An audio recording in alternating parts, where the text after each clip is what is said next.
Thus Spake Zarathustra, a book for all and none, by Friedrich Nietzsche. Introduction by Forster Nietzsche. How Zarathustra came into being. Zarathustra is my brother's most personal work. It is the history of his most individual experiences, of his friendships, ideals, raptures, bitterest disappointments, and sorrows. Above it all, however, there soars, transfiguring it, the image of his greatest hopes and remotest aims. My brother had the figure of Zarathustra in his mind from his very earliest youth. He once told me that even as a child he had dreamt of him. At different periods in his life, he would call this haunter of his dreams by different names, but in the end, he declares in a note on the subject, I had to do a Persian the honor of identifying him with this creature of my fancy.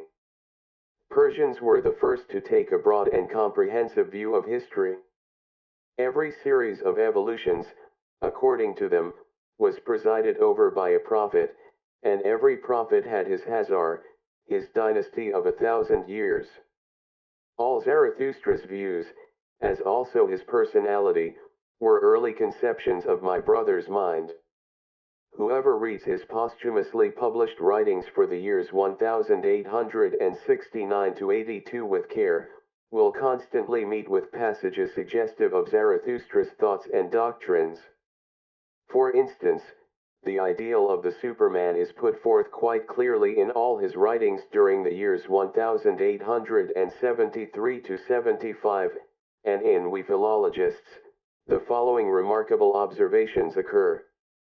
How can one praise and glorify a nation as a whole? Even among the Greeks, it was the individuals that counted. The Greeks are interesting and extremely important because they reared such a vast number of great individuals.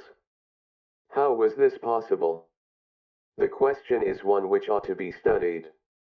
I am interested only in the relations of a people to the rearing of the individual man, and among the Greeks the conditions were unusually favorable for the development of the individual, not by any means owing to the goodness of the people, but because of the struggles of their evil instincts. With the help of favorable measures great individuals might be reared who would be both different from and higher than those who heretofore have owed their existence to mere chance. Here we may still be hopeful, in the rearing of exceptional men. The notion of rearing the Superman is only a new form of an ideal Nietzsche already had in his youth, that the object of mankind should lie in its highest individuals, or, as he writes in Schopenhauer as educator, mankind ought constantly to be striving to produce great men. This and nothing else is its duty. But the ideals he most revered in those days are no longer held to be the highest types of men. No, around this future ideal of a coming humanity, the Superman, the poet, spread the veil of becoming. Who can tell to what glorious heights man can still ascend?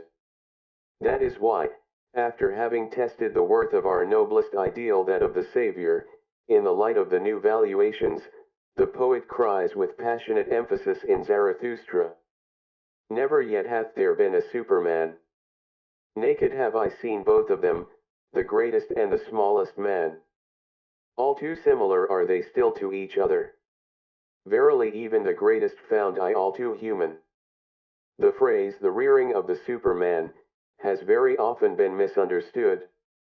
By the word rearing, in this case, is meant the act of modifying by means of new and higher values which, as laws and guides of conduct and opinion, are now to rule over mankind. In general, the doctrine of the Superman can only be understood correctly in conjunction with other ideas of the authors, such as the order of rank, the will to power, and the transvaluation of all values. He assumes that Christianity, as a product of the resentment of the botched and the weak, has put in ban all that is beautiful, strong, proud, and powerful, in fact all the qualities resulting from strength, and that, in consequence, all forces which tend to promote or elevate life have been seriously undermined. Now, however, a new table of valuations must be placed over mankind, namely, that of the strong, mighty, and magnificent man, overflowing with life and elevated to his zenith, the Superman, who is now put before us with overpowering passion as the aim of our life, hope, and will. And just as the old system of valuing, which only extolled the qualities favorable to the weak, the suffering, and the oppressed, has succeeded in producing a weak, suffering, and modern race, so this new and reversed system of valuing ought to rear a healthy, strong, lively, and courageous type, which would be a glory to life itself. Stated briefly, the leading principle of this new system of valuing would be, all that proceeds from power is good, all that springs from weakness is bad.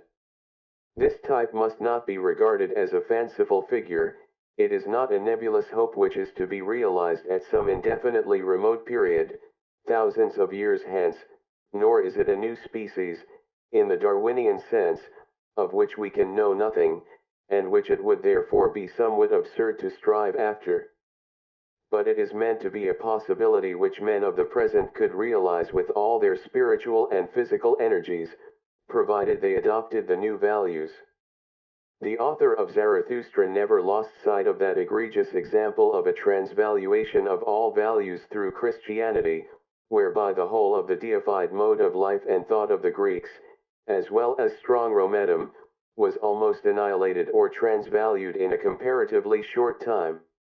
Could not a rejuvenated Greco-Roman system of valuing, once it had been refined and made more profound by the schooling which 2,000 years of Christianity had provided, effect another such revolution within a calculable period of time, until that glorious type of manhood shall finally appear which is to be our new faith and hope, and in the creation of which Zarathustra exhorts us to participate?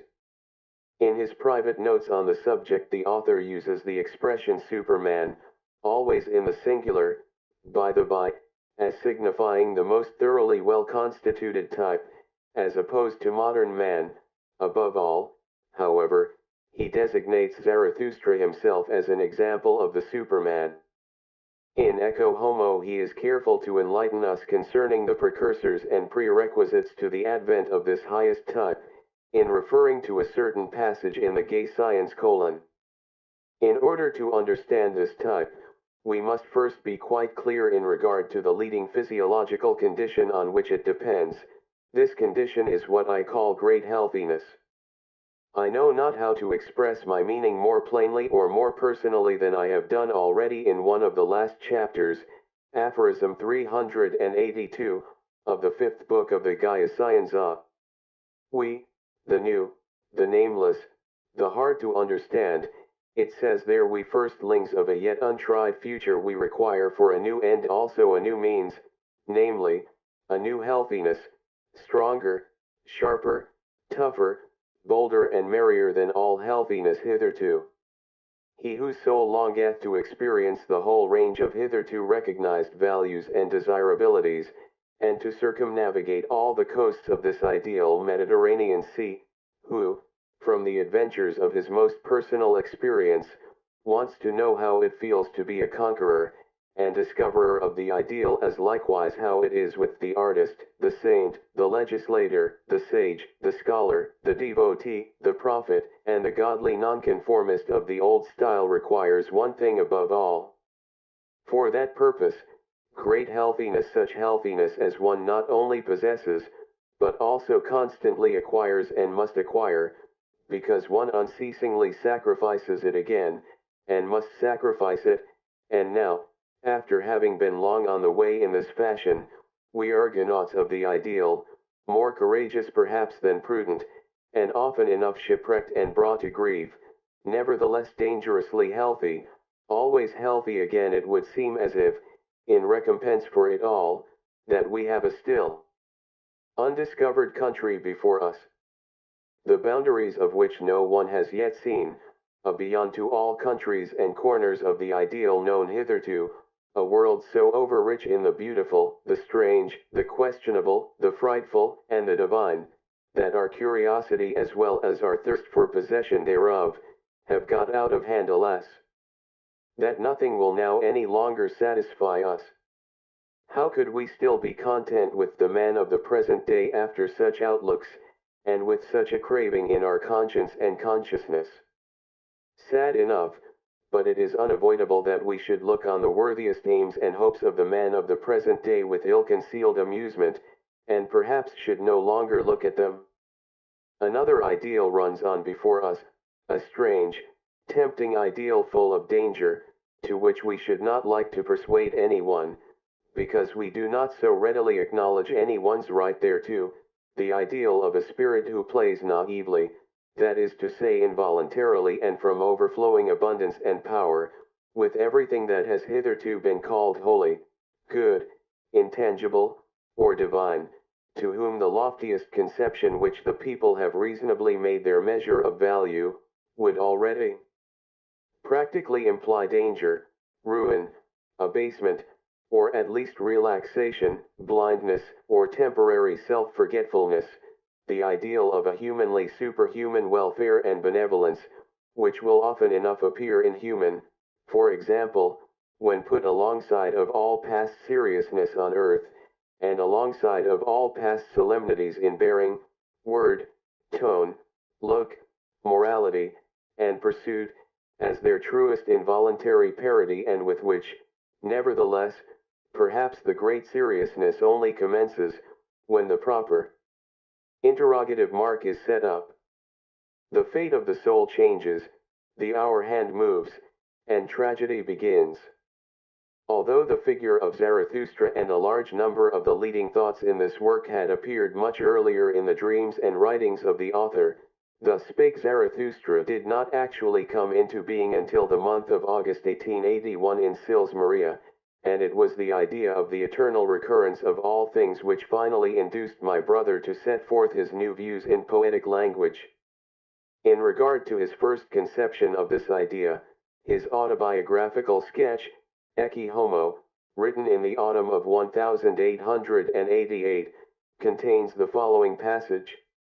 The fundamental idea of my work, namely, the eternal recurrence of all things, this highest of all possible formulae of a essaying philosophy, first occurred to me in August 1881.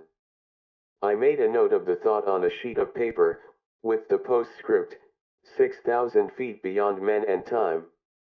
That day I happened to be wandering through the woods alongside of the lake of Silvaplana, and I halted beside a huge, pyramidal, and towering rock not far from Surrey. It was then that the thought struck me. Looking back now, I find that exactly 2 months previous to this inspiration, I had had an omen of its coming in the form of a sudden and decisive alteration in my tastes, more particularly in music. It would even be possible to consider all Zarathustra as a musical composition. At all events, a very necessary condition in its production was a renaissance in myself of the art of hearing. In a small mountain resort, Ricoro, near Vicenza, where I spent the spring of 1881, I and my friend and maestro, Peter Gast, also one who had been born again, discovered that the phoenix music that hovered over us wore lighter and brighter plumes than it had done theretofore. During the month of August 1881 my brother resolved to reveal the teaching of the eternal recurrence, in dithyrambic and psalmodic form, through the mouth of Zarathustra. Among the notes of this period, we found a page on which is written the first definite plan of Thus Spake Zarathustra: Midday and Eternity. Guideposts to a New Way of Living. Beneath this is written: Zarathustra, born on Lake Urmi, left his home in his 30th year, went into the province of Arya, and, during 10 years of solitude in the mountains, composed the Zendavesta. The sun of knowledge stands once more at midday, and the serpent of eternity lies coiled in its light. It is your time, ye midday brethren. In that summer of 1881, my brother, after many years of steadily declining health, began at last to rally, and it is to this first gush of the recovery of his once splendid bodily condition that we owe not only the gay science, which in its mood may be regarded as a prelude to Zarathustra, but also Zarathustra itself. Just as he was beginning to recuperate his health, however, an unkind destiny brought him a number of most painful personal experiences. His friends caused him many disappointments, which were the more bitter to him, inasmuch as he regarded friendship as such a sacred institution, and for the first time in his life he realized the whole horror of that loneliness to which, perhaps, all greatness is condemned. But to be forsaken is something very different from deliberately choosing blessed loneliness.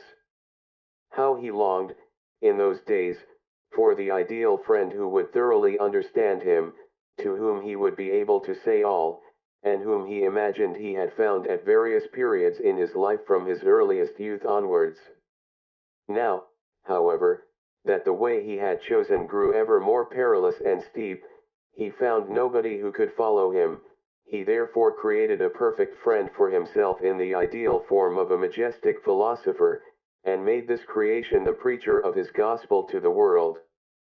Whether my brother would ever have written Thus Spake Zarathustra according to the first plan sketched in the summer of 1881, if he had not had the disappointments already referred to, is now an idle question, but perhaps where Zarathustra is concerned, we may also say with Master Eckhart, the fleetest beast to bear you to perfection is suffering. My brother writes as follows about the origin of the first part of Zarathustra: in the winter of 1882–83, I was living on the charming little Gulf of Rapallo, not far from Genoa, and between Chiavari and Cape Portofino. My health was not very good, the winter was cold and exceptionally rainy, and the small inn in which I lived was so close to the water that at night my sleep would be disturbed if the sea were high. These circumstances were surely the very reverse of favorable, and yet in spite of it all, and as if in demonstration of my belief that everything decisive comes to life in spite of every obstacle, it was precisely during this winter and in the midst of these unfavorable circumstances that my Zarathustra originated. In the morning I used to start out in a southerly direction up the glorious road to Zoagli, which rises aloft through a forest of pines and gives one a view far out into the sea.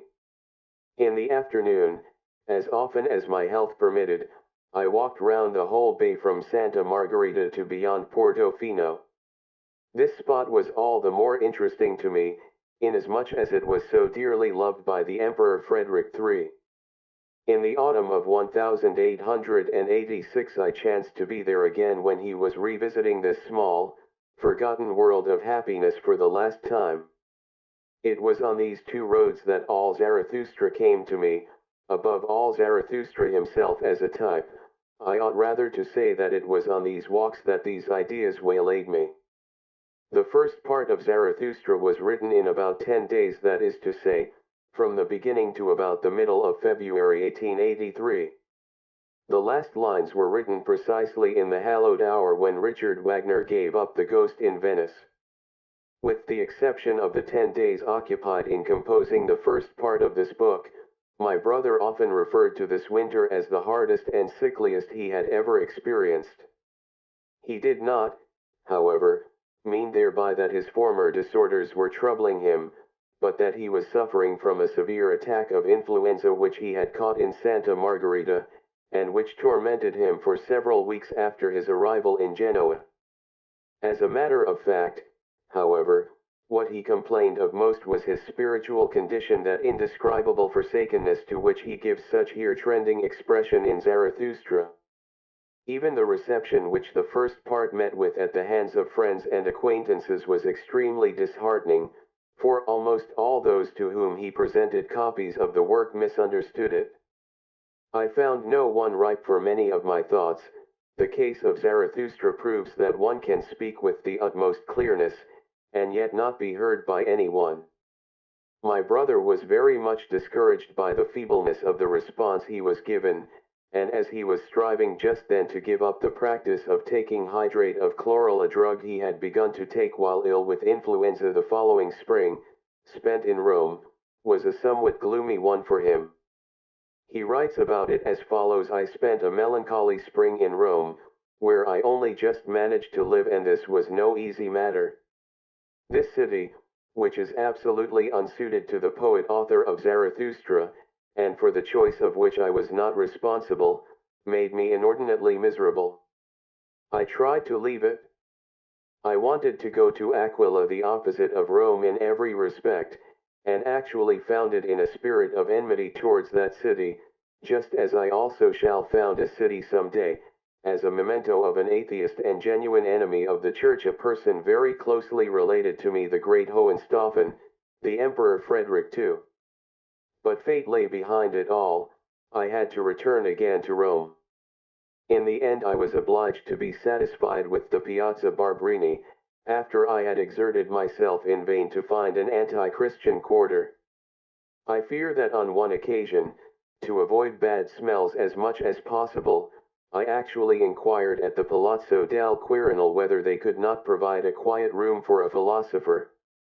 In a chamber high above the piazza just mentioned, from which one obtained a general view of Rome and could hear the fountains plashing far below, the loneliest of all songs was composed, the night song. About this time I was obsessed by an unspeakably sad melody, the refrain of which I recognized in the words, "Dead through immortality." We remained somewhat too long in Rome that spring, and what with the effect of the increasing heat and the discouraging circumstances already described, my brother resolved not to write any more, or in any case, not to proceed with Zarathustra, although I offered to relieve him of all trouble in connection with the proofs and the publisher.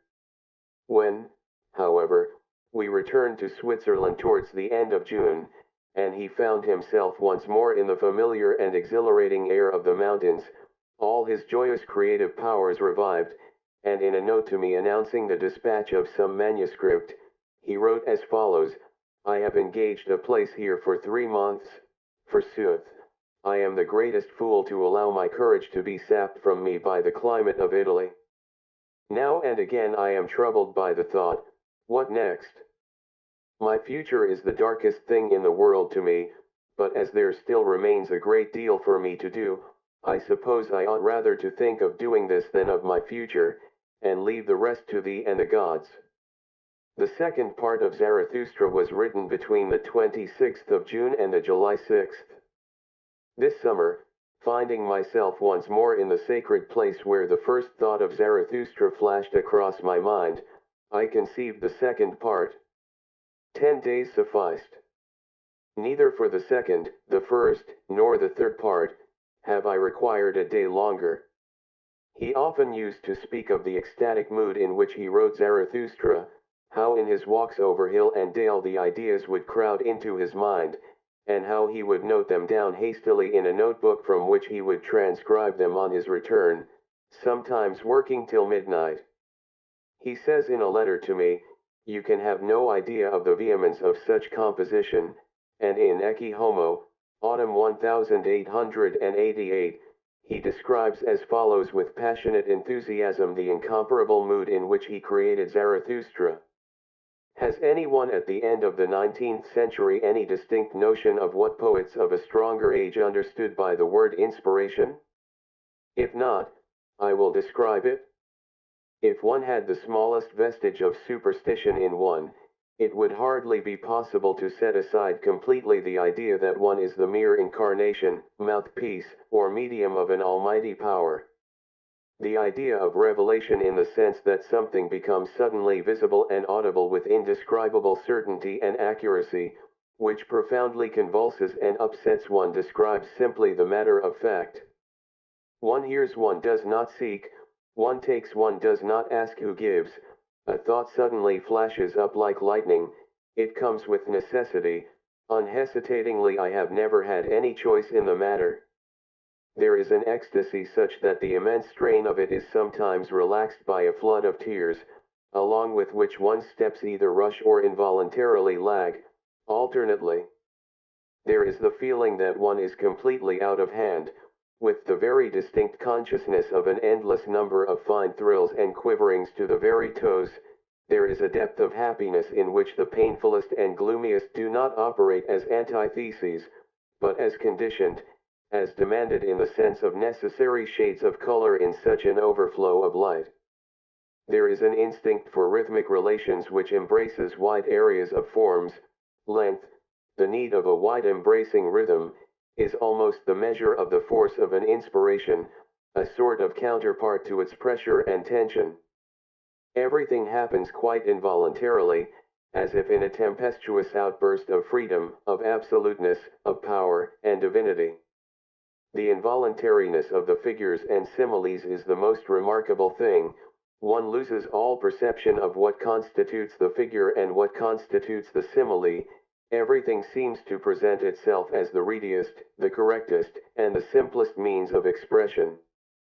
It actually seems, to use one of Zarathustra's own phrases, as if all things came unto one, and would fain be similes. Here do all things come caressingly to thy talk and flatter thee, for they want to ride upon thy back. On every simile dost thou here ride to every truth. Here fly open unto thee all being's words and word cabinets, here all being wanteth to become words, here all becoming wanteth to learn of thee how to talk. This is my experience of inspiration. I do not doubt but that one would have to go back thousands of years in order to find someone who could say to me, it is mine also. In the autumn of 1883 my brother left the Engadine for Germany and stayed there a few weeks. In the following winter, after wandering somewhat erratically through Stresa, Genoa, and Spezia, he landed in Nice, where the climate so happily promoted his creative powers that he wrote the third part of Zarathustra. In the winter, beneath the halcyon sky of Nice, which then looked down upon me for the first time in my life, I found the third Zarathustra and came to the end of my task, the whole having occupied me scarcely a year. Many hidden corners and heights in the landscapes round about Nice are hallowed to me by unforgettable moments. That decisive chapter entitled Old and New Tables was composed in the very difficult ascent from the station to that wonderful Moorish village in the rocks. My most creative moments were always accompanied by unusual muscular activity. The body is inspired, let us waive the question of the soul. I might often have been seen dancing in those days. Without a suggestion of fatigue I could then walk for 7 or 8 hours on end among the hills. I slept well and laughed well. I was perfectly robust and patient. As we have seen, each of the 3 parts of Zarathustra was written, after a more or less short period of preparation, in about 10 days. The composition of the 4th part alone was broken by occasional interruptions. The first notes relating to this part were written while he and I were staying together in Zurich in September 1884. In the following November, while staying at Mentone, he began to elaborate these notes, and after a long pause, finished the manuscript at Nice between the end of January and the middle of February 1885. My brother then called this part the 4th and last, but even before, and shortly after it had been privately printed, he wrote to me saying that he still intended writing a 5th and 6th part, and notes relating to these parts are now in my possession. This 4th part, the original miss of which contains this note, only for my friends, not for the public, is written in a particularly personal spirit, and those few to whom he presented a copy of it, he pledged to the strictest secrecy concerning its contents. He often thought of making this 4th part public also, but doubted whether he would ever be able to do so without considerably altering certain portions of it. At all events he resolved to distribute this manuscript production, of which only 40 copies were printed, only among those who had proved themselves worthy of it, and it speaks eloquently of his utter loneliness and need of sympathy in those days, that he had occasion to present only 7 copies of his book according to this resolution. Already at the beginning of this history I hinted at the reasons which led my brother to select a Persian as the incarnation of his ideal of the majestic philosopher. His reasons, however, for choosing Zarathustra of all others to be his mouthpiece, he gives us in the following words. People have never asked me, as they should have done, what the name Zarathustra precisely means in my mouth, in the mouth of the first immoralist, For what distinguishes that philosopher from all others in the past is the very fact that he was exactly the reverse of an immoralist. Zarathustra was the first to see in the struggle between good and evil the essential will in the working of things. The translation of morality into the metaphysical, as force, cause, end in itself, was his work. But the very question suggests its own answer. Zarathustra created the most portentous error, morality, consequently he should also be the first to perceive that error, not only because he has had longer and greater experience of the subject than any other thinker. All history is the experimental refutation of the theory of the so-called moral order of things. The more important point is that Zarathustra was more truthful than any other thinker.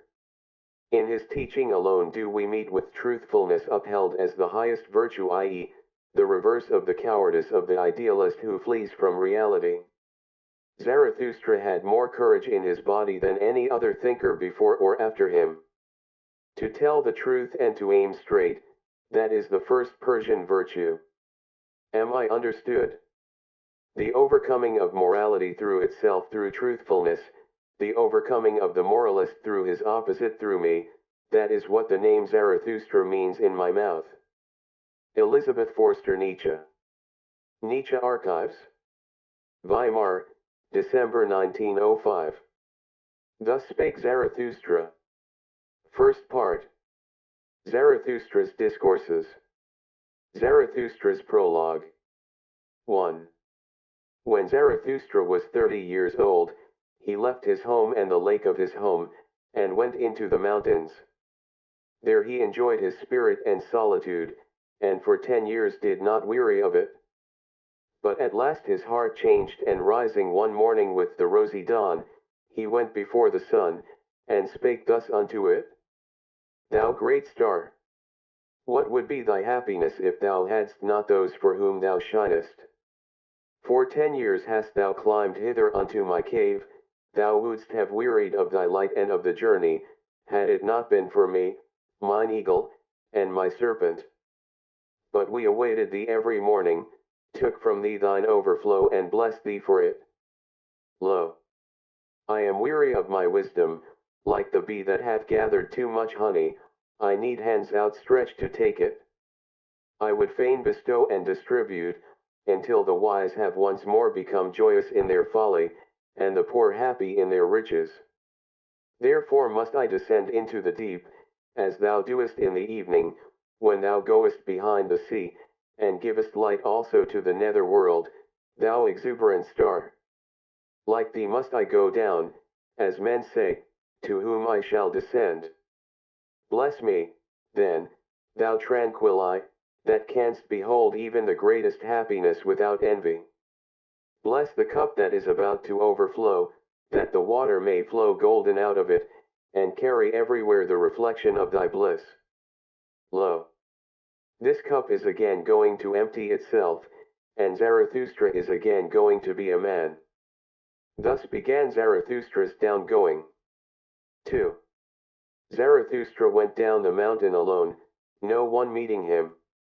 When he entered the forest, however, there suddenly stood before him an old man, who had left his holy cot to seek roots. And thus spake the old man to Zarathustra. No stranger to me is this wanderer, many years ago passed he by. Zarathustra he was called, but he hath altered. Then thou carriedst thine ashes into the mountains, wilt thou now carry thy fire into the valleys? Fearest thou not the incendiary's doom? Yea, I recognize Zarathustra. Pure is his eye, and no loathing lurketh about his mouth. Goeth he not along like a dancer? Altered is Zarathustra, a child hath Zarathustra become, an awakened one is Zarathustra. What wilt thou do in the land of the sleepers? As in the sea hast thou lived in solitude, and it hath borne thee up. Alas, wilt thou now go ashore? Alas, wilt thou again drag thy body thyself? Zarathustra answered, I love mankind. Why, said the saint, did I go into the forest and the desert? Was it not because I loved men far too well? Now I love God. Man, I do not love. Man is a thing too imperfect for me. Love to man would be fatal to me.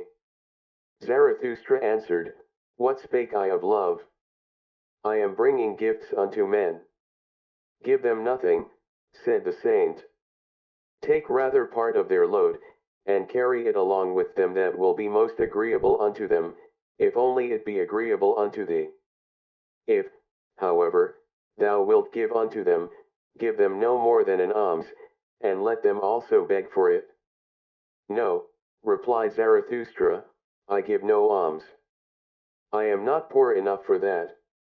The saint laughed at Zarathustra, and spake thus, Then see to it that they accept thy treasures.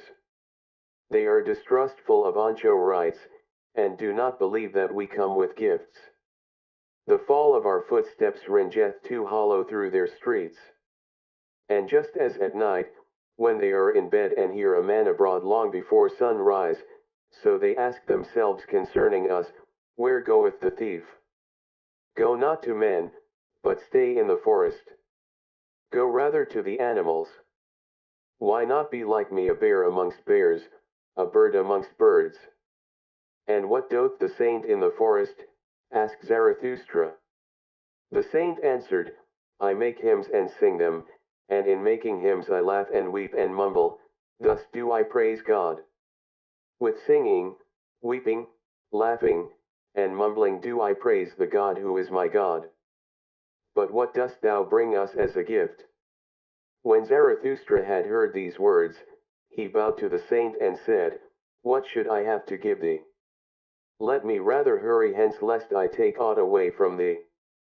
And thus they parted from one another, the old man and Zarathustra, laughing like schoolboys. When Zarathustra was alone, however, he said to his heart, Could it be possible? This old saint in the forest hath not yet heard of it, that God is dead. 3. When Zarathustra arrived at the nearest town which adjoineth the forest, he found many people assembled in the marketplace, for it had been announced that a rope dancer would give a performance. And Zarathustra spake thus unto the people, I teach you the Superman. Man is something that is to be surpassed. What have ye done to surpass man? All beings hitherto have created something beyond themselves, and yet want to be the ebb of that great tide, and would rather go back to the beast than surpass man? What is the ape to man? A laughing stock, a thing of shame. And just the same shall man be to the Superman, a laughing stock, a thing of shame. Ye have made your way from the worm to man, and much within you is still worm. Once were ye apes, and even yet man is more of an ape than any of the apes. Even the wisest among you is only a disharmony and hybrid of plant and phantom. But do I bid you become phantoms or plants? Lo, I teach you the Superman. The Superman is the meaning of the earth. Let your will say, the Superman shall be the meaning of the earth. I conjure you, my brethren, remain true to the earth, and believe not those who speak unto you of super-earthly hopes. Poisoners are they, whether they know it or not. Despisers of life are they, decaying ones and poisoned ones themselves, of whom the earth is weary, so away with them. Once blasphemy against God was the greatest blasphemy, but God died, and therewith also those blasphemers. To blaspheme the earth is now the dreadfulest sin, and to rate the heart of the unknowable higher than the meaning of the earth. Once the soul looked contemptuously on the body, and then that contempt was the supreme thing the soul wished the body meager, ghastly, and famished. Thus it thought to escape from the body and the earth. Oh, that soul was itself meager, ghastly, and famished, and cruelty was the delight of that soul. But yet, also, my brethren, tell me, what doth your body say about your soul? Is your soul not poverty and pollution and wretched self-complacency? Verily, a polluted stream is man. One must be a sea, to receive a polluted stream without becoming impure. Lo, I teach you the Superman, he is that sea, in him can your great contempt be submerged. What is the greatest thing ye can experience? It is the hour of great contempt. The hour in which even your happiness becometh loathsome unto you, and so also your reason and virtue. The hour when ye say, what good is my happiness? It is poverty and pollution and wretched self-complacency. But my happiness should justify existence itself. The hour when ye say, what good is my reason? Doth it long for knowledge as the lion for his food? It is poverty and pollution and wretched self-complacency. The hour when ye say, what good is my virtue? As yet it hath not made me passionate. How weary I am of my good and my bad. It is all poverty and pollution and wretched self-complacency. The hour when ye say, what good is my justice? I do not see that I am fervour and fuel. The just, however, are fervour and fuel. The hour when ye say, what good is my pity? Is not pity the cross on which he is nailed who loveth man? But my pity is not a crucifixion. Have ye ever spoken thus? Have ye ever cried thus? Ah! Would that I had heard you crying thus. It is not your sin, it is your self-satisfaction that crieth unto heaven, your very sparingness in sin crieth unto heaven. Where is the lightning to lick you with its tongue? Where is the frenzy with which ye should be inoculated? Lo, I teach you the Superman, he is that lightning, he is that frenzy. When Zarathustra had thus spoken, one of the people called out, we have now heard enough of the rope dancer, it is time now for us to see him. And all the people laughed at Zarathustra. But the rope dancer, who thought the words applied to him, began his performance. 4. Zarathustra, however, looked at the people and wondered. Then he spake thus. Man is a rope stretched between the animal and the Superman, a rope over an abyss. A dangerous crossing, a dangerous wayfaring, a dangerous looking back, a dangerous trembling and halting. What is great in man is that he is a bridge and not a goal. What is lovable in man is that he is an overgoing and a downgoing. I love those that know not how to live except as downgoers, for they are the overgoers. I love the great despisers, because they are the great adorers, and arrows of longing for the other shore. I love those who do not first seek a reason beyond the stars for going down and being sacrifices, but sacrifice themselves to the earth, that the earth of the Superman may hereafter arrive. I love him who liveth in order to know, and seeketh to know in order that the Superman may hereafter live. Thus seeketh he his own downgoing. I love him who laboureth and inventeth, that he may build the house for the Superman, and prepare for him earth, animal, and plant, for thus seeketh he his own downgoing. I love him who loveth his virtue, for virtue is the will to downgoing, and an arrow of longing. I love him who reserveth no share of spirit for himself, but wanteth to be wholly the spirit of his virtue, thus walketh he as spirit over the bridge. I love him who maketh his virtue his inclination and destiny, thus, for the sake of his virtue, he is willing to live on, or live no more. I love him who desireth not too many virtues. One virtue is more of a virtue than two, because it is more of a knot for one's destiny to cling to. I love him whose soul is lavish, who wanteth no thanks and doth not give back, for he always bestoweth, and desireth not to keep for himself.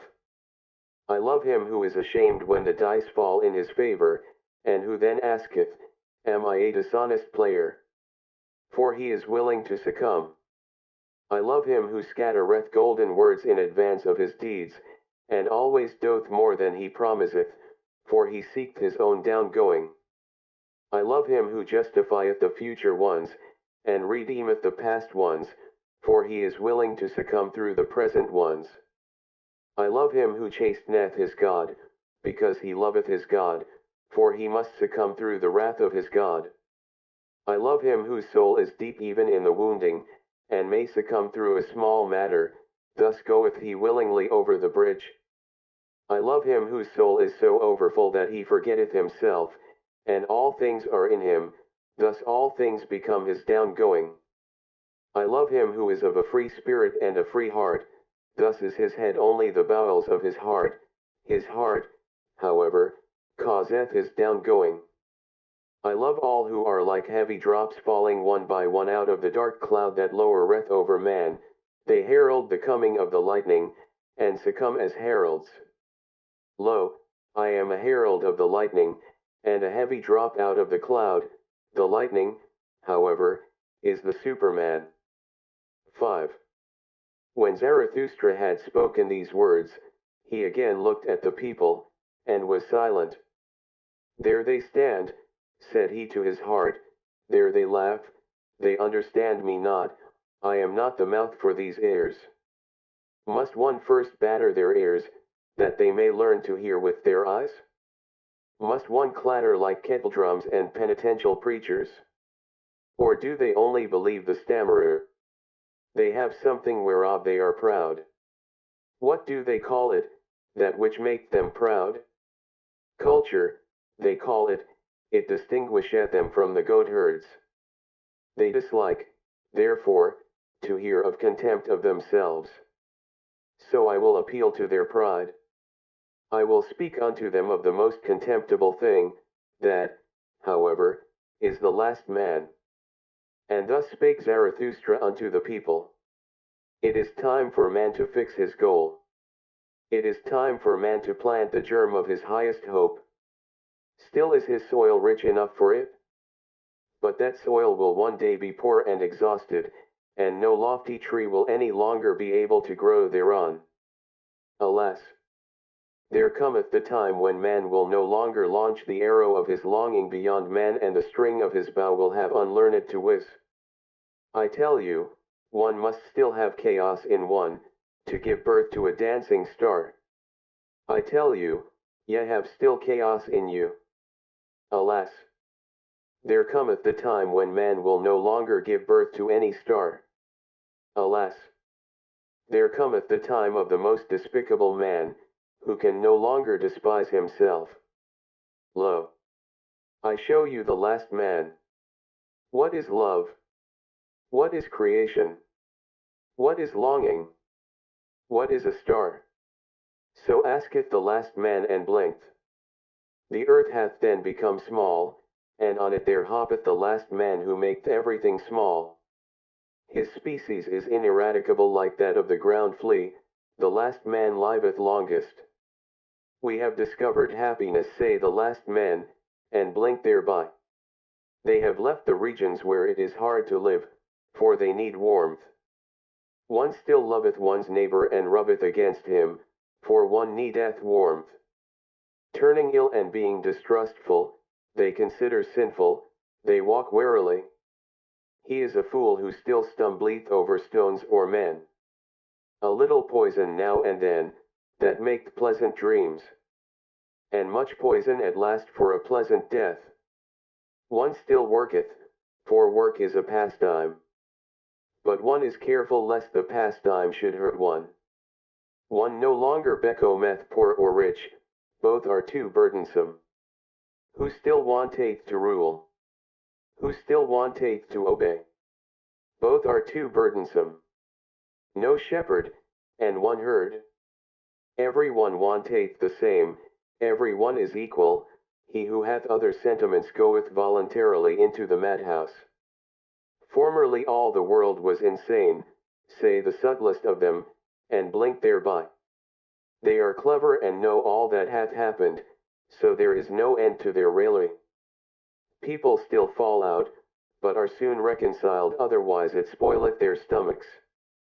They have their little pleasures for the day, and their little pleasures for the night, but they have a regard for health.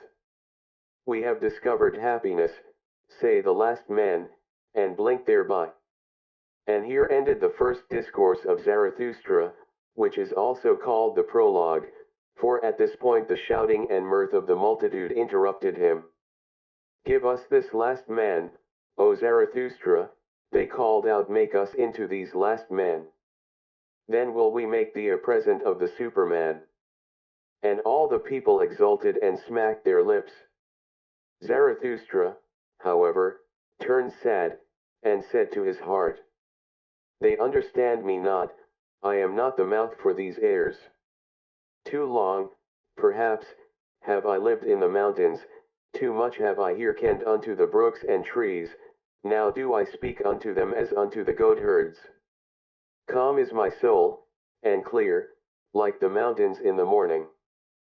But they think me cold, and a mocker with terrible jests. And now do they look at me and laugh, and while they laugh they hate me too. There is ice in their laughter." 6. Then, however, something happened which made every mouth mute and every eye fixed. In the meantime, of course, the rope dancer had commenced his performance. He had come out at a little door, and was going along the rope which was stretched between two towers, so that it hung above the marketplace and the people. When he was just midway across, the little door opened once more, and a gaudily dressed fellow like a buffoon sprang out, and went rapidly after the first one. "Go on, halt foot," cried his frightful voice, "go on, lazy bones, interloper, sallow face, lest I tickle thee with my heel. What dost thou here between the towers? In the tower is the place for thee, thou shouldst be locked up, to one better than thyself thou blockest the way." And with every word he came nearer and nearer the first one. When, however, he was but a step behind, there happened the frightful thing which made every mouth mute and every eye fixed. He uttered a yell like a devil, and jumped over the other who was in his way. The latter, however, when he thus saw his rival triumph, lost at the same time his head and his footing on the rope. He threw his pole away, and shot downwards faster than it, like an eddy of arms and legs, into the depth. The marketplace and the people were like the sea when the storm cometh on, they all flew apart and in disorder, especially where the body was about to fall. Zarathustra, however, remained standing, and just beside him fell the body, badly injured and disfigured, but not yet dead. After a while consciousness returned to the shattered man, and he saw Zarathustra kneeling beside him. "What art thou doing there?" said he at last. "I knew long ago that the devil would trip me up. Now he draggeth me to hell, wilt thou prevent him?" "On mine honor, my friend," answered Zarathustra, "there is nothing of all that whereof thou speakest, there is no devil and no hell. Thy soul will be dead even sooner than thy body, fear, therefore, nothing any more." The man looked up distrustfully. "If thou speakest the truth," said he, "I lose nothing when I lose my life. I am not much more than an animal which hath been taught to dance by blows and scanty fare." "Not at all," said Zarathustra, "thou hast made danger thy calling, therein there is nothing contemptible. Now thou perishest by thy calling, therefore will I bury thee with mine own hands." When Zarathustra had said this, the dying one did not reply further, but he moved his hand as if he sought the hand of Zarathustra in gratitude. 7.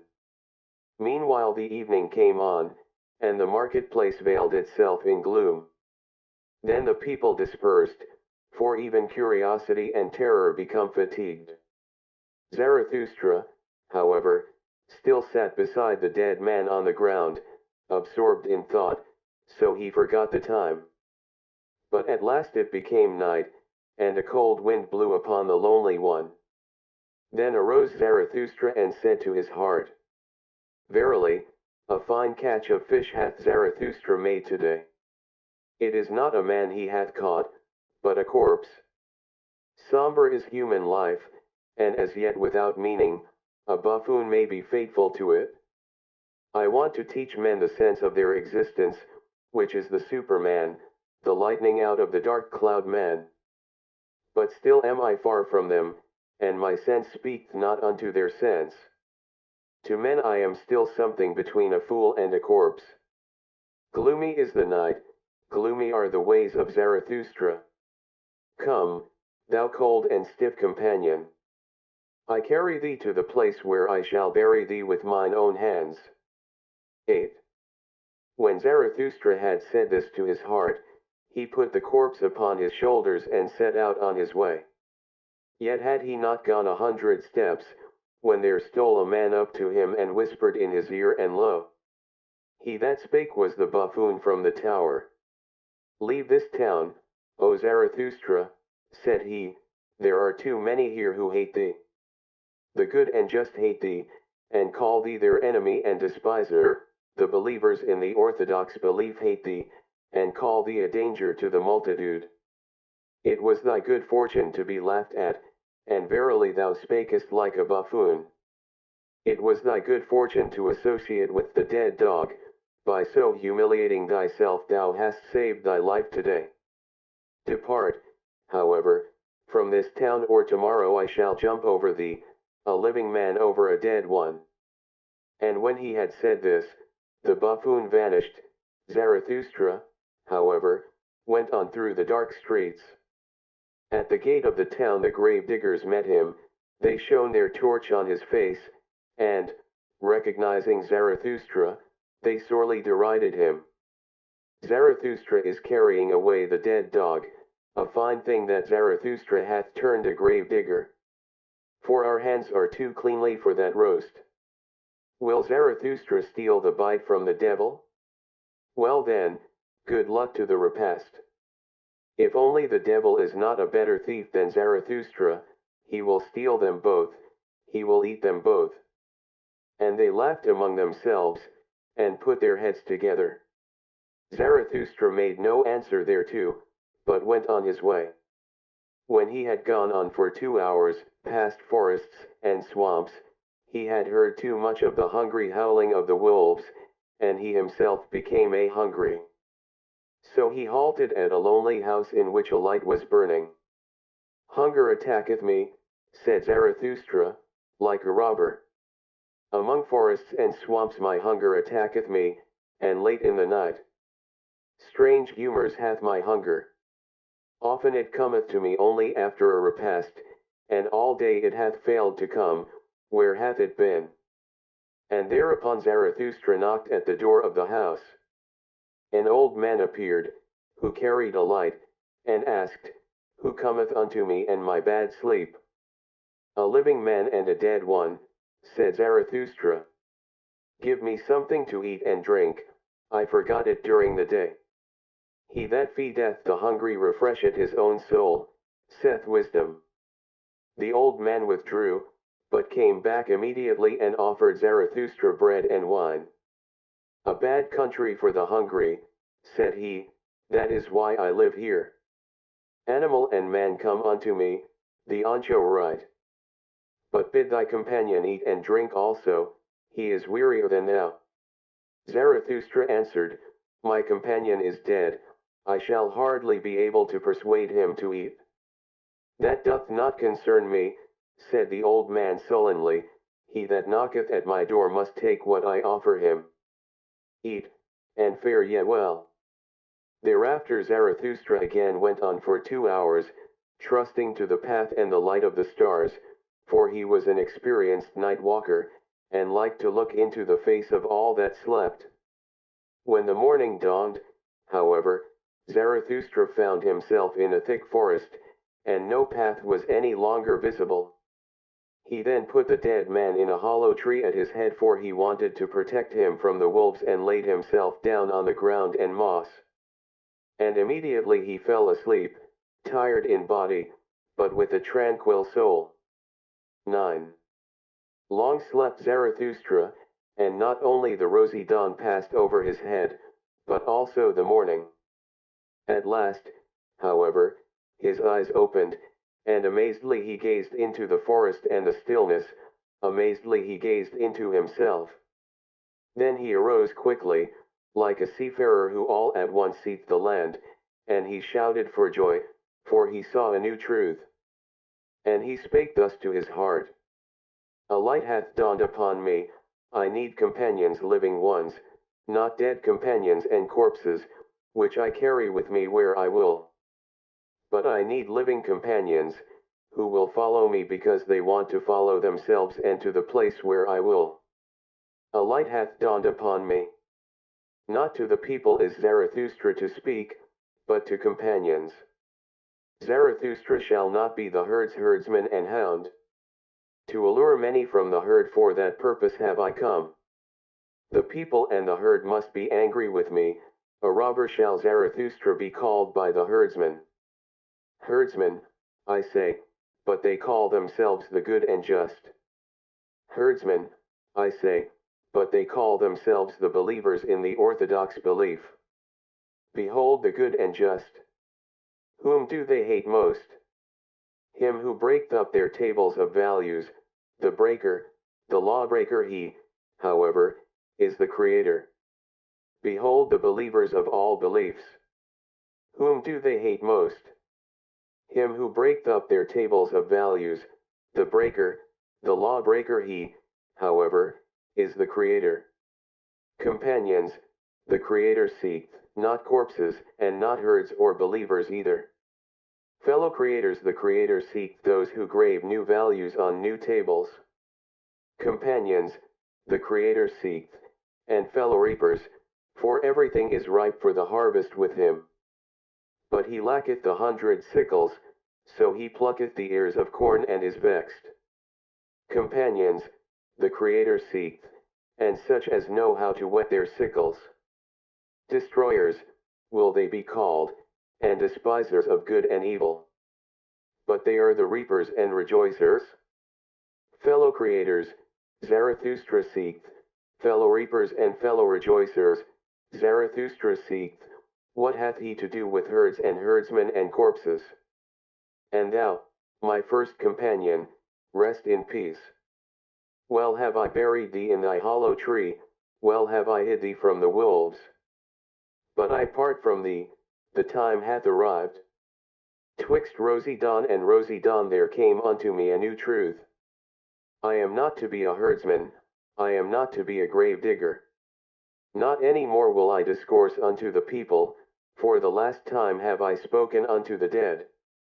With the creators, the reapers, and the rejoicers will I associate, the rainbow will I show them, and all the stairs to the Superman. To the lone dwellers will I sing my song, and to the twain dwellers, and unto him who hath still ears for the unheard, will I make the heart heavy with my happiness.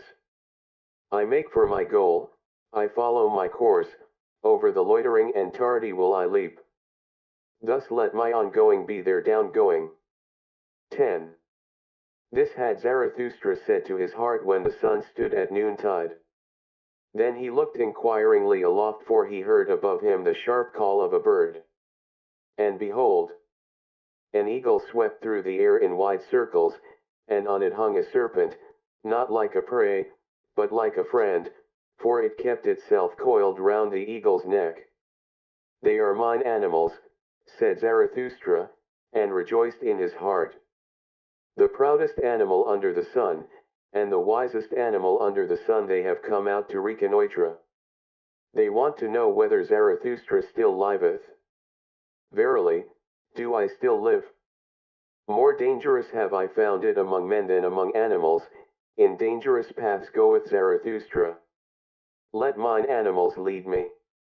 When Zarathustra had said this, he remembered the words of the saint in the forest. Then he sighed and spake thus to his heart. Would that I were wiser. Would that I were wise from the very heart, like my serpent. But I am asking the impossible.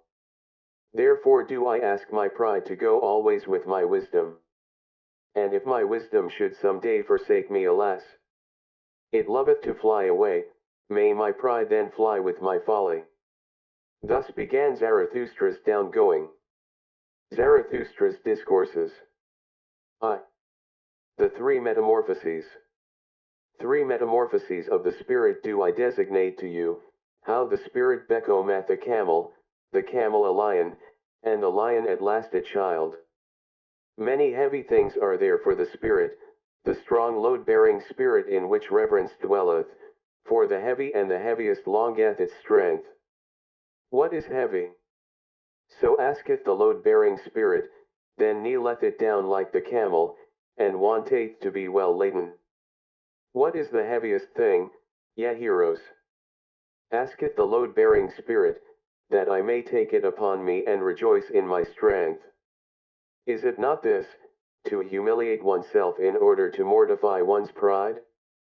To exhibit one's folly in order to mock at one's wisdom? Or is it this, to desert our cause when it celebrateth its triumph? To ascend high mountains to tempt the tempter? Or is it this, to feed on the acorns and grass of knowledge, and for the sake of truth to suffer hunger of soul? Or is it this, to be sick and dismiss comforters, and make friends of the deaf, who never hear thy requests? Or is it this, to go into foul water when it is the water of truth, and not disclaim cold frogs and hot toads? Or is it this, to love those who despise us, and give one's hand to the phantom when it is going to frighten us? All these heaviest things the load-bearing spirit taketh upon itself, and like the camel, which, when laden, hasteneth into the wilderness, so hasteneth the spirit into its wilderness. But in the loneliest wilderness happeneth the second metamorphosis, here the spirit becometh the lion, freedom will it capture, and lordship in its own wilderness.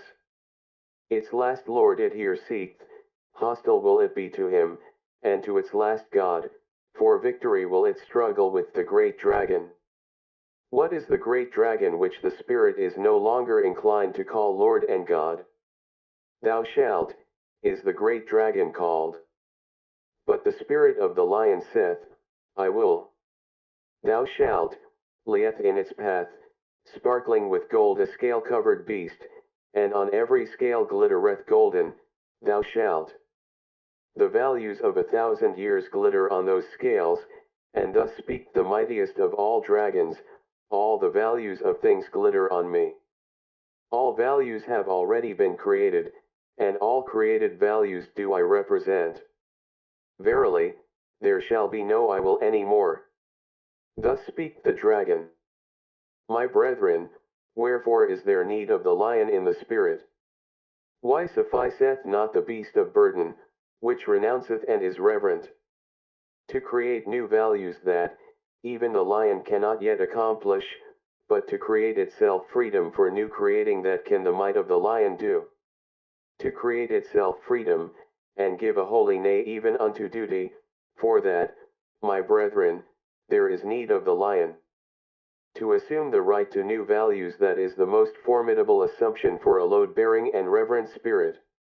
Verily, unto such a spirit it is praying, and the work of a beast of prey. As its holiest, it once loved thou shalt, now is it forced to find illusion and arbitrariness even in the holiest things, that it may capture freedom from its love. The lion is needed for this capture.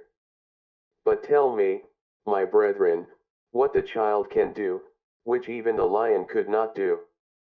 Why hath the praying lion still to become a child?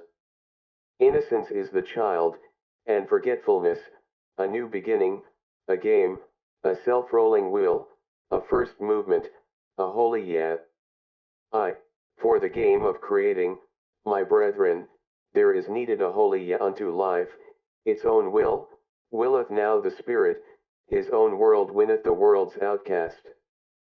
3 metamorphoses of the spirit have I designated to you, how the spirit became a camel, the camel a lion, and the lion at last a child. Thus spake Zarathustra. And at that time he abode in the town which is called the Pied Cow. 2. The academic chairs of virtue. People commended unto Zarathustra a wise man, as one who could discourse well about sleep and virtue. Greatly was he honored and rewarded for it, and all the youths sat before his chair. To him went Zarathustra, and sat among the youths before his chair. And thus spake the wise man. Respect and modesty in presence of sleep. That is the first thing. And to go out of the way of all who sleep badly and keep awake at night. Modest is even the thief in presence of sleep, he always stealeth softly through the night. Immodest, however, is the night watchman, immodestly he carrieth his horn. No small art is it to sleep, it is necessary for that purpose to keep awake all day. 10 times a day must thou overcome thyself, that causeth wholesome weariness, and is poppy to the soul. 10 times must thou reconcile again with thyself, for overcoming is bitterness, and badly sleep the unreconciled. 10 truths must thou find during the day, otherwise wilt thou seek truth during the night, and thy soul will have been hungry. 10 times must thou laugh during the day, and be cheerful, otherwise thy stomach, the father of affliction, will disturb thee in the night. Few people know it, but one must have all the virtues in order to sleep well. Shall I bear false witness? Shall I commit adultery? Shall I covet my neighbor's maidservant? All that would ill accord with good sleep. And even if one have all the virtues, there is still one thing needful, to send the virtues themselves to sleep at the right time. That they may not quarrel with one another, the good females. And about thee, thou unhappy one. Peace with God and thy neighbor, so desireth good sleep. And peace also with thy neighbor's devil. Otherwise it will haunt thee in the night. Honor to the government, and obedience, and also to the crooked government. So desireth good sleep. How can I help it, if power like to walk on crooked legs? He who leadeth his sheep to the greenest pasture, shall always be for me the best shepherd, so doth it accord with good sleep. Many honors I want not, nor great treasures, they excite the spleen. But it is bad sleeping without a good name and a little treasure.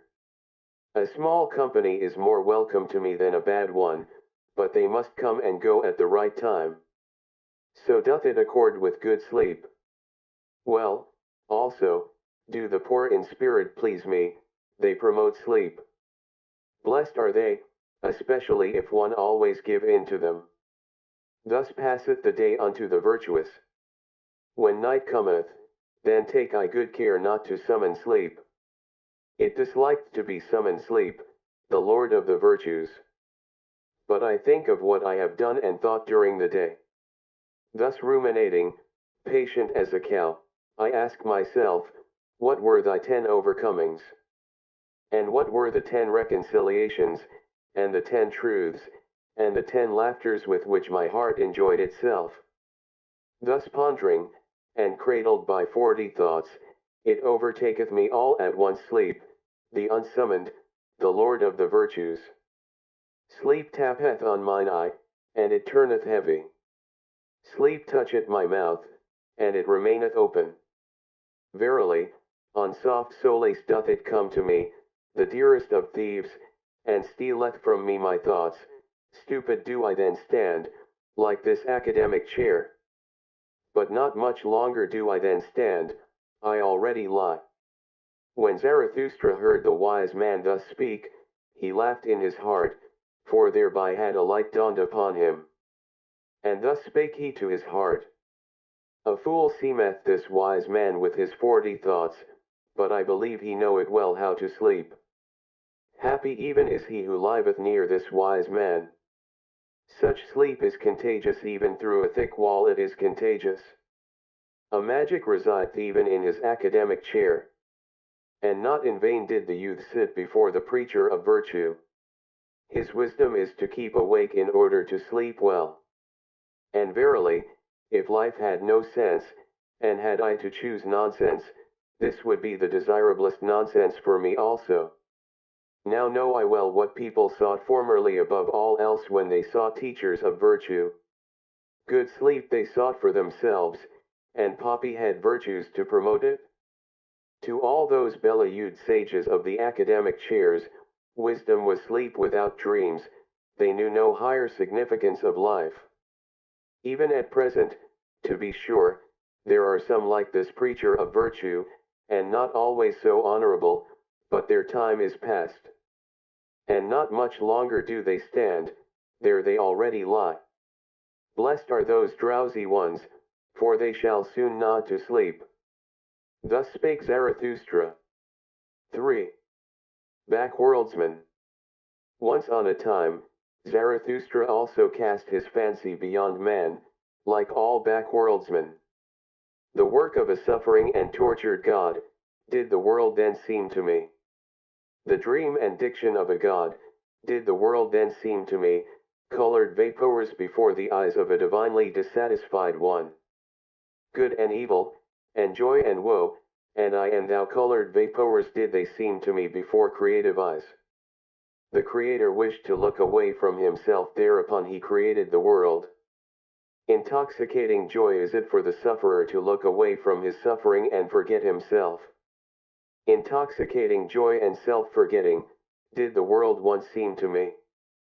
This world, the eternally imperfect, an eternal contradiction's image and imperfect image, an intoxicating joy to its imperfect creator, thus did the world once seem to me. Thus, once on a time, did I also cast my fancy beyond man, like all backworldsmen. Beyond man, forsooth. Ah, ye brethren, that God whom I created was human work and human madness, like all the gods. A man was he, and only a poor fragment of a man and ego. Out of mine own ashes and glow it came unto me, that phantom. And verily, it came not unto me from the beyond. What happened, my brethren?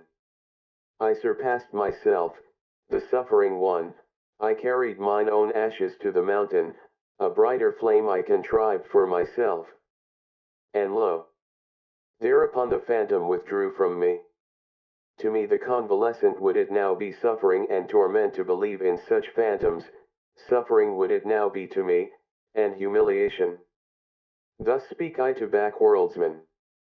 Suffering was it, and impotence that created all backworlds, and the short madness of happiness, which only the greatest sufferer experienceth.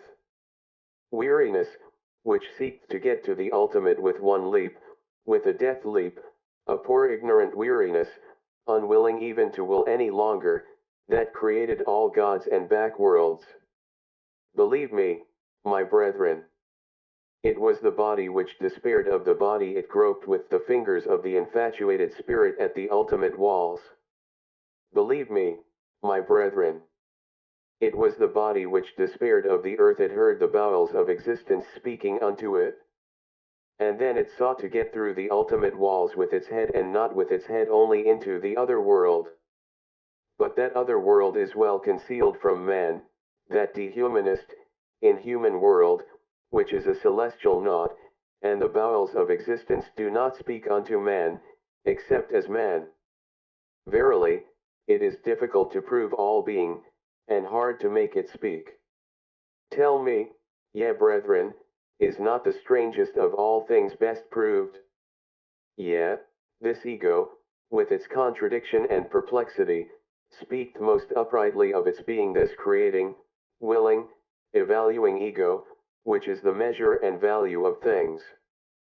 And this most upright existence, the ego, it speaketh of the body, and still implieth the body, even when it museth and raveth and fluttereth with broken wings.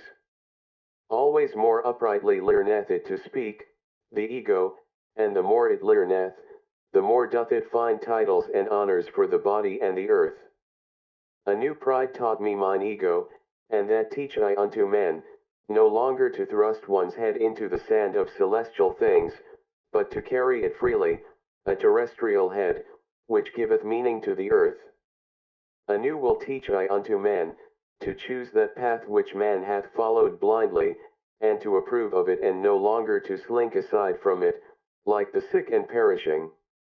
The sick and perishing, it was they who despised the body and the earth, and invented the heavenly world, and the redeeming blood drops, but even those sweet and sad poisons they borrowed from the body and the earth. From their misery they sought escape, and the stars were too remote for them. Then they sighed, Oh, that there were heavenly paths by which to steal into another existence and into happiness. Then they contrived for themselves their bypaths and bloody drafts. Beyond the sphere of their body and this earth they now fancied themselves transported, these ungrateful ones. But to what did they owe the convulsion and rapture of their transport? To their body and this earth. Gentle is Zarathustra to the sickly. Verily, he is not indignant at their modes of consolation and ingratitude. May they become convalescents and overcomers, and create higher bodies for themselves. Neither is Zarathustra indignant at a convalescent who looped tenderly on his delusions, and at midnight stealeth round the grave of his God, but sickness and a sick frame remain even in his tears. Many sickly ones have there always been among those who muse, and languish for God. Violently they hate the discerning ones, and the latest of virtues, which is uprightness. Backward they always gaze toward dark ages, then, indeed, were delusion and faith something different. Raving of the reason was likeness to God, and doubt was sin. Too well do I know those godlike ones, they insist on being believed in, and that doubt is sin. Too well, also, do I know what they themselves most believe in. Verily, not in back worlds and redeeming blood drops, but in the body do they also believe most, and their own body is for them the thing in itself. But it is a sickly thing to them, and gladly would they get out of their skin. Therefore hearken they to the preachers of death, and themselves preach back worlds.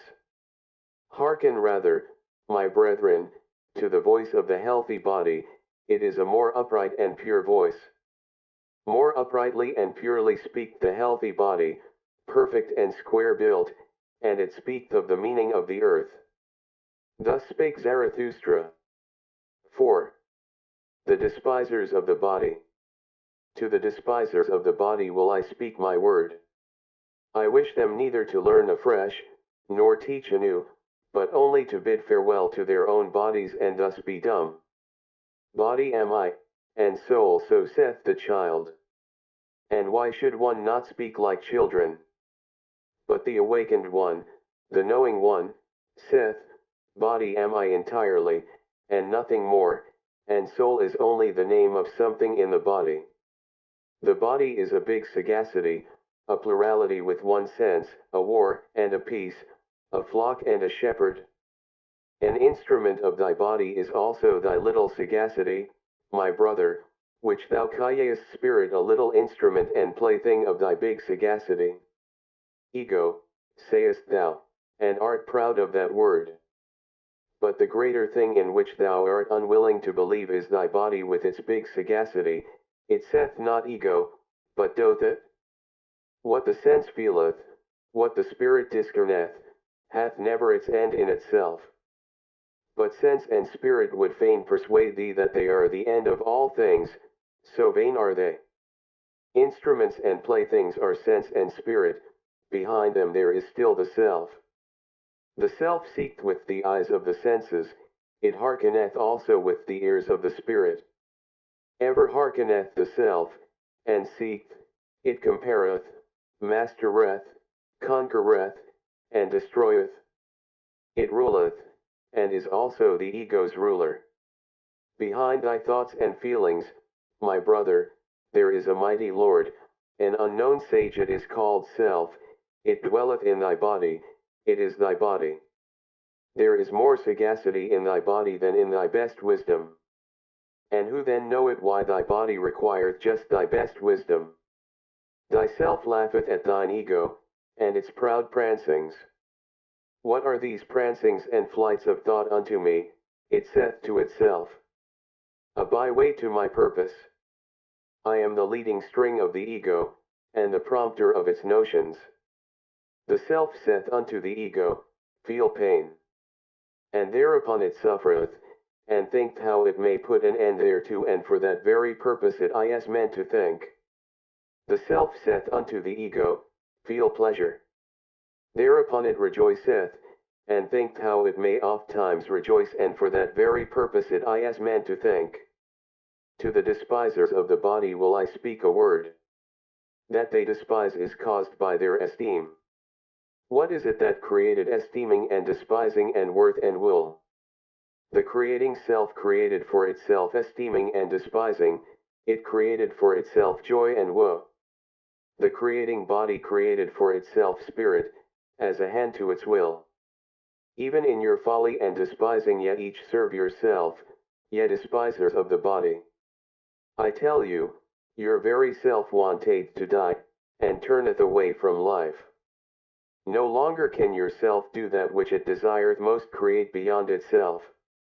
That is what it desireth most, that is all its fervent hour. But it is now too late to do so, so yourself wish it to succumb, ye despisers of the body. To succumb so wish it yourself, and therefore have ye become despisers of the body.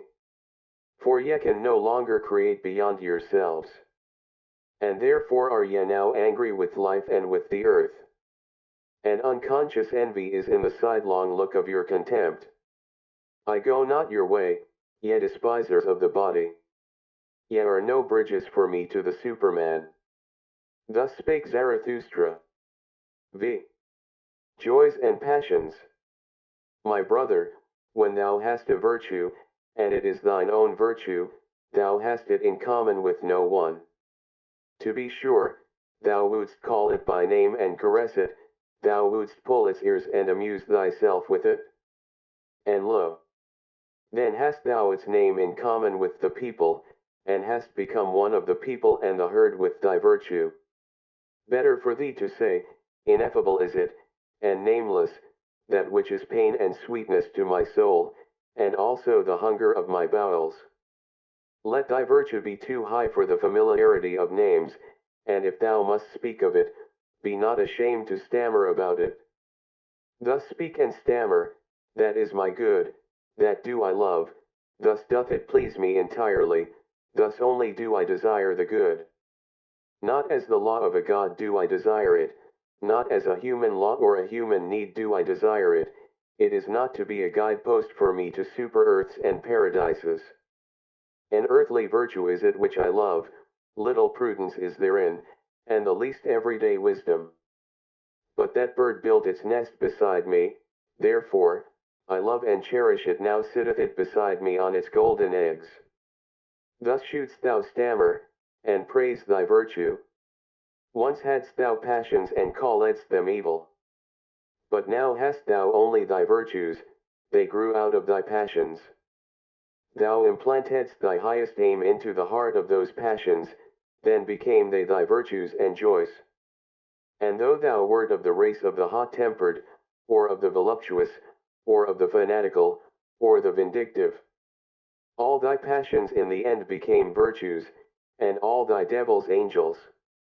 Once hadst thou wild dogs in thy cellar, but they changed at last into birds and charming songstresses.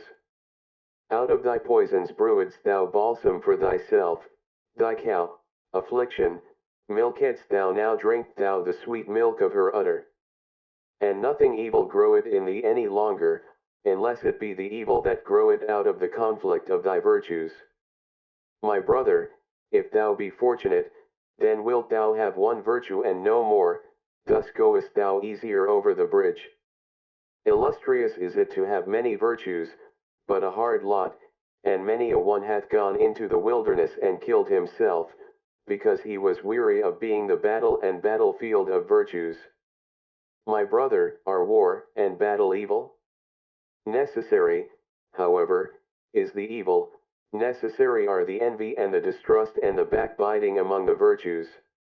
Lo, how each of thy virtues is covetous of the highest place, it wanteth thy whole spirit to be its herald, it wanteth thy whole power, in wrath, hatred, and love. Jealous is every virtue of the others, and a dreadful thing is jealousy. Even virtues may succumb by jealousy. He whom the flame of jealousy encompasseth, turneth at last, like the scorpion, the poison sting against himself. Ah, my brother, hast thou never seen a virtue backbite and stab itself? Man is something that hath to be surpassed, and therefore shalt thou love thy virtues, for thou wilt succumb by them. Thus spake Zarathustra. 6. The pale criminal. Ye do not mean to slay, ye judges, and sacrificers, until the animal hath bowed its head. Lo!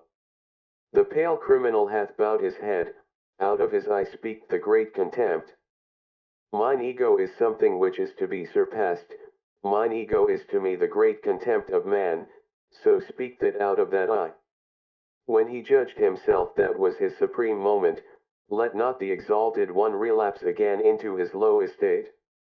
There is no salvation for him who thus suffereth from himself, unless it be speedy death. Your slaying, ye judges, shall be pity, and not revenge, and in that ye slay, see to it that ye yourselves justify life. It is not enough that ye should reconcile with him whom ye slay. Let your sorrow be love to the Superman, thus will ye justify your own survival. Enemy shall ye say but not villain, invalid shall ye say but not wretch, fool shall ye say but not sinner. And thou, red judge, if thou would say audibly all thou hast done in thought, then would every one cry, away with the nastiness and the virulent reptile. But one thing is the thought, another thing is the deed, and another thing is the idea of the deed. The will of causality doth not roll between them. An idea made this pale man pale. Adequate was he for his deed when he did it, but the idea of it, he could not endure when it was done. Evermore did he now see himself as the doer of one deed. Madness, I call this, the exception reversed itself to the rule in him. The streak of chalk bewitched the hand, the stroke he struck bewitched his weak reason. Madness after the deed, I call this. Hearken, ye judges. There is another madness besides, and it is before the deed. Ah! Ye have not gone deep enough into this soul. Thus speak the red judge. Why did this criminal commit murder? He meant to rob. I tell you, however, that his soul wanted blood, not booty, he thirsted for the happiness of the knife. But his weak reason understood not this madness, and it persuaded him. What matter about blood, it said, wishest thou not, at least, to make booty thereby? Or take revenge? And he hearkened unto his weak reason, like lead lay its words upon him, thereupon he robbed when he murdered. He did not mean to be ashamed of his madness. And now once more lieth the lead of his guilt upon him, and once more is his weak reason so benumbed, so paralyzed, and so dull. Could he only shake his head, then would his burden roll off, but who shaketh that head? What is this man? A mass of diseases that reach out into the world through the spirit, there they want to get their prey. What is this man? A coil of wild serpents that are seldom at peace among themselves, so they go forth apart and seek prey in the world. Look at that poor body. What it suffered and craved, the poor soul interpreted to itself, it interpreted it as murderous desire, and eagerness for the happiness of the knife.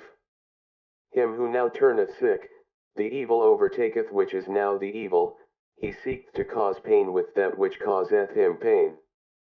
But there have been other ages, and another evil and good.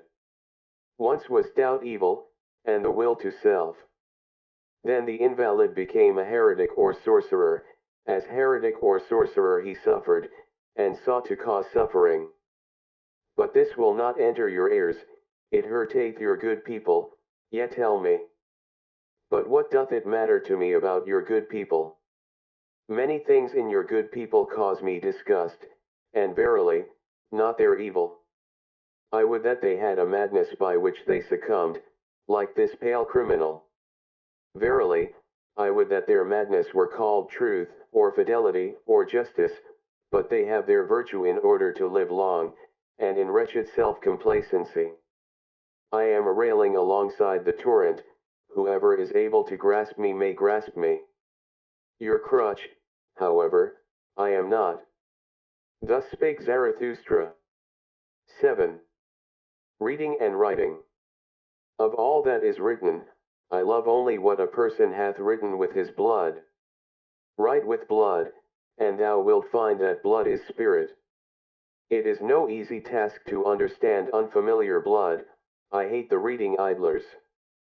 He who knoweth the reader, doth nothing more for the reader. Another century of readers and spirit itself will stink. Every one being allowed to learn to read, ruineth in the long run not only writing but also thinking. Once spirit was God, then it became man, and now it even becometh populace. He that writeth in blood and proverbs doth not want to be read, but learned by heart. In the mountains the shortest way is from peak to peak, but for that route thou must have long legs. Proverbs should be peaks, and those spoken to should be big and tall. The atmosphere rare and pure, danger near and the spirit full of a joyful wickedness, thus are things well matched. I want to have goblins about me, for I am courageous. The courage which scareth away ghosts, createth for itself goblins it wanteth to laugh. I no longer feel in common with you, the very cloud which I see beneath me, the blackness and heaviness at which I laugh, that is your thunder cloud. Ye look aloft when ye long for exaltation, and I look downward because I am exalted. Who among you can at the same time laugh and be exalted? He who climbeth on the highest mountains, laugheth at all tragic plays and tragic realities. Courageous, unconcerned, scornful, coercive, so wisdom wisheth us, she is a woman, and ever loveth only a warrior. Ye tell me, life is hard to bear. But for what purpose should ye have your pride in the morning and your resignation in the evening? Life is hard to bear, but do not affect to be so delicate. We are all of us fine sumpter asses and assesses. What have we in common with the rosebud, which trembleth because a drop of dew hath formed upon it? It is true we love life, not because we are wont to live, but because we are wont to love. There is always some madness in love. But there is always, also, some method in madness. And to me also, who appreciate life, the butterflies, and soap bubbles, and whatever is like them amongst us, seem most to enjoy happiness. To see these light, foolish, pretty, lively little sprites flit about that moveth Zarathustra to tears and songs. I should only believe in a God that would know how to dance. And when I saw my devil, I found him serious, thorough, profound, solemn. He was the spirit of gravity, through him all things fall. Not by wrath, but by laughter, do we slay. Come, let us slay the spirit of gravity. I learned to walk, since then have I let myself run. I learned to fly, since then I do not need pushing in order to move from a spot.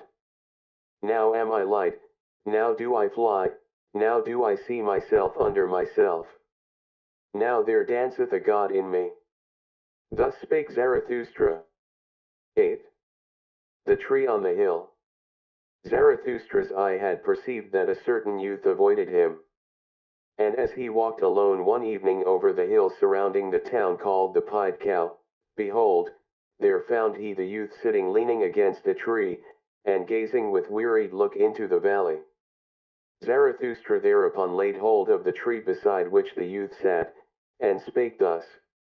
If I wished to shake this tree with my hands, I should not be able to do so.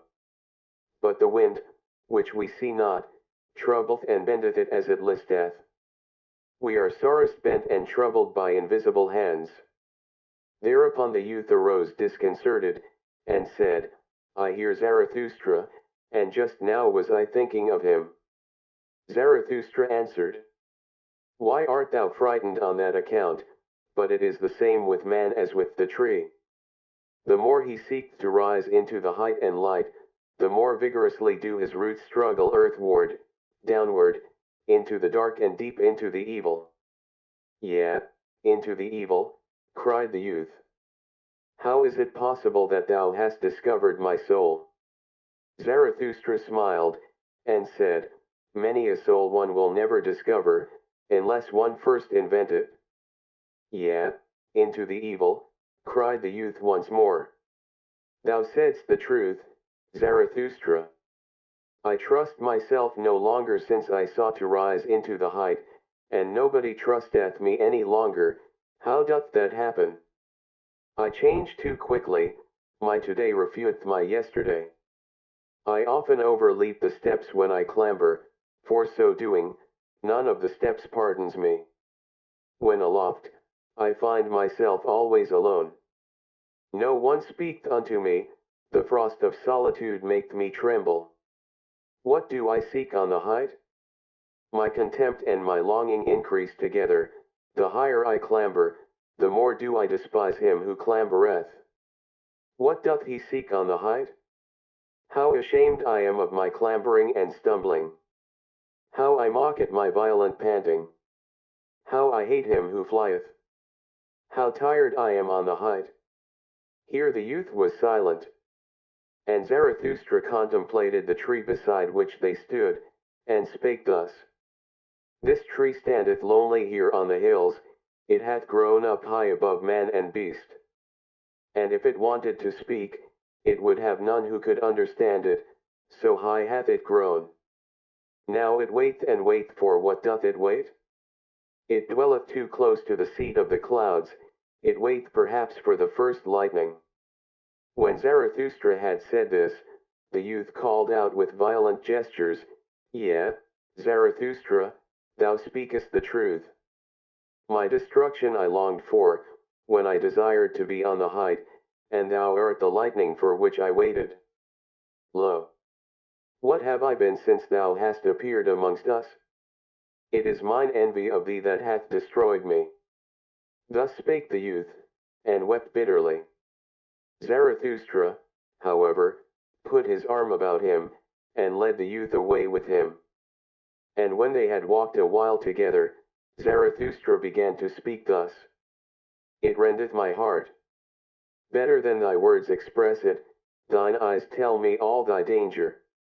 As yet thou art not free, thou still seekest freedom.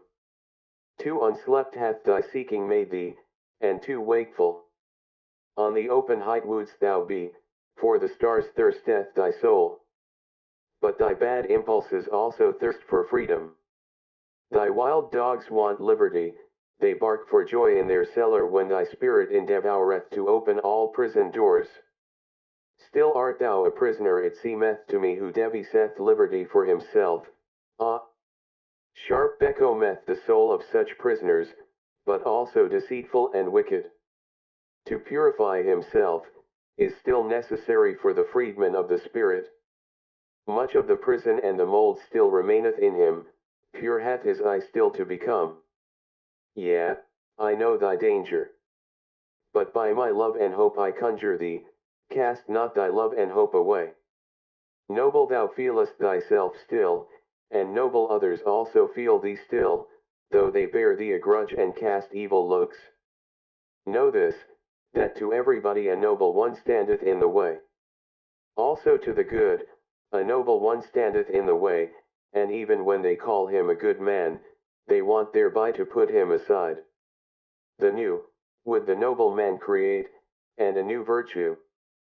The old, wanteth the good man, and that the old should be conserved. But it is not the danger of the noble man to turn a good man, but lest he should become a blusterer, a scoffer, or a destroyer. Ah! I have known noble ones who lost their highest hope. And then they disparaged all high hopes. Then lived they shamelessly in temporary pleasures, and beyond the day had hardly an aim. Spirit is also voluptuousness, said they.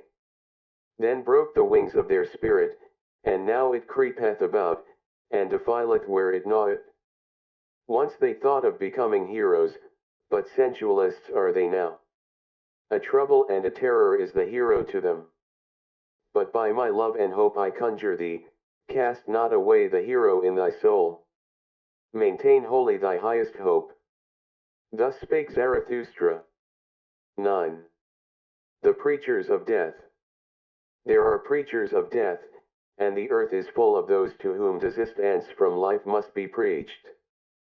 Full is the earth of the superfluous, marred is life by the many too many. May they be decoyed out of this life by the life eternal. The yellow ones, so are called the preachers of death, or the black ones. But I will show them unto you in other colors besides. There are the terrible ones who carry about in themselves the beast of prey, and have no choice except lusts or self-laceration. And even their lusts are self-laceration. They have not yet become men, those terrible ones, may they preach desistance from life, and pass away themselves. There are the spiritually consumptive ones, hardly are they born when they begin to die, and long for doctrines of lassitude and renunciation. They would fain be dead, and we should approve of their wish. Let us beware of awakening those dead ones, and of damaging those living coffins. They meet an invalid, or an old man, or a corpse, and immediately they say, life is refuted. But they only are refuted, and their eye, which seeth only one aspect of existence. Shrouded in thick melancholy, and eager for the little casualties that bring death, thus do they wait, and clench their teeth. Or else, they grasp at sweetmeats, and mock at their childishness thereby, they cling to their straw of life, and mock at their still clinging to it. Their wisdom speak thus, a fool, he who remaineth alive, but so far are we fools. And that is the foolishest thing in life. Life is only suffering, so say others, and lie not. Then see to it that ye cease. See to it that the life ceaseth which is only suffering. And let this be the teaching of your virtue, thou shalt slay thyself. Thou shalt steal away from thyself. Lust is sin, so say some who preach death. Let us go apart and beget no children. Giving birth is troublesome, say others. Why still give birth? One beareth only the unfortunate. And they also are preachers of death. Pity is necessary, so saith the third party. Take what I have. Take what I am. So much less doth life bind me. Were they consistently pitiful, then would they make their neighbors sick of life. To be wicked, that would be their true goodness. But they want to be rid of life, what care they if they bind others still faster with their chains and gifts? And yet also, to whom life is rough labor and disquiet, are ye not very tired of life? Are ye not very ripe for the sermon of death? All ye to whom rough labor is dear, and the rapid, new, and strange, ye put up with yourselves badly, your diligence is flight, and the will to self-forgetfulness. If ye believed more in life, then would ye devote yourselves less to the momentary. But for waiting, ye have not enough of capacity in you, nor even for idling. Everywhere resoundeth the voices of those who preach death, and the earth is full of those to whom death hath to be preached. Or life eternal, it is all the same to me if only they pass away quickly. Thus spake Zarathustra. X. War and warriors. By our best enemies we do not want to be spared, nor by those either whom we love from the very heart. So let me tell you the truth. My brethren in war, I love you from the very heart. I am, and was ever, your counterpart. And I am also your best enemy. So let me tell you the truth. I know the hatred and envy of your hearts. Ye are not great enough not to know of hatred and envy. Then be great enough not to be ashamed of them. And if ye cannot be saints of knowledge, then, I pray you, be at least its warriors. They are the companions and forerunners of such saintship. I see many soldiers, could I but see many warriors. Uniform one calleth what they wear, may it not be uniform what they therewith hide? Ye shall be those whose eyes ever seek for an enemy for your enemy. And with some of you there is hatred at first sight. Your enemy shall ye seek, your war shall ye wage, and for the sake of your thoughts? And if your thoughts succumb, your uprightness shall still shout triumph thereby. Ye shall love peace as a means to new wars, and the short peace more than the long. You I advise not to work, but to fight. You I advise not to peace, but to victory. Let your work be a fight, let your peace be a victory. One can only be silent and sit peacefully when one hath arrow and bow, otherwise one prateth and quarreleth. Let your peace be a victory. Ye say it is the good cause which halloweth even war? I say unto you, it is the good war which halloweth every cause. War and courage have done more great things than charity. Not your sympathy, but your bravery hath hitherto saved the victims.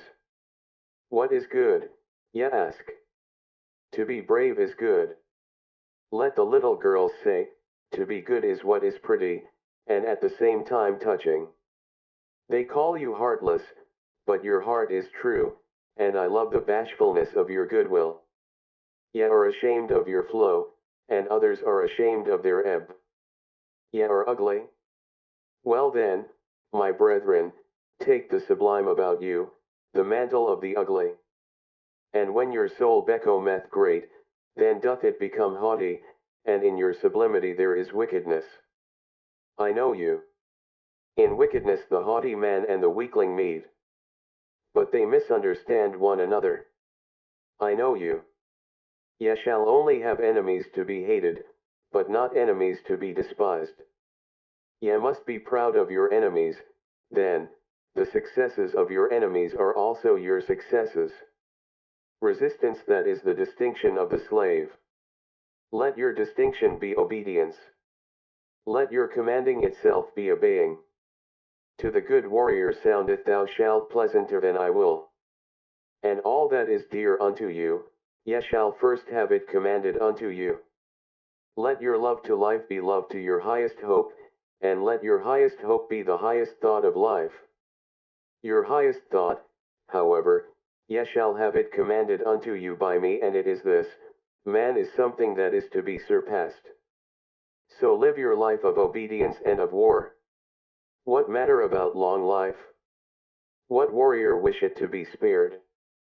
I spare you not, I love you from my very heart, my brethren in war.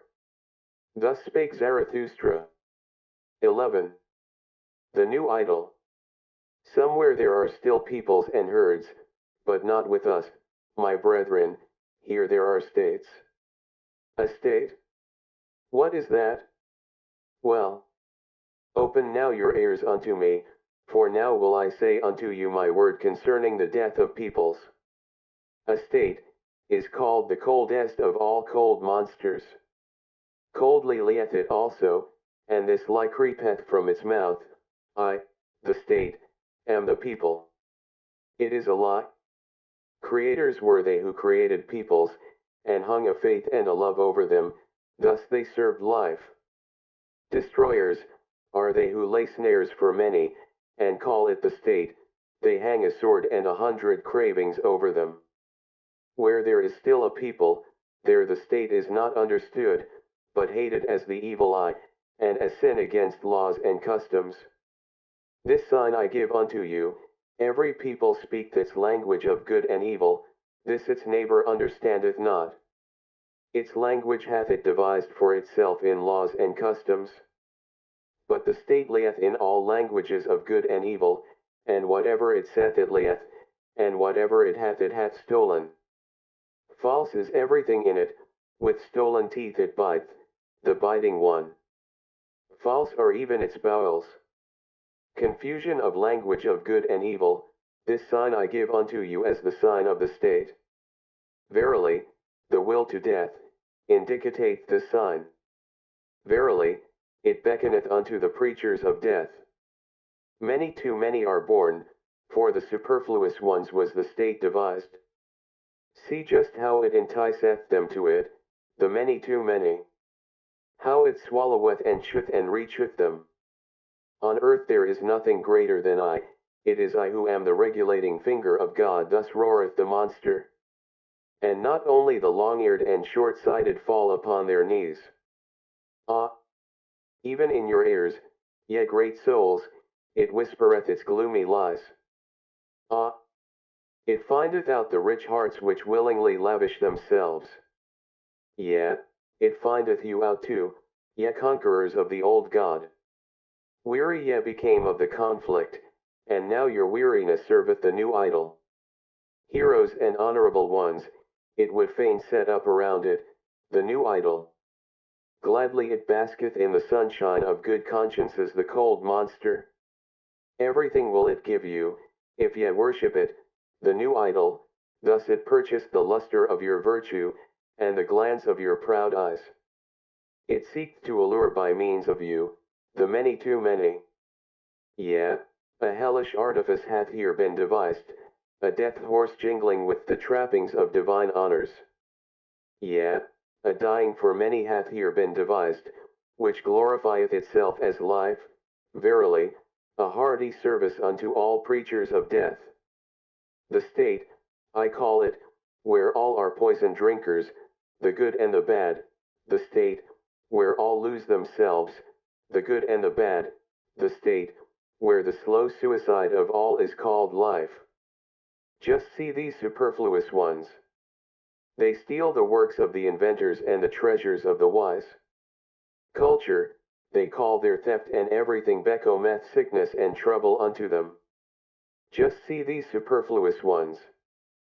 Sick are they always, they vomit their bile and call it a newspaper. They devour one another, and cannot even digest themselves. Just see these superfluous ones. Wealth they acquire and become poorer thereby. Power they seek for, and above all, the lover of power, much money these impotent ones. See them clamber, these nimble apes. They clamber over one another, and thus scuffle into the mud and the abyss. Towards the throne they all strive, it is their madness as if happiness sat on the throne. Oft-times sitteth filth on the throne, and oft-times also the throne on filth. Madmen they all seem to me, and clambering apes, and too eager. Badly smelleth their idol to me, the cold monster, badly they all smell to me, these idolaters. My brethren, will ye suffocate in the fumes of their maws and appetites? Better break the windows and jump into the open air. Do go out of the way of the bad odor. Withdraw from the idolatry of the superfluous. Do go out of the way of the bad odor. Withdraw from the steam of these human sacrifices. Open still remaineth the earth for great souls. Empty are still many sites for lone ones and twain ones, around which float the odor of tranquil seas. Open still remaineth a free life for great souls. Verily, he who possesseth little is so much the less possessed, blessed be moderate poverty. There, where the state seizeth, there only commenceth the man who is not superfluous, there commenceth the song of the necessary ones, the single and irreplaceable melody. There, where the state seizeth, pray look thither, my brethren. Do ye not see it, the rainbow and the bridges of the Superman? Thus spake Zarathustra. 12. The flies in the marketplace. Flee, my friend, into thy solitude. I see thee deafened with the noise of the great man, and stung all over with the stings of the little ones. Admirably do forest and rock know how to be silent with thee. Resemble again the tree which thou lovest, the broad-branched one silently and attentively it o'errangeth the sea. Where solitude endeth, there beginneth the marketplace, and where the marketplace beginneth, there beginneth also the noise of the great actors, and the buzzing of the poison flies. In the world even the best things are worthless without those who represent them, those representers, the people call great men. Little do the people understand what is great, that is to say, the creating agency. But they have a taste for all representers and actors of great things. Around the devisers of new values revolveth the world, invisibly it revolveth. But around the actors revolve the people and the glory, such is the course of things. Spirit hath the actor, but little conscience of the spirit. He believeth always in that wherewith he maketh believe most strongly in himself. Tomorrow he hath a new belief, and the day after, one still newer. Sharp perceptions hath he, like the people, and changeable humors. To upset that meaneth with him to prove. To drive mad that meaneth with him to convince. And blood is counted by him as the best of all arguments. A truth which only glideth into fine ears, he calleth falsehood and trumpery. Verily, he believeth only in gods that make a great noise in the world. Full of clattering buffoons is the marketplace, and the people glory in their great men. These are for them the masters of the hour. But the hour presseth them, so they press thee. And also from thee they want yet or nay. Alas! Thou wouldst set thy chair betwixt for and against. On account of those absolute and impatient ones, be not jealous, thou lover of truth. Never yet did truth cling to the arm of an absolute one. On account of those abrupt ones, return into thy security, only in the marketplace is one assailed by yet or nay. Slow is the experience of all deep fountains, long have they to wait until they know what hath fallen into their depths. Away from the marketplace and from fame taketh place all that is great, away from the marketplace and from fame have ever dwelt the devisers of new values. Flee, my friend, into thy solitude, I see thee stung all over by the poisonous flies.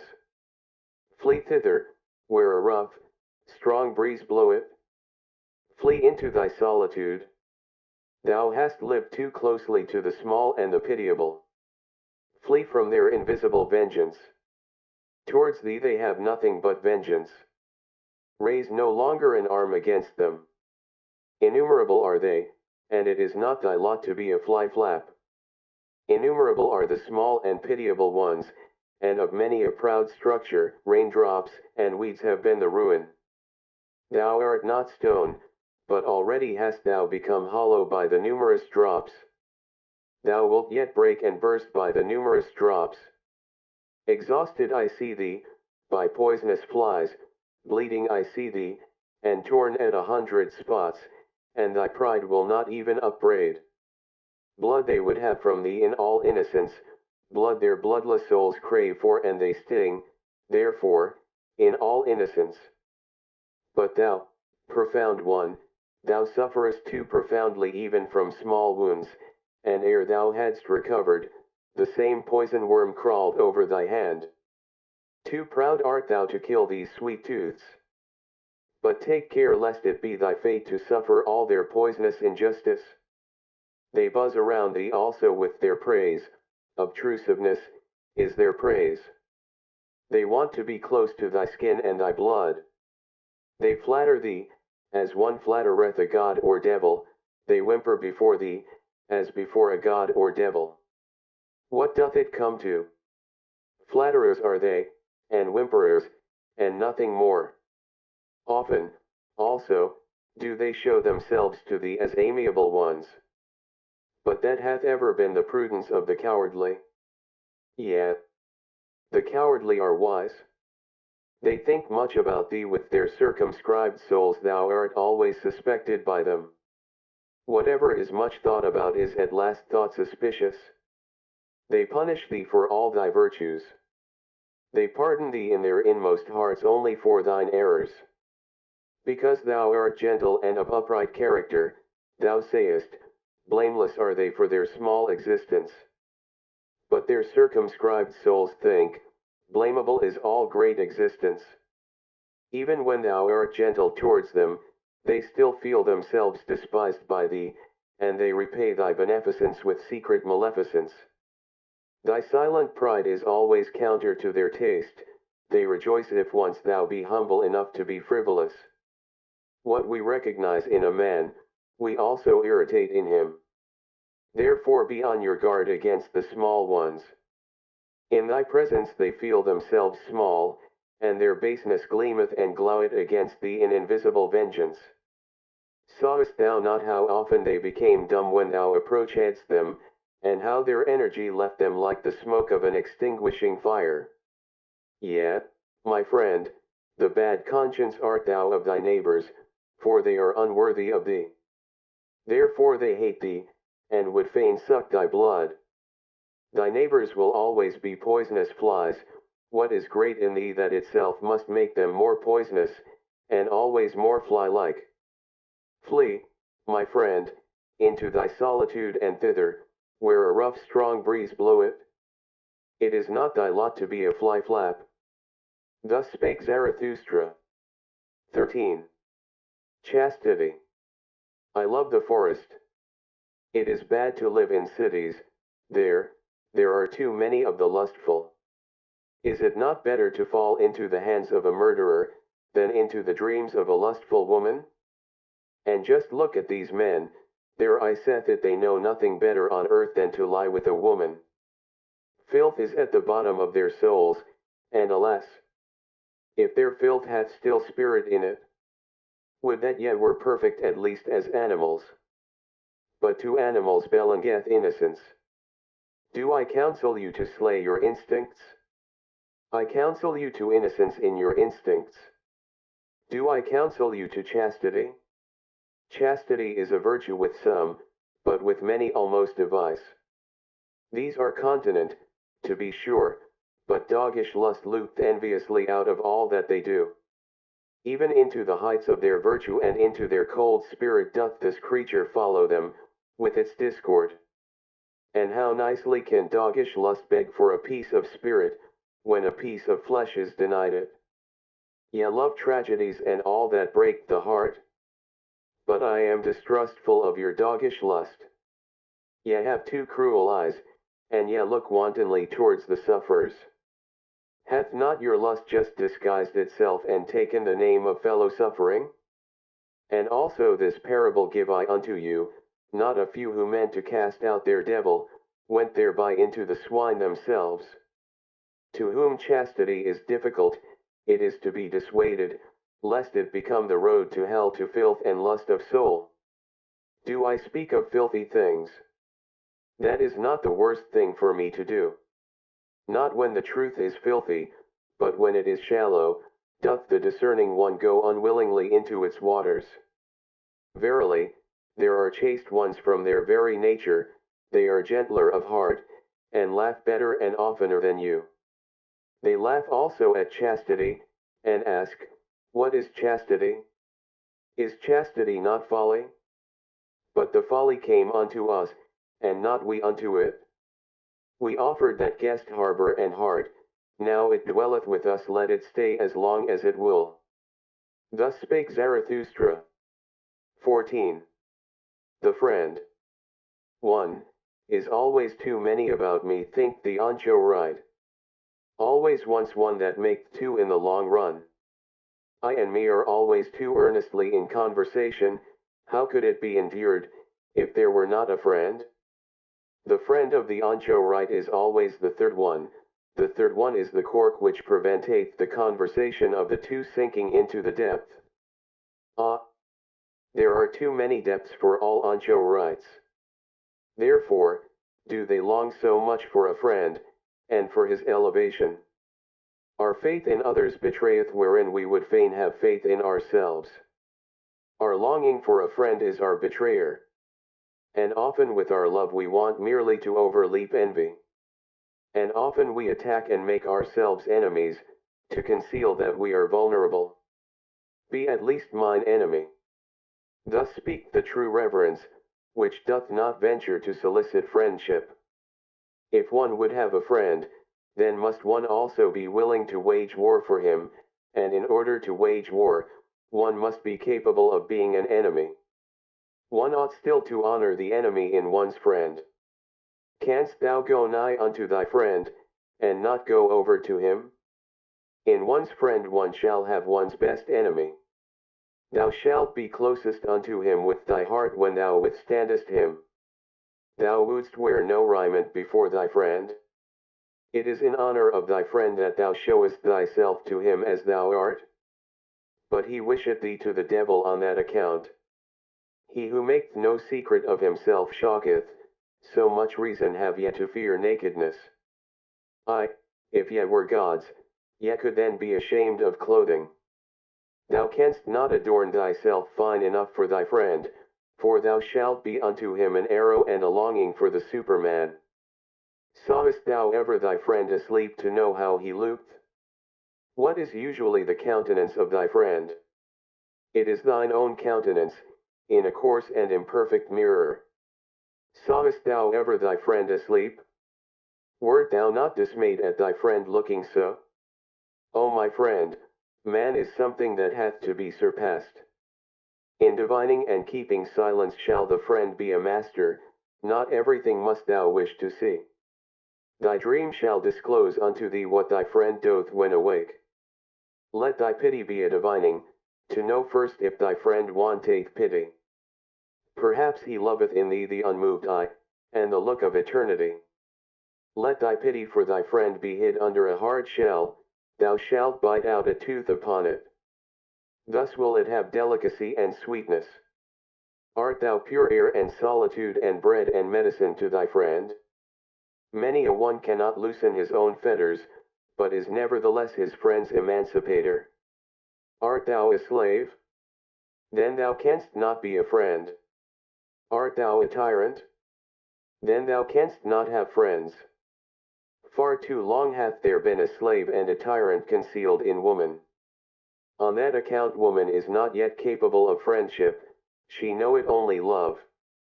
In woman's love there is injustice and blindness to all she doth not love. And even in woman's conscious love, there is still always surprise and lightning and night, along with the light. As yet woman is not capable of friendship, women are still cats, and birds. Or at the best, cows. As yet woman is not capable of friendship. But tell me, ye men, who of you are capable of friendship?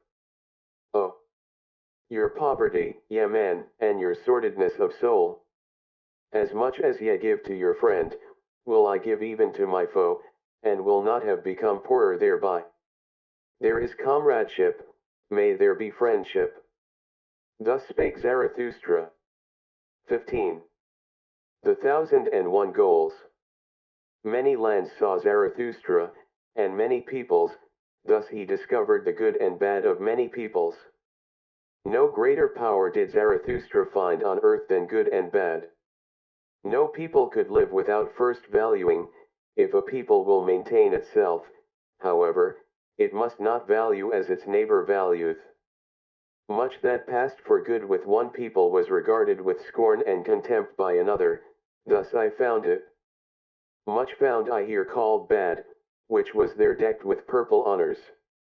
Never did the one neighbor understand the other, ever did his soul marvel at his neighbor's delusion and wickedness. A table of excellencies hangeth over every people. Lo! It is the table of their triumphs, lo! It is the voice of their will to power. It is laudable, what they think hard, what is indispensable and hard they call good, and what relieveth in the direst distress, the unique and hardest of all they extol as holy. Whatever maketh them rule and conquer and shine, to the dismay and envy of their neighbors, they regard as the high and foremost thing, the test, and the meaning of all else. Verily, my brother, if thou knewest but a people's need, its land, its sky, and its neighbor, then wouldst thou divine the law of its surmountings, and why it climbeth up that ladder to its hope. Always shalt thou be the foremost and prominent above others, no one shall thy jealous soul love, except a friend that made the soul of a Greek thrill, thereby went he his way to greatness. To speak truth, and be skillful with bow and arrow, so seemed it alike pleasing and hard to the people from whom cometh my name, the name which is alike pleasing and hard to me. To honor father and mother, and from the root of the soul to do their will, this table of surmounting hung another people over them, and became powerful and permanent thereby. To have fidelity, and for the sake of fidelity to risk honor and blood, even in evil and dangerous courses, teaching itself so, another people mastered itself, and thus mastering itself, became pregnant and heavy with great hopes. Verily, men have given unto themselves all their good and bad. Verily, they took it not, they found it not, it came not unto them as a voice from heaven. Values did man only assign to things in order to maintain himself. He created only the significance of things, a human significance. Therefore, calleth he himself man, that is, the valuator. Valuing is creating, hear it, yet creating ones. Valuation itself is the treasure and jewel of the valued things.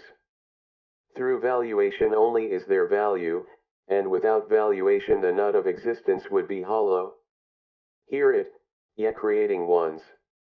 Change of values, that is, change of the creating ones.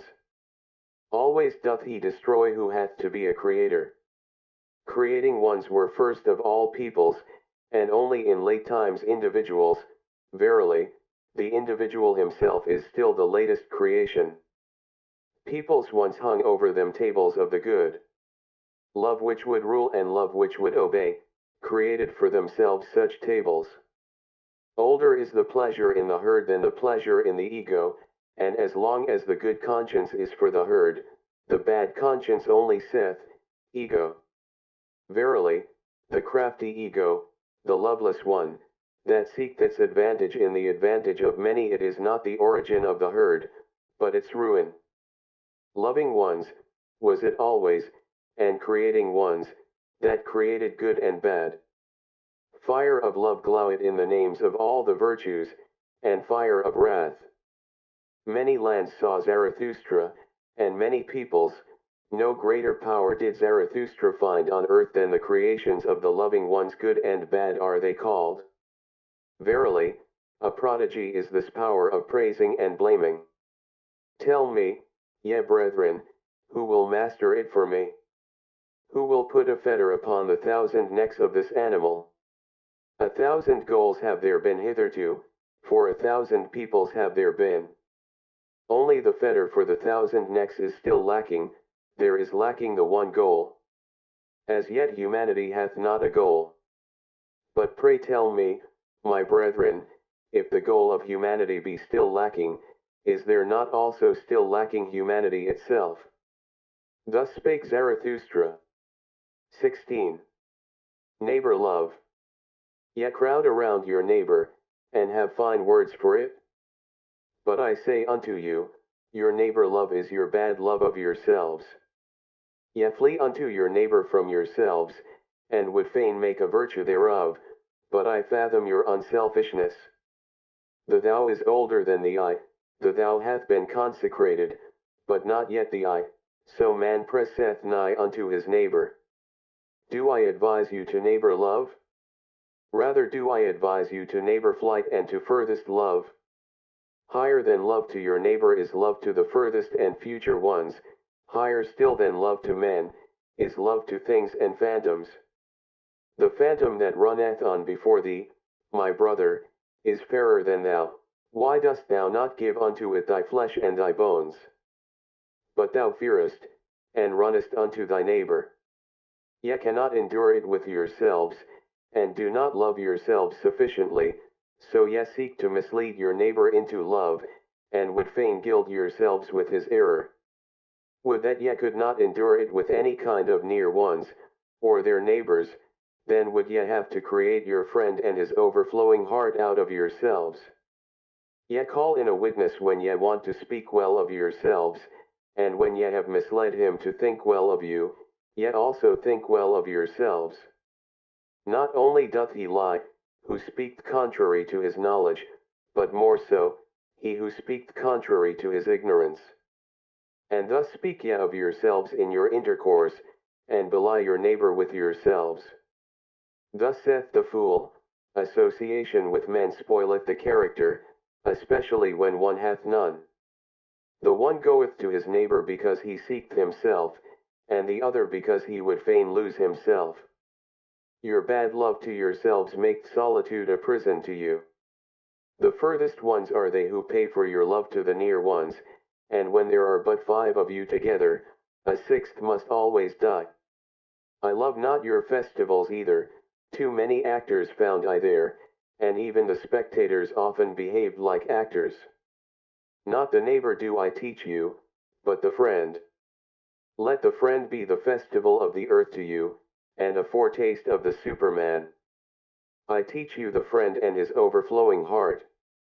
But one must know how to be a sponge, if one would be loved by overflowing hearts. I teach you the friend in whom the world standeth complete, a capsule of the good the creating friend, who hath always a complete world to bestow. And as the world unrolled itself for him, so rolleth it together again for him in rings, as the growth of good through evil, as the growth of purpose out of chance. Let the future and the furthest be the motive of thy today, in thy friend shalt thou love the Superman as thy motive. My brethren, I advise you not to neighbor love, I advise you to furthest love. Thus spake Zarathustra. 17. The way of the creating one. Wouldst thou go into isolation, my brother? Wouldst thou seek the way unto thyself? Tarry yet a little and hearken unto me.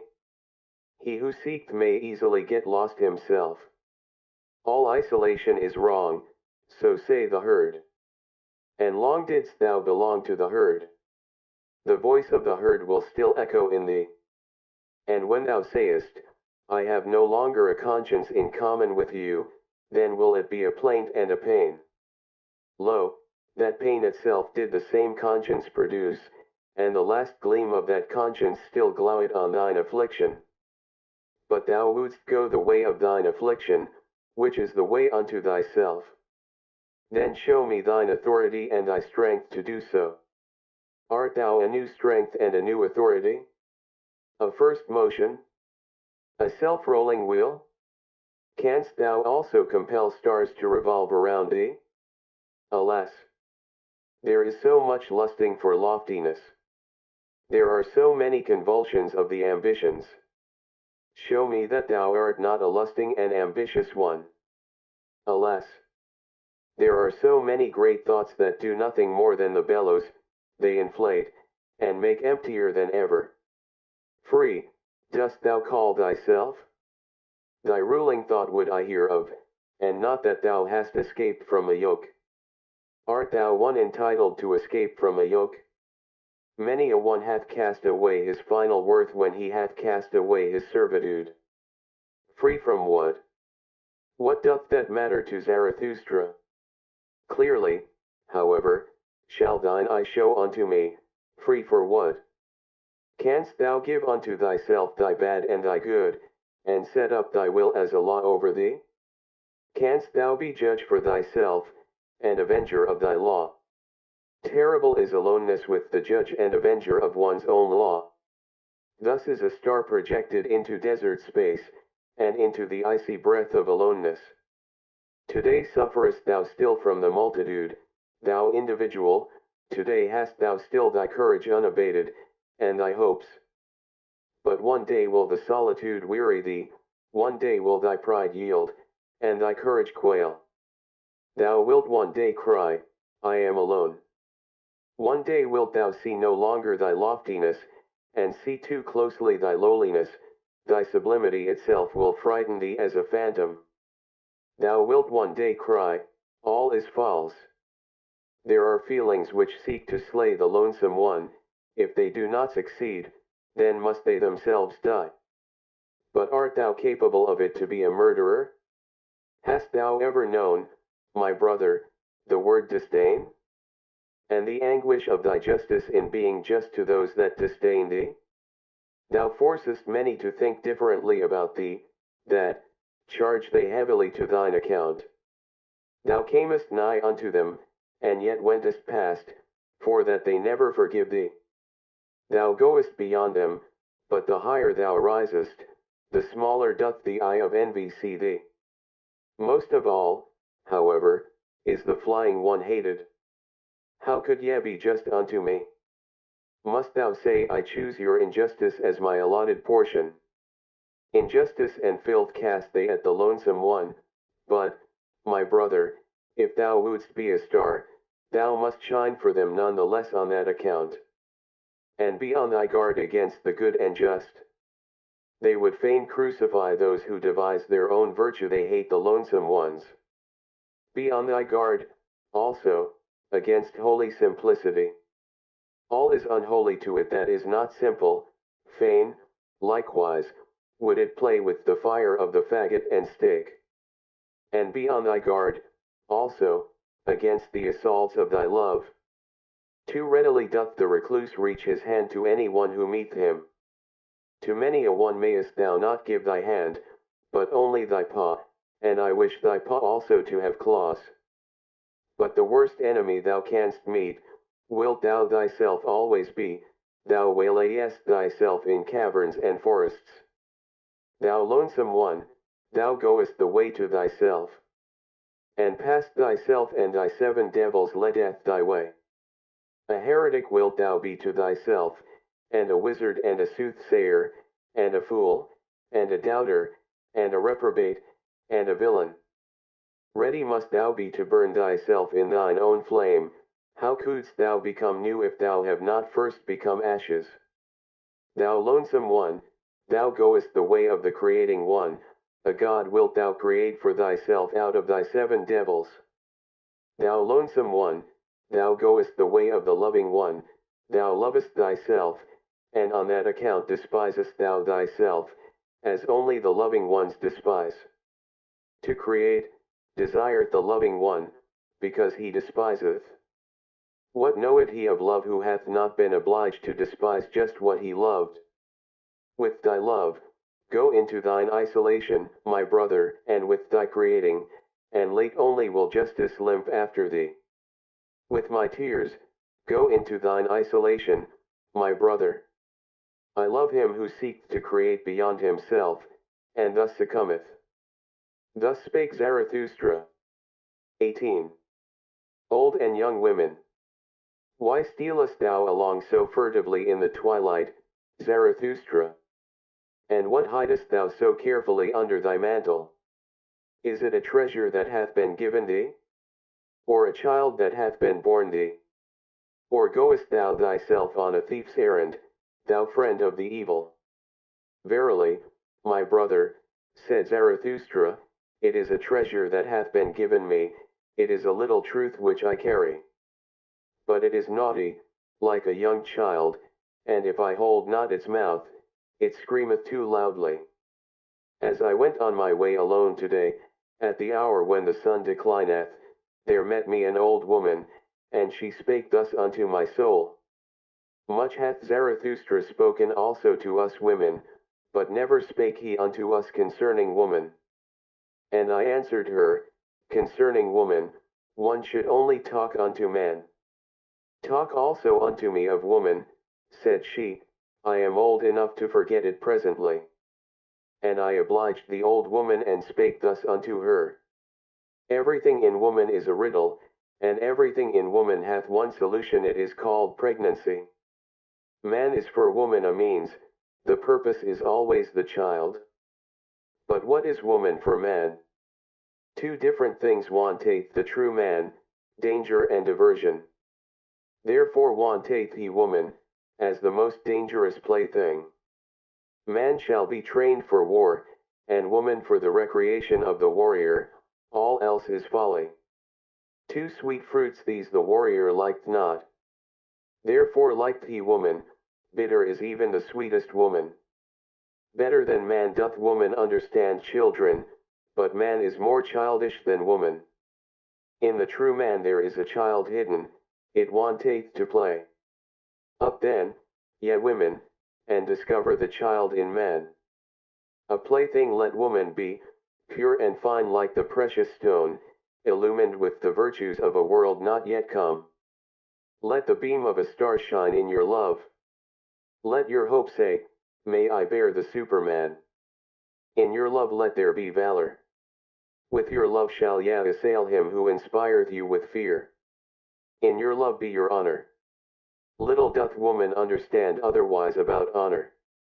But let this be your honor, always to love more than ye are loved, and never be the second.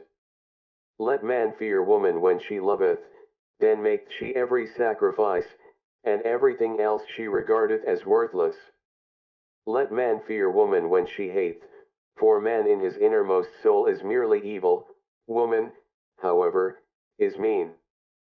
Whom hateth woman most, thus spake the iron to the lodestone, I hate thee most, because thou attractest, but art too weak to draw unto thee.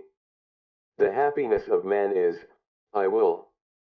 The happiness of woman is, he will. Lo, now hath the world become perfect. Thus thinketh every woman when she obeyeth with all her love. Obey, must the woman, and find a depth for her surface. Surface, is woman's soul, a mobile, stormy film on shallow water. Man's soul, however, is deep, its current gusheth in subterranean caverns, woman surmiseth its force, but comprehendeth it not. Then answered me the old woman, many fine things hath Zarathustra said, especially for those who are young enough for them. Strange. Zarathustra knoweth little about woman, and yet he is right about them. Doth this happen, because with women nothing is impossible? And now accept a little truth by way of thanks. I am old enough for it. Swaddle it up and hold its mouth, otherwise it will scream too loudly, the little truth. Give me, woman, thy little truth, said I. And thus spake the old woman. Thou goest to women? Do not forget thy whip. Thus spake Zarathustra. 19. The bite of the adder. One day had Zarathustra fallen asleep under a fig tree, owing to the heat, with his arms over his face. And there came an adder and bit him in the neck, so that Zarathustra screamed with pain. When he had taken his arm from his face he looked at the serpent, and then did it recognize the eyes of Zarathustra, wriggled awkwardly, and tried to get away. Not at all, said Zarathustra, as yet hast thou not received my thanks. Thou hast awakened me in time, my journey is yet long. Thy journey is short, said the adder sadly, my poison is fatal. Zarathustra smiled. When did ever a dragon die of a serpent's poison? Said he. But take thy poison back. Thou art not rich enough to present it to me. Then fell the adder again on his neck, and licked his wound. When Zarathustra once told this to his disciples they asked him, and what, O Zarathustra, is the moral of thy story? And Zarathustra answered them thus. The destroyer of morality, the good and just call me, my story is immoral.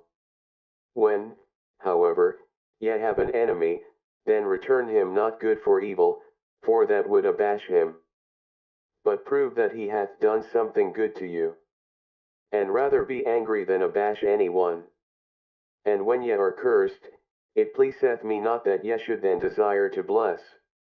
Rather curse a little also. And should a great injustice befall you, then do quickly 5 small ones besides. Hideous to behold is he on whom injustice presseth alone. Did ye ever know this? Shared injustice is half justice. And he who can bear it, shall take the injustice upon himself. A small revenge is humaner than no revenge at all. And if the punishment be not also a right and an honor to the transgressor, I do not like your punishing. Nobler is it to own oneself in the wrong than to establish one's right, especially if one be in the right. Only, one must be rich enough to do so. I do not like your cold justice. Out of the eye of your judges there always glanceth the executioner and his cold steel. Tell me, where find we justice, which is love with seeing eyes? Devise me, then, the love which not only beareth all punishment, but also all guilt. Devise me, then, the justice which acquitteth every one except the judge. And would ye hear this likewise? To him who seeketh to be just from the heart, even the lie becometh philanthropy. But how could I be just from the heart? How can I give every one his own? Let this be enough for me, I give unto every one mine own. Finally, my brethren, guard against doing wrong to any anchorite. How could an anchorite forget? How could he requite? Like a deep well is an anchorite. Easy is it to throw in a stone, if it should sink to the bottom, however, tell me, who will bring it out again? Guard against injuring the anchorite? If ye have done so, however, well then, kill him also. Thus spake Zarathustra. XX. Child and marriage.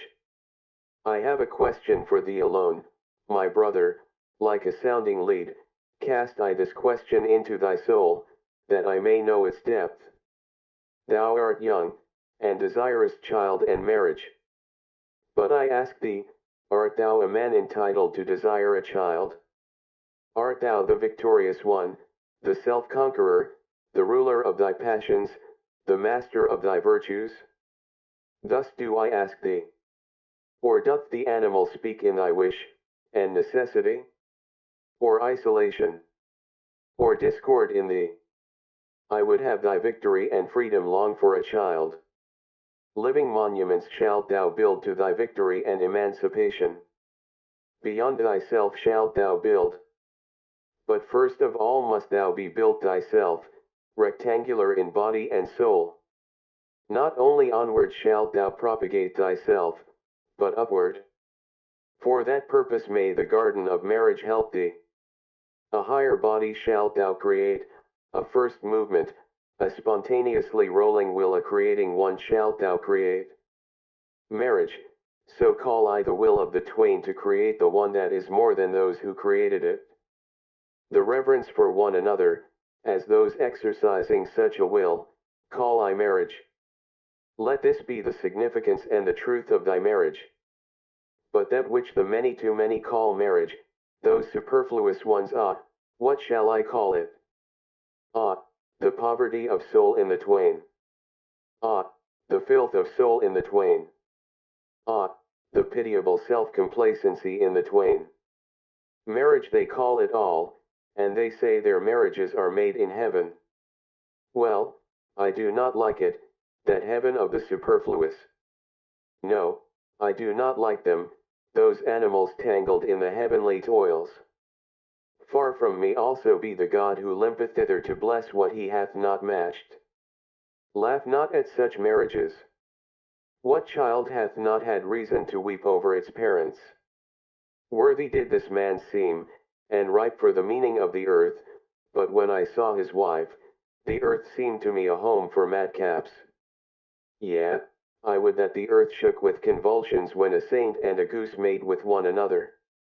This one went forth in quest of truth as a hero, and at last got for himself a small decked-up lie, his marriage he calleth it. That one was reserved in intercourse and chose choicely. But one time he spoiled his company for all time, his marriage he calleth it. Another sought a handmaid with the virtues of an angel. But all at once he became the handmaid of a woman, and now would he need also to become an angel. Careful, have I found all buyers, and all of them have astute eyes. But even the astutest of them buyeth his wife in a sack. Many short follies that is called love by you. And your marriage putteth an end to many short follies, with one long stupidity. Your love to woman, and woman's love to man, would that it were sympathy for suffering and veiled deities. But generally two animals alight on one another. But even your best love is only an enraptured simile and a painful ardour. It is a torch to light you to loftier paths. Beyond yourselves shall ye love some day. Then learn first of all to love. And on that account ye had to drink the bitter cup of your love. Bitterness is in the cup even of the best love, thus doth it cause longing for the Superman, thus doth it cause thirst in the creating one. Thirst in the creating one, arrow and longing for the Superman. Tell me, my brother, is this thy will to marriage? Wholly call I such a will, and such a marriage. Thus spake Zarathustra. XXI. Voluntary death. Many die too late, and some die too early. Yet strange soundeth the precept, die at the right time. Die at the right time, so Spoke Zarathustra. To be sure, he who never liveth at the right time, how could he ever die at the right time? Would that he might never be born, thus do I advise the superfluous ones. But even the superfluous ones make much ado about their death, and even the hollowest nut wanteth to be cracked. Every one regardeth dying as a great matter, but as yet death is not a festival. Not yet have people learned to inaugurate the finest festivals. The consummating death I show unto you, which becometh a stimulus and promise to the living. His death, dieth the consummating one triumphantly, surrounded by hoping and promising ones. Thus should one learn to die, and there should be no festival at which such a dying one doth not consecrate the oaths of the living. Thus to die is best. The next best, however, is to die in battle, and sacrifice a great soul. But to the fighter equally hateful as to the victor, is your grinning death which stealeth nigh like a thief and yet cometh as master. My death, praise I unto you, the voluntary death, which cometh unto me because I want it. And when shall I want it? He that hath a goal and an heir, wanteth death at the right time for the goal and the heir. And out of reverence for the goal and the heir, he will hang up no more withered wreaths in the sanctuary of life. Verily, not the rope makers will I resemble, they lengthen out their cord, and thereby go ever backward. Many a one, also, waxed too old for his truths and triumphs, a toothless mouth hath no longer the right to every truth. And whoever wanteth to have fame, must take leave of honor betimes, and practice the difficult art of going at the right time. One must discontinue being feasted upon when one tasteth best, that is known by those who want to be long loved. Sour apples are there, no doubt, whose lot is to wait until the last day of autumn, and at the same time they become ripe, yellow, and shriveled. In some age the heart first, and in others the spirit.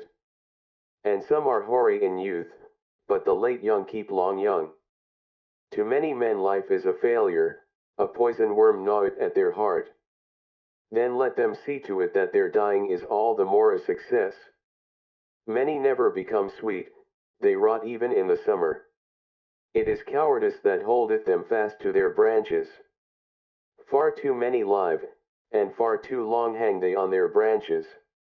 Would that a storm came and shook all this rottenness and worm-eatenness from the tree. Would that there came preachers of speedy death. Those would be the appropriate storms and agitators of the trees of life. But I hear only slow death preached, and patience with all that is earthly. Ah! Yet preach patience with what is earthly? This earthly is it that hath too much patience with you, ye blasphemers. Verily, too early died that Hebrew whom the preachers of slow death honor, and to many hath it proved a calamity that he died too early. As yet had he known only tears, and the melancholy of the Hebrews, together with the hatred of the good and just the Hebrew Jesus, then was he seized with the longing for death. Had he but remained in the wilderness, and far from the good and just, then, perhaps, would he have learned to live, and love the earth and laughter also. Believe it, my brethren. He died too early. He himself would have disavowed his doctrine had he attained to my age.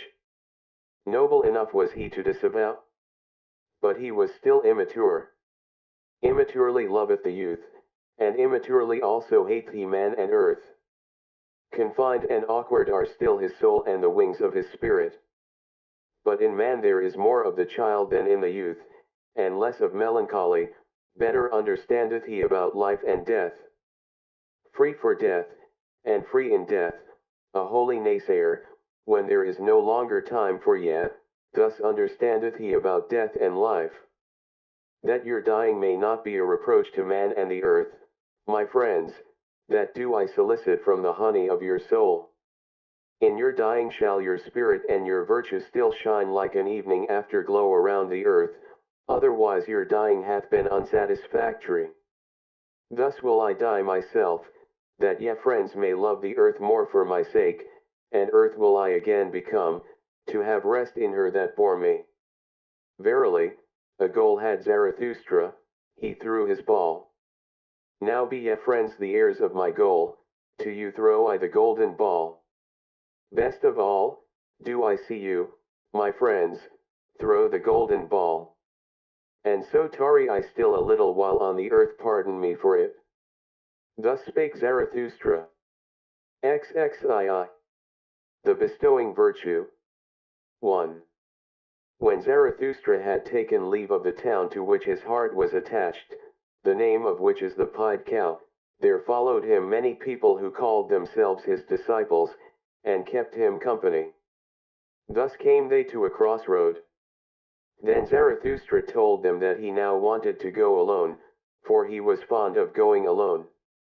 His disciples, however, presented him at his departure with a staff, on the golden handle of which a serpent twined round the sun. Zarathustra rejoiced on account of the staff, and supported himself thereon. Then spake he thus to his disciples. Tell me, pray, how came gold to the highest value? Because it is uncommon, and unprofiting, and beaming, and soft in luster, it always bestoweth itself. Only as image of the highest virtue came gold to the highest value. Gold-like, beameth the glance of the bestower. Gold luster maketh peace between moon and sun. Uncommon is the highest virtue, and unprofiting, beaming is it, and soft of luster, a bestowing virtue is the highest virtue. Verily, I divine you well, my disciples, ye strive like me for the bestowing virtue. What should ye have in common with cats and wolves? It is your thirst to become sacrifices and gifts to yourselves, and therefore have ye the thirst to accumulate all riches in your soul.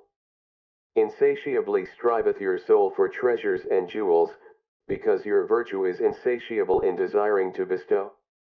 Ye constrain all things to flow towards you and into you, so that they shall flow back again out of your fountain as the gifts of your love.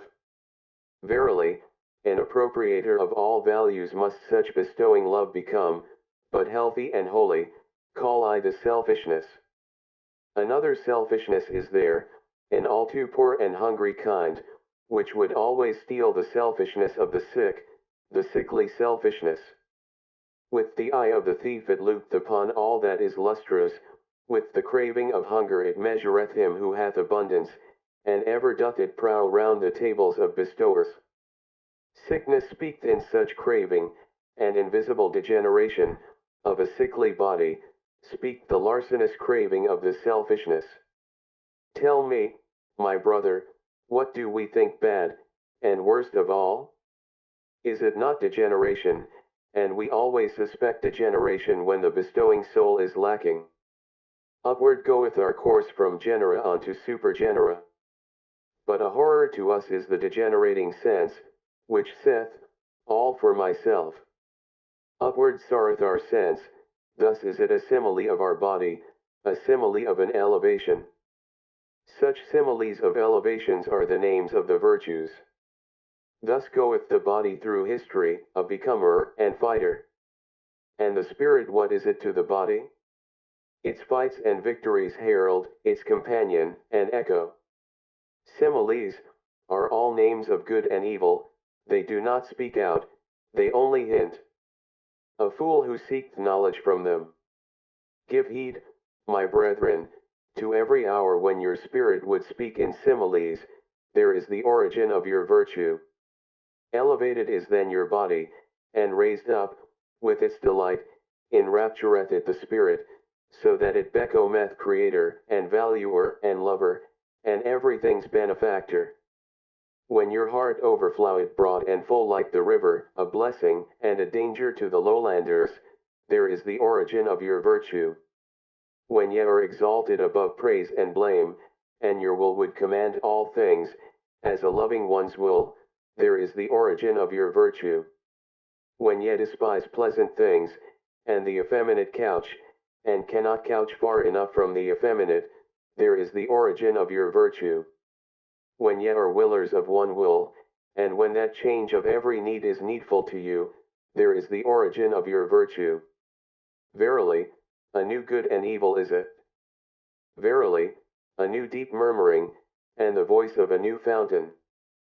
Power is it, this new virtue, a ruling thought is it, and around it a subtle soul, a golden sun, with the serpent of knowledge around it. 2. Here paused Zarathustra a while, and looked lovingly on his disciples. Then he continued to speak thus, and his voice had changed. Remain true to the earth, my brethren, with the power of your virtue. Let your bestowing love and your knowledge be devoted to be the meaning of the earth. Thus do I pray and conjure you. Let it not fly away from the earthly and beat against eternal walls with its wings. Ah, there hath always been so much flown away virtue. Lead, like me, the flown away virtue back to the earth, yet, back to body and life, that it may give to the earth its meaning, a human meaning. 100 times hitherto hath spirit as well as virtue flown away and blundered. Alas! In our body dwelleth still all this delusion and blundering, body and will hath it there become. 100 times hitherto hath spirit as well as virtue attempted and erred. Yea, an attempt hath man been. Alas, much ignorance and error hath become embodied in us. Not only the rationality of millenniums, also their madness, breaketh out in us. Dangerous is it to be an heir. Still fight we step by step with the giant chance, and over all mankind hath hitherto ruled nonsense, the lack of sense. Let your spirit and your virtue be devoted to the sense of the earth, my brethren, let the value of everything be determined anew by you. Therefore shall ye be fighters. Therefore shall ye be creators. Intelligently doth the body purify itself, attempting with intelligence it exalteth itself, to the discerners all impulses sanctify themselves, to the exalted the soul becometh joyful. Physician, heal thyself, then wilt thou also heal thy patient. Let it be his best cure to see with his eyes him who maketh himself whole. 1,000 paths are there which have never yet been trodden, 1,000 salubrities and hidden islands of life. Unexhausted and undiscovered is still man and man's world. Awake and hearken, ye lonesome ones. From the future come winds with stealthy pinions, and to fine ears good tidings are proclaimed. Ye lonesome ones of today, ye seceding ones, ye shall one day be a people. Out of you who have chosen yourselves, shall a chosen people arise, and out of it the Superman. Verily, a place of healing shall the earth become. And already is a new odor diffused around it, a salvation-bringing odor and a new hope. 3. When Zarathustra had spoken these words, he paused, like one who had not said his last word, and long did he balance the staff doubtfully in his hand. At last he spake thus, and his voice had changed. I now go alone, my disciples. Yet also now go away, and alone. So will I have it. Verily, I advise you, depart from me, and guard yourselves against Zarathustra. And better still, be ashamed of him. Perhaps he hath deceived you. The man of knowledge must be able not only to love his enemies, but also to hate his friends. One requite the teacher badly if one remain merely a scholar. And why will ye not pluck at my wreath? Ye venerate me, but what if your veneration should some day collapse? Take heed lest a statue crush you. Ye say, ye believe in Zarathustra. But of what account is Zarathustra? Ye are my believers, but of what account are all believers? Ye had not yet sought yourselves, then did ye find me. So do all believers, therefore all belief is of so little account. Now do I bid you lose me and find yourselves, and only when ye have all denied me, will I return unto you. Verily, with other eyes, my brethren, shall I then seek my lost ones, with another love shall I then love you.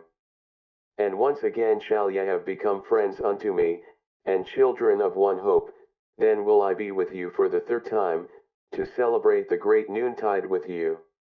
And it is the great noontide, when man is in the middle of his course between animal and superman, and celebrateth his advance to the evening as his highest hope, for it is the advance to a new morning. At such time will the downgoer bless himself, that he should be an overgoer, and the sun of his knowledge will be at noontide.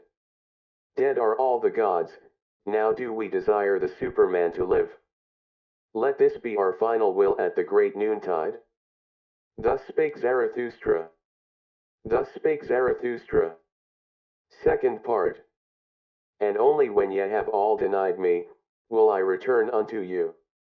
Verily, with other eyes, my brethren, shall I then seek my lost ones, with another love shall I then love you. Zarathustra, I, the bestowing virtue. XXIII. The child with the mirror. After this Zarathustra returned again into the mountains to the solitude of his cave, and withdrew himself from men, waiting like a sower who hath scattered his seed. His soul, however, became impatient and full of longing for those whom he loved, because he had still much to give them. For this is hardest of all, to close the open hand out of love, and keep modest as a giver. Thus passed with the lonesome 1 months and years, his wisdom meanwhile increased, and caused him pain by its abundance. One morning, however, he awoke ere the rosy dawn, and having meditated long on his couch, at last spake thus to his heart. Why did I startle in my dream, so that I awoke? Did not a child come to me, carrying a mirror? O Zarathustra, said the child unto me, look at thyself in the mirror. But when I looked into the mirror, I shrieked, and my heart throbbed, for not myself did I see therein, but a devil's grimace and derision.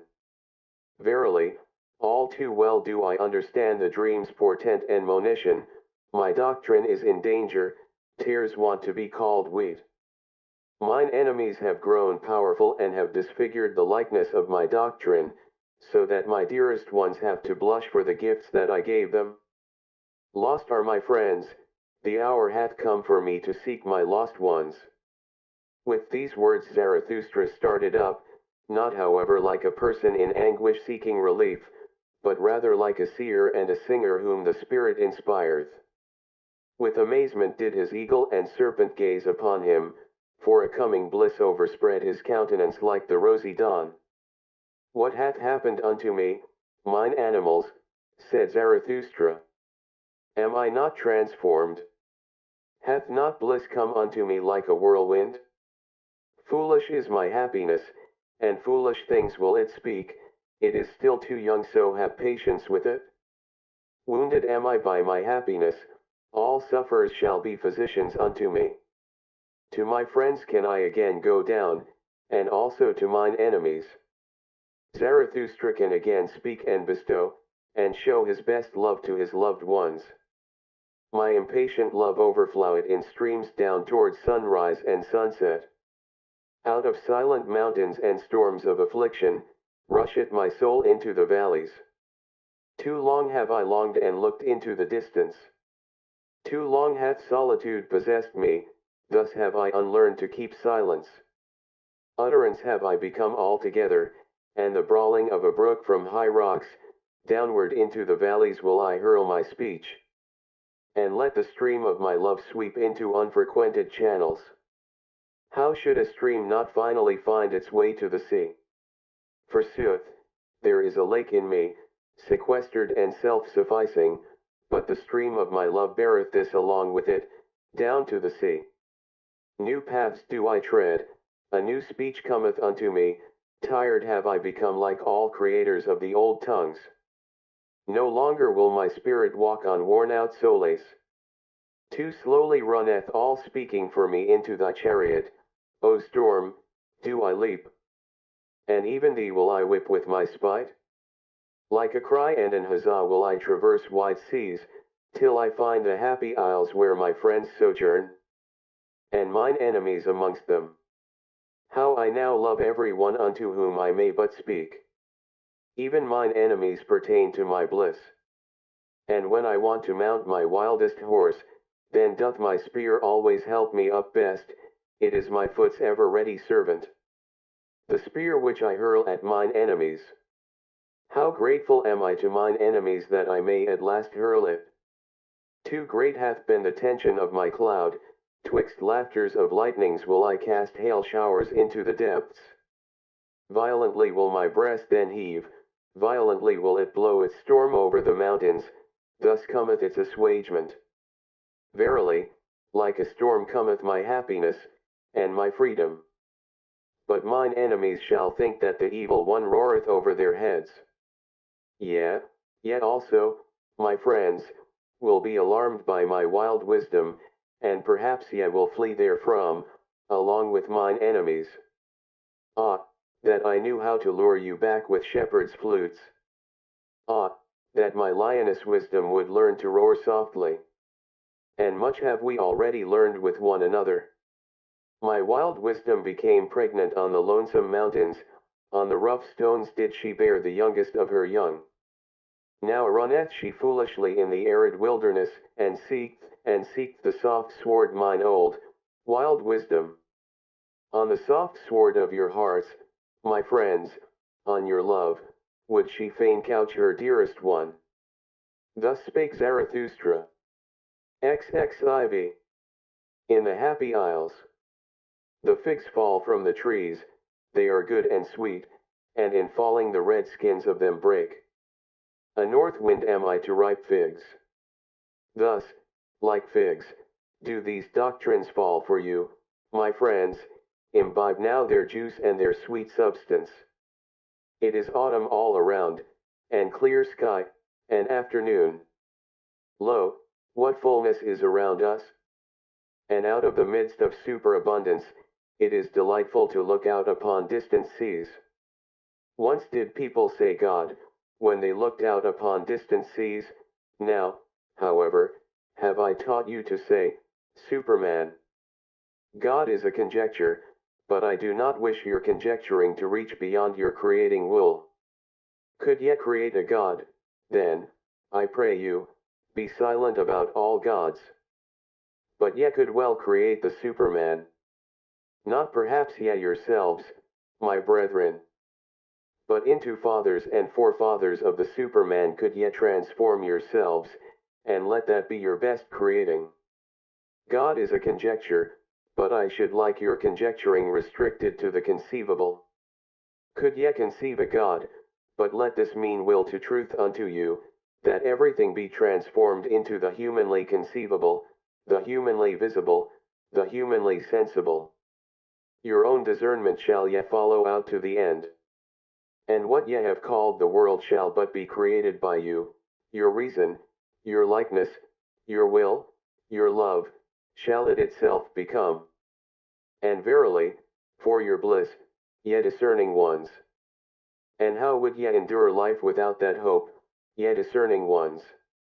Neither in the inconceivable could ye have been born, nor in the irrational. But that I may reveal my heart entirely unto you, my friends, if there were gods, how could I endure it to be no God? Therefore there are no gods. I have drawn the conclusion, now, however, doth it draw me. God is a conjecture, but who could drink all the bitterness of this conjecture without dying? Shall his faith be taken from the creating one, and from the eagle his flights into eagle heights? God is a thought, it maketh all the straight crooked, and all that standeth real. What? Time would be gone, and all the perishable would be but a lie. To think this is giddiness and vertigo to human limbs, and even vomiting to the stomach, verily, the reeling sickness do I call it, to conjecture such a thing. Evil do I call it, and misanthropic, all that teaching about the one, and the plenum, and the unmoved, and the sufficient, and the imperishable. All the imperishable that's but a simile, and the poets lie too much.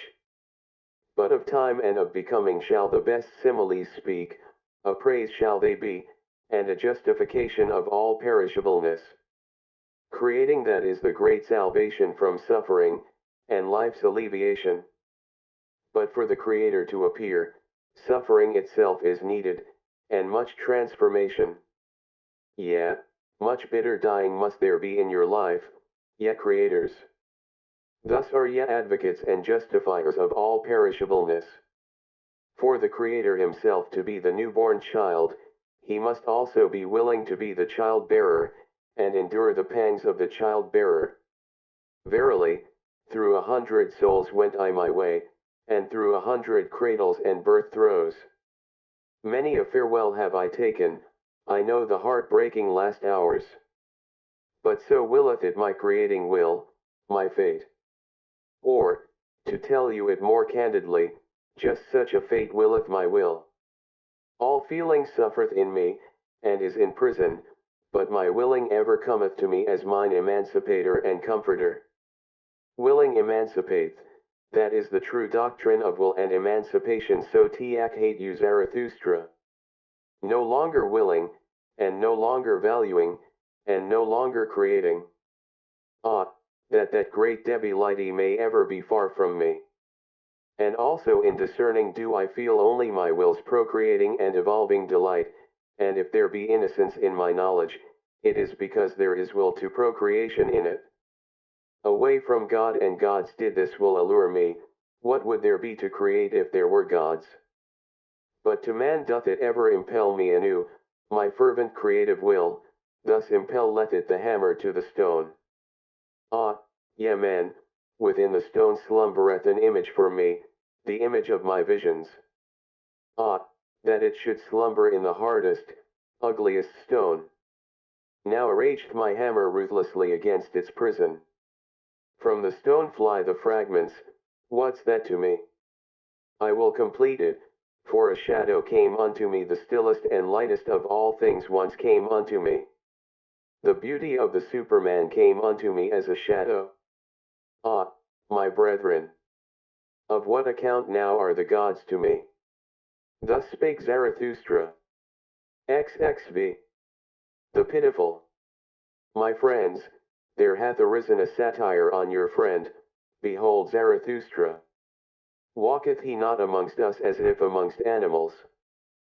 But it is better said in this wise, the discerning one walketh amongst men as amongst animals. Man himself is to the discerning one, the animal with red cheeks.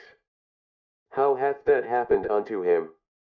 Is it not because he hath had to be ashamed too oft? O my friends! Thus speak the discerning one, shame, shame, shame, that is the history of man. And on that account doth the noble one enjoin upon himself not to abash, bashfulness doth he enjoin on himself in presence of all sufferers. Verily, I like them not, the merciful ones, whose bliss is in their pity, too destitute are they of bashfulness. If I must be pitiful, I dislike to be called so, and if I be so, it is preferably at a distance. Preferably also do I shroud my head, and flee, before being recognized, and thus do I bid you do, my friends. May my destiny ever lead unafflicted ones like you across my path, and those with whom I may have hope and repast and honey in common. Verily, I have done this and that for the afflicted, but something better did I always seem to do when I had learned to enjoy myself better. Since humanity came into being, man hath enjoyed himself too little, that alone, my brethren, is our original sin.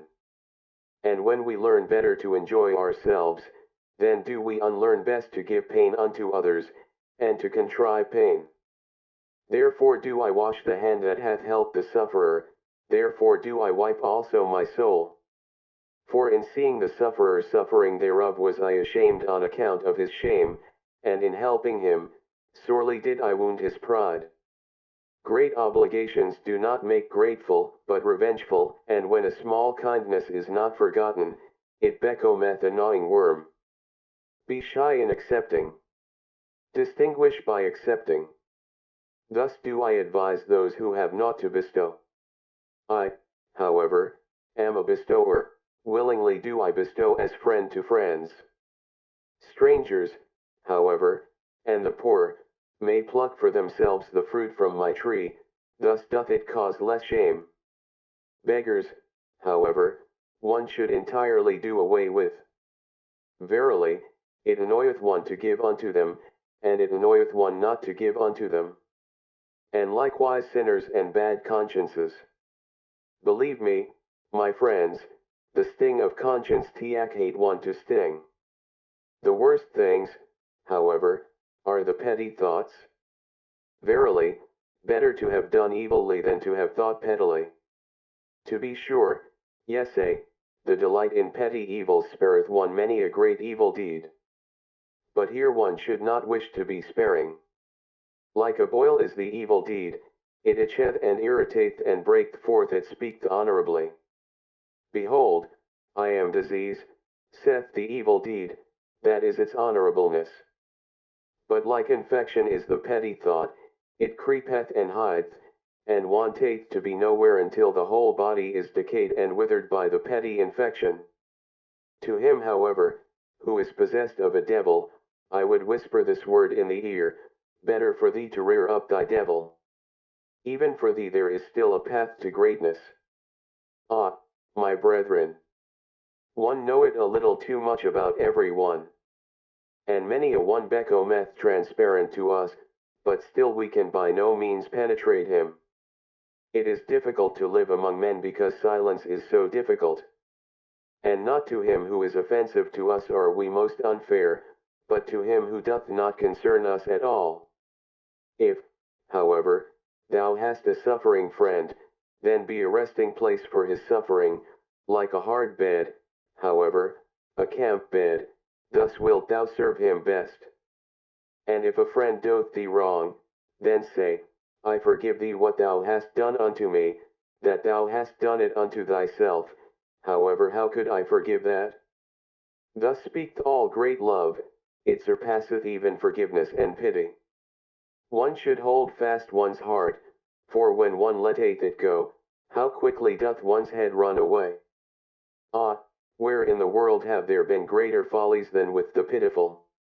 And what in the world hath caused more suffering than the follies of the pitiful? Woe unto all loving ones who have not an elevation which is above their pity. Thus spake the devil unto me, once on a time, even God hath his hell, it is his love for man. And lately, did I hear him say these words, God is dead, of his pity for man hath God died. So be ye warned against pity, from thence there yet cometh unto men a heavy cloud. Verily, I understand weather signs. But attend also to this word, all great love is above all its pity, for it seeketh to create what is loved. Myself do I offer unto my love, and my neighbor as myself, such is the language of all creators. All creators, however, are hard. Thus spake Zarathustra. XXVI. The priests. And one day Zarathustra made a sign to his disciples, and spake these words unto them. Here are priests, but although they are mine enemies, pass them quietly and with sleeping swords. Even among them there are heroes, many of them have suffered too much, so they want to make others suffer. Bad enemies are they, nothing is more revengeful than their meekness. And readily doth he soil himself who toucheth them. But my blood is related to theirs, and I want withal to see my blood honored in theirs.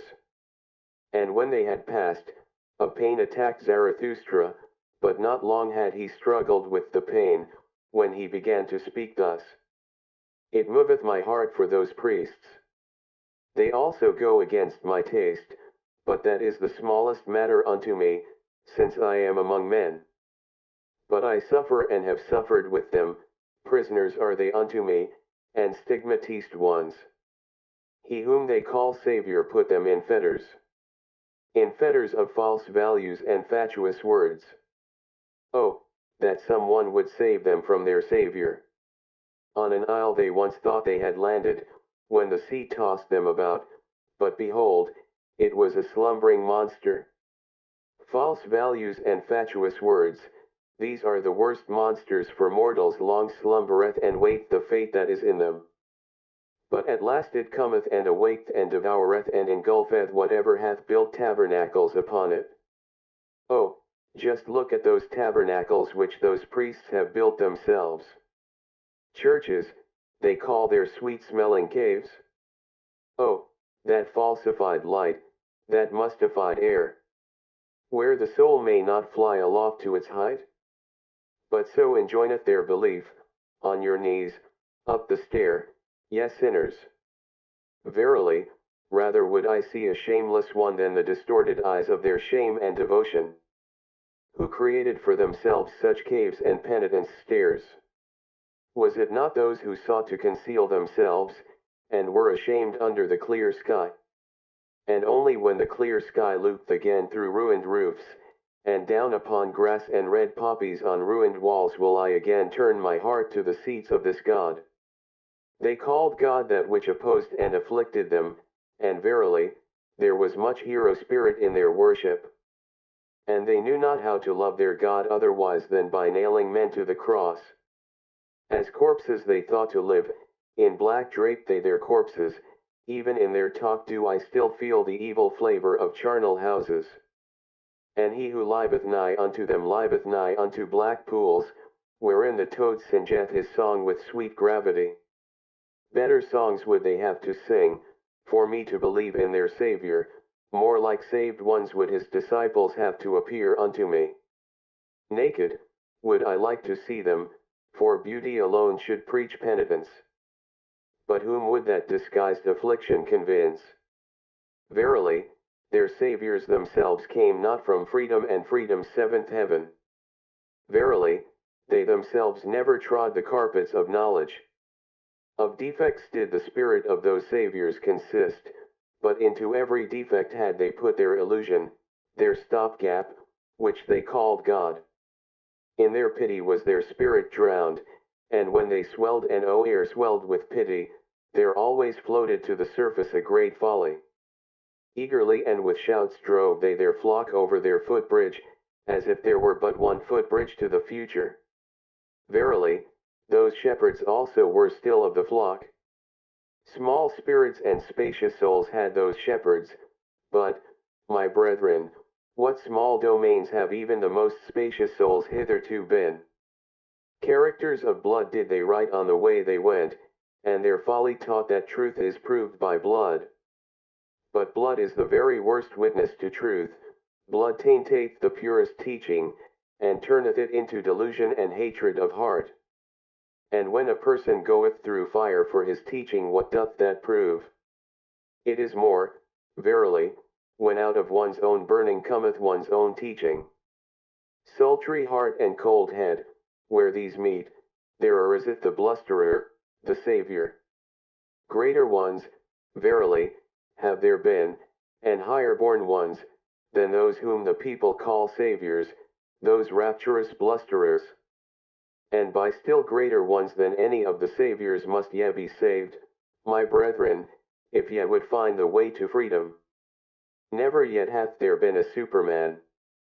Naked have I seen both of them, the greatest man and the smallest man. All too similar are they still to each other. Verily, even the greatest found I all too human. Thus spake Zarathustra. XXVII. The virtuous. With thunder and heavenly fireworks must one speak to indolent and somnolent senses. But beauty's voice speaketh gently, it appealeth only to the most awakened souls. Gently vibrated and laughed unto me today my buckler, it was beauty's holy laughing and thrilling. At you, ye virtuous ones, laughed my beauty today. And thus came its voice unto me, they want to be paid besides.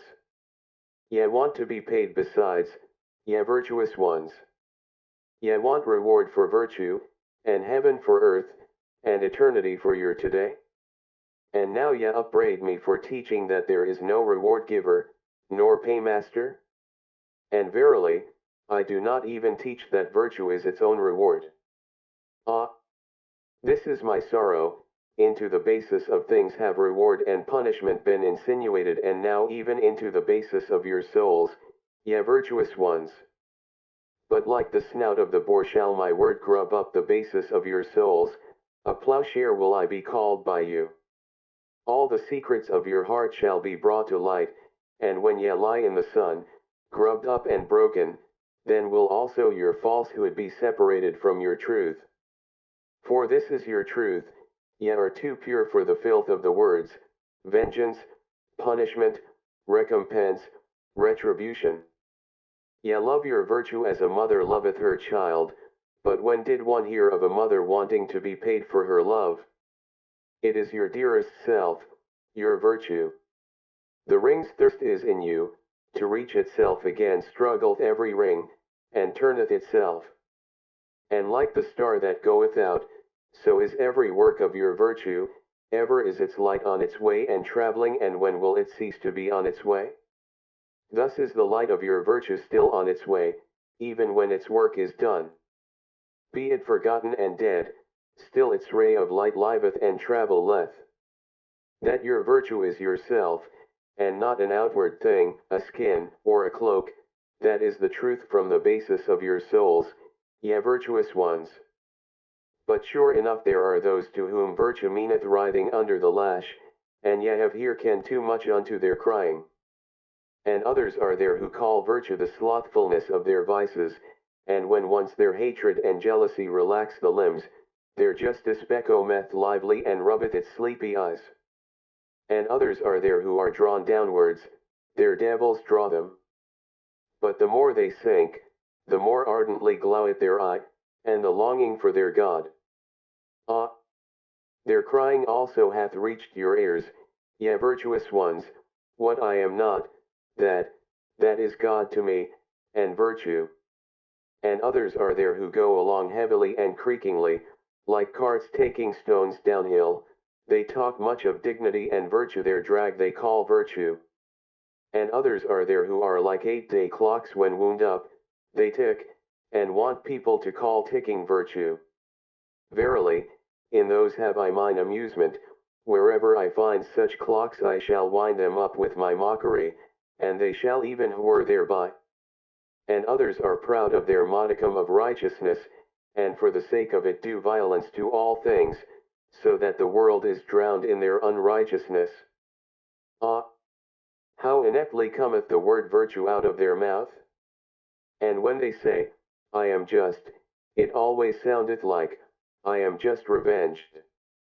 With their virtues they want to scratch out the eyes of their enemies, and they elevate themselves only that they may lower others. And again there are those who sit in their swamp, and speak thus from among the bulrushes, virtue that is to sit quietly in the swamp. We bite no one, and go out of the way of him who would bite, and in all matters we have the opinion that is given us. And again there are those who love attitudes, and think that virtue is a sort of attitude. Their knees continually adore, and their hands are eulogies of virtue, but their heart knoweth naught thereof. And again there are those who regard it as virtue to say, virtue is necessary, but after all they believe only that policemen are necessary. And many a one who cannot see men's loftiness, calleth it virtue to see their baseness far too well, thus calleth he his evil eye virtue. And some want to be edified and raised up, and call it virtue, and others want to be cast down and likewise call it virtue. And thus do almost all think that they participate in virtue, and at least every one claimeth to be an authority on good and evil. But Zarathustra came not to say unto all those liars and fools, what do ye know of virtue? What could ye know of virtue? But that ye, my friends, might become weary of the old words which ye have learned from the fools and liars. That ye might become weary of the words reward, retribution, punishment, righteous vengeance. That ye might become weary of saying, that an action is good is because it is unselfish. Ah, my friends, that your very self be in your action, as the mother is in the child, let that be your formula of virtue. Verily, I have taken from you 100 formulae and your virtue's favorite playthings, and now ye upbraid me, as children upbraid. They played by the sea, then came there a wave and swept their playthings into the deep, and now do they cry. But the same wave shall bring them new playthings, and spread before them new speckled shells. Thus will they be comforted, and like them shall ye also, my friends, have your comforting and new speckled shells. Thus spake Zarathustra. XXVIII. The rabble. Life is a well of delight, but where the rabble also drink, there all fountains are poisoned. To everything cleanly am I well disposed, but I hate to see the grinning mouths and the thirst of the unclean. They cast their eye down into the fountain, and now glanceth up to me their odious smile out of the fountain. The holy water have they poisoned with their lustfulness, and when they called their filthy dreams delight, then poisoned they also the words. Indignant becometh the flame when they put their damp hearts to the fire, the spirit itself bubbleth and smoketh when the rabble approach the fire. Mawkish and over-mellow becometh the fruit in their hands, unsteady, and withered at the top, doth their look make the fruit tree. And many a one who hath turned away from life, hath only turned away from the rabble, he hated to share with them fountain, flame, and fruit. And many a one who hath gone into the wilderness and suffered thirst with beasts of prey, disliked only to sit at the cistern with filthy camel drivers. And many a one who hath come along as a destroyer, and as a hailstorm to all cornfields, wanted merely to put his foot into the jaws of the rabble, and thus stop their throat. And it is not the mouthful which hath most choked me, to know that life itself requireth enmity and death and torture crosses. But I asked once, and suffocated almost with my question, what? Is the rabble also necessary for life? Are poisoned fountains necessary, and stinking fires, and filthy dreams, and maggots in the bread of life? Not my hatred, but my loathing, gnawed hungrily at my life. Ah, oft times became I weary of spirit, when I found even the rabble spiritual. And on the rulers turned I my back, when I saw what they now call ruling, to traffic and bargain for power with the rabble. Amongst peoples of a strange language did I dwell, with stopped ears, so that the language of their trafficking might remain strange unto me, and their bargaining for power.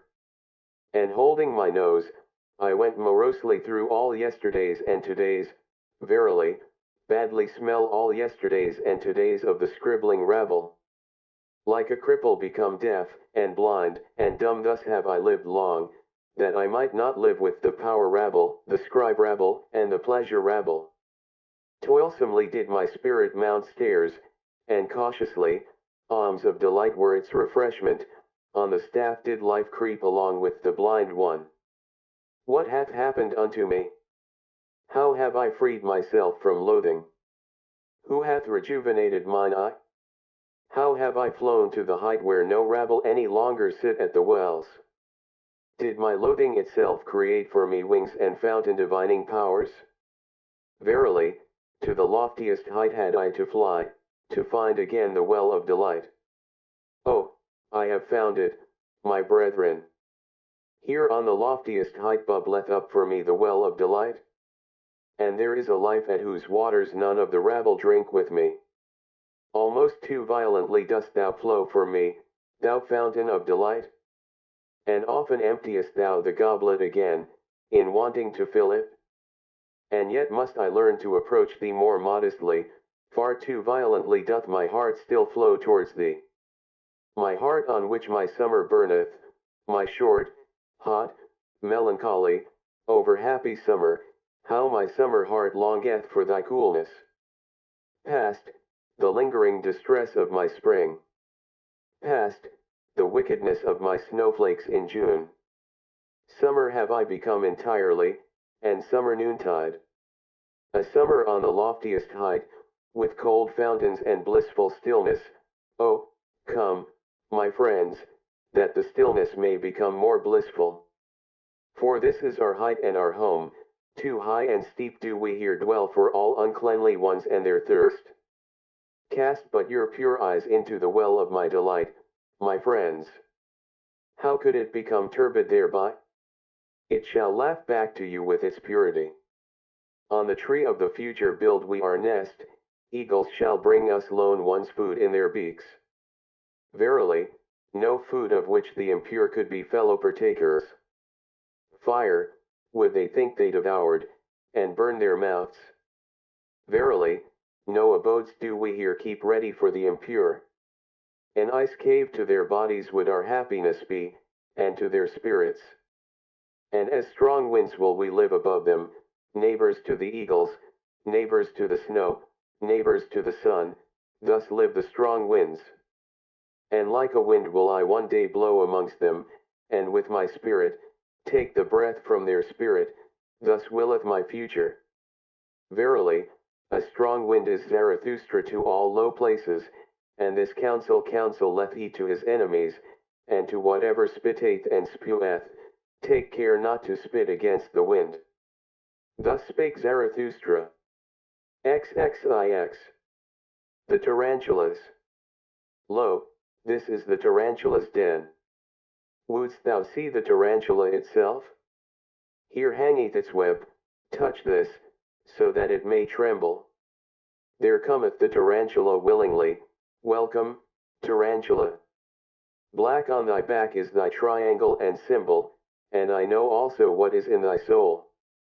Revenge is in thy soul, wherever thou bitest, there ariseth black scab, with revenge, thy poison maketh the soul giddy.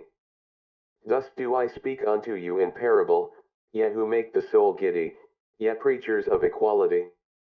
Tarantulas are ye unto me, and secretly revengeful ones. But I will soon bring your hiding places to the light, therefore do I laugh in your face my laughter of the height. Therefore do I tear at your web, that your rage may lure you out of your den of lies, and that your revenge may leap forth from behind your word justice. Because, for man to be redeemed from revenge, that is for me the bridge to the highest hope, and a rainbow after long storms. Otherwise, however, would the tarantulas have it. Let it be very justice for the world to become full of the storms of our vengeance, thus do they talk to one another. Vengeance will we use, and insult, against all who are not like us, thus do the tarantula hearts pledge themselves. And will to equality, that itself shall henceforth be the name of virtue, and against all that hath power will we raise an outcry. Ye preachers of equality, the tyrant frenzy of impotence crieth thus in you for equality, your most secret tyrant longings disguise themselves thus in virtue words. Fretted conceit and suppressed envy, perhaps your father's conceit and envy, in you break they forth as flame and frenzy of vengeance. What the Father hath hid cometh out in the Son, and oft have I found in the Son the Father's revealed secret. Inspired ones they resemble, but it is not the heart that inspireth them but vengeance. And when they become subtle and cold, it is not spirit, but envy, that maketh them so. Their jealousy leadeth them also into thinkers' paths, and this is the sign of their jealousy, they always go too far, so that their fatigue hath at last to go to sleep on the snow. In all their lamentations soundeth vengeance, in all their eulogies is maleficence, and being judged seemeth to them bliss. But thus do I counsel you, my friends, distrust all in whom the impulse to punish is powerful. They are people of bad race and lineage, out of their countenances peer the hangman and the sleuth hound. Distrust all those who talk much of their justice. Verily, in their souls not only honey is lacking. And when they call themselves the good and just, forget not, that for them to be Pharisees, nothing is lacking but power. My friends, I will not be mixed up and confounded with others. There are those who preach my doctrine of life, and are at the same time preachers of equality, and tarantulas. That they speak in favor of life, though they sit in their den, these poison spiders, and withdrawn from life is because they would thereby do injury. To those would they thereby do injury who have power at present, for with those the preaching of death is still most at home. Were it otherwise, then would the tarantulas teach otherwise, and they themselves were formerly the best world maligners and heretic burners. With these preachers of equality will I not be mixed up and confounded. For thus speak justice unto me, men are not equal, and neither shall they become so. What would be my love to the Superman, if I spake otherwise? On 1,000 bridges and piers shall they throng to the future, and always shall there be more war and inequality among them, thus doth my great love make me speak. Inventors of figures and phantoms shall they be in their hostilities, and with those figures and phantoms shall they yet fight with each other the supreme fight. Good and evil, and rich, and poor, and high and low, and all names of values, weapons shall they be, and sounding signs, that life must again and again surpass itself. Aloft will it build itself with columns and stairs, life itself, into remote distances would it gaze, and out towards blissful beauties, therefore doth it require elevation. And because it requireth elevation, therefore doth it require steps, and variance of steps and climbers. To rise striveth life, and in rising to surpass itself. And just behold, my friends, here where the tarantula's den is, riseth aloft an ancient temple's ruins, just behold it with enlightened eyes. Verily, he who here towered aloft his thoughts in stone, knew as well as the wisest ones about the secret of life, that there is struggle and inequality even in beauty, and war for power and supremacy, that doth he here teach us in the plainest parable. How divinely do vault and arch here contrast in the struggle, how with light and shade they strive against each other, the divinely striving ones. Thus, steadfast and beautiful, let us also be enemies, my friends. Divinely will we strive against one another. Alas! There hath the tarantula bit me myself, mine old enemy. Divinely steadfast and beautiful, it hath bit me on the finger. Punishment must there be, and justice so think that, not gratuitously shall he here sing songs in honor of enmity. Yea, it hath revenged itself. And alas! Now will it make my soul also dizzy with revenge. That I may not turn dizzy, however, bind me fast, my friends, to this pillar. Rather will I be a pillar saint than a whirl of vengeance. Verily, no cyclone or whirlwind is Zarathustra, and if he be a dancer, he is not at all a tarantula dancer. Thus spake Zarathustra. XXX. The famous wise ones. The people have ye served, and the people's superstition not the truth, all ye famous wise ones. And just on that account did they pay you reverence. And on that account also did they tolerate your unbelief, because it was a pleasantry and a bypath for the people. Thus doth the master give free scope to his slaves, and even enjoyeth their presumptuousness. But he who is hated by the people, as the wolf by the dogs, is the free spirit, the enemy of fetters, the non-adorer, the dweller in the woods. To hunt him out of his lair that was always called sense of right by the people, on him do they still hound their sharpest-toothed dogs? For there the truth is, where the people are. Woe, woe to the seeking ones. Thus hath it echoed through all time. Your people would ye justify in their reverence, that called ye will to truth, ye famous wise ones. And your heart hath always said to itself, from the people have I come, from thence came to me also the voice of God. Stiff-necked and artful, like the ass, have ye always been, as the advocates of the people. And many a powerful one who wanted to run well with the people, hath harnessed in front of his horses a donkey, a famous wise man. And now, ye famous wise ones, I would have you finally throw off entirely the skin of the lion. The skin of the beast of prey, the speckled skin, and the disheveled locks of the investigator, the searcher, and the conqueror. Ah! For me to learn to believe in your conscientiousness, ye would first have to break your venerating wool. Conscientious so call I him who goeth into God-forsaken wildernesses, and hath broken his venerating heart. In the yellow sands and burnt by the sun, he doubtless peereth thirstily at the isles rich in fountains, where life reposeth under shady trees. But his thirst doth not persuade him to become like those comfortable ones, for where there are oases, there are also idols. Hungry, fierce, lonesome, God-forsaken, so doth the lion will wish itself. Free from the happiness of slaves, redeemed from deities and adorations, fearless and fear-inspiring, grand, and lonesome, so is the will of the conscientious. In the wilderness have ever dwelt the conscientious, the free spirits, as lords of the wilderness, but in the cities dwell the well-foddered, famous wise ones, the draft beasts. For, always, do they draw, as asses the people's carts. Not that I on that account upbraid them, but serving ones do they remain, and harnessed ones, even though they glitter in golden harness. And often have they been good servants and worthy of their hire.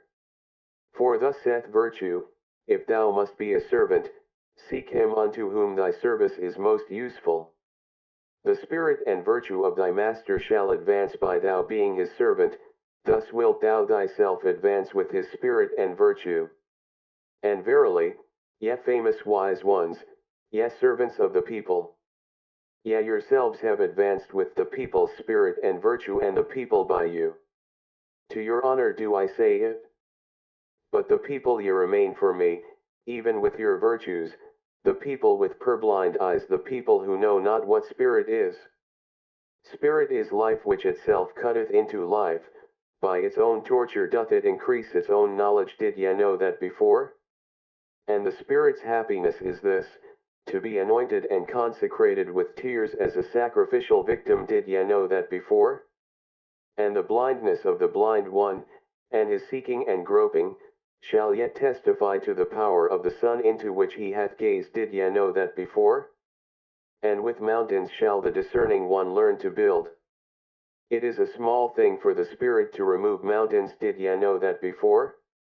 Ye know only the sparks of the spirit, but ye do not see the anvil which it is, and the cruelty of its hammer. Verily, ye know not the spirit's pride. But still less could ye endure the spirit's humility, should it ever want to speak.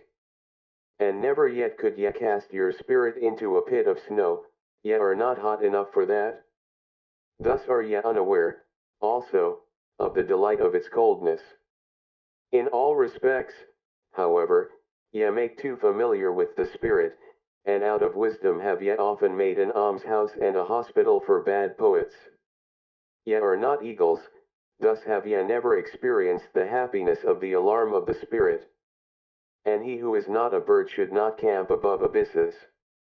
Ye seem to me lukewarm ones, but coldly flout all deep knowledge.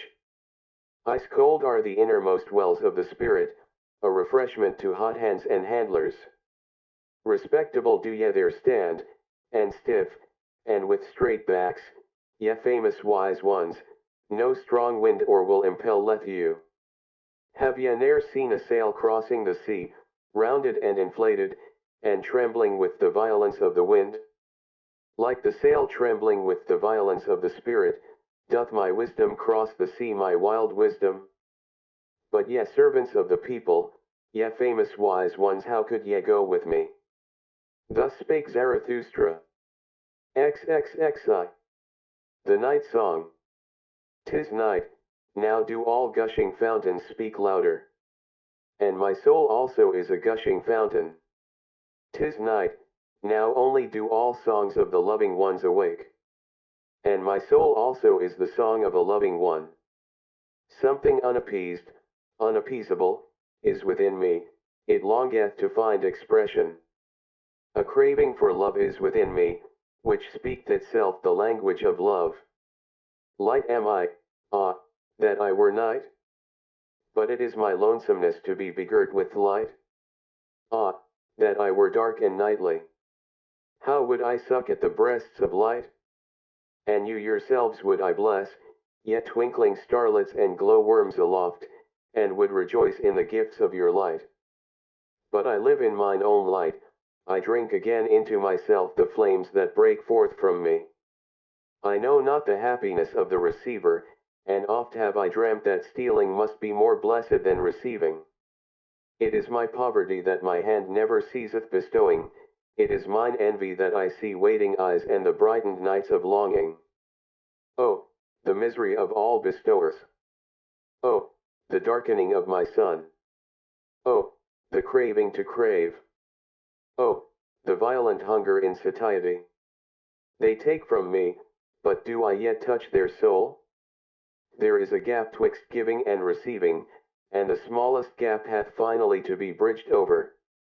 A hunger ariseth out of my beauty, I should like to injure those I illumine, I should like to rob those I have gifted, thus do I hunger for wickedness.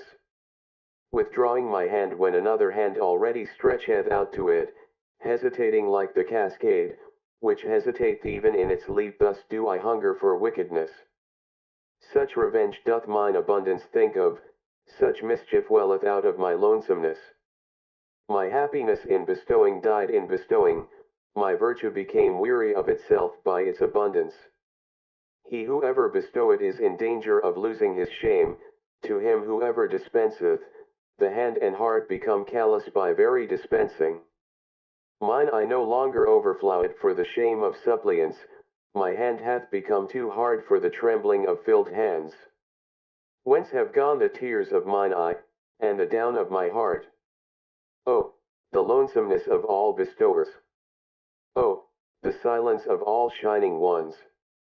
Many suns circle in desert space, to all that is dark do they speak with their light, but to me they are silent. Oh, this is the hostility of light to the shining one, unpityingly doth it pursue its course. Unfair to the shining one in its innermost heart, cold to the suns thus traveleth every sun. Like a storm do the suns pursue their courses, that is their traveling. Their inexorable will do they follow, that is their coldness. Oh, yet only is it, yet dark, nightly ones, that extract warmth from the shining ones. Oh, yet only drink milk and refreshment from the light's udders. Ah, there is ice around me, my hand burneth with the iciness. Ah, there is thirst in me, it panteth after your thirst. 'Tis night, alas, that I have to be light, and thirst for the nightly, and lonesomeness. 'Tis night, now doth my longing break forth in me as a fountain, for speech do I long. 'Tis night, now do all gushing fountains speak louder, and my soul also is a gushing fountain. 'Tis night, now do all songs of loving ones awake, and my soul also is the song of a loving one. Thus sang Zarathustra. XXXII. The Dance Song. One evening went Zarathustra and his disciples through the forest, and when he sought for a well, lo, he lighted upon a green meadow peacefully surrounded with trees and bushes, where maidens were dancing together. As soon as the maidens recognized Zarathustra, they ceased dancing. Zarathustra, however, approached them with friendly mien and spake these words. Cease not your dancing, ye lovely maidens. No game spoiler hath come to you with evil eye, no enemy of maidens. God's advocate am I with the devil, he, however, is the spirit of gravity. How could I, ye light-footed ones, be hostile to divine dances, or to maidens' feet with fine ankles? To be sure, I am a forest, and a night of dark trees, but he who is not afraid of my darkness, will find banks full of roses under my cypresses. And even the little god may he find, who is dearest to maidens, beside the well lieth he quietly, with closed eyes. Verily, in broad daylight did he fall asleep, the sluggard. Had he perhaps chased butterflies too much? Upbraid me not, ye beautiful dancers, when I chasten the little god somewhat. He will cry, certainly, and weep, but he is laughable even when weeping. And with tears in his eyes shall he ask you for a dance, and I myself will sing a song to his dance. A dance song and satire on the spirit of gravity, my supremest, powerfulest devil, who is said to be Lord of the world. And this is the song that Zarathustra sang when Cupid and the maidens danced together. Of late did I gaze into thine eye, O life. And into the unfathomable did I there seem to sink. But thou pulledst me out with a golden angle, derisively didst thou laugh when I called thee unfathomable. Such is the language of all fish, saidst thou, what they do not fathom is unfathomable. But changeable am I only, and wild, and altogether a woman, and no virtuous one. Though I be called by you men the profound one, or the faithful one, the eternal one, the mysterious one. But ye men endow us always with your own virtues, alas, ye virtuous ones. Thus did she laugh, the unbelievable one, but never do I believe her and her laughter, when she speaked evil of herself. And when I talked face to face with my wild wisdom, she said to me angrily, thou willest, thou cravest, thou lovest, on that account alone dost thou praise life. Then had I almost answered indignantly and told the truth to the angry one, and one cannot answer more indignantly than when one telleth the truth to one's wisdom. For thus do things stand with us three. In my heart do I love only life, and verily, most when I hate her. But that I am fond of wisdom, and often too fond, is because she remindeth me very strongly of life. She hath her eye, her laugh, and even her golden angle rod. Am I responsible for it that both are so alike? And when once life asked me, who is she then, this wisdom? Then said I eagerly, ah, yes. Wisdom. One thirsteth for her and is not satisfied, one loopeth through veils, one gropeth through nets. Is she beautiful? What do I know? But the oldest carps are still lured by her. Changeable is she, and wayward, often have I seen her bite her lip, and pass the comb against the grain of her hair. Perhaps she is wicked and false, and altogether a woman, but when she speaketh ill of herself, just then doth she seduce most. When I had said this unto life, then laughed she maliciously, and shut her eyes. Of whom dost thou speak? Said she. Perhaps of me? And if thou wert right, is it proper to say that in such wise to my face? But now, pray, speak also of thy wisdom. Ah, and now hast thou again opened thine eyes, O beloved life. And into the unfathomable have I again seemed to sink. Thus sang Zarathustra. But when the dance was over and the maidens had departed, he became sad. The sun hath been long set, said he at last, the meadow is damp, and from the forest cometh coolness. An unknown presence is about me, and gazeth thoughtfully. What? Thou livest still, Zarathustra? Why? Wherefore? Whereby? Whither? Where? How? Is it not folly still to live? Ah, my friends, the evening is it which thus interrogateth in me. Forgive me my sadness. Evening hath come on, forgive me that evening hath come on. Thus sang Zarathustra. XXXIII. The Grave Song. Yonder is the grave island, the silent isle, yonder also are the graves of my youth. Thither will I carry an evergreen wreath of life. Resolving thus in my heart, did I sail o'er the sea. Oh, ye sights and scenes of my youth. Oh, all ye gleams of love, ye divine fleeting gleams. How could ye perish so soon for me? I think of you today as my dead ones. From you, my dearest dead ones, cometh unto me a sweet savour, heart-opening and melting. Verily, it convulseth and openeth the heart of the lone seafarer. Still am I the richest and most to be envied, I, the lonesomest one. For I have possessed you, and yet possess me still. Tell me, to whom hath there ever fallen such rosy apples from the tree as have fallen unto me? Still am I your love's heir and heritage, blooming to your memory with many-hued, wild-growing virtues, O ye dearest ones. Ah, we were made to remain nigh unto each other, ye kindly strange marvels, and not like timid birds did ye come to me and my longing neigh, but as trusting ones to a trusting one. Yea, made for faithfulness, like me, and for fond eternities, must I now name you by your faithlessness, ye divine glances and fleeting gleams, no other name have I yet learned. Verily, too early did ye die for me, ye fugitives. Yet did ye not flee from me, nor did I flee from you, innocent are we to each other in our faithlessness.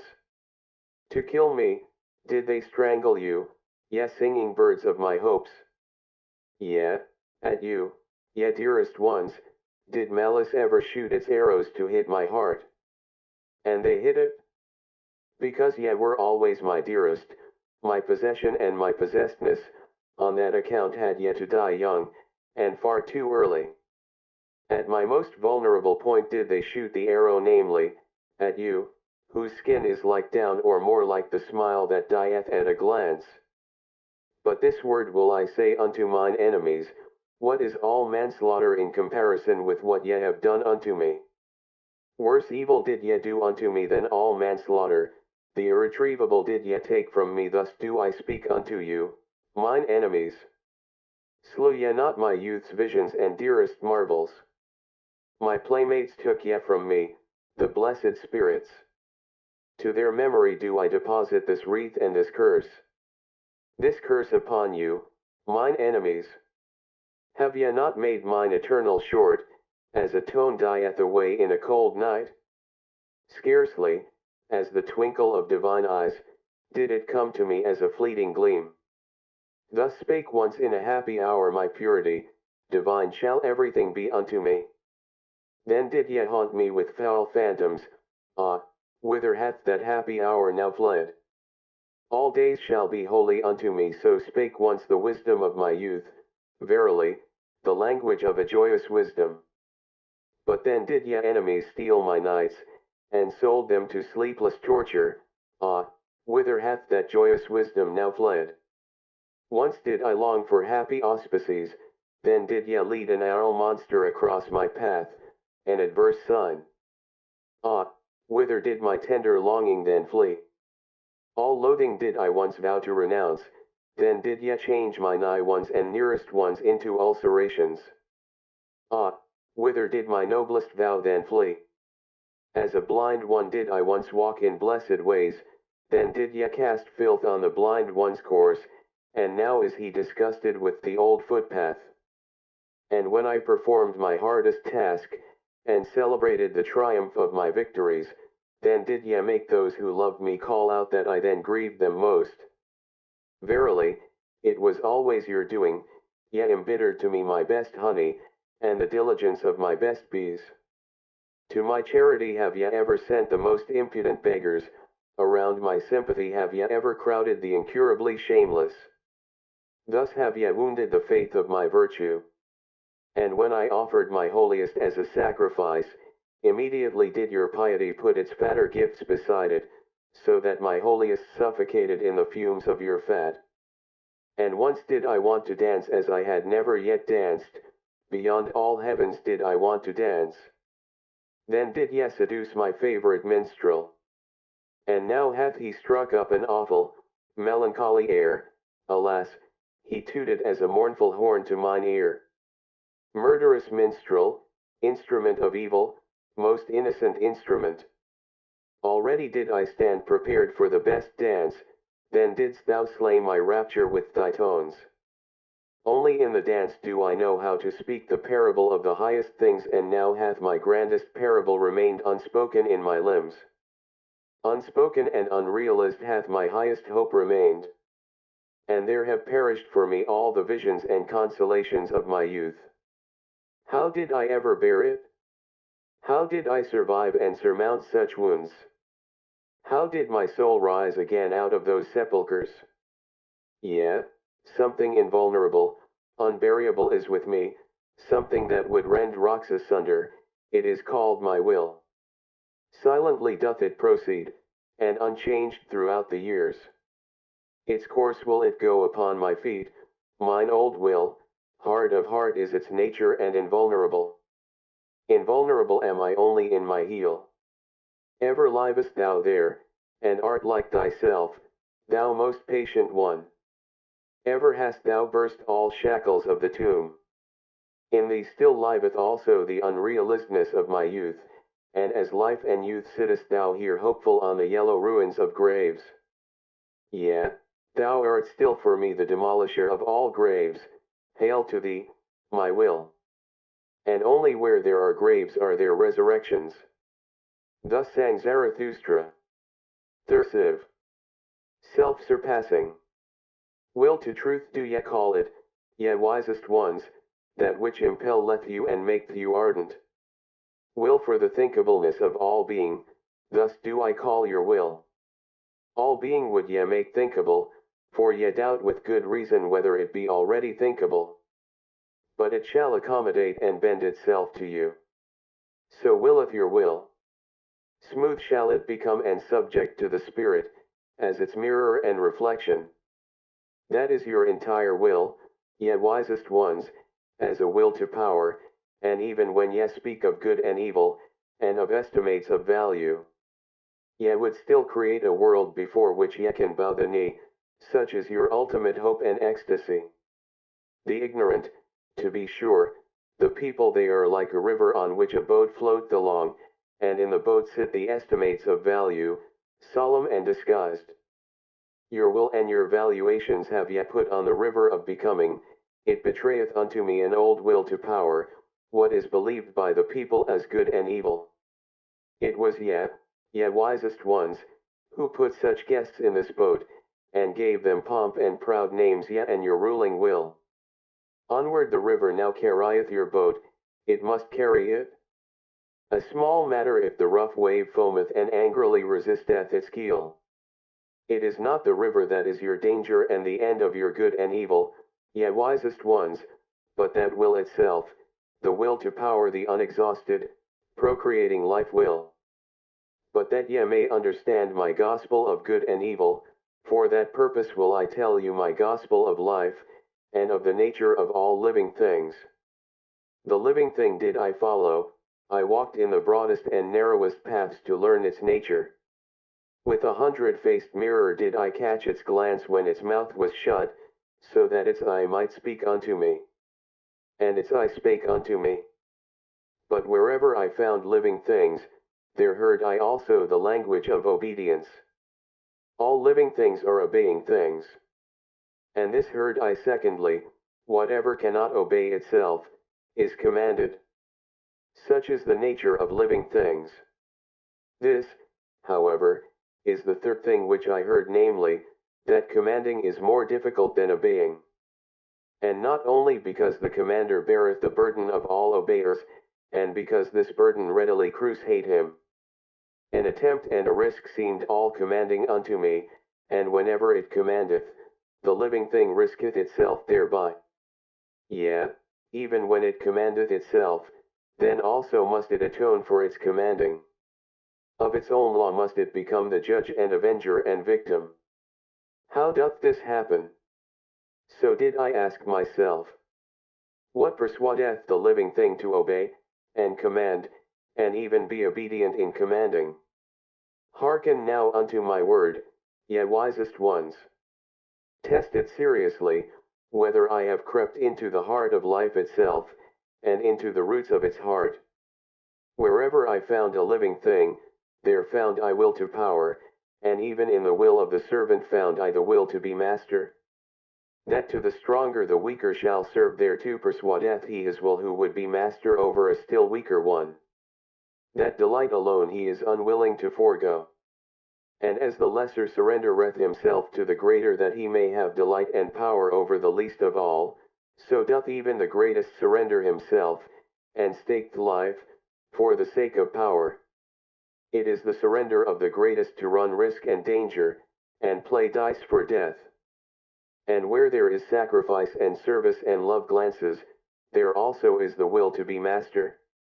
By byways doth the weaker then slink into the fortress, and into the heart of the mightier one, and there stealeth power. And this secret spake life herself unto me. Behold, said she, I am that which must ever surpass itself. To be sure, ye call it will to procreation, or impulse towards a goal, towards the higher, remoter, more manifold, but all that is one and the same secret. Rather would I succumb than disown this one thing, and verily, where there is succumbing and leaf falling, lo, there doth life sacrifice itself for power. That I have to be struggle, and becoming, and purpose, and cross-purpose he who divineth my will, divineth well also on what crooked paths it hath to tread. Whatever I create, and however much I love it, soon must I be adverse to it, and to my love, so willeth my will. And even thou, discerning one, art only a path and footstep of my will. Verily, my will to power walketh even on the feet of thy will to truth. He certainly did not hit the truth who shot at it the formula, will to existence, that will doth not exist. For what is not, cannot will, that, however, which is in existence, how could it still strive for existence? Only where there is life, is there also will, not, however, will to life, but so teach I thee will to power. Much is reckoned higher than life itself by the living one, but out of the very reckoning speak the will to power. Thus did life once teach me, and thereby, ye wisest ones, do I solve you the riddle of your hearts. Verily, I say unto you, good and evil which would be everlasting it doth not exist. Of its own accord must it ever surpass itself anew. With your values and formulae of good and evil, ye exercise power, ye valuing ones, and that is your secret love, and the sparkling, trembling, and overflowing of your souls. But a stronger power groweth out of your values, and a new surpassing, by it break egg and eggshell. And he who hath to be a creator in good and evil, verily, he hath first to be a destroyer, and break values in pieces. Thus doth the greatest evil pertain to the greatest good, that, however, is the creating good. Let us speak thereof, ye wisest ones, even though it be bad. To be silent is worse, all suppressed truths become poisonous. And let everything break up which can break up by our truths. Many a house is still to be built. Thus spake Zarathustra. XXXV. The sublime ones. Calm is the bottom of my sea, who would guess that it hideth droll monsters? Unmoved is my depth, but it sparkleth with swimming enigmas and laughters. A sublime one saw I today, a solemn one, a penitent of the spirit. Oh, how my soul laughed at his ugliness. With upraised breast, and like those who draw in their breath, thus did he stand, the sublime one, and in silence. O'erhung with ugly truths, the spoil of his hunting, and rich in torn raiment, many thorns also hung on him, but I saw no rose. Not yet had he learned laughing and beauty. Gloomy did this hunter return from the forest of knowledge. From the fight with wild beasts returned he home, but even yet a wild beast gazeth out of his seriousness, an unconquered wild beast. As a tiger doth he ever stand, on the point of springing, but I do not like those strained souls, ungracious is my taste towards all those self-engrossed ones. And yet tell me, friends, that there is to be no dispute about taste and tasting? But all life is a dispute about taste and tasting. Taste, that is weight at the same time, and scales, and waiter, and alas for every living thing that would live without dispute about weight and scales and waiter. Should he become weary of his sublimeness, this sublime one, then only will his beauty begin, and then only will I taste him and find him savory. And only when he turneth away from himself will he o'erleap of his own shadow, and verily into his sun. Far too long did he sit in the shade, the cheeks of the penitent of the spirit became pale, he almost starved on his expectations. Contempt is still in his eye, and loathing hight in his mouth. To be sure, he now resteth, but he hath not yet taken rest in the sunshine. As the ox ought he to do, and his happiness should smell of the earth, and not of contempt for the earth. As a white ox would I like to see him, which, snorting and lowing, walketh before the plowshare, and his lowing should also laud all that is earthly. Dark is still his countenance, the shadow of his hand danceth upon it. Air shadowed is still the sense of his eye. His deed itself is still the shadow upon him, his doing obscureth the doer. Not yet hath he overcome his deed. To be sure, I love in him the shoulders of the ox, but now do I want to see also the eye of the angel. Also his hero will hath he still to unlearn, an exalted one shall he be, and not only a sublime one, the ether itself should raise him, the will-less one. He hath subdued monsters, he hath solved enigmas. But he should also redeem his monsters and enigmas, into heavenly children should he transform them. As yet hath his knowledge not learned to smile, and to be without jealousy, as yet hath his gushing passion not become calm in beauty. Verily, not in satiety shall his longing cease and disappear, but in beauty. Gracefulness belongeth to the munificence of the magnanimous. His arm across his head, thus should the hero repose, thus should he also surmount his repose. But precisely to the hero is beauty the hardest thing of all. Unattainable is beauty by all ardent wills. A little more, a little less, precisely this is much here, it is the most here. To stand with relaxed muscles and with unharnessed will, that is the hardest for all of you, ye sublime ones. When power becometh gracious and descendeth into the visible, I call such condescension, beauty.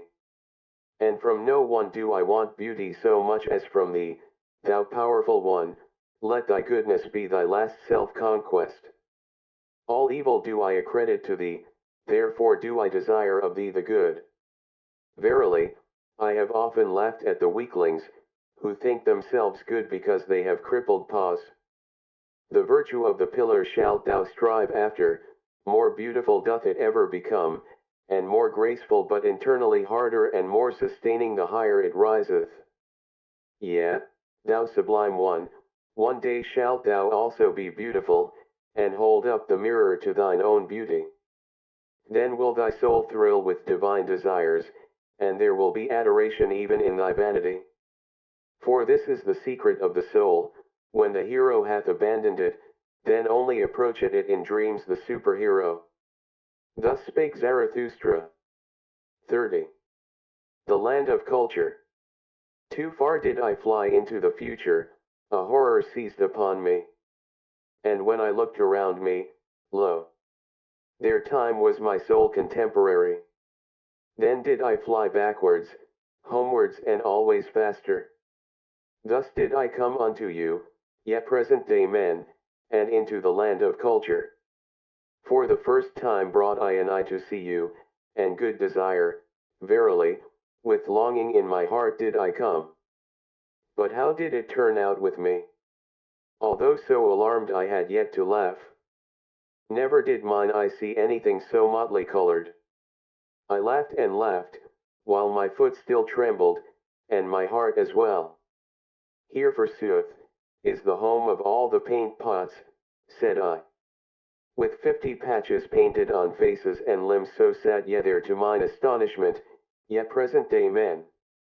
and with 50 mirrors around you, which flattered your play of colors, and repeated it. Verily, ye could wear no better masks, ye present-day men, than your own faces. Who could recognize you? Written all over with the characters of the past, and these characters also penciled over with new characters, thus have ye concealed yourselves well from all decipherers. And though one be a trier of the reins, who still believeth that ye have reins? Out of colors ye seem to be baked, and out of glued scraps. All times and peoples gaze divers colored out of your veils, all customs and beliefs speak divers colored out of your gestures. He who would strip you of veils and wrappers, and paints, and gestures, would just have enough left to scare the crows. Verily, I myself am the scared crow that once saw you naked, and without paint, and I flew away when the skeleton ogled at me. Rather would I be a day laborer in the nether world, and among the shades of the bygone, fatter and fuller than ye, are forsooth the nether worldlings. This, this, is bitterness to my bowels, that I can neither endure you naked nor clothed, yet present-day men. All that is unhomelike in the future, and whatever makes strayed birds shiver, is verily more homelike and familiar than your reality. For thus speak ye, real are we wholly, and without faith and superstition, thus do ye plume yourselves, alas. Even without plumes. Indeed, how would ye be able to believe, ye divers colored ones, ye who are pictures of all that hath ever been believed? Perambulating refutations are ye, of belief itself, and a dislocation of all thought. Untrustworthy ones, thus do I call you, ye real ones. All periods prate against one another in your spirits, and the dreams and pratings of all periods were even realier than your awakeness. Unfruitful are ye, therefore do ye lack belief. But he who had to create, had always his presaging dreams and astral premonitions, and believed in believing. Half-open doors are ye, at which grave diggers wait. And this is your reality, everything deserveth to perish. Alas, how ye stand there before me, ye unfruitful ones, how lean your ribs! And many of you surely have had knowledge thereof. Many a one hath said, there hath surely a God filched something from me secretly whilst I slept? Verily, enough to make a girl for himself therefrom. Amazing is the poverty of my ribs, thus hath spoken many a present-day man. Ye are laughable unto me, ye present-day men. And especially when ye marvel at yourselves. And woe unto me if I could not laugh at your marvelling, and had to swallow all that is repugnant in your platters. As it is, however, I will make lighter of you, since I have to carry what is heavy, and what matter if beetles and maybugs also alight on my load? Verily, it shall not on that account become heavier to me. And not from you, ye present-day men, shall my great weariness arise. Ah, whither shall I now ascend with my longing? From all mountains do I look out for fatherlands and motherlands. But a home have I found nowhere, unsettled am I in all cities, and decamping at all gates.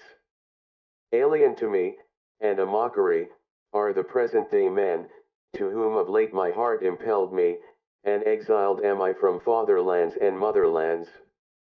Thus do I love only my children's land, the undiscovered in the remotest sea, for it do I bid my sails search and search.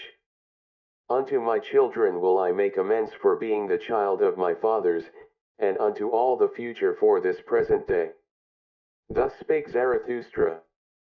XXXVII. Immaculate Perception.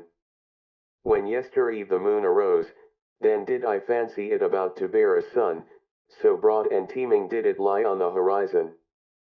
But it was a liar with its pregnancy, and sooner will I believe in the man in the moon than in the woman. To be sure, little of a man is he also, that timid night traveller. Verily, with a bad conscience doth he stalk over the roofs. For he is covetous and jealous, the monk in the moon, covetous of the earth, and all the joys of lovers. Nay, I like him not, that tomcat on the roofs. Hateful unto me are all that slink around half-closed windows. Piously and silently doth he stalk along on the star carpets, but I like no light-treading human feet, on which not even a spurging leth. Every honest one step speaketh, the cat, however, stealeth along over the ground. Lo! Cat-like doth the moon come along, and dishonestly. This parable speak I unto you sentimental dissemblers, unto you, the pure discerners. You do I call covetous ones. Also ye love the earth, and the earthly, I have divined you well, but shame is in your love, and a bad conscience ye are like the moon. To despise the earthly hath your spirit been persuaded, but not your bowels, these, however, are the strongest in you. And now is your spirit ashamed to be at the service of your bowels, and goeth by ways and lying ways to escape its own shame. That would be the highest thing for me, so saith your lying spirit unto itself, to gaze upon life without desire, and not like the dog, with hanging out tongue. To be happy in gazing, with dead will, free from the grip and greed of selfishness, cold and ashy gray all over, but with intoxicated moon eyes. That would be the dearest thing to me. Thus doth the seduced one seduce himself, to love the earth as the moon loveth it, and with the eye only to feel its beauty. And this do I call immaculate perception of all things, to want nothing else from them, but to be allowed to lie before them as a mirror with 100 facets. Oh, ye sentimental dissemblers, ye covetous ones! Ye lack innocence in your desire, and now do ye defame desiring on that account. Verily, not as creators, as procreators, or as jubilators do ye love the earth. Where is innocence? Where there is will to procreation. And he who seeketh to create beyond himself, hath for me the purest will. Where is beauty? Where I must will with my whole will, where I will love and perish, that an image may not remain merely an image. Loving and perishing, these have rhymed from eternity. Will to love, that is to be ready also for death. Thus do I speak unto you cowards. But now doth your emasculated ogling profess to be contemplation. And that which can be examined with cowardly eyes is to be christened beautiful. Oh, ye violators of noble names! But it shall be your curse, ye immaculate ones, ye pure discerners, that ye shall never bring forth, even though ye lie broad and teeming on the horizon. Verily, ye fill your mouth with noble words, and we are to believe that your heart overfloweth, ye cousiners. But my words are poor, contemptible, stammering words. Gladly do I pick up what falleth from the table at your repasts. Yet still can I say therewith the truth to dissemblers. Yea, my fish bones, shells, and prickly leaves shall tickle the noses of dissemblers. Bad air is always about you and your repasts, your lascivious thoughts, your lies, and secrets are indeed in the air. Dare only to believe in yourselves and in your inward parts. He who doth not believe in himself always lieth. A god's mask have ye hung in front of you, ye pure ones, into a god's mask hath your execrable coiling snake crawled. Verily ye deceive, ye contemplative ones. Even Zarathustra was once the dupe of your godlike exterior, he did not divine the serpent's coil with which it was stuffed. A god's soul, I once thought I saw playing in your games, ye pure discerners. No better arts did I once dream of than your arts. Serpent's filth and evil odor, the distance concealed from me, and that a lizard's craft prowled thereabouts lasciviously. But I came nigh unto you, then came to me the day, and now cometh it to you at an end is the moon's love affair. See there! Surprised and pale doth it stand before the rosy dawn. For already she cometh, the glowing one her love to the earth cometh. Innocence and creative desire, is all solar love? See there, how she cometh impatiently over the sea. Do ye not feel the thirst and the hot breath of her love? At the sea would she suck, and drink its depths to her height. Now ariseth the desire of the sea with its 1,000 breasts. Kissed and sucked would it be by the thirst of the sun, vapor would it become, and height, and path of light, and light itself. Verily, like the sun do I love life, and all deep seas. And this meaneth to me knowledge, all that is deep shall ascend to my height. Thus spake Zarathustra. 38th. Scholars. When I lay asleep, then did a sheep eat at the ivy wreath on my head at 8, and said thereby, Zarathustra is no longer a scholar. It said this, and went away clumsily and proudly. A child told it to me. I like to lie here where the children play, beside the ruined wall, among thistles and red poppies. A scholar am I still to the children, and also to the thistles and red poppies. Innocent are they, even in their wickedness. But to the sheep I am no longer a scholar, so willeth my lot blessings upon it. For this is the truth, I have departed from the house of the scholars, and the door have I also slammed behind me. Too long did my soul sit hungry at their table, not like them have I got the knack of investigating, as the knack of nut cracking. Freedom do I love, and the air over fresh soil, rather would I sleep on ox skins than on their honors and dignities. I am too hot and scorched with mine own thought, often is it ready to take away my breath. Then have I to go into the open air, and away from all dusty rooms. But they sit cool in the cool shade, they want in everything to be merely spectators, and they avoid sitting where the sun burneth on the steps. Like those who stand in the street and gape at the passers-by, thus do they also wait, and gape at the thoughts which others have thought. Should one lay hold of them, then do they raise a dust like flour sacks, and involuntarily, but who would divine that their dust came from corn, and from the yellow delight of the summer fields? When they give themselves out as wise, then do their petty sayings and truths chill me. In their wisdom there is often an odor as if it came from the swamp, and verily, I have even heard the frog croak in it. Clever are they have dexterous fingers, what doth my simplicity pretend to beside their multiplicity? All threading and knitting and weaving do their fingers understand, thus do they make the hose of the spirit. Good clockworks are they, only be careful to wind them up properly. Then do they indicate the hour without mistake, and make a modest noise thereby. Like millstones do they work, and like pestles, throw only seed corn unto them, they know well how to grind corn small, and make white dust out of it. They keep a sharp eye on one another, and do not trust each other the best. Ingenious in little artifices, they wait for those whose knowledge walketh on lame feet like spiders do they wait. I saw them always prepare their poison with precaution, and always did they put glass gloves on their fingers in doing so. They also know how to play with false dice, and so eagerly did I find them playing, that they perspired thereby.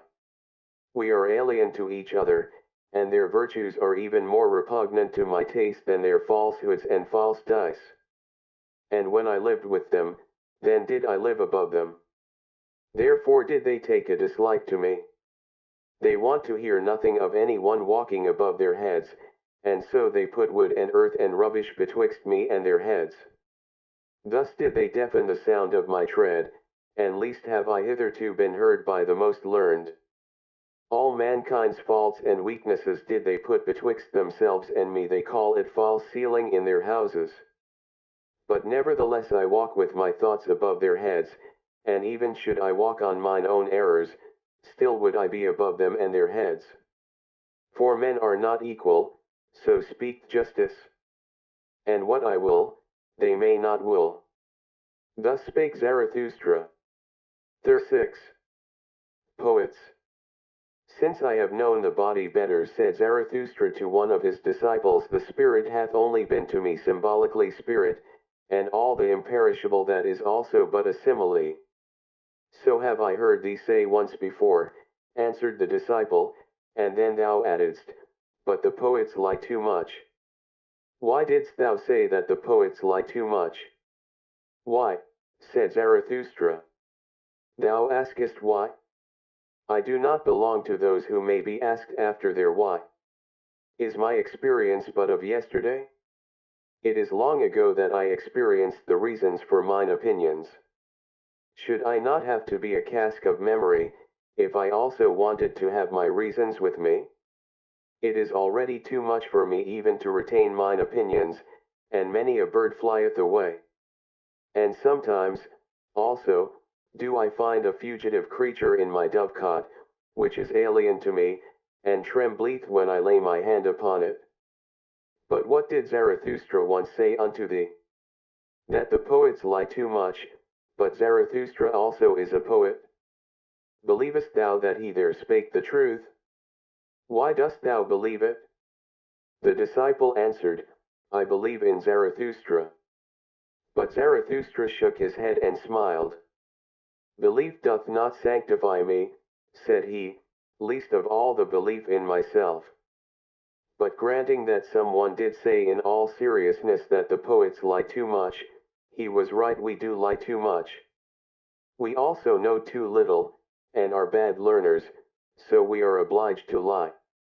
And which of us poets hath not adulterated his wine? Many a poisonous hotchpotch hath evolved in our cellars, many an indescribable thing hath there been done. And because we know little, therefore are we pleased from the heart with the poor in spirit, especially when they are young women. And even of those things are we desirous, which old women tell one another in the evening. This do we call the eternally feminine in us. And as if there were a special secret access to knowledge, which choked up for those who learn anything, so do we believe in the people and in their wisdom. This, however, do all poets believe, that whoever pricketh up his ears when lying in the grass or on lonely slopes, learneth something of the things that are betwixt heaven and earth. And if there come unto them tender emotions, then do the poets always think that nature herself is in love with them, and that she stealeth to their ear to whisper secrets into it, and amorous flatteries, of this do they plume and pride themselves, before all mortals. Ah, there are so many things betwixt heaven and earth of which only the poets have dreamed. And especially above the heavens, for all gods are poet symbolizations, poet sophistications. Verily, ever are we drawn aloft, that is, to the realm of the clouds, on these do we set our gaudy puppets, and then call them gods and supermen. Are not they light enough for those chairs, all these gods and supermen? Ah, how I am weary of all the inadequate that is insisted on as actual. Ah, how I am weary of the poets. When Zarathustra so spake, his disciple resented it, but was silent. And Zarathustra also was silent, and his eye directed itself inwardly, as if it gazed into the far distance. At last he sighed and drew breath. I am of today and heretofore, said he thereupon, but something is in me that is of the morrow, and the day following, and the hereafter. I became weary of the poets, of the old and of the new, superficial are they all unto me, and shallow seas. They did not think sufficiently into the depth, therefore their feeling did not reach to the bottom. Some sensation of voluptuousness and some sensation of tedium, these have as yet been their best contemplation. Ghost breathing and ghost whisking, seemeth to me all the jingle jangling of their harps, what have they known hitherto of the fervour of tones? They are also not pure enough for me, they all muddle their water that it may seem deep. And fain would they thereby prove themselves reconcilers, but mediaries and mixers are they unto me, and half, and impure. Ah, I cast indeed my net into their sea, and meant to catch good fish, but always did I draw up the head of some ancient god. Thus did the sea give a stone to the hungry one. and they themselves may well originate from the sea. Certainly, one findeth pearls in them, thereby they are the more like hard mollusks. And instead of a soul, I have often found in them salt slime. They have learned from the sea also its vanity. Is not the sea the peacock of peacocks? Even before the ugliest of all buffaloes doth it spread out its tail, never doth it tire of its lace fan of silver and silk. Disdainfully doth the buffalo glance thereat, nigh to the sand with its soul, nigher still to the thicket, nighest, however, to the swamp. What is beauty and sea and peacock splendor to it? This parable I speak unto the poets. Verily, their spirit itself is the peacock of peacocks, and a sea of vanity. Spectators, seek the spirit of the poet should they even be buffaloes. But of this spirit became I weary, and I see the time coming when it will become weary of itself. Yea, changed have I seen the poets, and their glance turned towards themselves. Penitents of the spirit have I seen appearing, they grew out of the poets. Thus spake Zarathustra. XL. Great events. There is an isle in the sea not far from the happy isles of Zarathustra on which a volcano ever smoked, of which isle the people, and especially the old women amongst them, say that it is placed as a rock before the gate of the nether world, but that through the volcano itself the narrow way leadeth downwards which conducteth to this gate. Now about the time that Zarathustra sojourned on the Happy Isles, it happened that a ship anchored at the isle on which standeth the smoking mountain, and the crew went ashore to shoot rabbits.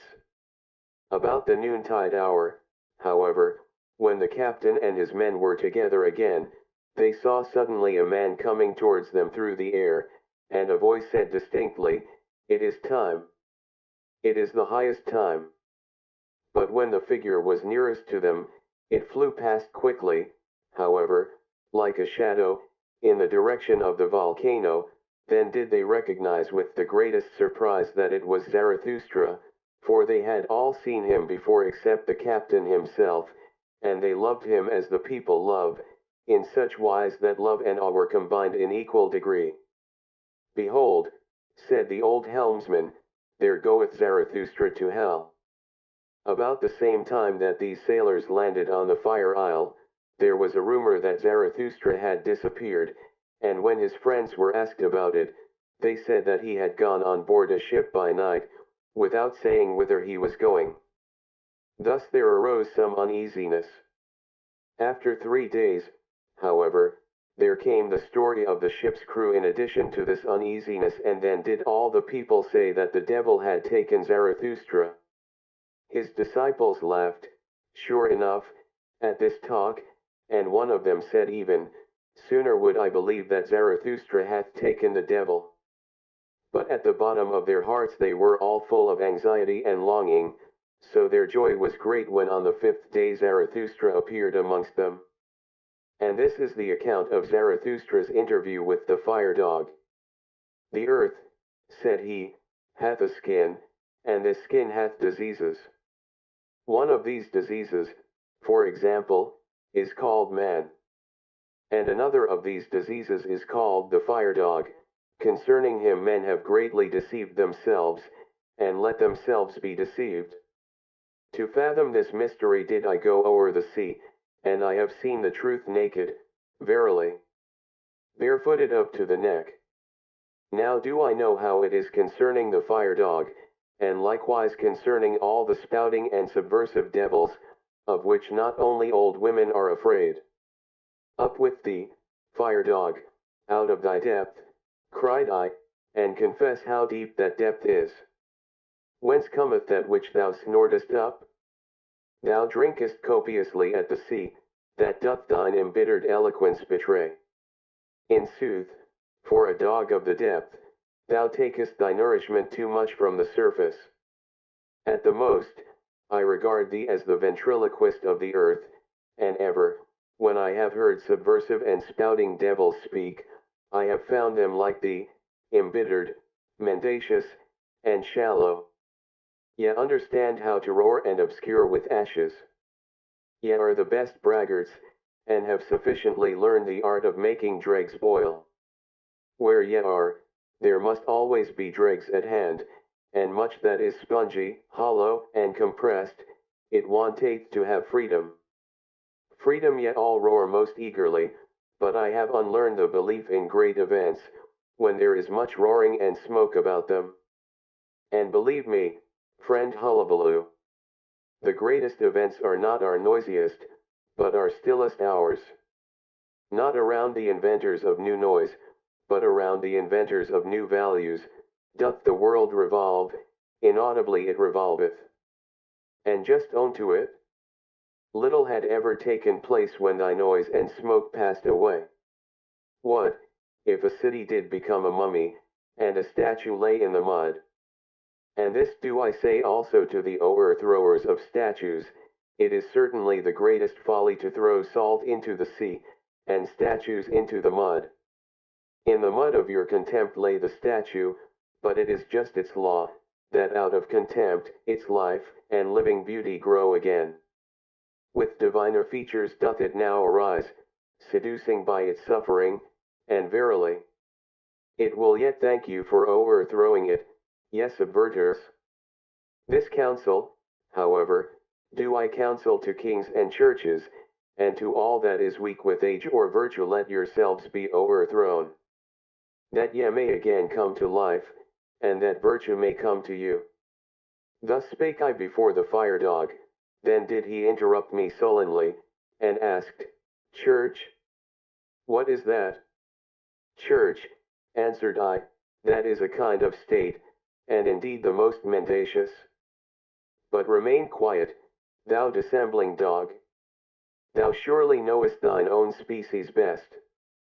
Like thyself the state is a dissembling dog, like thee doth it like to speak with smoke and roaring to make believe, like thee, that it speaketh out of the heart of things. For it seeketh by all means to be the most important creature on earth, the state, and people think it so. When I had said this, the fire dog acted as if mad with envy. What, cried he, the most important creature on earth? And people think it so. And so much vapor and terrible voices came out of his throat, that I thought he would choke with vexation and envy. At last he became calmer and his panting subsided. As soon, however, as he was quiet, I said laughingly, Thou art angry, fire dog, so I am in the right about thee. And that I may also maintain the right, hear the story of another fire dog, he speaketh actually out of the heart of the earth. Gold doth his breath exhale, and golden rain, so doth his heart desire. What are ashes and smoke and hot dregs to him? Laughter flitteth from him like a variegated cloud, adverse is he to thy gargling and spewing and grips in the bowels. The gold, however, and the laughter these doth he take out of the heart of the earth, for, that thou mayst know it, the heart of the earth is of gold. When the fire dog heard this, he could no longer endure to listen to me. Abashed did he draw in his tail, said bow wow, in a cowed voice, and crept down into his cave. Thus told Zarathustra. His disciples, however, hardly listened to him, so great was their eagerness to tell him about the sailors, the rabbits, and the flying man. What am I to think of it? Said Zarathustra. Am I indeed a ghost? But it may have been my shadow. Ye have surely heard something of the wanderer and his shadow? One thing, however, is certain, I must keep a tighter hold of it, otherwise it will spoil my reputation. And once more Zarathustra shook his head and wondered. What am I to think of it? Said he once more. Why did the ghost cry, It is time. It is the highest time. For what is it then the highest time? Thus spake Zarathustra. XLI. The soothsayer. And I saw a great sadness come over mankind. The best turned weary of their works. A doctrine appeared, a faith ran beside it, all is empty, all is alike, all hath been. And from all hills there re-echoed, all is empty, all is alike, all hath been. To be sure we have harvested, but why have all our fruits become rotten and brown? What was it fell last night from the evil moon? In vain was all our labor, poison hath our wine become, the evil eye hath singed yellow our fields and hearts. Arid have we all become, and fire falling upon us, then do we turn dust like ashes, yea, the fire itself have we made aweary. All our fountains have dried up, even the sea hath receded. All the ground trieth to gape, but the depth will not swallow. Alas, where is there still a sea in which one could be drowned? So soundeth our plaint across shallow swamps. Verily, even for dying have we become too weary, now do we keep awake and live on in sepulchres. Thus did Zarathustra hear a soothsayer speak, and the foreboding touched his heart and transformed him. Sorrowfully did he go about and wearily, and he became like unto those of whom the soothsayer had spoken. Verily, said he unto his disciples, a little while, and there cometh the long twilight. Alas, how shall I preserve my light through it? That it may not smother in this sorrowfulness. To remoter worlds shall it be a light, and also to remotest nights? Thus did Zarathustra go about grieved in his heart, and for 3 days he did not take any meat or drink, he had no rest, and lost his speech. At last it came to pass that he fell into a deep sleep. His disciples, however, sat around him in long night watches, and waited anxiously to see if he would awake, and speak again, and recover from his affliction. And this is the discourse that Zarathustra spake when he awoke. His voice, however, came unto his disciples as from afar. Hear, I pray you, the dream that I dreamed, my friends, and help me to divine its meaning. A riddle is it still unto me, this dream, the meaning is hidden in it and encaged, and doth not yet fly above it on free pinions. All life had I renounced, so I dreamed. Night watchman and grave guardian had I become, aloft, in the lone mountain fortress of death. There did I guard his coffins, full stood the musty vaults of those trophies of victory. Out of glass coffins did vanquished life gaze upon me. The odor of dust-covered eternities did I breathe, sultry and dust-covered lay my soul. And who could have aired his soul there? Brightness of midnight was ever around me, lonesomeness cowered beside her, and as a third, death rattled stillness, the worst of my female friends. Keys did I carry, the rustiest of all keys, and I knew how to open with them the most creaking of all gates. Like a bitterly angry croaking ran the sound through the long corridors when the leaves of the gate opened, ungraciously did the spurred cry, unwillingly was it awakened. But more frightful even, and more heart-strangling was it, when it again became silent and still all around, and I alone sat in that malignant silence. Thus did time pass with me, and slip by, if time there still was, what do I know thereof? But at last there happened that which awoke me. Thrice did their peals at the gate like thunders, thrice did the vaults resound and howl again, then did I go to the gate. Alpa! Cried I, who carrieth his ashes unto the mountain? Alpa! Alpa! Who carrieth his ashes unto the mountain? And I pressed the key, and pulled at the gate, and exerted myself. But not a finger's breadth was it yet open. Then did a roaring wind tear the folds apart, whistling, whizzing, and piercing, it threw unto me a black coffin. And in the roaring, and whistling, and whizzing the coffin burst up, and spouted out 1,000 peals of laughter. And 1,000 caricatures of children, angels, owls, fools, and child-sized butterflies laughed and mocked, and roared at me. Fearfully was I terrified thereby, it prostrate me. And I cried with horror as I ne'er cried before. But mine own crying awoke me and I came to myself. Thus did Zarathustra relate his dream, and then was silent, for as yet he knew not the interpretation thereof. But the disciple whom he loved most arose quickly, seized Zarathustra's hand, and said, Thy life itself interpreteth unto us this dream, O Zarathustra. Art thou not thyself the wind with shrill whistling, which bursteth open the gates of the fortress of death? Art thou not thyself the coffin full of many-hued malices and angel caricatures of life?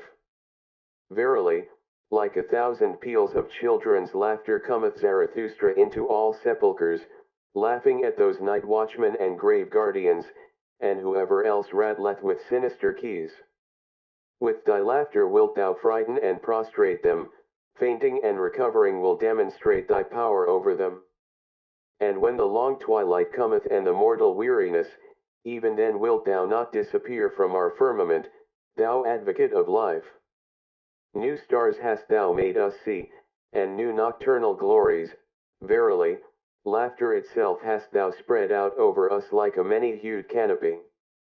Now will children's laughter ever from coffins flow, now will a strong wind ever come victoriously unto all mortal weariness, of this thou art thyself the pledge and the prophet. Verily, they themselves didst thou dream, thine enemies, that was thy sorest dream. But as thou awokest from them and camest to thyself, so shall they awaken from themselves and come unto thee. Thus spake the disciple, and all the others then thronged around Zarathustra, grasped him by the hands, and tried to persuade him to leave his bed and his sadness, and return unto them. Zarathustra, however, sat upright on his couch, with an absent look. Like one returning from long foreign sojourn did he look on his disciples, and examine their features, but still he knew them not. When, however, they raised him, and set him upon his feet, behold, all on a sudden his eye changed, he understood everything that had happened, stroked his beard, and said with a strong voice, Well, this hath just its time, but see to it, my disciples, that we have a good repast, and without delay. Thus do I mean to make amends for bad dreams.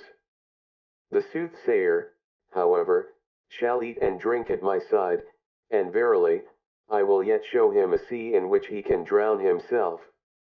Thus spake Zarathustra. Then did he gaze long into the face of the disciple who had been the dream interpreter, and shook his head. XLII. Redemption. When Zarathustra went one day over the great bridge, then did the cripples and beggars surround him, and a hunchback spake thus unto him. Behold, Zarathustra, even the people learn from thee, and acquire faith in thy teaching, but for them to believe fully in thee, one thing is still needful: thou must first of all convince us cripples. Here hast thou now a fine selection, and verily, an opportunity with more than one forelock. The blind canst thou heal, and make the lame run, and from him who hath too much behind, couldst thou well, also, take away a little, that, I think, would be the right method to make the cripples believe in Zarathustra. Zarathustra, however, answered thus unto him who so spake, When one taketh his hump from the hunchback, then doth one take from him his spirit, so do the people teach. And when one giveth the blind man eyes, then doth he see too many bad things on the earth, so that he curseth him who healed him. He, however, who maketh the lame man run, inflicteth upon him the greatest injury, for hardly can he run, when his vices run away with him. So do the people teach concerning cripples. And why should not Zarathustra also learn from the people, when the people learn from Zarathustra? It is, however, the smallest thing unto me since I have been amongst men, to see one person lacking an eye, another an ear, and a third a leg, and that others have lost the tongue, or the nose, or the head. I see and have seen worse things, and divers things so hideous, that I should neither like to speak of all matters, nor even keep silent about some of them, namely, men who lack everything, except that they have too much of one thing. Men who are nothing more than a big eye, or a big mouth, or a big belly, or something else big, reversed cripples, I call such men. And when I came out of my solitude, and for the first time passed over this bridge, then I could not trust mine eyes, but looked again and again, and said at last, that is an ear. An ear as big as a man. I looked still more attentively, and actually there did move under the ear something that was pitiably small and poor and slim. And in truth this immense ear was perched on a small thin stalk. The stalk, however, was a man. A person putting a glass to his eyes could even recognize further a small envious countenance, and also that a bloated soleate dangled at the stalk. The people told me, however, that the big ear was not only a man, but a great man, a genius. But I never believed in the people when they spake of great men, and I hold to my belief that it was a reversed cripple, who had too little of everything, and too much of one thing. When Zarathustra had spoken thus unto the hunchback, and unto those of whom the hunchback was the mouthpiece and advocate, then did he turn to his disciples in profound dejection, and said, Verily, my friends, I walk amongst men as amongst the fragments and limbs of human beings. This is the terrible thing to mine eye, that I find man broken up, and scattered about, as on a battle and butcher ground. And when mine eye fleet from the present to the bygone, it findeth ever the same, fragments and limbs and fearful chances, but no men. The present and the bygone upon earth, my friends, that is my most unbearable trouble, and I should not know how to live, if I were not a seer of what is to come. A seer, a purposer, a creator, a future itself, and a bridge to the future, and alas, also as it were a cripple on this bridge, all that is Zarathustra. And yet also ask yourselves often, who is Zarathustra to us? What shall he be called by us? And like me, did ye give yourselves questions for answers? Is he a promiser? Or a fulfiller? A conqueror? Or an inheritor? A harvest? Or a plowshare? A physician? Or a healed one? Is he a poet? Or a genuine one? An emancipator? Or a subjugator? A good one? Or an evil one? I walk amongst men as the fragments of the future, that future which I contemplate. And it is all my poetization and aspiration to compose and collect into unity what is fragment and riddle and fearful chance. And how could I endure to be a man, if man were not also the composer, and riddle reader, and redeemer of chance? To redeem what is past, and to transform every it was into, thus would I have it. That only do I call redemption. Well, so is the emancipator and joy-bringer called, thus have I taught you, my friends. But now learn this likewise, the will itself is still a prisoner. Willing emancipateth, but what is that called which still putteth the emancipator in chains? It was, thus is the will's teeth gnashing and lonesomest tribulation called. Impotent towards what hath been done, it is a malicious spectator of all that is past. Not backward can the will, that it cannot break time and time's desire, that is the will's lonesomest tribulation. Willing emancipateth, what doth willing itself devise in order to get free from its tribulation and mock at its prison? Ah, a fool becometh every prisoner. Foolishly delivereth itself also the imprisoned will. That time doth not run backward, that is its animosity, that which was, so is the stone which it cannot roll called. And thus doth it roll stones out of animosity and ill humor, and taketh revenge on whatever doth not, like it, feel rage and ill humor. Thus did the will, the emancipator, become a torturer, and on all that is capable of suffering it taketh revenge, because it cannot go backward. This alone is revenge itself, the will's antipathy to time, and its it was. Verily, a great folly dwelleth in our will, and it became a curse unto all humanity, that this folly acquired spirit. The spirit of revenge, my friends, that hath hitherto been man's best contemplation, and where there was suffering, it was claimed there was always penalty. Penalty, so calleth itself revenge. With a lying word it feigneth a good conscience. And because in the willer himself there is suffering, because he cannot will backwards, thus was willing itself, and all life, claimed to be penalty. And then did cloud after cloud roll over the spirit, until at last madness preached, everything perisheth, therefore everything deserveth to perish. And this itself is justice, the law of time, that he must devour his children, thus did madness preach. Morally are things ordered according to justice and penalty. Oh, where is there deliverance from the flux of things and from the existence of penalty? Thus did madness preach. Can there be deliverance when there is eternal justice? Alas, unrollable is the stone, it was, eternal must also be all penalties. Thus did madness preach. No deed can be annihilated, how could it be undone by the penalty? This is what is eternal in the existence of penalty, that existence also must be eternally recurring deed and guilt. Unless the will should at last deliver itself, and willing become non-willing : but ye know, my brethren, this fabulous song of madness. Away from those fabulous songs did I lead you when I taught you, the will is a creator. All it was is a fragment, a riddle, a fearful chance until the creating will saith thereto, but thus would I have it. Until the creating will saith thereto, but thus do I will it. Thus shall I will it. But did it ever speak thus? And when doth this take place? Hath the will been unharnessed from its own folly? Hath the will become its own deliverer and joy-bringer? Hath it unlearned the spirit of revenge and all teeth gnashing? And who hath taught it reconciliation with time, and something higher than all reconciliation? Something higher than all reconciliation must the will, which is the will to power, but how doth that take place? Who hath taught it also to will backwards?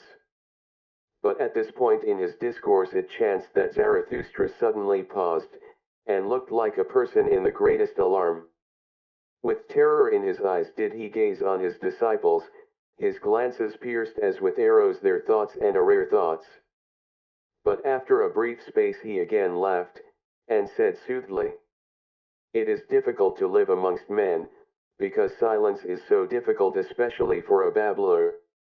Thus spake Zarathustra. The hunchback, however, had listened to the conversation and had covered his face during the time, but when he heard Zarathustra laugh, he looked up with curiosity, and said slowly, "But why doth Zarathustra speak otherwise unto us than unto his disciples?" Zarathustra answered, "What is there to be wondered at? With hunchbacks one may well speak in a hunchbacked way." "Very good," said the hunchback, "and with pupils one may well tell tales out of school. But why doth Zarathustra speak otherwise unto his pupils than unto himself?" Slyine. Manly prudence. Not the height, it is the declivity that is terrible. The declivity, where the gaze shooteth downwards, and the hand gropeth upwards. There doth the heart become giddy through its double will. Ah, friends, do ye divine also my heart's double will? This is my declivity and my danger, that my gaze shooteth towards the summit, and my hand would fain clutch and lean on the depth. To man clingeth my will, with chains do I bind myself to man, because I am pulled upwards to the Superman, for thither doth mine other will tend. And therefore do I live blindly among men, as if I knew them not, that my hand may not entirely lose belief in firmness. I know not you men, this gloom and consolation is often spread around me. I sit at the gateway for every rogue, and ask, who wisheth to deceive me? This is my first manly prudence, that I allow myself to be deceived, so as not to be on my guard against deceivers.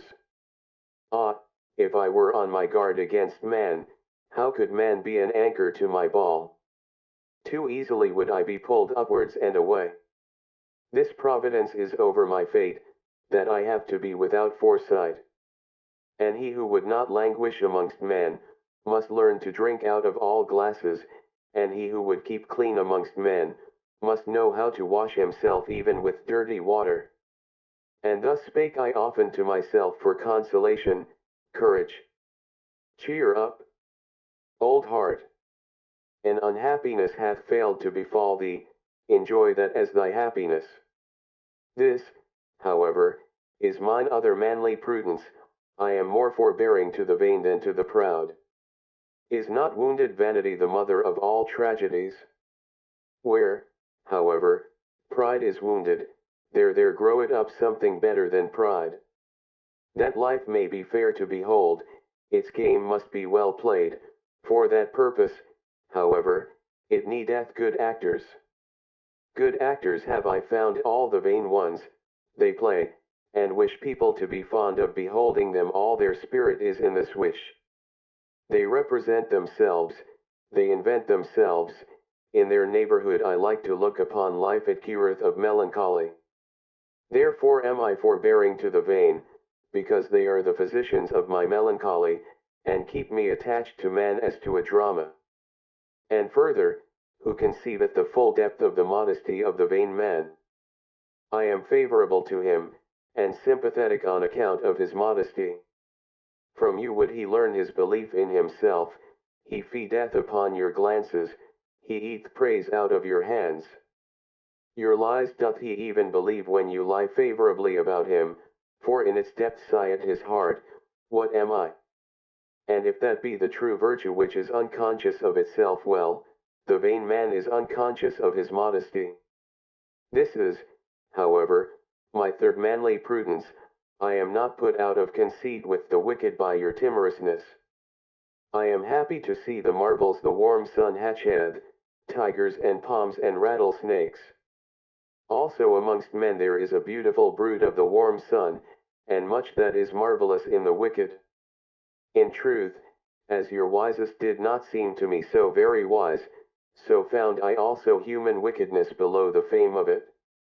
And oft did I ask with a shake of the head, why still rattle, ye rattlesnakes? Verily, there is still a future even for evil.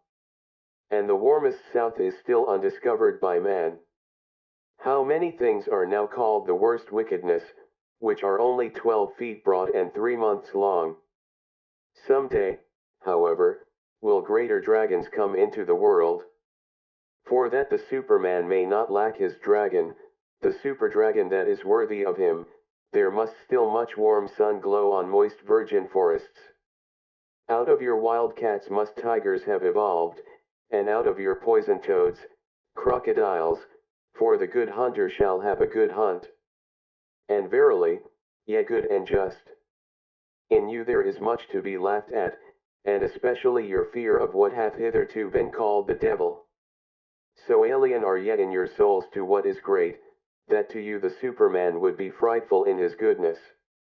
And yet wise and knowing ones, yet would flee from the solar glow of the wisdom in which the Superman joyfully batheth his nakedness. Ye highest men who have come within my ken. This is my doubt of you, and my secret laughter, I suspect ye would call my Superman a devil. Ah, I became tired of those highest and best ones, from their height did I long to be up, out, and away to the Superman. A horror came over me when I saw those best ones naked, then there grew for me the pinions to soar away into distant futures. Into more distant futures, into more southern souths than ever artist dreamed of, thither, where gods are ashamed of all clothes. But disguised do I want to see you, ye neighbors and fellow men, and well attired and vain and estimable, as the good and just. And disguised will I myself sit amongst you that I may mistake you and myself, for that is my last manly prudence. Thus spake Zarathustra. XLIV. The still lest hour. What hath happened unto me, my friends? Ye see me troubled, driven forth, unwillingly obedient, ready to go, alas, to go away from you. Yea, once more must Zarathustra retire to his solitude, but unjoyously this time doth the bear go back to his cave. What hath happened unto me? Who ordereth this? Ah, mine angry mistress wisheth it so, she spake unto me.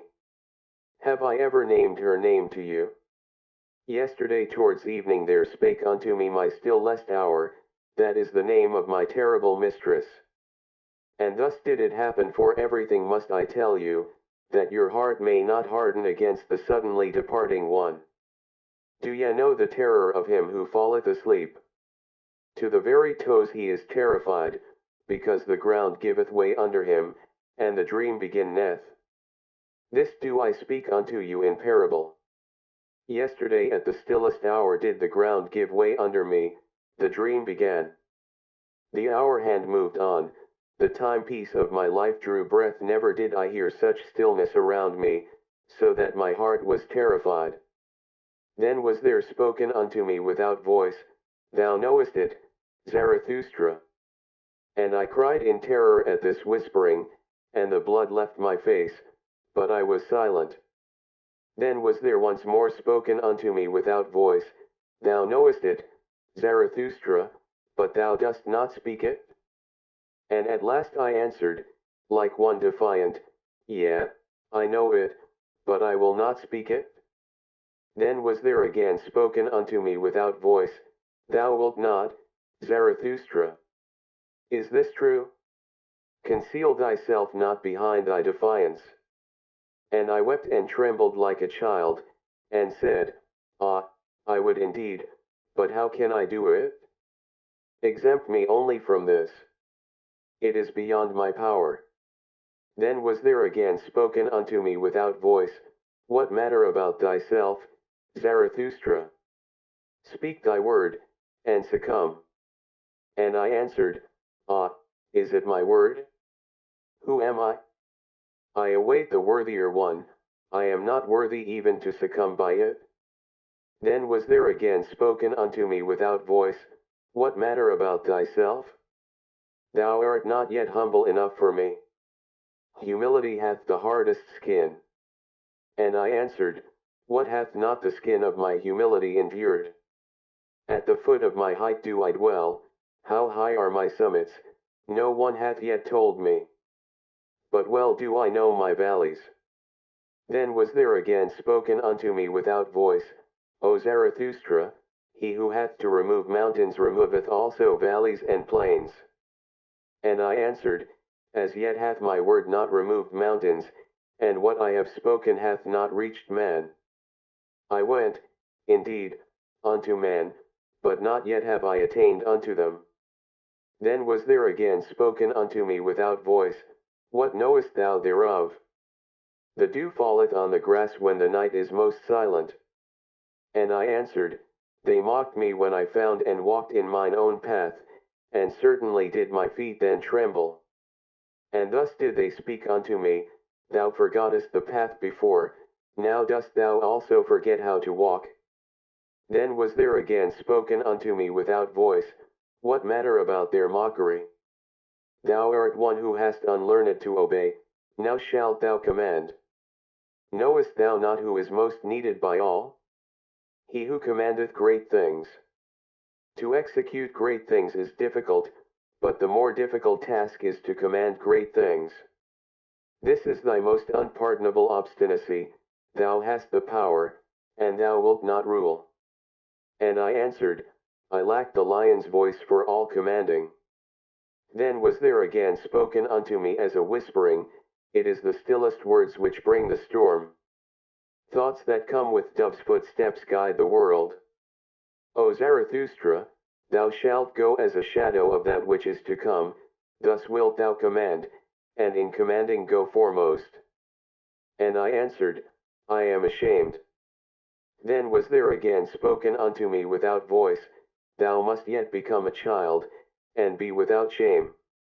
The pride of youth is still upon thee, late hast thou become young, but he who would become a child must surmount even his youth. And I considered a long while, and trembled. At last, however, did I say what I had said at first.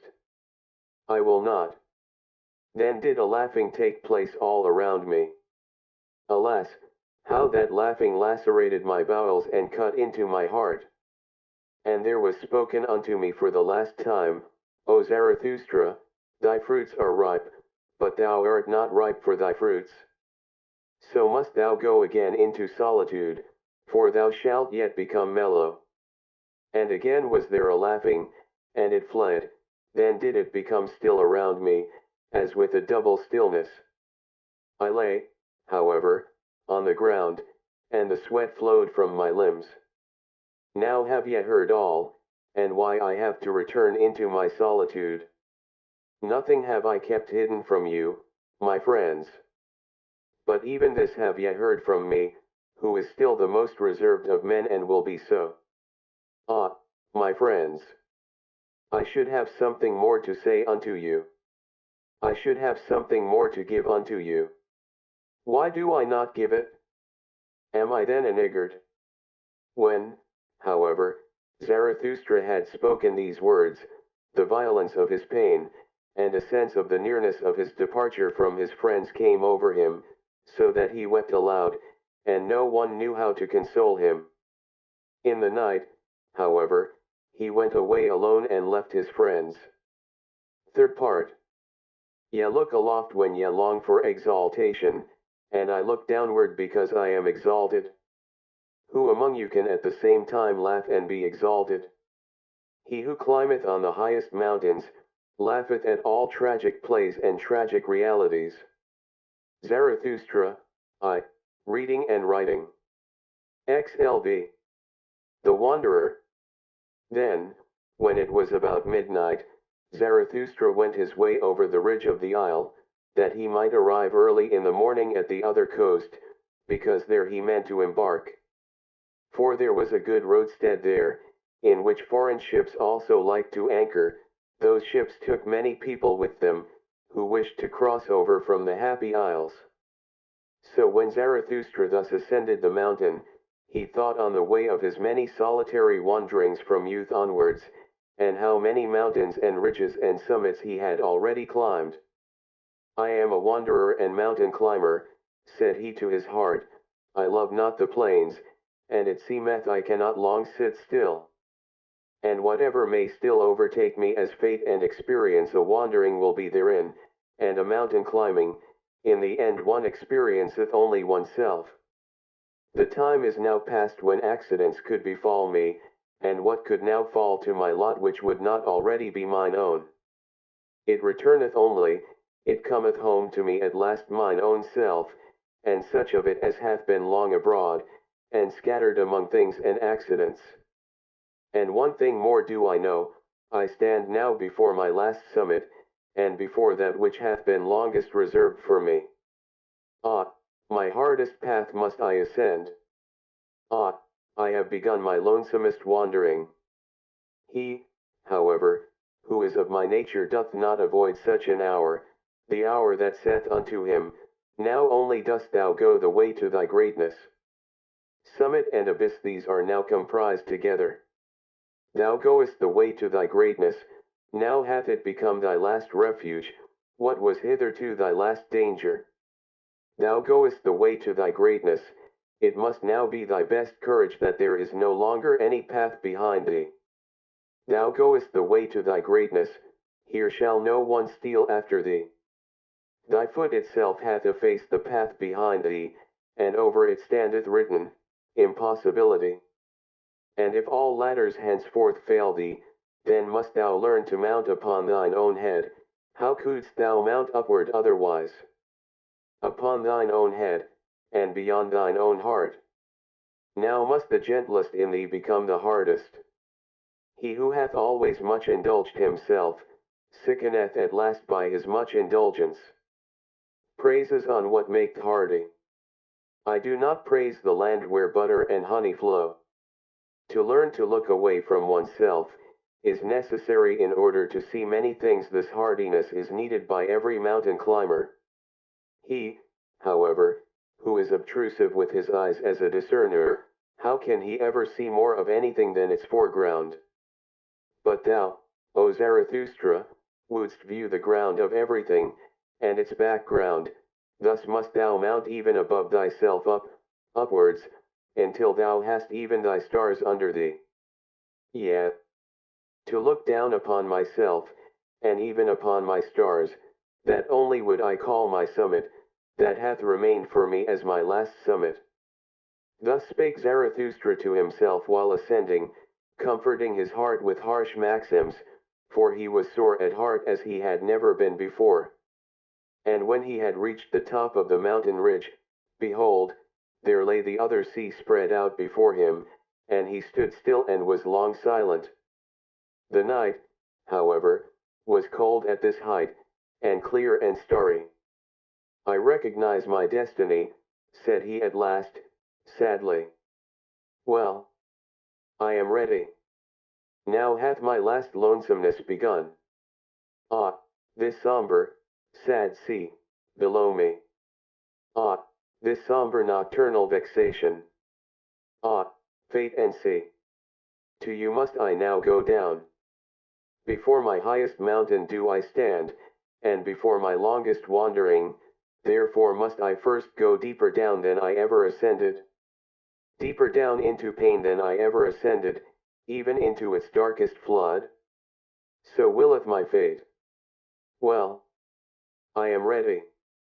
Whence come the highest mountains? So did I once ask. Then did I learn that they come out of the sea. That testimony is inscribed on their stones, and on the walls of their summits. Out of the deepest must the highest come to its height. Thus spake Zarathustra on the ridge of the mountain where it was cold, when, however, he came into the vicinity of the sea, and at last stood alone amongst the cliffs. Then had he become weary on his way, and eager than ever before. Everything as yet sleepeth, said he, even the sea sleepeth. Drowsily and strangely doth its eye gaze upon me. But it breatheth warmly, I feel it. And I feel also that it dreameth. It tosseth about dreamily on hard pillows. Hark! Hark! How it groaneth with evil recollections. Or evil expectations. Ah, I am sad along with thee, thou dusky monster, and angry with myself even for thy sake. Ah, that my hand hath not strength enough. Gladly, indeed, would I free thee from evil dreams. And while Zarathustra thus spake, he laughed at himself with melancholy and bitterness. What? Zarathustra, said he, wilt thou even sing consolation to the sea? Ah, thou amiable fool, Zarathustra, thou too blindly confiding one. But thus hast thou ever been, ever hast thou approached confidently all that is terrible. Every monster wouldst thou caress. A whiff of warm breath, a little soft tuft on its paw, and immediately wert thou ready to love and lure it. Love is the danger of the lonesomest one, love to anything, if it only live. Laughable, verily, is my folly and my modesty in love. Thus spake Zarathustra, and laughed thereby a second time. Then, however, he thought of his abandoned friends, and as if he had done them a wrong with his thoughts, he upbraided himself because of his thoughts. And forthwith it came to pass that the laugher wept with anger, and longing wept Zarathustra bitterly. XLVI. The Vision and the Enigma. 1. When it got abroad among the sailors that Zarathustra was on board the ship, for a man who came from the Happy Isles had gone on board along with him, there was great curiosity and expectation. But Zarathustra kept silent for 2 days, and was cold and deaf with sadness, so that he neither answered looks nor questions. On the evening of the second day, however, he again opened his ears, though he still kept silent, for there were many curious and dangerous things to be heard on board the ship, which came from afar, and was to go still further. Zarathustra, however, was fond of all those who make distant voyages, and disliked to live without danger. And behold, when listening, his own tongue was at last loosened, and the ice of his heart broke. Then did he begin to speak thus: To you, the daring venturers and adventurers, and whoever hath embarked with cunning sails upon frightful seas. To you the enigma intoxicated, the twilight enjoyers, whose souls are allured by flutes to every treacherous gulf. For yet is like to grope at a thread with cowardly hand, and where ye can divine, there do ye hate to calculate. To you only do I tell the enigma that I saw the vision of the lonesomest one. Gloomily walked I lately in corpse-colored twilight, gloomily and sternly, with compressed lips. Not only one sun had set for me a path which ascended daringly among boulders, an evil, lonesome path, which neither herb nor shrub any longer cheered, a mountain path, crunched under the daring of my foot. Mutely marching over the scornful clinking of pebbles, trampling the stone that let it slip, thus did my foot force its way upwards. Upwards in spite of the spirit that drew it downwards, towards the abyss, the spirit of gravity, my devil and arch-enemy. Upwards although it sat upon me, half dwarf, half mole, paralysing, dripping lead in mine ear, and thoughts like drops of lead into my brain. O Zarathustra, it whispered scornfully, syllable by syllable, thou stone of wisdom. Thou threwest thyself high, but every thrown stone must fall. O Zarathustra, thou stone of wisdom, thou sling stone, thou star destroyer. Thyself threwest thou so high, but every thrown stone must fall. Condemned of thyself, and to thine own stoning, O Zarathustra, far indeed threwest thou thy stone, but upon thyself will it recoil. Then was the dwarf silent, and it lasted long.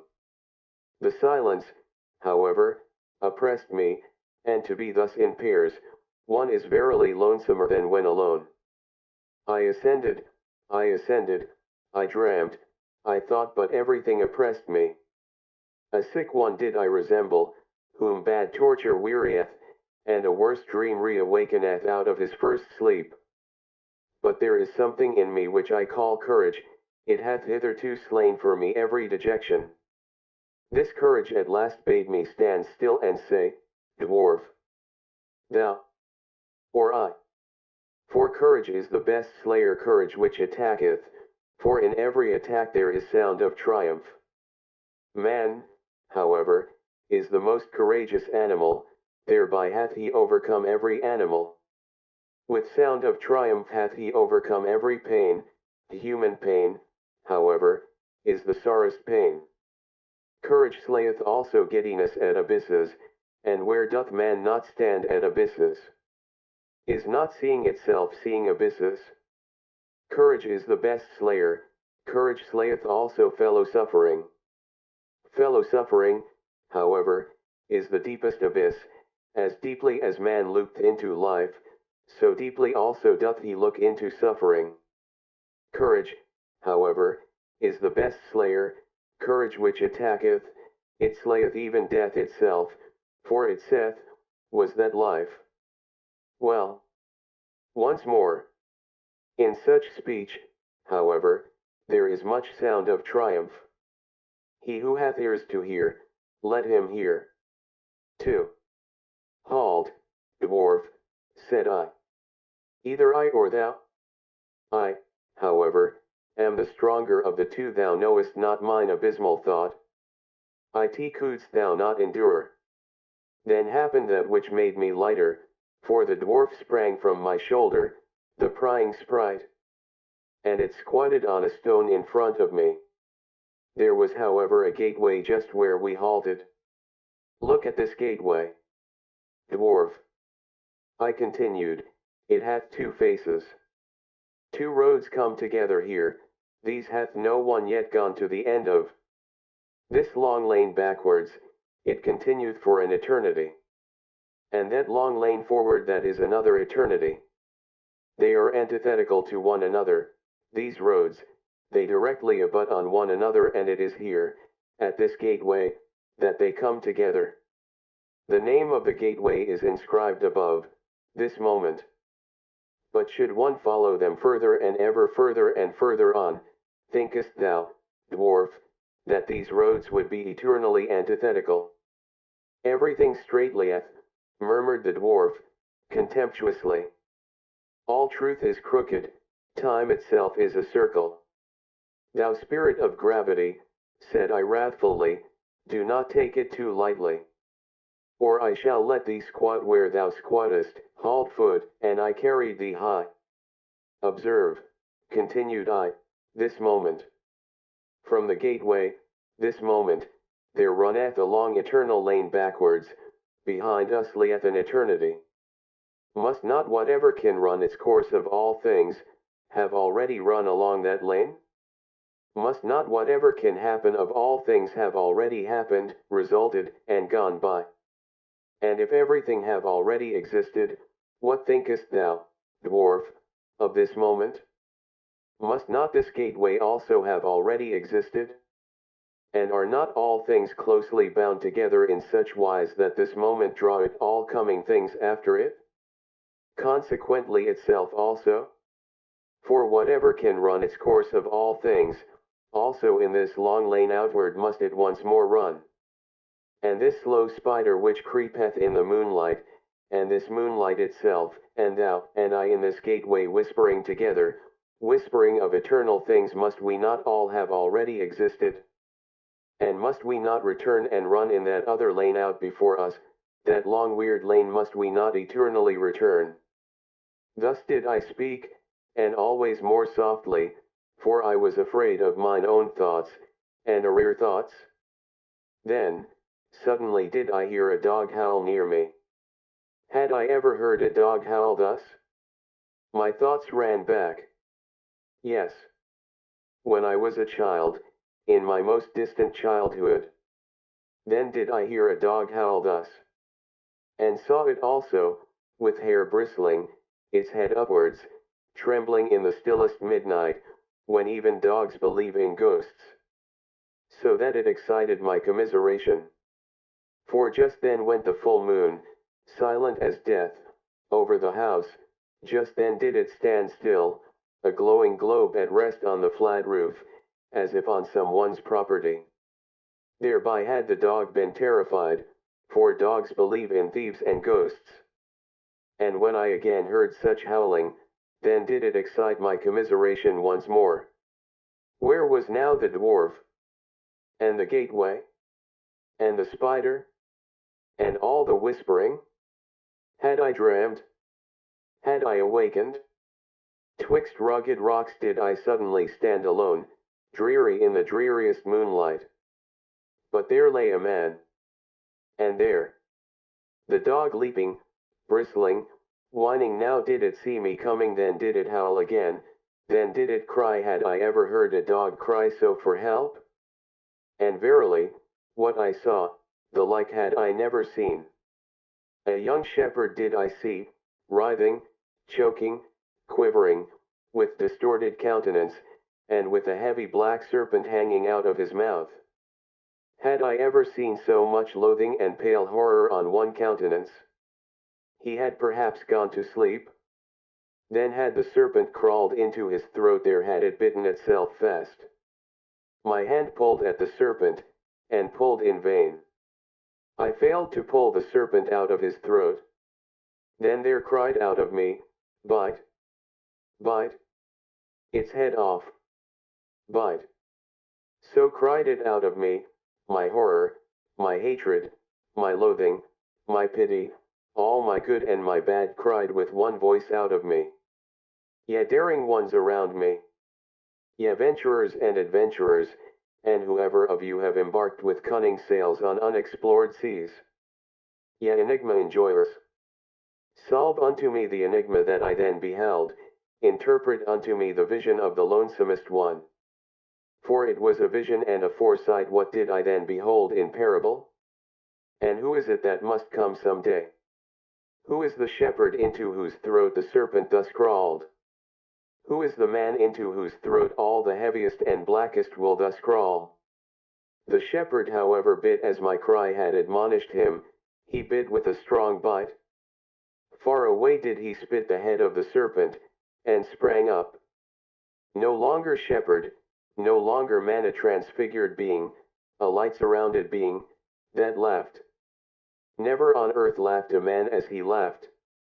O my brethren, I heard a laughter which was no human laughter, and now gnawed a thirst at me, a longing that is never allayed.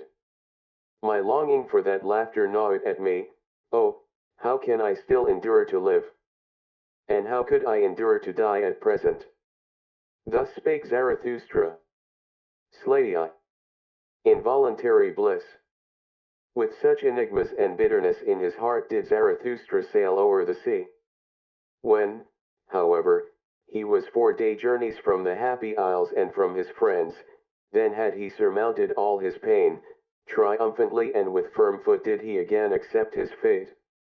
And then talked Zarathustra in this wise to his exulting conscience. Alone am I again, and like to be so, alone with the pure heaven, and the open sea, and again is the afternoon around me.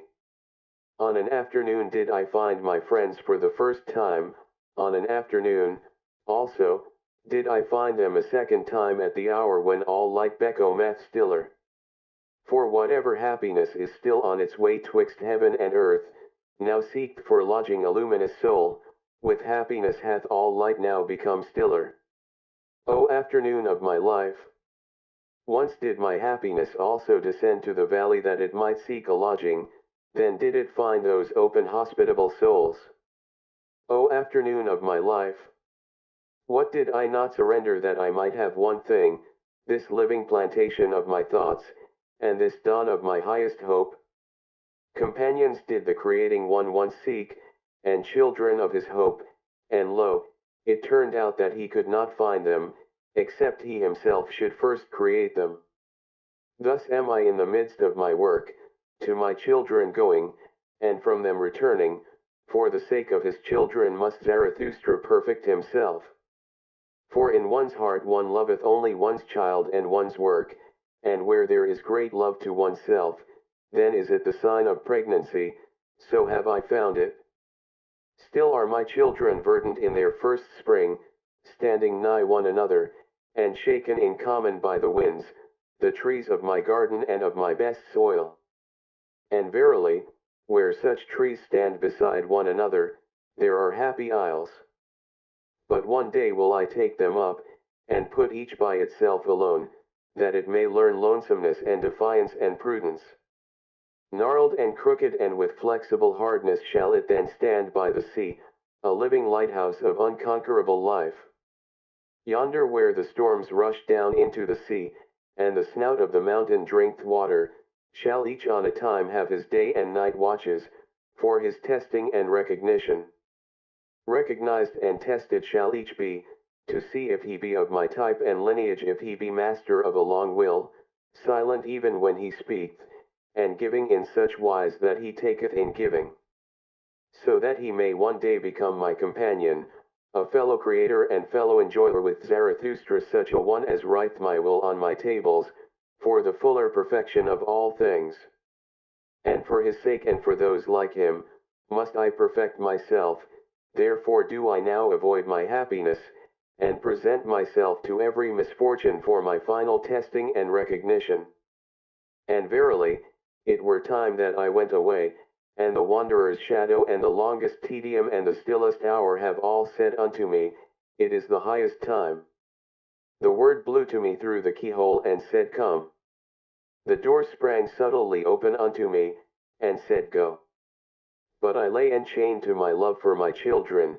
Desire spread the snare for me, the desire for love, that I should become the prey of my children, and lose myself in them. Desiring that is now for me to have lost myself. I possess you, my children. In this possessing shall everything be assurance and nothing desire. But brooding lay the sun of my love upon me, in his own juice stewed Zarathustra then did shadows and doubts fly past me. For frost and winter I now longed. Oh, that frost and winter would again make me crack and crunch. Sighed I, then arose icy mist out of me. My past burst its tomb. Many pains buried alive woke up. Fully slept had they merely, concealed in corpse clothes. So called everything unto me in signs, it is time. But I heard not, until at last mine abyss moved, and my thought bit me. Ah, abysmal thought, which art my thought. When shall I find strength to hear thee burrowing, and no longer tremble? To my very throat throbbeth my heart when I hear thee burrowing. Thy muteness even is like to strangle me, thou abysmal mute one. As yet have I never ventured to call thee up, it hath been enough that I have carried thee about with me. As yet have I not been strong enough for my final lion wantonness and playfulness. Sufficiently formidable unto me hath thy weight ever been, but one day shall I yet find the strength and the lion's voice which will call thee up. When I shall have surmounted myself therein, then will I surmount myself also in that which is greater, and a victory shall be the seal of my perfection. Meanwhile do I sail along on uncertain seas, chance flattereth me, smooth-tongued chance, forward and backward do I gaze, still see I no end. As yet hath the hour of my final struggle not come to me, or doth it come to me perhaps just now? Verily, with insidious beauty do sea and life gaze upon me round about. O afternoon of my life! O happiness before eventide! O haven upon high seas! O peace in uncertainty! How I distrust all of you! Verily, distrustful am I of your insidious beauty. Like the lover am I, who distrusteth too sleek smiling. As he pusheth the best beloved before him tender even in severity, the jealous one, so do I push this blissful hour before me. Away with thee, thou blissful hour! With thee hath there come to me an involuntary bliss. Ready for my severest pain do I here stand, at the wrong time hast thou come. Away with thee, thou blissful hour! Rather harbor there with my children. Hasten, and bless them before eventide with my happiness. There, already approacheth eventide, the sun sinketh. Away my happiness! Thus spake Zarathustra. And he waited for his misfortune the whole night, but he waited in vain. The night remained clear and calm, and happiness itself came nigher and nigher unto him. Towards morning, however, Zarathustra laughed to his heart, and said mockingly, Happiness runneth after me. That is because I do not run after women. Happiness, however, is a woman. Slayeth. Before sunrise. O heaven above me, thou pure, thou deep heaven! Thou abyss of light! Gazing on thee, I tremble with divine desires. Up to thy height to toss myself, that is my depth. In thy purity to hide myself, that is mine innocence. The god veileth his beauty, thus hidest thou thy stars. Thou speakest not, thus proclaimest thou thy wisdom unto me. Mute o'er the raging sea hast thou risen for me today, thy love and thy modesty make a revelation unto my raging soul. In that thou camest unto me beautiful, veiled in thy beauty, in that thou spakest unto me mutely, obvious in thy wisdom. Oh, how could I fail to divine all the modesty of thy soul? Before the sun didst thou come unto me the lonesomest one.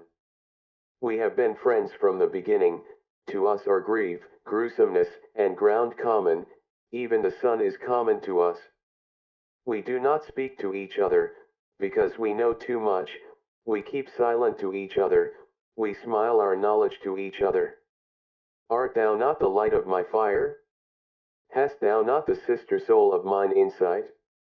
Together did we learn everything, together did we learn to ascend beyond ourselves to ourselves, and to smile uncloudedly. Uncloudedly to smile down out of luminous eyes and out of miles of distance, when under us constraint and purpose and guilt steam like rain. And wandered I alone, for what did my soul hunger by night and in labyrinthine paths? And climbed I mountains, whom did I ever seek, if not thee, upon mountains? And all my wandering and mountain climbing, a necessity was it merely, and a makeshift of the unhandy one to fly only, wanteth mine entire will, to fly into thee. And what have I hated more than passing clouds, and whatever tainteth thee? And mine own hatred have I even hated, because it tainted thee. The passing clouds I detest, those stealthy cats of prey, they take from thee and me what is common to us, the vast unbounded yea and amen saying. These mediators and mixers we detest, the passing clouds, those half and half ones, that have neither learned to bless nor to curse from the heart. Rather will I sit in a tub under a closed heaven, rather will I sit in the abyss without heaven, than see thee, thou luminous heaven, tainted with passing clouds. And oft have I longed to pin them fast with the jagged gold wires of lightning, that I might, like the thunder, beat the drum upon their kettle bellies. An angry drummer, because they rob me of thy yea and amen, thou heaven above me, thou pure, thou luminous heaven. Thou abyss of light, because they rob thee of my yea and amen. For rather will I have noise and thunders and tempest blasts, than this discreet, doubting cat repose, and also amongst men do I hate most of all the soft treaders, and half ones, and the doubting, hesitating, passing clouds. And he who cannot bless shall learn to curse.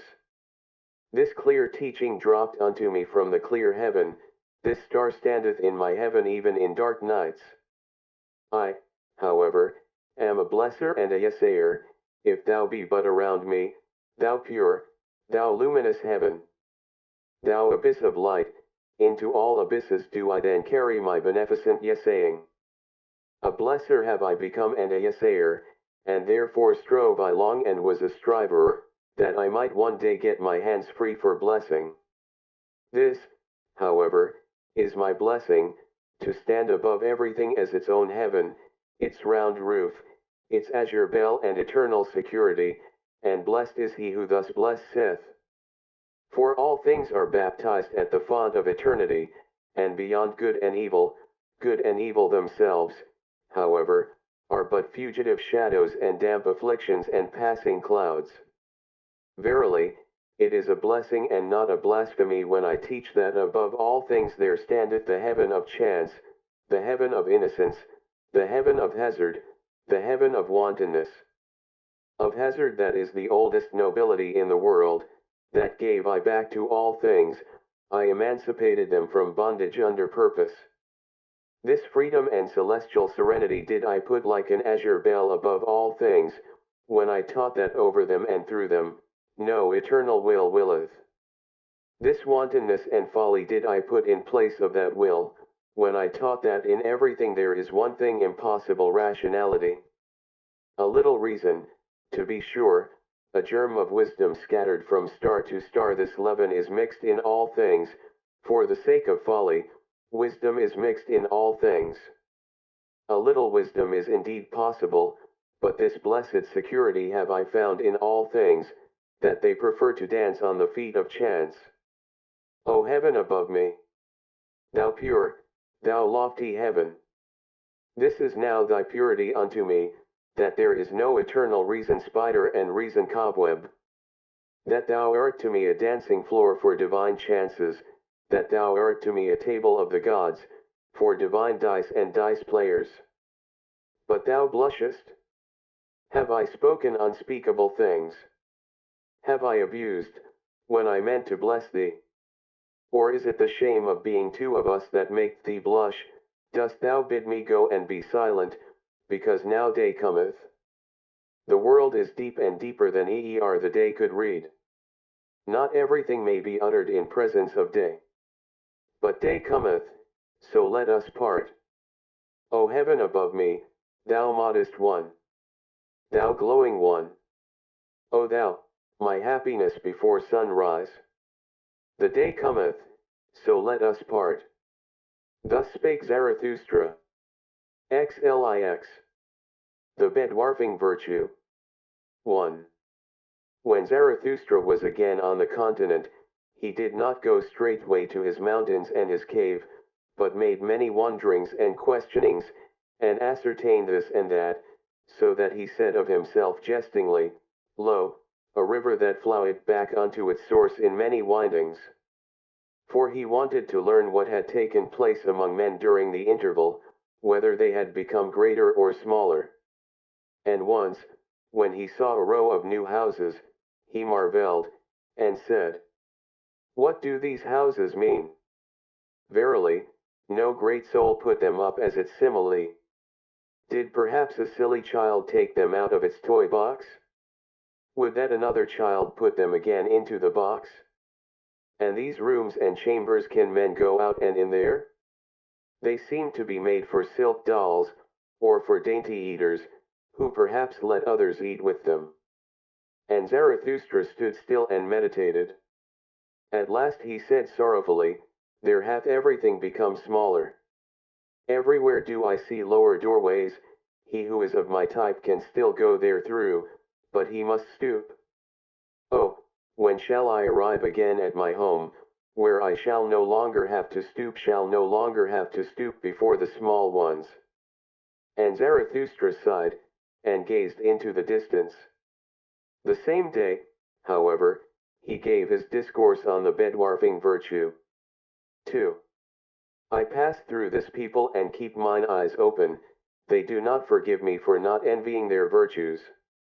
They bite at me, because I say unto them that for small people, small virtues are necessary, and because it is hard for me to understand that small people are necessary. Here am I still like a cock in a strange farmyard, at which even the hens peck, but on that account I am not unfriendly to the hens. I am courteous towards them, as towards all small annoyances. To be prickly towards what is small, seemeth to me wisdom for hedgehogs. They all speak of me when they sit around their fire in the evening, they speak of me, but no one thinketh of me. This is the new stillness which I have experienced, their noise around me spreadeth a mantle over my thoughts. They shout to one another, What is this gloomy cloud about to do to us? Let us see that it doth not bring a plague upon us. And recently did a woman seize upon her child that was coming unto me, Take the children away, cried she, such eyes scorch children's souls.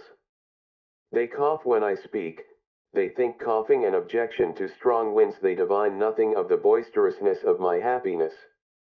We have not yet time for Zarathustra, so they object, but what matter about a time that hath no time for Zarathustra? And if they should altogether praise me, how could I go to sleep on their praise?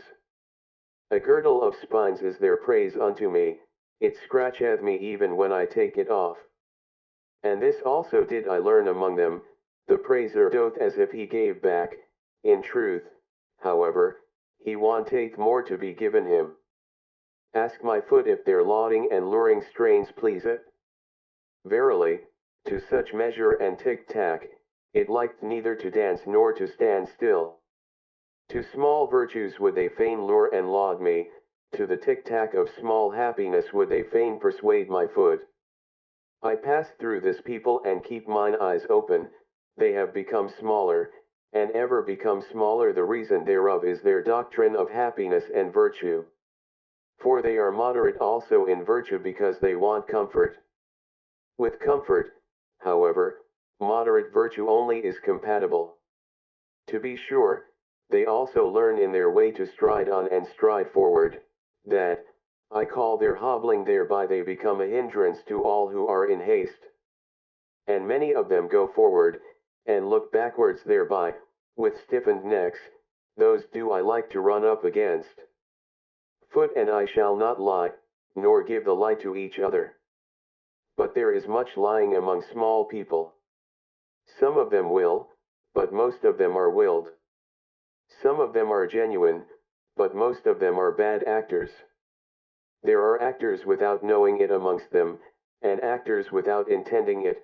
The genuine ones are always rare, especially the genuine actors. Of man there is little here, therefore do their women masculinize themselves. For only he who is man enough, will save the woman in woman.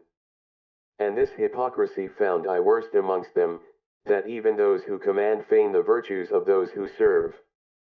I serve, thou servest, we serve, so chanteth here even the hypocrisy of the rulers, and alas, if the first lord be only the first servant. Ah, even upon their hypocrisy did mine eyes curiosity alight, and well did I divine all their fly happiness, and their buzzing around sunny window panes. So much kindness, so much weakness do I see. So much justice and pity, so much weakness. Round, fair, and considerate are they to one another, as grains of sand are round, fair, and considerate to grains of sand. Modestly to embrace a small happiness that do they call submission. And at the same time they peer modestly after a new small happiness. In their hearts they want simply one thing most of all, that no one hurt them. Thus do they anticipate every one's wishes and do well unto every one. That, however, is cowardice, though it be called virtue. And when they chance to speak harshly, those small people, then do I hear therein only their hoarseness, every draught of air make them hoarse. Shrewd indeed are they, their virtues have shrewd fingers. But they lack fists, their fingers do not know how to creep behind fists. Virtue for them is what maketh modest and tame, therewith have they made the wolf a dog, and man himself man's best domestic animal. We set our chair in the midst, so saith their smirking unto me, and as far from dying gladiators as from satisfied swine. That, however, is mediocrity, though it be called moderation. 3. I passed through this people and let fall many words, but they know neither how to take nor how to retain them. They wonder why I came not to revile venery and vice, and verily, I came not to warn against pickpockets either. They wonder why I am not ready to abet and whet their wisdom, as if they had not yet enough of wiseacres, whose voices grate on mine ear like slate pencils. And when I call out, curse all the cowardly devils in you, that would fain whimper and fold the hands and adore, then do they shout, Zarathustra is godless. And especially do their teachers of submission shout this, but precisely in their ears do I love to cry, yeah, I am Zarathustra, the godless. Those teachers of submission. Wherever there is aught puny, or sickly, or scabby, there do they creep like lice, and only my disgust preventeth me from cracking them. Well, this is my sermon for their ears. I am Zarathustra the godless, who saith, who is more godless than I, that I may enjoy his teaching. I am Zarathustra the godless, where do I find mine equal? And all those are mine equals who give unto themselves their will, and divest themselves of all submission. I am Zarathustra the godless. I cook every chance in my pot, and only when it hath been quite cooked do I welcome it as my food. And verily, many a chance came imperiously unto me, but still more imperiously did my will speak unto it than did it lie imploringly upon its knees. Imploring that it might find home and heart with me, and saying flatteringly, see, O Zarathustra, how friend only cometh unto friend. But why talk I, when no one hath mine ears? And so will I shout it out unto all the winds. Yet ever become smaller, ye small people. Ye crumble away, ye comfortable ones. Ye will yet perish. By your many small virtues, by your many small omissions, and by your many small submissions. Too tender, too yielding, so is your soil. But for a tree to become great, it seeks to twine hard roots around hard rocks. Also what ye omit weaveth at the web of all the human future, even your knot is a cobweb, and a spider that liveth on the blood of the future. And when ye take, then is it like stealing, ye small virtuous ones, but even among knaves honor saith that one shall only steal when one cannot rob. It giveth itself, that is also a doctrine of submission. But I say unto you, ye comfortable ones, that it taketh to itself, and will ever take more and more from you. Ah, that ye would renounce all half-willing, and would decide for idleness as ye decide for action. Ah, that ye understood my word, do ever what ye will, but first be such as can will. Love ever your neighbor as yourselves, but first be such as love themselves. Such as love with great love, such as love with great contempt. Thus speak Zarathustra the godless. But why talk I, when no one hath mine ears?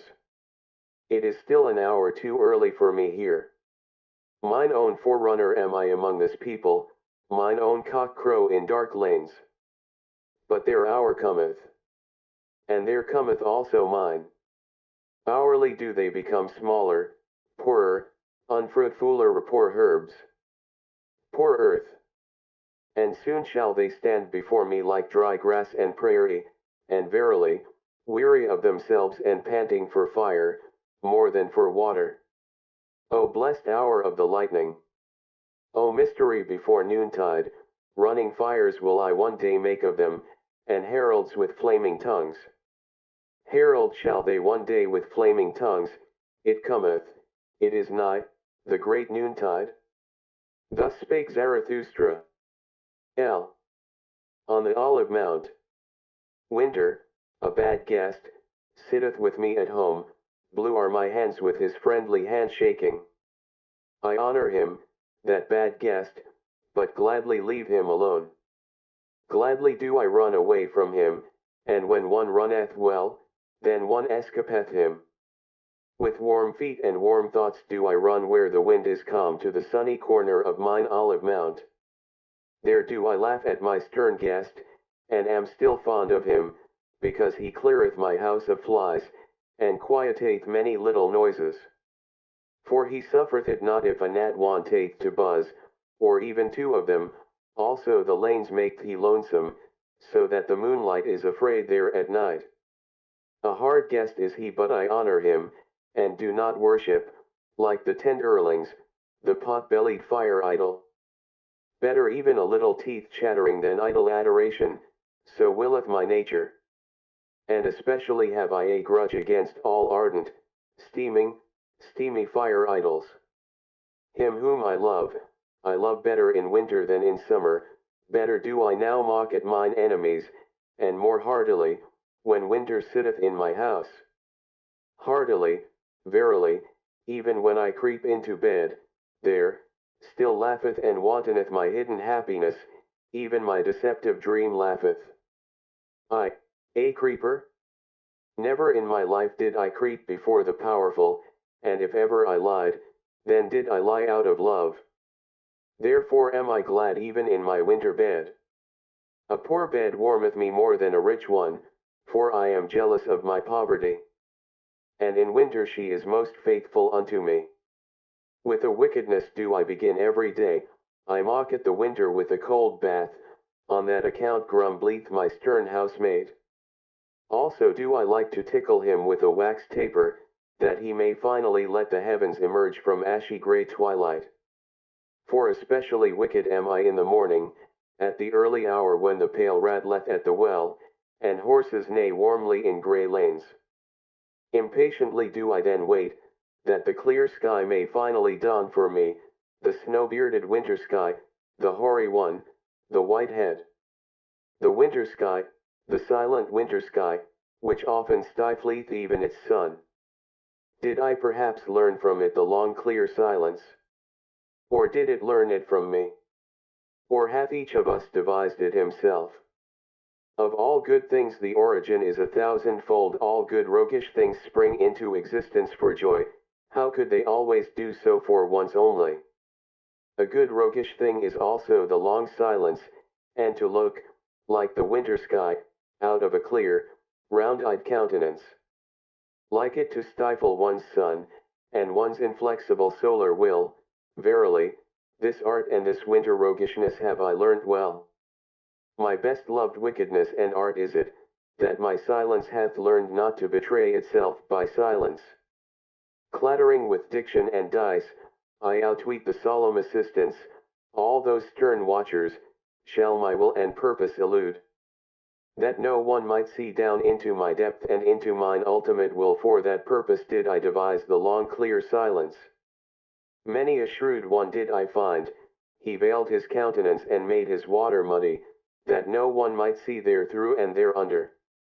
But precisely unto him came the shrewder distrusters and nutcrackers, precisely from him did they fish his best concealed fish. But the clear, the honest, the transparent, these are for me the wisest silent ones, in them, so profound is the depth that even the clearest water doth not betray it. Thou snow-bearded, silent, winter sky, thou round-eyed whitehead above me. Oh, thou heavenly simile of my soul and its wantonness. And must I not conceal myself like one who hath swallowed gold, lest my soul should be ripped up? Must I not wear stilts, that they may overlook my long legs all those enviers and injurers around me? Those dingy, fire-warmed, used-up, green-tinted, ill-natured souls, how could their envy endure my happiness? Thus do I show them only the ice and winter of my peaks, and not that my mountain windeth all the solar girdles around it. They hear only the whistling of my winter storms, and know not that I also travel over warm seas, like longing, heavy, hot south winds. They commiserate also my accidents and chances, but my word saith, suffer the chance to come unto me, innocent is it as a little child. How could they endure my happiness, if I did not put around it accidents, and winter privations, and bearskin caps, and enmantling snowflakes? If I did not myself commiserate their pity, the pity of those enviers and injurers? If I did not myself sigh before them, and chatter with cold, and patiently let myself be swathed in their pity? This is the wise waggish will and good will of my soul, that it concealeth not its winters and glacial storms, it concealeth not its chilblains either. To one man, lonesomeness is the flight of the sick one, to another, it is the flight from the sick ones. Let them hear me chattering and sighing with winter cold, all those poor squinting knaves around me. With such sighing and chattering do I flee from their heated rooms. Let them sympathize with me and sigh with me on account of my chilblains, at the ice of knowledge will he yet freeze to death. So they mourn. Meanwhile do I run with warm feet hither and thither on mine olive mount, in the sunny corner of mine olive mount do I sing, and mock at all pity. Thus sang Zarathustra. Lee. On passing by. Thus slowly wandering through many peoples and divers cities, did Zarathustra return by roundabout roads to his mountains and his cave. And behold, thereby came he unawares also to the gate of the great city. Here, however, a foaming fool, with extended hands, sprang forward to him and stood in his way.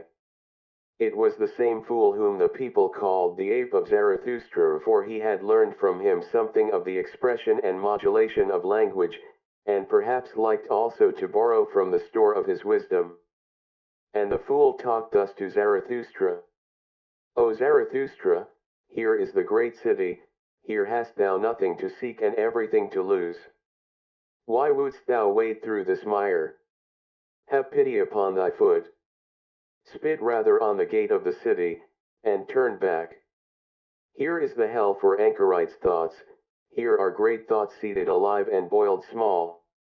Here do all great sentiments decay, here may only rattle-bone sensations rattle.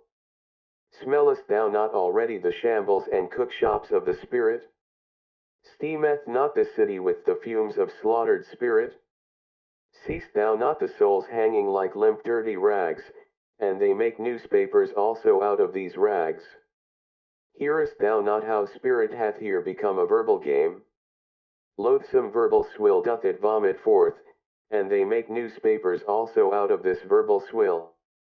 They hound one another, and know not whither. They inflame one another, and know not why. They tinkle with their pinchbeck, they jingle with their gold. They are cold, and seek warmth from distilled waters, they are inflamed, and seek coolness from frozen spirits, they are all sick and sore through public opinion.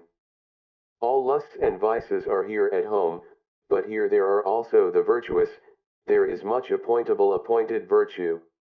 Much appointable virtue with scribe fingers, and hardy sitting flesh and waiting flesh, blessed with small breast stars, and padded, haunchless daughters. There is here also much piety, and much faithful spittle licking and spittle backing, before the God of hosts. From on high, drippeth the star, and the gracious spittle, for the high, longeth every starless bosom. The moon hath its court, and the court hath its moon calves, unto all, however, that cometh from the court do the mendicant people pray, and all appointable mendicant virtues. I serve, thou servest, we serve, so prith all appointable virtue to the prince, that the merited star may at last stick on the slender breast. But the moon still revolveth around all that is earthly, so revolveth also the prince around what is earthliest of all that, however, is the gold of the shopman. The God of the hosts of war is not the God of the golden bar, the prince proposeth, but the shopman disposeth. By all that is luminous and strong and good in thee, O Zarathustra. Spit on this city of shopmen and return back. Here floweth all blood putridly and tepidly and frothily through all veins, spit on the great city, which is the great slum where all the scum frotheth together. Spit on the city of compressed souls and slender breasts, of pointed eyes and sticky fingers. On the city of the obtrusive, the brazen-faced, the pen-demagogues and tongue-demagogues, the overheated ambitious. Where everything maimed, ill-famed, lustful, untrustful, over-mellow, sickly yellow and seditious, festereth pernicious. Spit on the great city and turn back. Here, however, did Zarathustra interrupt the foaming fool, and shut his mouth. Stop this at once. Called out Zarathustra, long have thy speech and thy species disgusted me. Why didst thou live so long by the swamp, that thou thyself hadst to become a frog and a toad? Floweth there not a tainted, frothy, swamp blood in thine own veins, when thou hast thus learned to croak and revile? Why wentest thou not into the forest? Or why didst thou not till the ground? Is the sea not full of green islands? I despise thy contempt, and when thou warnedst me, why didst thou not warn thyself? Out of love alone shall my contempt and my warning bird take wing, but not out of the swamp. They call thee mine ape, thou foaming fool, but I call thee my grunting pig. By thy grunting, thou spoilest even my praise of folly. What was it that first made thee grunt?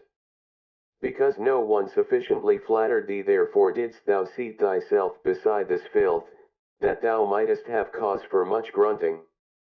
That thou mightest have cause for much vengeance. For vengeance, thou vain fool, is all thy foaming, I have divined thee well. But thy fool's word injureth me, even when thou art right. And even if Zarathustra's word were 100 times justified, thou wouldst ever do wrong with my word. Thus spake Zarathustra. Then did he look on the great city and sighed, and was long silent. At last he spake thus. I loathe also this great city, and not only this fool. Here and there is nothing to better, nothing to worsen. Woe to this great city, and I would that I already saw the pillar of fire in which it will be consumed. For such pillars of fire must precede the great noontide. But this hath its time and its own fate. This precept, however, give I unto thee, in parting, thou fool, where one can no longer love, there should one pass by. Thus spake Zarathustra, and passed by the fool and the great city. Leaving. The apostates. 1. Ah, lieth everything already withered and grey which but lately stood green and many-hued on this meadow? and how much honey of hope did I carry hence into my beehives. Those young hearts have already all become old and not old even. Only weary, ordinary, comfortable they declare it, we have again become pious. Of late did I see them run forth at early morn with valorous steps, but the feet of their knowledge became weary, and now do they malign even their morning valor. Verily, many of them once lifted their legs like the dancer, to them winked the laughter of my wisdom, then did they bethink themselves. Just now have I seen them bent down to creep to the cross. Around light and liberty did they once flutter like gnats and young poets. A little older, a little colder, and already are they mystifiers, and mumblers, and mollycoddles. Did perhaps their hearts despond, because lonesomeness had swallowed me like a whale? Did their ear perhaps hearken yearningly long for me in vain, and for my trumpet notes and herald calls? Ah! Ever are there but few of those whose hearts have persistent courage and exuberance, and in such remaineth also the spirit patient. The rest, however, are cowardly. The rest, these are always the great majority, the commonplace, the superfluous, the far too many, those all are cowardly.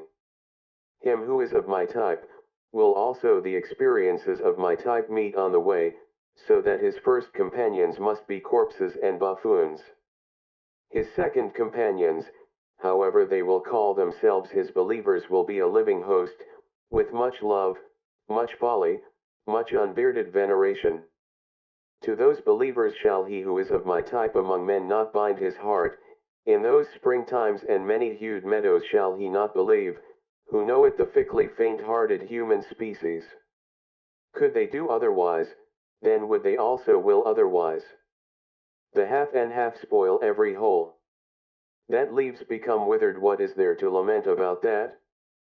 Let them go and fall away, O Zarathustra, and do not lament. Better even to blow amongst them with rustling winds. Blow amongst those leaves, O Zarathustra, that everything withered may run away from thee the faster. 2. We have again become pious, so do those apostates confess, and some of them are still too pusillanimous thus to confess. Unto them I look into the eye, before them I say it, unto their face and unto the blush on their cheeks, yet are those who again pray. It is however a shame to pray. Not for all, but for thee, and me, and whoever hath his conscience in his head. For thee it is a shame to pray. Thou knowest it well, the faint-hearted devil in thee, which would fain fold its arms, and place its hands in its bosom, and take it easier, this faint-hearted devil persuadeth thee that there is a God. Thereby, however, dost thou belong to the light-dreading type, to whom light never permitteth repose. Now must thou daily thrust thy head deeper into obscurity and vapor. And verily, thou choosest the hour well, for just now do the nocturnal birds again fly abroad. The hour hath come for all light-dreading people, the vesper hour and leisure hour, when they do not take leisure.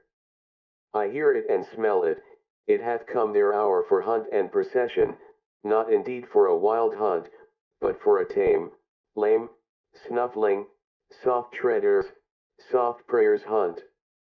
For a hunt after susceptible simpletons, all mouse-traps for the heart have again been set. And whenever I lift a curtain, a night moth rusheth out of it? Did it perhaps squat there along with another night moth? For everywhere do I smell small concealed communities, and wherever there are closets there are new devotees therein, and the atmosphere of devotees. They sit for long evenings beside one another, and say, let us again become like little children, and say, good God. Ruined in mouths and stomachs by the pious confectioners. Or they look for long evenings at a crafty, lurking cross spider, that preacheth prudence to the spiders themselves, and hate that under crosses it is good for cobweb spinning. Or they sit all day at swamps with angle rods, and on that account think themselves profound, but whoever fisheth where there are no fish, I do not even call him superficial. Or they learn in godly gay style to play the harp with a hymn poet, who would fain harp himself into the heart of young girls, for he hath tired of old girls and their praises. Or they learn to shudder with a learned semi-madcap, who waiteth in darkened rooms for spirits to come to him, and the spirit runneth away entirely. Or they listen to an old roving howl and growl piper, who hath learned from the sad winds the sadness of sounds, now pipeth he as the wind, and preacheth sadness in sad strains. And some of them have even become night watchmen. They know now how to blow horns, and go about at night and awaken old things which have long fallen asleep. 5 words about old things did I hear yesternight at the garden wall. They came from such old, sorrowful, arid night watchmen. For a father he careth not sufficiently for his children, human fathers do this better. He is too old. He now careth no more for his children, answered the other night watchman. Hath he then children? No one can prove it unless he himself prove it. I have long wished that he would for once prove it thoroughly. Prove? As if he had ever proved anything. Proving is difficult to him, he layeth great stress on one's believing him. I belief saveth him, belief in him. That is the way with old people. So it is with us also. Thus spake to each other the 2 old night watchmen and light scarers, and tooted thereupon sorrowfully on their horns. So did it happen yesternight at the garden wall. To me, however, did the heart writhe with laughter, and was like to break, it knew not where to go, and sunk into the midriff. Verily, it will be my death yet to choke with laughter when I see asses drunken, and hear night watchmen thus doubt about God. Hath the time not long since passed for all such doubts? Who may nowadays awaken such old slumbering, light-shunning things? With the old deities hath it long since come to an end, and verily, a good joyful deity end had they. They did not beloom themselves to death that do people fabricate. On the contrary, they laughed themselves to death once on a time. That took place when the ungodliest utterance came from a god himself, the utterance, there is but one God. Thou shalt have no other gods before me. An old grim beard of a god, a jealous one, forgot himself in such wise. And all the gods then laughed, and shook upon their thrones, and exclaimed, Is it not just divinity that there are gods, but no God? He that hath an ear let him hear. Thus talked Zarathustra in the city he loved, which is surnamed the Pied Cow.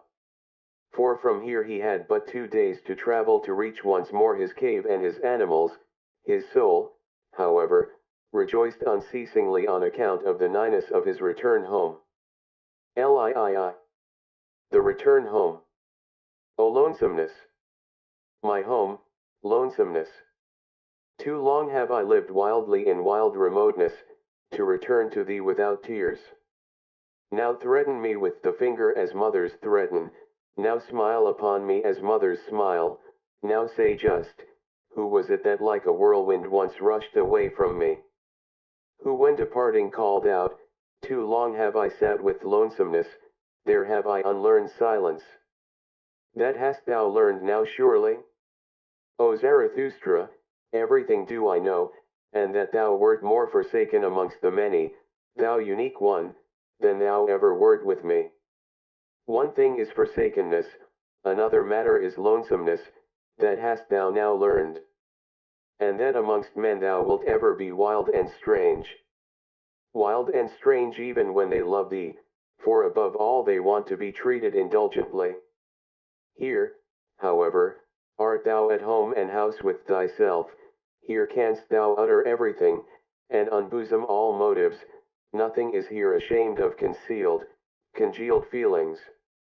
Here do all things come caressingly to thy talk and flatter thee, for they want to ride upon thy back. On every simile dost thou here ride to every truth.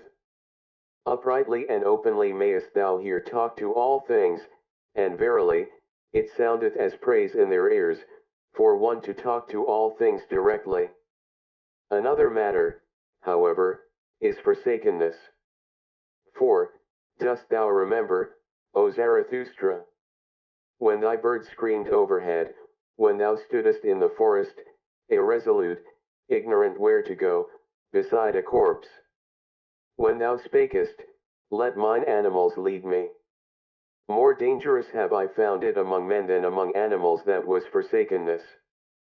And dost thou remember, O Zarathustra, when thou sattest in thine isle, a well of wine giving and granting amongst empty buckets, bestowing and distributing amongst the thirsty, until at last thou alone sattest thirsty amongst the drunken ones, and wailedst nightly, is taking not more blessed than giving? And stealing yet more blessed than taking? That was forsakenness. And dost thou remember, O Zarathustra, when thy stillest hour came and drove thee forth from thyself, when with wicked whispering it said, Speak and succumb? When it disgusted thee with all thy waiting and silence, and discouraged thy humble courage, that was forsakenness. O lonesomeness! My home, lonesomeness! How blessedly and tenderly speak thy voice unto me! We do not question each other, we do not complain to each other, we go together openly through open doors. For all is open with thee and clear, and even the hours run here on lighter feet.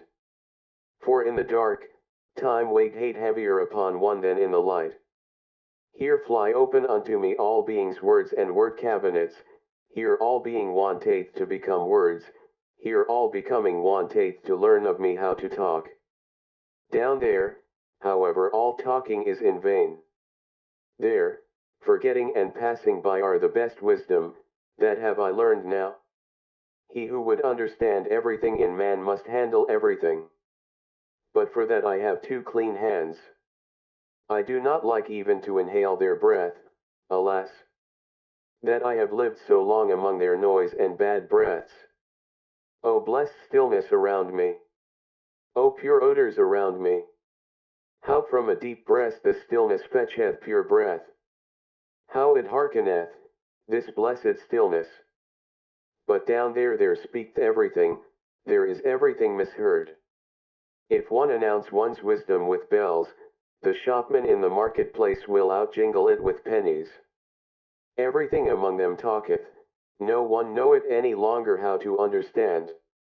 Everything falleth into the water, nothing falleth any longer into deep wells. Everything among them talketh, nothing succeedeth any longer and accomplisheth itself. Everything cackleth, but who will still sit quietly on the nest and hatch eggs? Everything among them talketh, everything is out-talked. And that which yesterday was still too hard for time itself and its tooth, hangeth today, out-jumped and out-should, from the mouths of the men of today. Everything among them talketh, everything is betrayed.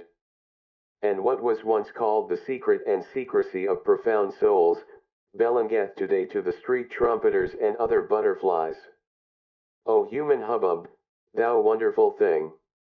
Thou noise in dark streets! Now art thou again behind me, my greatest danger lieth behind me. In indulging and pitying lay ever my greatest danger, and all human hubbub wisheth to be indulged and tolerated. With suppressed truths, with fool's hand and befooled heart, and rich in petty lies of pity, thus have I ever lived among men. Disguised did I sit amongst them, ready to misjudge myself that I might endure them, and willingly saying to myself, Thou fool, thou dost not know men. One unlearneth men when one liveth amongst them, there is too much foreground in all men. What can far-seeing, far-longing eyes do there?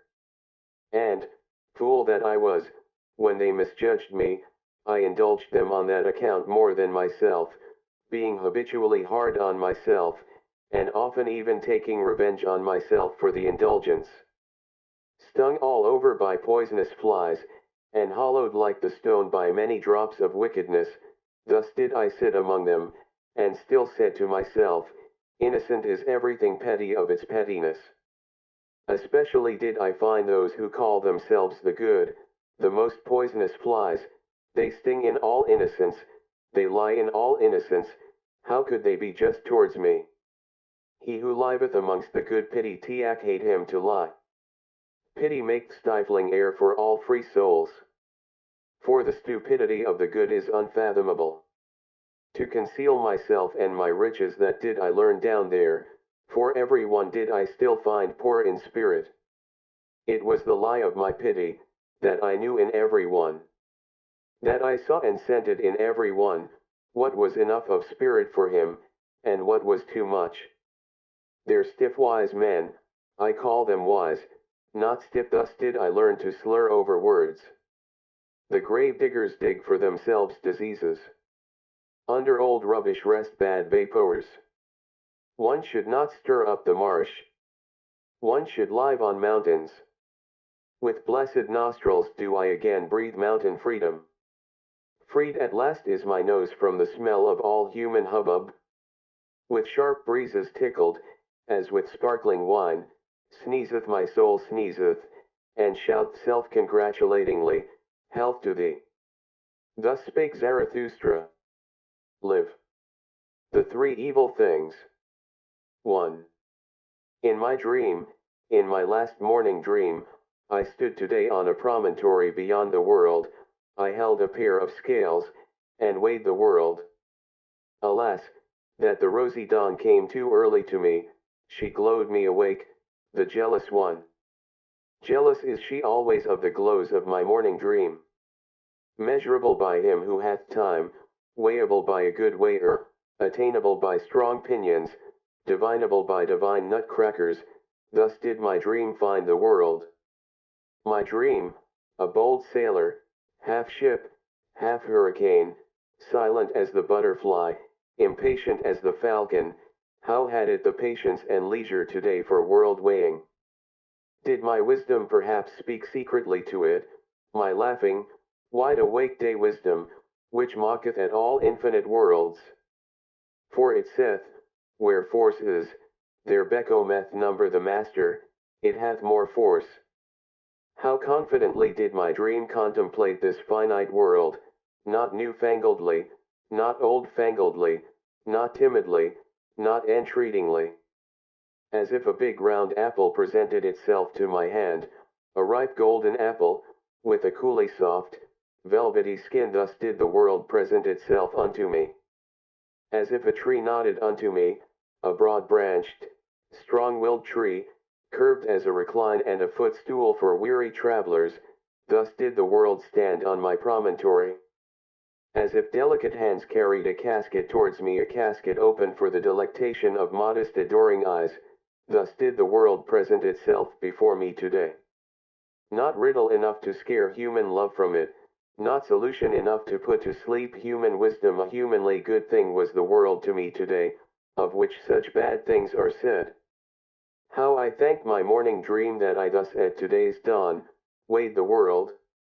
As a humanly good thing did it come unto me, this dream and heart comforter. And that I may do the like by day, and imitate and copy its best, now will I put the three worst things on the scales, and weigh them humanly well. He who taught to bless taught also to curse. What are the three best cursed things in the world? These will I put on the scales. Voluptuousness, passion for power, and selfishness, these three things have hitherto been best cursed, and have been in worst and falsest repute. These three things will I weigh humanly well. Well, here is my promontory, and there is the sea it rolleth hither unto me, shaggily and fawningly, the old, faithful, 100-headed dog monster that I love. Well, here will I hold the scales over the weltering sea, and also a witness do I choose to look on thee, the anchorite tree, the strong-odored, broad-arched tree that I love. On what bridge goeth the now to the hereafter?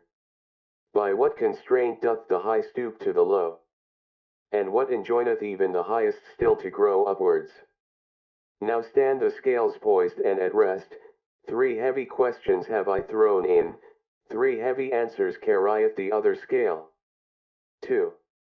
Voluptuousness, unto all hair-shirt despisers of the body, a sting, and stake, and, cursed as the world, by all backworldsmen, for it mocketh and befooleth all erring, misinferring teachers. Voluptuousness, to the rabble, the slow fire at which it is burnt, to all wormy wood, to all stinking rags, the prepared heat and stew furnace. Voluptuousness, to free hearts, a thing innocent and free, the garden happiness of the earth, all the future's thanks overflow to the present. Voluptuousness, only to the withered a sweet poison, to the lion-willed, however, the great cordial, and the reverently saved wine of wines. Voluptuousness, the great symbolic happiness of a higher happiness and highest hope. For to many is marriage promised, and more than marriage. To many that are more unknown to each other than man and woman, and who hath fully understood how unknown to each other are man and woman. Voluptuousness, but I will have hedges around my thoughts, and even around my words, lest swine and libertine should break into my gardens.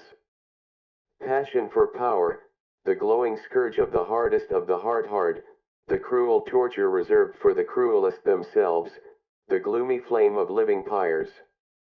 Passion for power, the wicked gadfly which is mounted on the vainest peoples, the scorner of all uncertain virtue, which rideth on every horse and on every pride. Passion for power, the earthquake which breaketh and upbreaketh all that is rotten and hollow, the rolling, rumbling, punitive demolisher of whited sepulchres, the flashing interrogative sign beside premature answers. Passion for power, before whose glance man creepeth and croucheth and drudgeth, and becometh lower than the serpent and the swine, until at last great contempt crieth out of him. Passion for power, the terrible teacher of great contempt, which preacheth to their face to cities and empires, away with thee. Until a voice crieth out of themselves, away with me. Passion for power, which, however, mounteth alluringly even to the pure and lonesome, and up to self-satisfied elevations, glowing like a love that painteth purple felicities alluringly on earthly heavens. Passion for power, but who would call it passion, when the height longeth to stoop for power? Verily, nothing sick or diseased is there in such longing and descending. That the lonesome height may not forever remain lonesome and self-sufficing, that the mountains may come to the valleys and the winds of the heights to the plains. Oh, who could find the right prenomen and honoring name for such longing? Bestowing virtue, thus did Zarathustra once name the unamable. And then it happened also, and verily, it happened for the first time, that his word blessed selfishness, the wholesome, healthy selfishness, that springeth from the powerful soul. From the powerful soul, to which the high body appertaineth, the handsome, triumphing, refreshing body, around which everything becometh a mirror.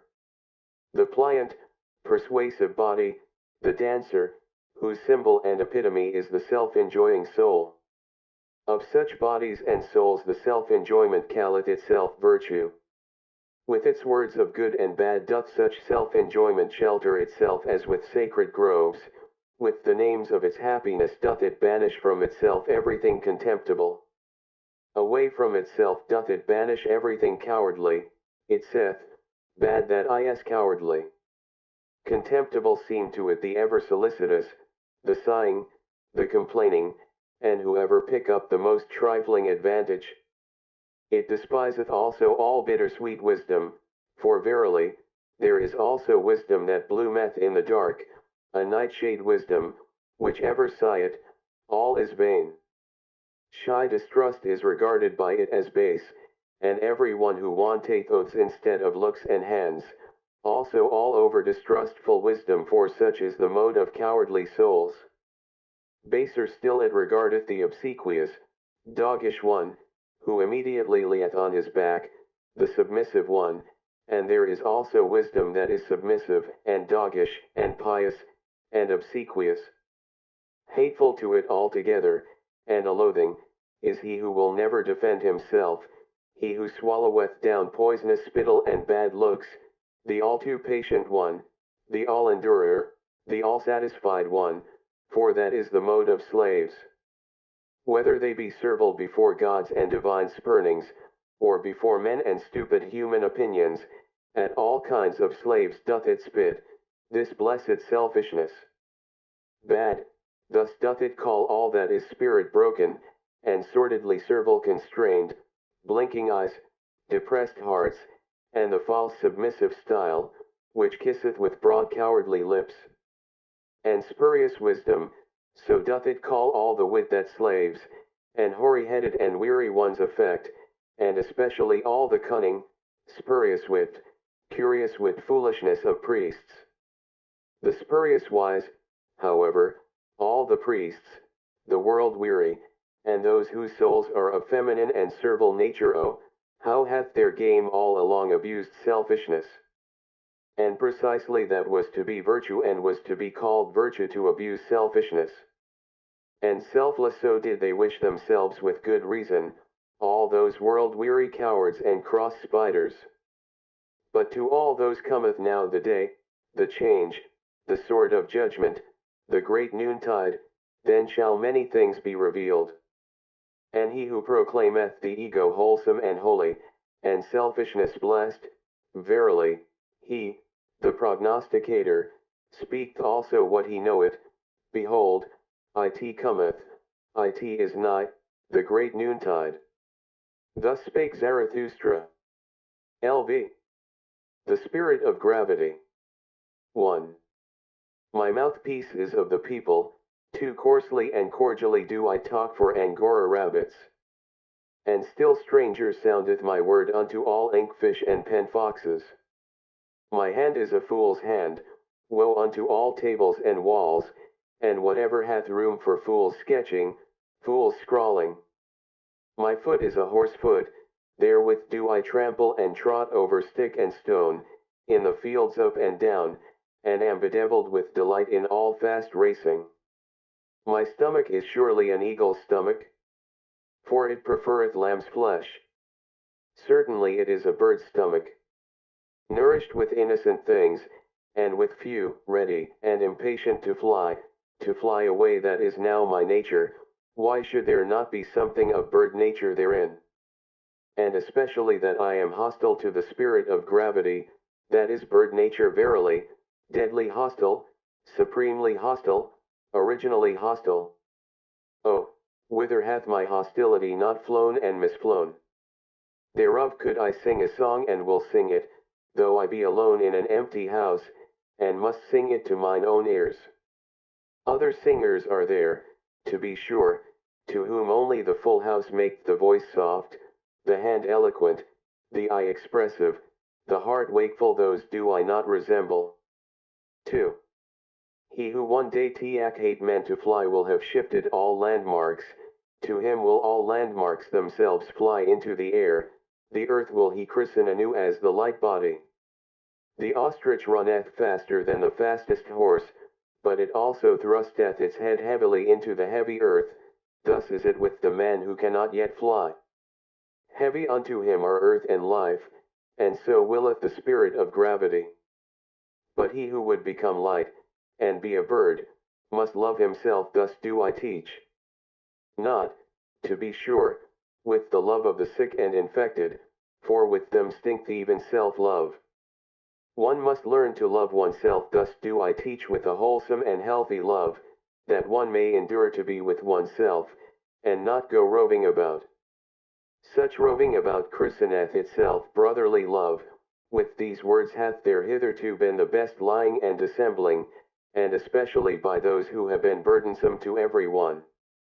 And verily, it is no commandment for today and tomorrow to learn to love oneself. Rather is it of all arts the finest, subtlest, last, and patientest. For to its possessor is all possession well concealed, and of all treasure pits one's own is last excavated. So causeth the spirit of gravity. Almost in the cradle are we apportioned with heavy words and worths, good and evil. So calleth itself this dowry. For the sake of it we are forgiven for living. And therefore suffereth one little children to come unto one, to forbid them betimes to love themselves, so causeth the spirit of gravity. And we bear loyally what is apportioned unto us, on hard shoulders, over rugged mountains. And when we sweat, then do people say to us, yeah, life is hard to bear.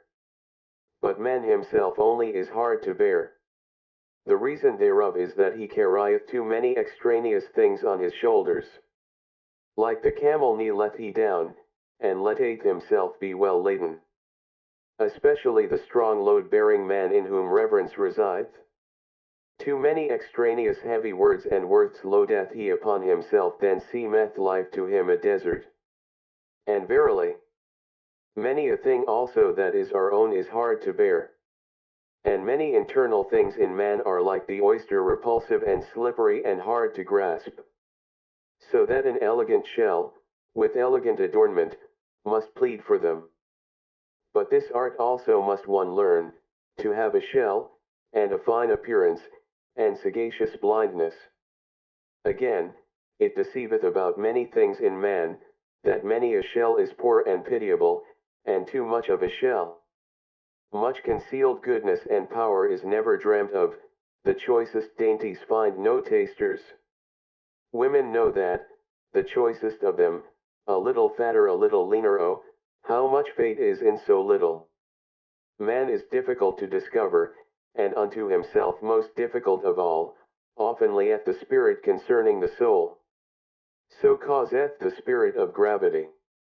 He, however, hath discovered himself who saith, this is my good and evil, therewith hath he silenced the mole and the dwarf, who say, good for all, evil for all. Verily, neither do I like those who call everything good, and this world the best of all. Those do I call the all-satisfied. All-satisfiedness, which knoweth how to taste everything that is not the best taste. I honor the refractory, fastidious tongues and stomachs, which have learned to say I and ye and nay. To chew and digest everything, however, that is the genuine swine nature. Ever to say yea, that hath only the ass learnt, and those like it. Deep yellow and hot red, so wanteth my tasted mixed blood with all colors. He, however, who whitewasheth his house, betrayeth unto me a whitewashed soul. With mummies, some fall in love, others with phantoms, both alike hostile to all flesh and blood. Oh, how repugnant are both to my taste. For I love blood. And there will I not reside and abide where every one spitteth and speweth, that is now my taste, rather would I live amongst thieves and perjurers.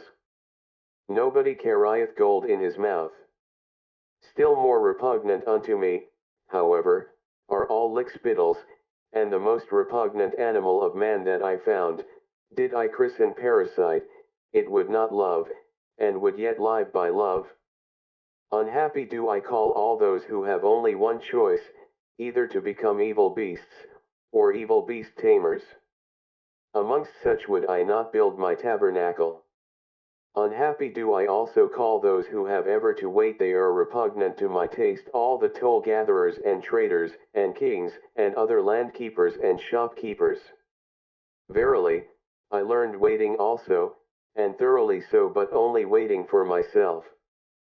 And above all did I learn standing and walking and running and leaping and climbing and dancing. This, however, is my teaching, he who wisheth one day to fly, must first learn standing and walking and running and climbing and dancing. One doth not fly into flying.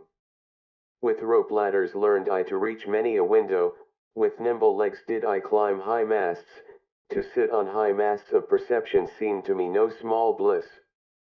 To flicker like small flames on high masts, a small light, certainly, but a great comfort to cast away sailors and shipwrecked ones. By divers ways and wendings did I arrive at my truth, not by one ladder did I mount to the height where mine eye roveth into my remoteness. And unwillingly only did I ask my way that was always counter to my taste. Rather did I question and test the ways themselves. A testing and a questioning hath been all my travelling, and verily, one must also learn to answer such questioning. That, however, is my taste. Neither a good nor a bad taste, but my taste, of which I have no longer either shame or secrecy. This is now my way, where is yours? Thus did I answer those who asked me the way. For the way it doth not exist. Thus spake Zarathustra. LVI. Old and New Tables. 1. Here do I sit and wait, old broken tables around me, and also new half-written tables. When cometh mine hour? The hour of my descent, of my down-going, for once more will I go unto men. For that hour do I now wait, for first must the signs come unto me that it is mine hour, namely, the laughing lion with the flock of doves. Meanwhile do I talk to myself as one who hath time. No one telleth me anything new, so I tell myself mine own story. 2. When I came unto men, then found I them resting on an old infatuation, all of them thought they had long known what was good and bad for men. An old wearisome business seemed to them all discourse about virtue, and he who wished to sleep well spake of good and bad ere retiring to rest. This somnolence did I disturb when I taught that no one yet knoweth what is good and bad unless it be the creating one. It is he, however, who createth man's goal, and giveth to the earth its meaning and its future. He only effecteth it that aught is good or bad. And I bade them upset their old academic chairs, and wherever that old infatuation had sat, I bade them laugh at their great moralists, their saints, their poets, and their saviors. At their gloomy sages did I bid them laugh, and whoever had sat admonishing as a black scarecrow on the tree of life. On their great grave highway did I seat myself, and even beside the carrion and vultures, and I laughed at all their bygone and its mellow decaying glory. Verily, like penitential preachers and fools did I cry wrath and shame on all their greatness and smallness. Oh, that their best is so very small. Oh, that their worst is so very small. Thus did I laugh. Thus did my wise longing, born in the mountains, cry and laugh in me, a wild wisdom, verily, my great pinion-rustling longing. And oft did it carry me off and up and away, and in the midst of laughter, then flew I quivering like an arrow with sun-intoxicated rapture, out into distant futures, which no dream hath yet seen, into warmer souths than ever sculptor conceived, where gods in their dancing are ashamed of all clothes. That I may speak in parables and halt and stammer like the poets, and verily I am ashamed that I have still to be a poet. Where all becoming seem to me dancing of gods, and wantoning of gods, and the world unloosed and unbridled and fleeing back to itself. As an eternal self fleeing and re-seeking of one another of many gods, as the blessed self contradicting, recommoning, and refraternizing with one another of many gods. Where all time seemed to me a blessed mockery of moments, where necessity was freedom itself, which played happily with the goad of freedom. Where I also found again mine old devil and arch-enemy, the spirit of gravity, and all that it created, constraint, law, necessity, and consequence and purpose and will and good and evil. For must there not be that which is danced over, danced beyond? Must there not, for the sake of the nimble, the nimblest be moles and clumsy dwarfs? 3. There was it also where I picked up from the path the word Superman, and that man is something that must be surpassed. That man is a bridge and not a goal, rejoicing over his noontides and evenings, as advances to new rosy dawns. The Zarathustra word of the great noontide, and whatever else I have hung up over men like purple evening afterglows. Verily, also new stars did I make them see, along with new nights, and over cloud and day and night, did I spread out laughter like a gay-colored canopy. I taught them all my poetization and aspiration, to compose and collect into unity what is fragment in man, and riddle, and fearful chance. As composer, riddle reader, and redeemer of chance, did I teach them to create the future, and all that hath been to redeem by creating. The past of man to redeem, and every it was to transform, until the will saith, but so did I will it. So shall I will it. This did I call redemption, this alone taught I them to call redemption. Now do I await my redemption that I may go unto them for the last time. For once more will I go unto men, amongst them will my son set, in dying will I give them my choicest gift. From the sun did I learn this, when it goeth down, the exuberant one, gold doth it then pour into the sea, out of inexhaustible riches. So that the poorest fisherman row it even with golden oars. For this did I once see, and did not tire of weeping in beholding it. Like the sun will also Zarathustra go down, now sitteth he here and waiteth, old broken tables around him, and also new tables half written. 4. Behold, here is a new table, but where are my brethren who will carry it with me to the valley and into hearts of flesh? Thus demandeth my great love to the remotest ones, be not considerate of thy neighbor. Man is something that must be surpassed. There are many divers ways and modes of surpassing, see thou there too. But only a buffoon thinketh, man can also be overleapt.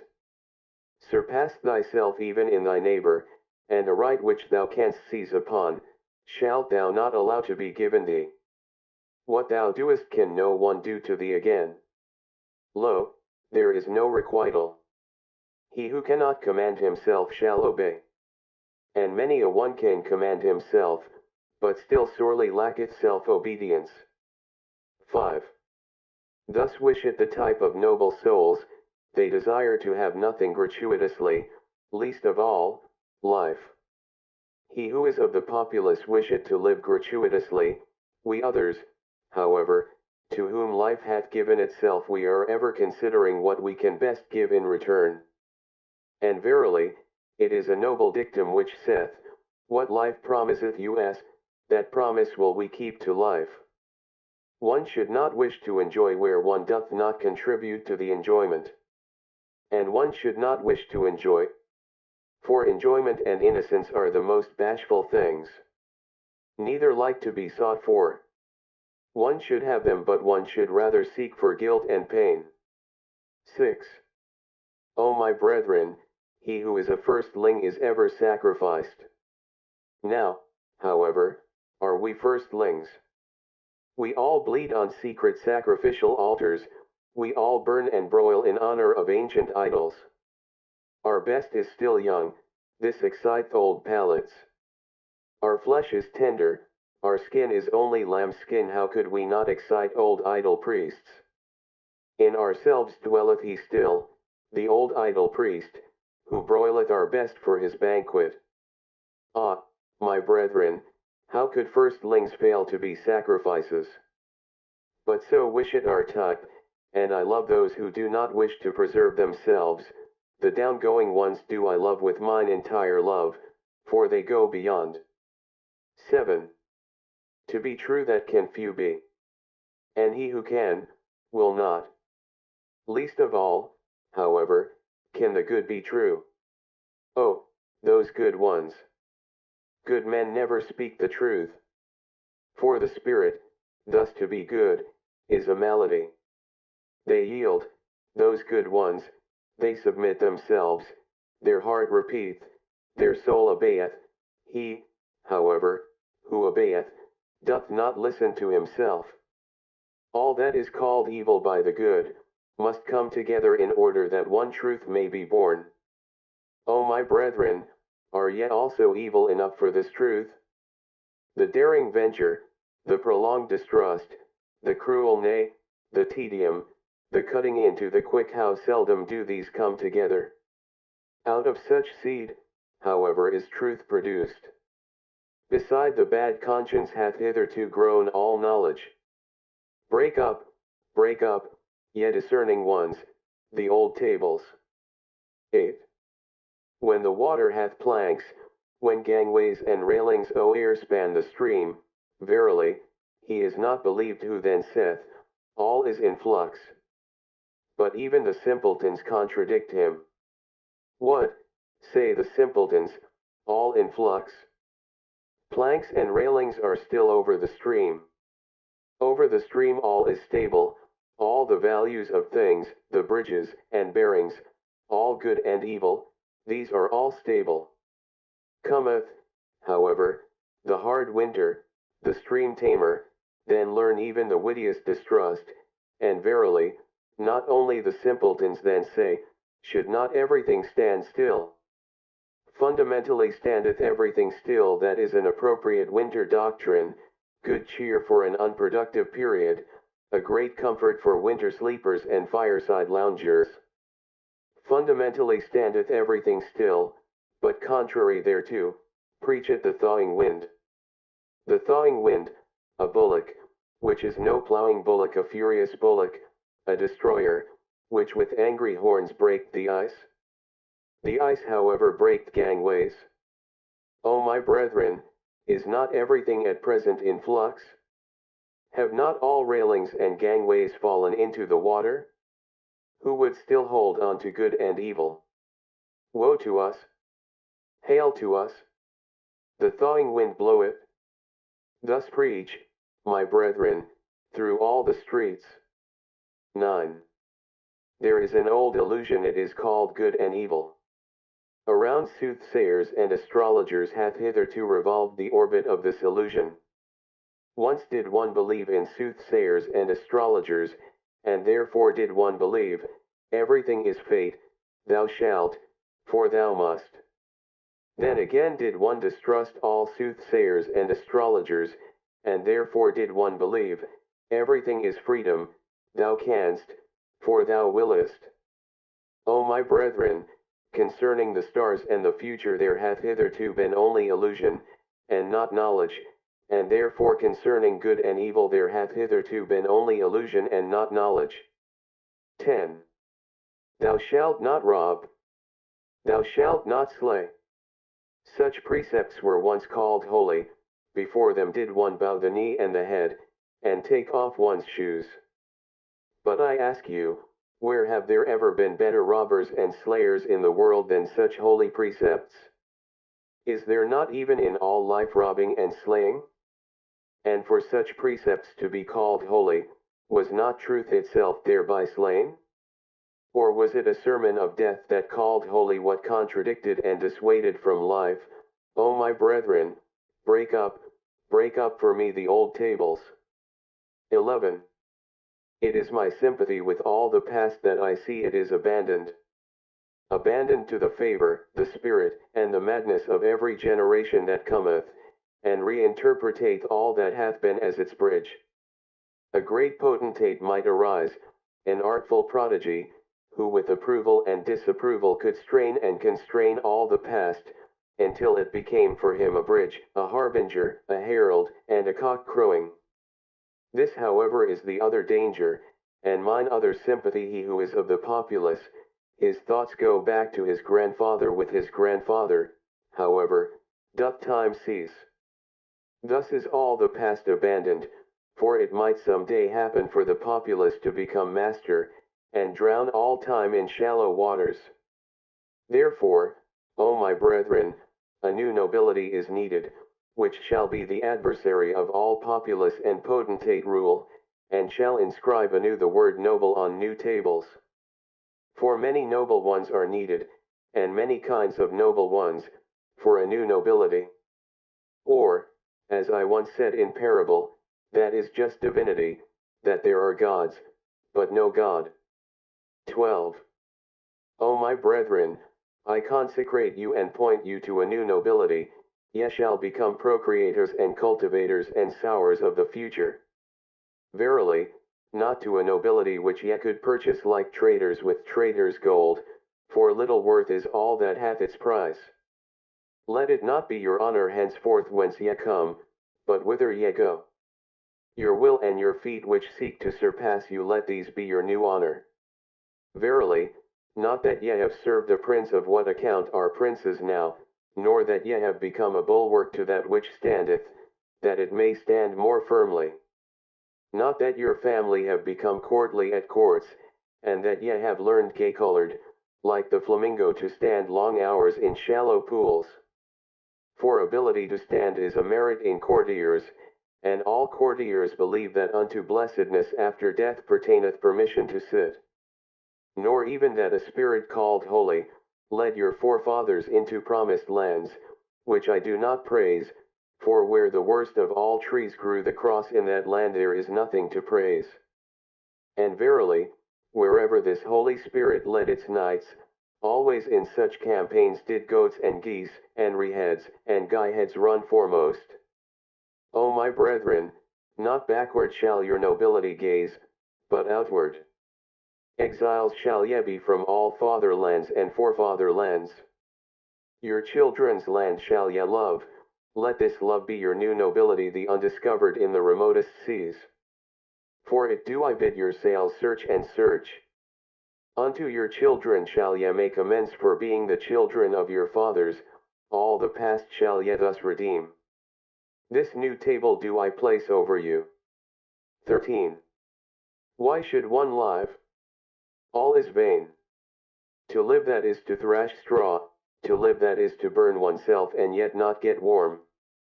Such ancient babbling still passeth for wisdom, because it is old, however, and smelleth mustily, therefore is it the more honored. Even mold ennobleth. Children might thus speak, they shun the fire because it hath burnt them. There is much childishness in the old books of wisdom. And he who ever thrasheth straw, why should he be allowed to rail at thrashing? Such a fool one would have to muzzle. Such persons sit down to the table and bring nothing with them, not even good hunger, and then do they rail, all is vain. But to eat and drink well, my brethren, is verily no vain art. Break up for me the tables of the never joyous ones. 14.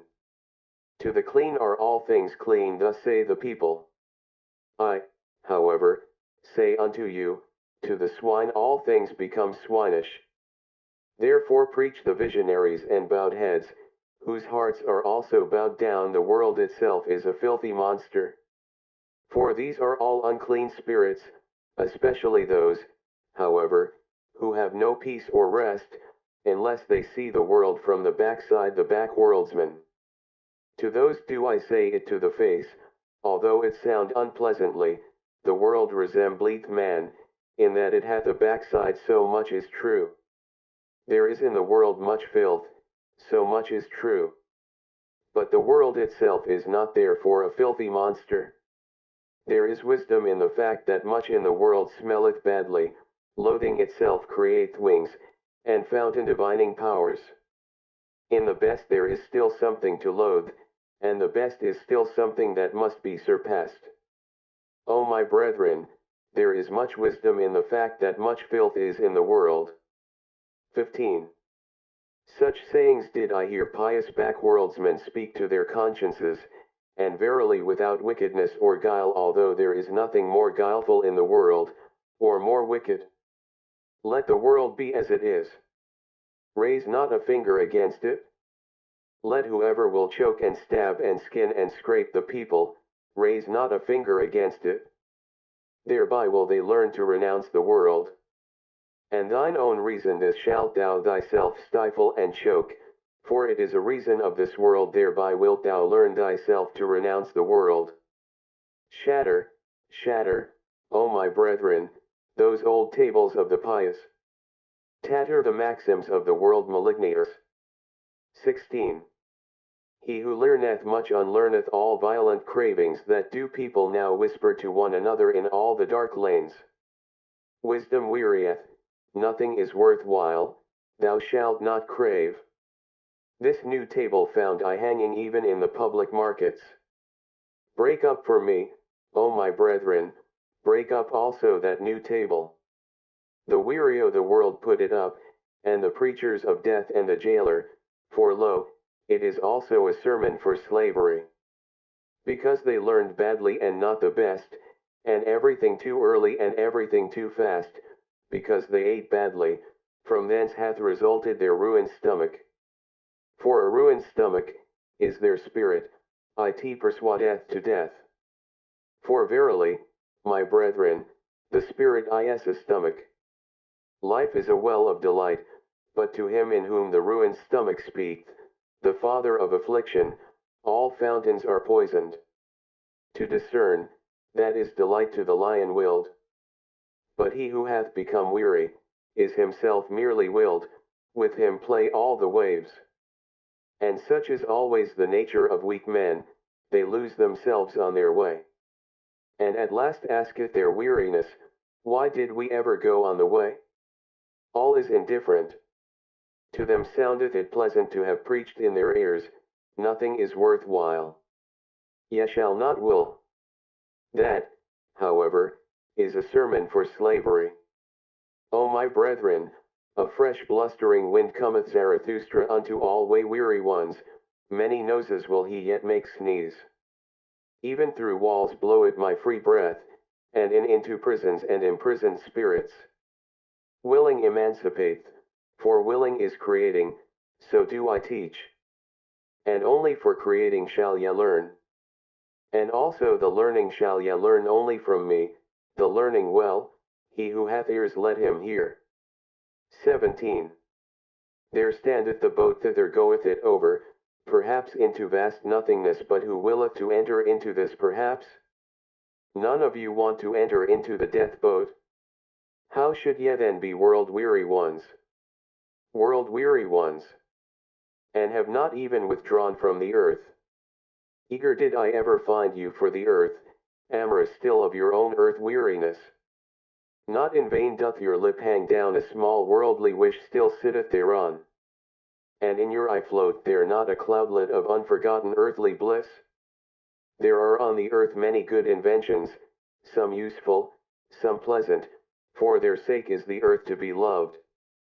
And many such good inventions are there, that they are like woman's breasts, useful at the same time, and pleasant. Ye world-weary ones, however, ye earth-idlers, you, shall one beat with stripes? With stripes shall one again make you sprightly limbs. For if ye be not invalids, or decrepit creatures, of whom the earth is weary, then are ye sly sloths, or dainty, sneaking pleasure cats. And if ye will not again run gaily, then shall ye pass away.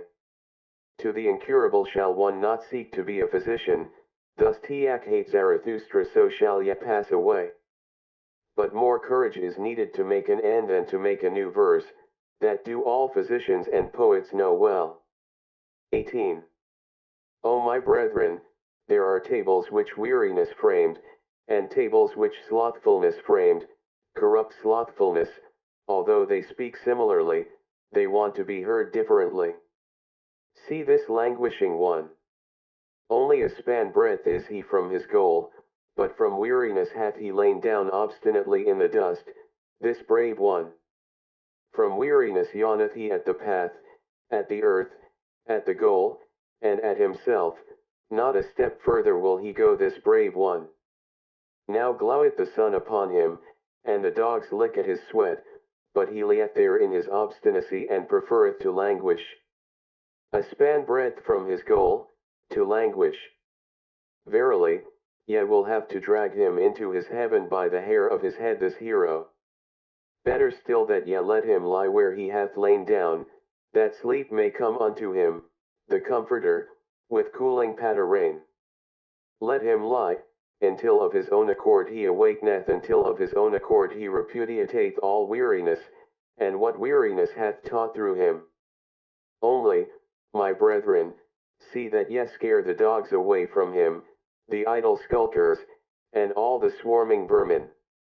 All the swarming vermin of the cultured, that feast on the sweat of every hero. 19. I form circles around me and holy boundaries, ever fewer ascend with me ever higher mountains, I build a mountain range out of ever holier mountains. But wherever ye would ascend with me, O my brethren, take care lest a parasite ascend with you. A parasite, that is a reptile, a creeping, cringing reptile, that trieth to fatten on your infirm and sore places. And this is its art, it divineth where ascending souls are weary, in your trouble and dejection, in your sensitive modesty, doth it build its loathsome nest. Where the strong are weak, where the noble are all too gentle, there buildeth it its loathsome nest, the parasite liveth where the great have small sore places. What is the highest of all species of being, and what is the lowest? The parasite is the lowest species, he, however, who is of the highest species feedeth most parasites. For the soul which hath the longest ladder, and can go deepest down, how could there fail to be most parasites upon it? The most comprehensive soul, which can run and stray and rove furthest in itself, the most necessary soul, which out of joy flingeth itself into chance. The soul in being, which plungeth into becoming, the possessing soul, which seeketh to attain desire and longing. The soul fleeing from itself, which overtaketh itself in the widest circuit, the wisest soul, unto which folly speaketh most sweetly. The soul most self-loving, in which all things have their current and counter-current, their ebb and their flow. Oh, how could the loftiest soul fail to have the worst parasites? 20. O my brethren, am I then cruel? But I say, what falleth, that shall one also push. Everything of today it falleth, it decayeth, who would preserve it? But I wish also to push it. Know ye the delight which rolleth stones into precipitous depths, those men of today, see just how they roll into my depths. A prelude am I to better players, O my brethren. An example. Do according to mine example. And him whom ye do not teach to fly, teach I pray you to fall faster. 21. I love the brave, but it is not enough to be a swordsman, one must also know whereon to use swordsmanship. And often is it greater bravery to keep quiet and pass by, that thereby one may reserve oneself for a worthier foe. Ye shall only have foes to be hated, but not foes to be despised, ye must be proud of your foes. Thus have I already taught. For the worthier foe, O my brethren, shall ye reserve yourselves, therefore must ye pass by many a one. Especially many of the rabble, who din your ears with noise about people and peoples. Keep your eye clear of their for and against. There is there much right, much wrong, he who looked on Becometh wroth. Therein viewing, therein hewing they are the same thing, therefore depart into the forests and lay your sword to sleep. Go your ways. And let the people and peoples go theirs, gloomy ways, verily, on which not a single hope glinteth any more. Let there the traitor rule, where all that still glittereth is traitor's gold. It is the time of kings no longer, that which now calleth itself the people is unworthy of kings. See how these peoples themselves now do just like the traitors, they pick up the smallest advantage out of all kinds of rubbish. They lay lures for one another, they lure things out of one another that they call good neighborliness. O blessed remote period when a people said to itself, I will be master over peoples.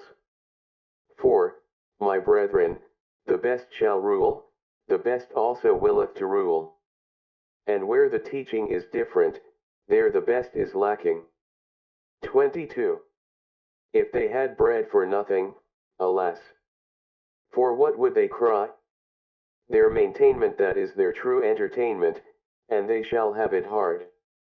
Beasts of prey, are they, in their working there is even plundering, in their earning there is even overreaching. Therefore shall they have it hard.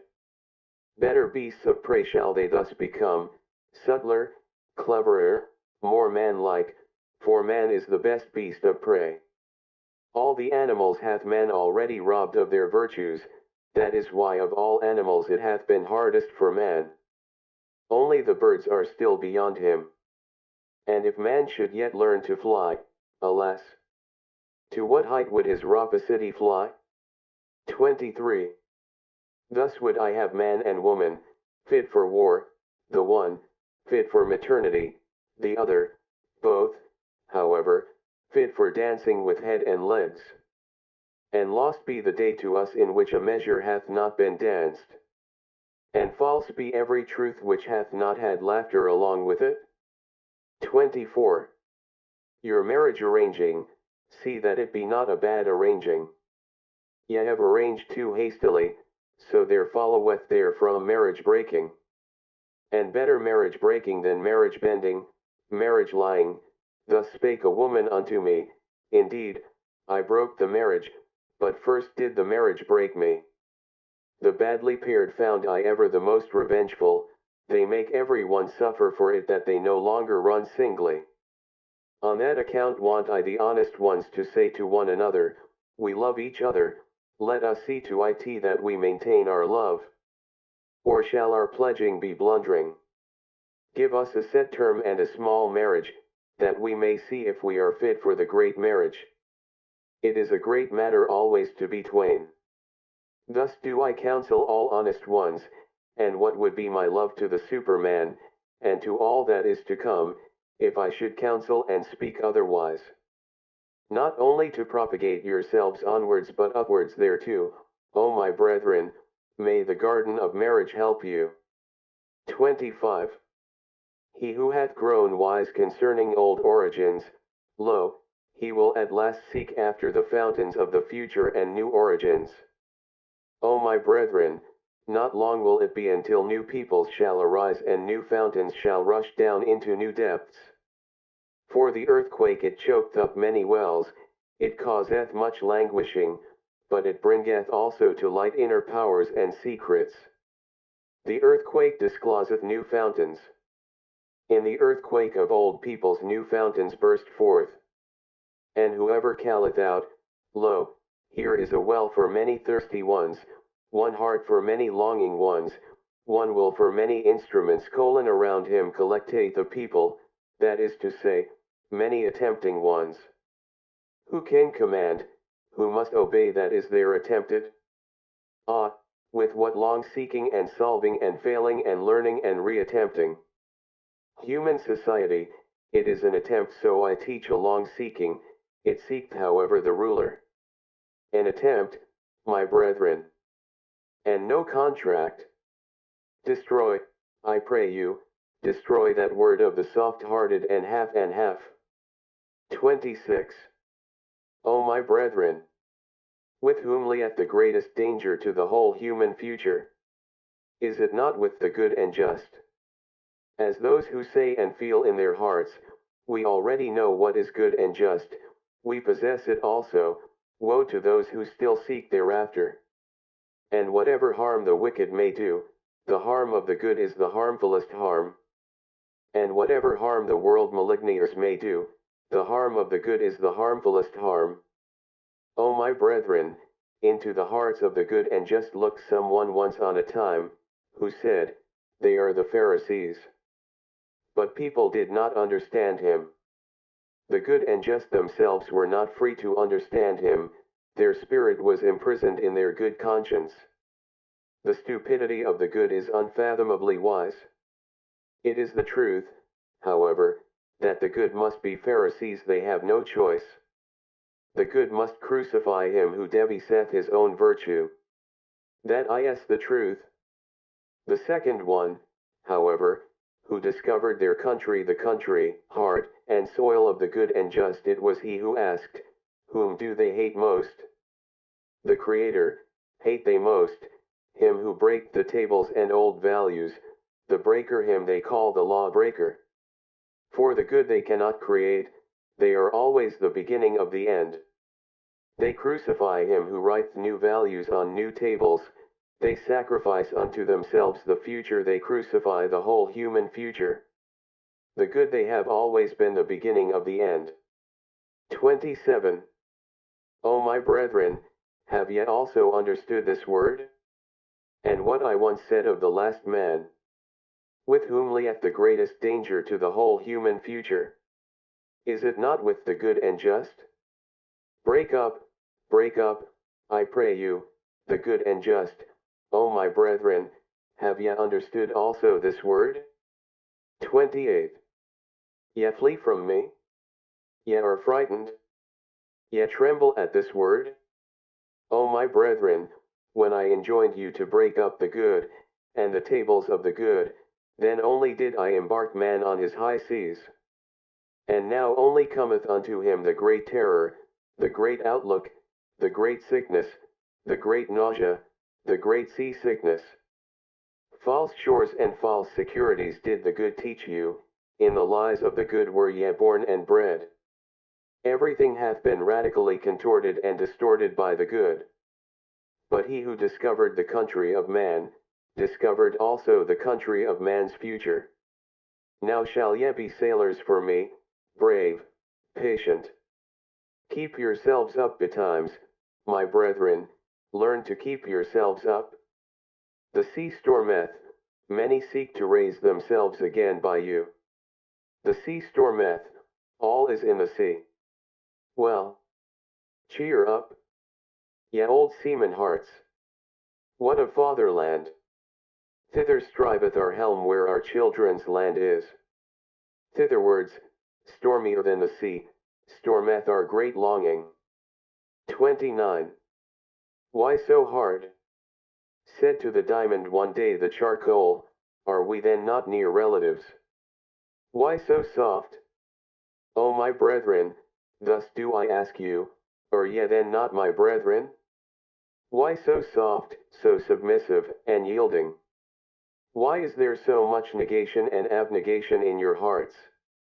Why is there so little fate in your looks? And if ye will not be fates and inexorable ones, how can ye one day conquer with me? And if your hardness will not glance and cut and chip to pieces, how can ye one day create with me? For the creators are hard. And blessedness must it seem to you to press your hand upon millenniums as upon wax. Blessedness to write upon the will of millenniums as upon brass, harder than brass, nobler than brass. Entirely hard is only the noblest. This new table, O my brethren, put I up over you, become hard. 30. O thou, my will. Thou change of every need, my needfulness. Preserve me from all small victories. Thou fatedness of my soul, which I call fate. Thou in me. Over me.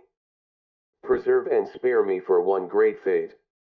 And thy last greatness, my will, spare it for thy last that thou mayest be inexorable in thy victory. Ah, who hath not succumbed to his victory? Ah, whose eye hath not bedimmed in this intoxicated twilight? Ah, whose foot hath not faltered and forgotten in victory how to stand? That I may one day be ready and ripe in the great noontide, ready and ripe like the glowing ore, the lightning-bearing cloud, and the swelling milk udder. Ready for myself and for my most hidden will, a bow eager for its arrow, an arrow eager for its star. A star, ready and ripe in its noontide, glowing, pierced, blessed, by annihilating sun arrows. A sun itself, and an inexorable sun will, ready for annihilation in victory. O will, thou change of every need, my needfulness. Spare me for one great victory. Thus spake Zarathustra. LVII. The Convalescent. 1. One morning, not long after his return to his cave, Zarathustra sprang up from his couch like a madman, crying with a frightful voice, and acting as if someone still lay on the couch who did not wish to rise. Zarathustra's voice also resounded in such a manner that his animals came to him frightened, and out of all the neighboring caves and lurking places all the creatures slipped away flying, fluttering, creeping, or leaping, according to their variety of foot or wing. Zarathustra, however, spake these words. Up, abysmal thought out of my depth. I am thy cock and morning dawn, thou overslept reptile, up, up. My voice shall soon crow thee awake. Unbind the fetters of thine ears, listen. For I wish to hear thee. Up, up. There is thunder enough to make the very graves listen, and rub the sleep and all the dimness and blindness out of thine eyes. Hear me also with thine eyes, my voice is a medicine even for those born blind. And once thou art awake, then shalt thou ever remain awake.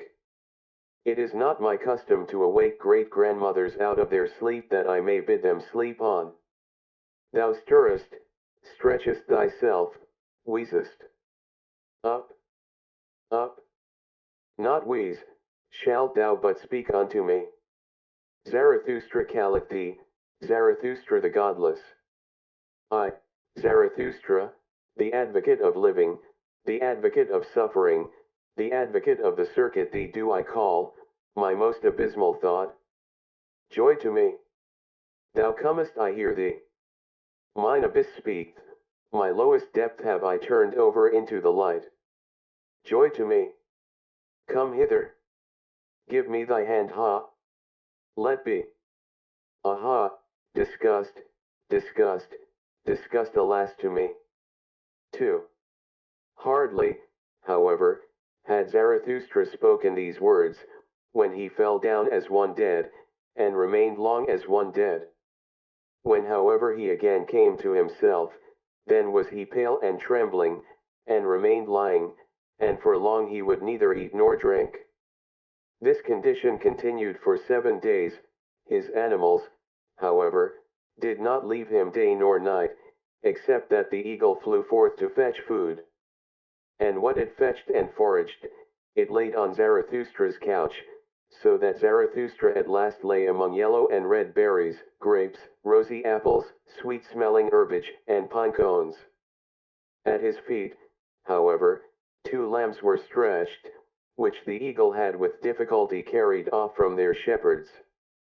At last, after 7 days, Zarathustra raised himself upon his couch, took a rosy apple in his hand, smelled it and found it smell pleasant.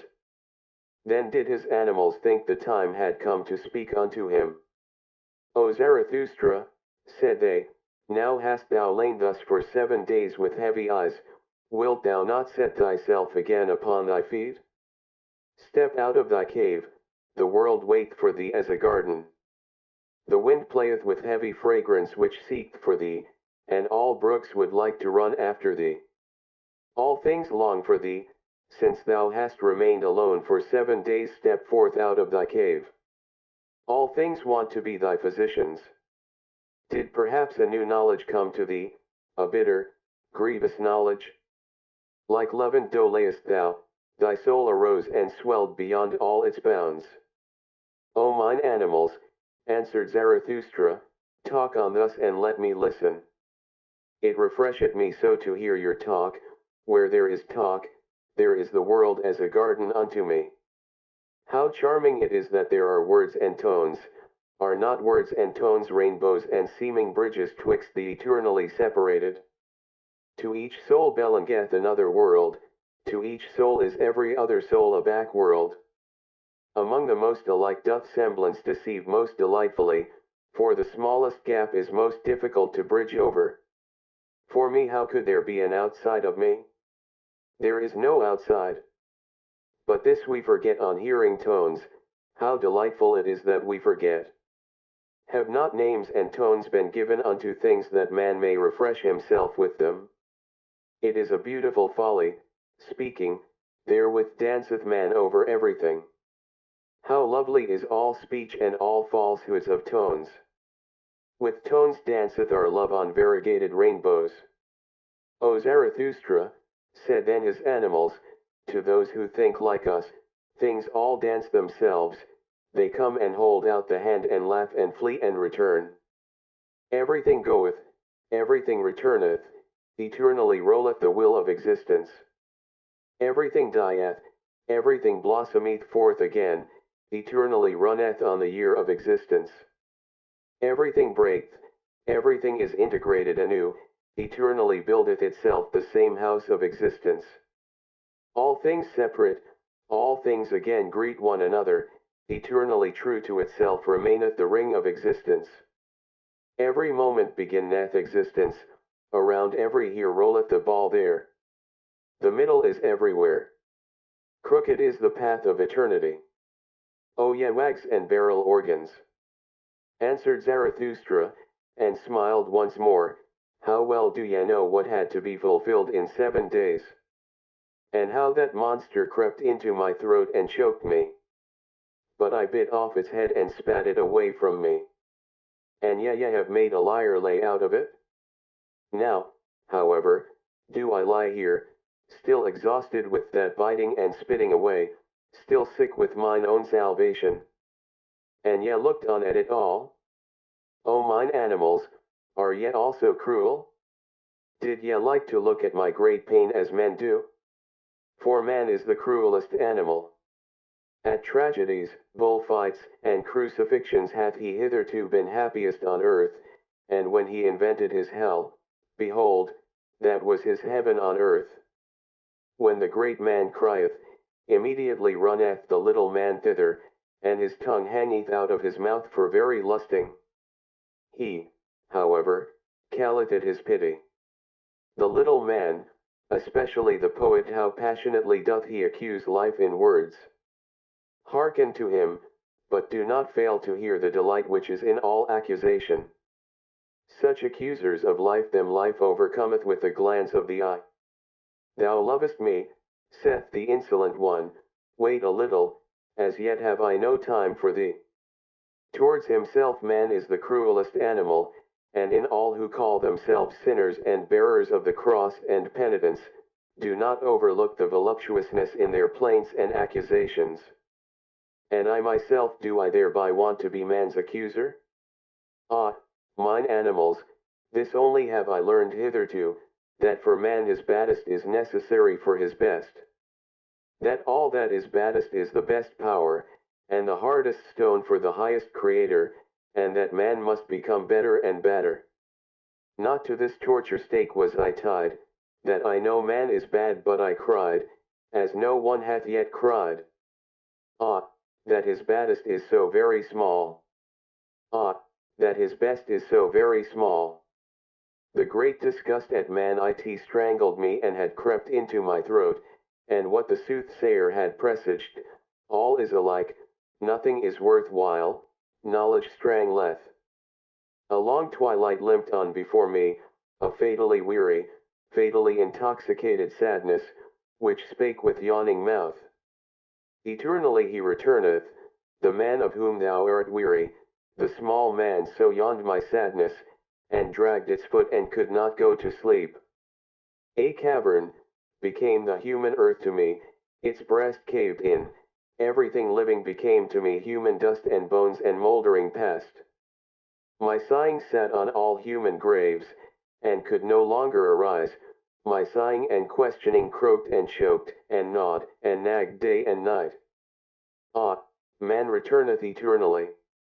The small man returneth eternally. Naked had I once seen both of them, the greatest man and the smallest man, all too like one another, all too human, even the greatest man.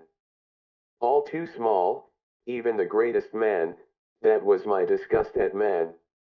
And the eternal return also of the smallest man, that was my disgust at all existence. Ah, disgust. Disgust.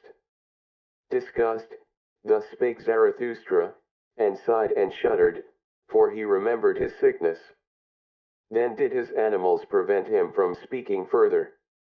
Do not speak further, thou convalescent.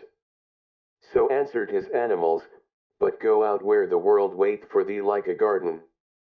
Go out unto the roses, the bees, and the flocks of doves.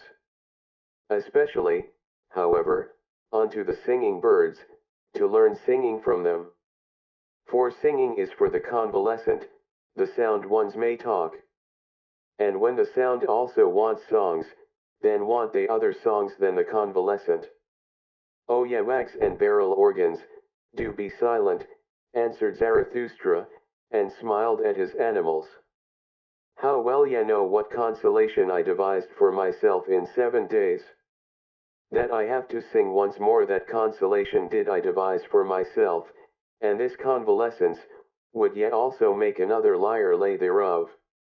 Do not talk further, answered his animals once more, rather, thou convalescent, prepare for thyself first a lyre, a new lyre.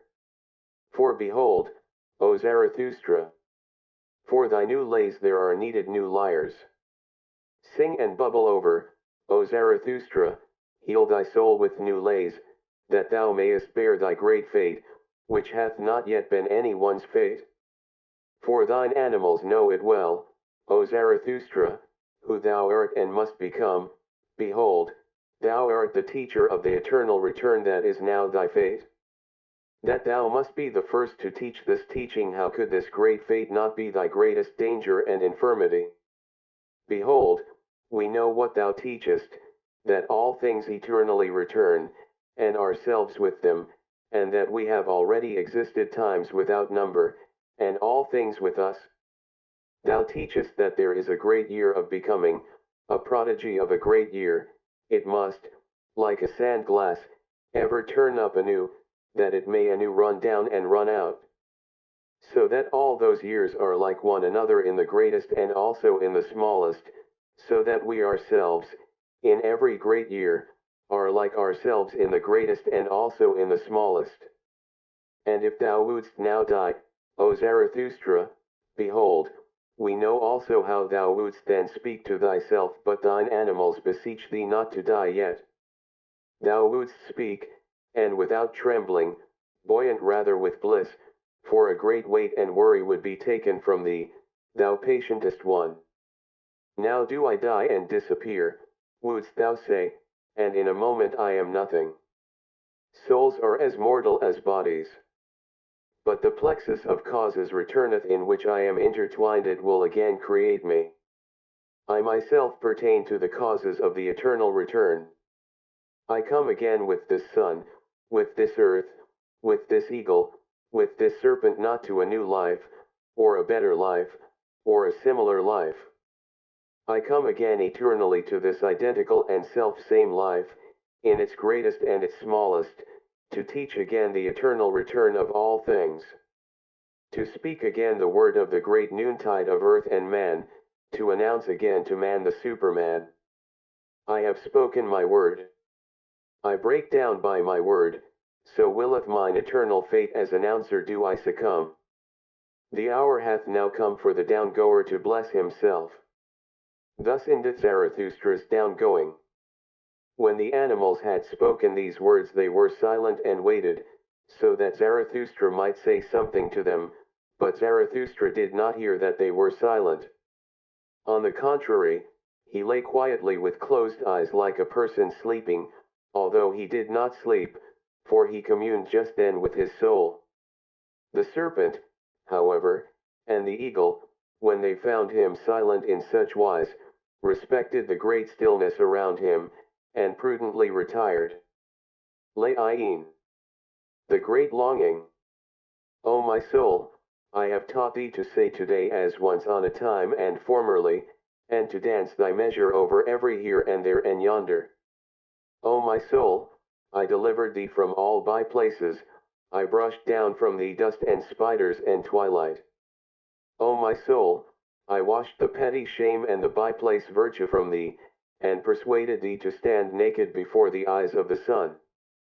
With the storm that is called spirit did I blow over thy surging sea, all clouds did I blow away from it, I strangled even the strangler called sin.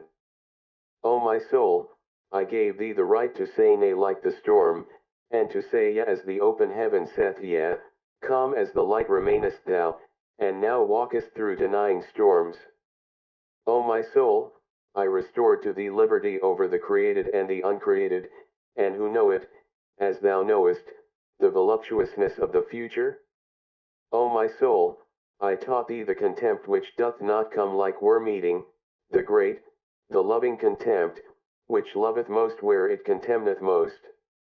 O my soul, I taught thee so to persuade that thou persuadest even the grounds themselves to thee, like the sun, which persuadeth even the sea to its height.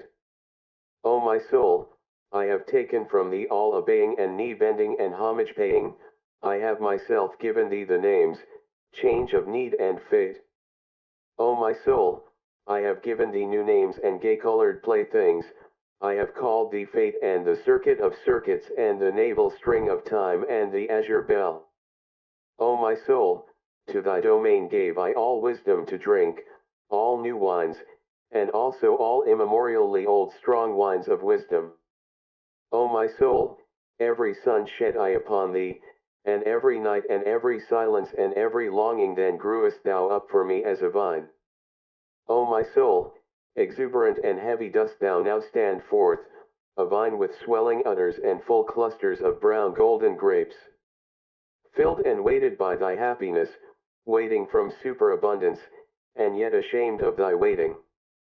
O my soul, there is nowhere a soul which could be more loving and more comprehensive and more extensive. Where could future and past be closer together than with thee? O my soul, I have given thee everything, and all my hands have become empty by thee, and now sayest thou to me, smiling and full of melancholy, which of us oweth thanks? Doth the giver not owe thanks because the receiver received? Is bestowing not a necessity? Is receiving not pitying? O my soul, I understand the smiling of thy melancholy, thine overabundance itself now stretcheth out longing hands. Thy fullness looped forth over raging seas, and seeketh, and waiteth, the longing of overfullness looped forth from the smiling heaven of thine eyes. And verily, O my soul, who could see thy smiling and not melt into tears? The angels themselves melt into tears through the overgraciousness of thy smiling. Thy graciousness and overgraciousness is it which will not complain and weep, and yet, O my soul, longeth thy smiling for tears, and thy trembling mouth for sobs. Is not all weeping complaining? And all complaining, accusing? Thus speakest thou to thyself, and therefore, O my soul, wilt thou rather smile than pour forth thy grief? Then in gushing tears pour forth all thy grief concerning thy fullness, and concerning the craving of the vine for the vintager and vintage knife? But wilt thou not weep forth thy purple melancholy, then wilt thou have to sing, O my soul, behold, I smile myself, who foretell thee this. Thou wilt have to sing with passionate song, until all seas turn calm to hearken unto thy longing. Until overcome longing sees the bark glide, the golden marvel, around the gold of which all good, bad, and marvelous things frisk. Also many large and small animals, and everything that hath light marvelous feet, so that it can run on violet blue paths. Towards the golden marvel, the spontaneous bark, and its master, he, however, is the vintager who waiteth with the diamond vintage knife. Thy great deliverer, O my soul, the nameless one for whom future songs only will find names. And verily, already hath thy breath the fragrance of future songs. Already glowest thou and dreamest, already drinkest thou thirstily at all deep echoing wells of consolation, already reposeth thy melancholy in the bliss of future songs. O my soul, now have I given thee all, and even my last possession, and all my hands have become empty by thee that I bade thee sing. Behold, that was my last thing to give. That I bade thee sing, say now, say, which of us now oweth thanks? Better still, however, sing unto me, sing, O my soul, and let me thank thee. Thus spake Zarathustra. Licks. The second dance song. 1. Into thine eyes gazed I lately, O life, gold saw I gleam in thy night eyes, my heart stood still with delight. A golden bark saw I gleam on darkened waters, a sinking, drinking, reblinking, golden swing bark. At my dance frantic foot, dost thou cast a glance, a laughing, questioning, melting, thrown glance? Twice only movedst thou thy rattle with thy little hands, then did my feet swing with dance fury. My heels reared aloft, my toes they hear ken thee they would know, hath not the dancer his ear in his toe? Unto thee did I spring, Then fledst thou back from my bound, and towards me waved thy flying tresses round. Away from thee did I spring, and from thy snaky tresses, then stoodst thou there half turned, and in thine eye caresses. With crooked glances dost thou teach me crooked courses, on crooked courses learn my feet crafty fancies. I fear thee near, I love thee far, thy flight allureth me, thy seeking secureth me. I suffer, but for thee, what would I not gladly bear? For thee, whose coldness inflameth, whose hatred misleadeth, whose flight enchaineth, whose mockery pleadeth. Who would not hate thee, thou great bindress, in windress, temptress, seek rest, find rest? Who would not love thee, thou innocent, impatient, wind-swift, child-eyed sinner? Whither pullest thou me now, thou paragon and tomboy? And now foolest thou me fleeing, thou sweet romp dost annoy. I dance after thee, I follow even faint traces lonely. Where art thou? Give me thy hand, or thy finger only. Here are caves and thickets, we shall go astray. Halt. Stand still. Seest thou not owls and bats in fluttering fray? Thou bat? Thou owl? Thou wouldst play me foul? Where are we? From the dogs hast thou learned thus to bark and howl. Thou gnashest on me sweetly with little white teeth, thine evil eyes shoot out upon me, thy curly little mane from underneath. This is a dance over stock and stone, I am the hunter, wilt thou be my hound, or my chamois anon? Now beside me. And quickly, wickedly springing. Now up. And over, alas.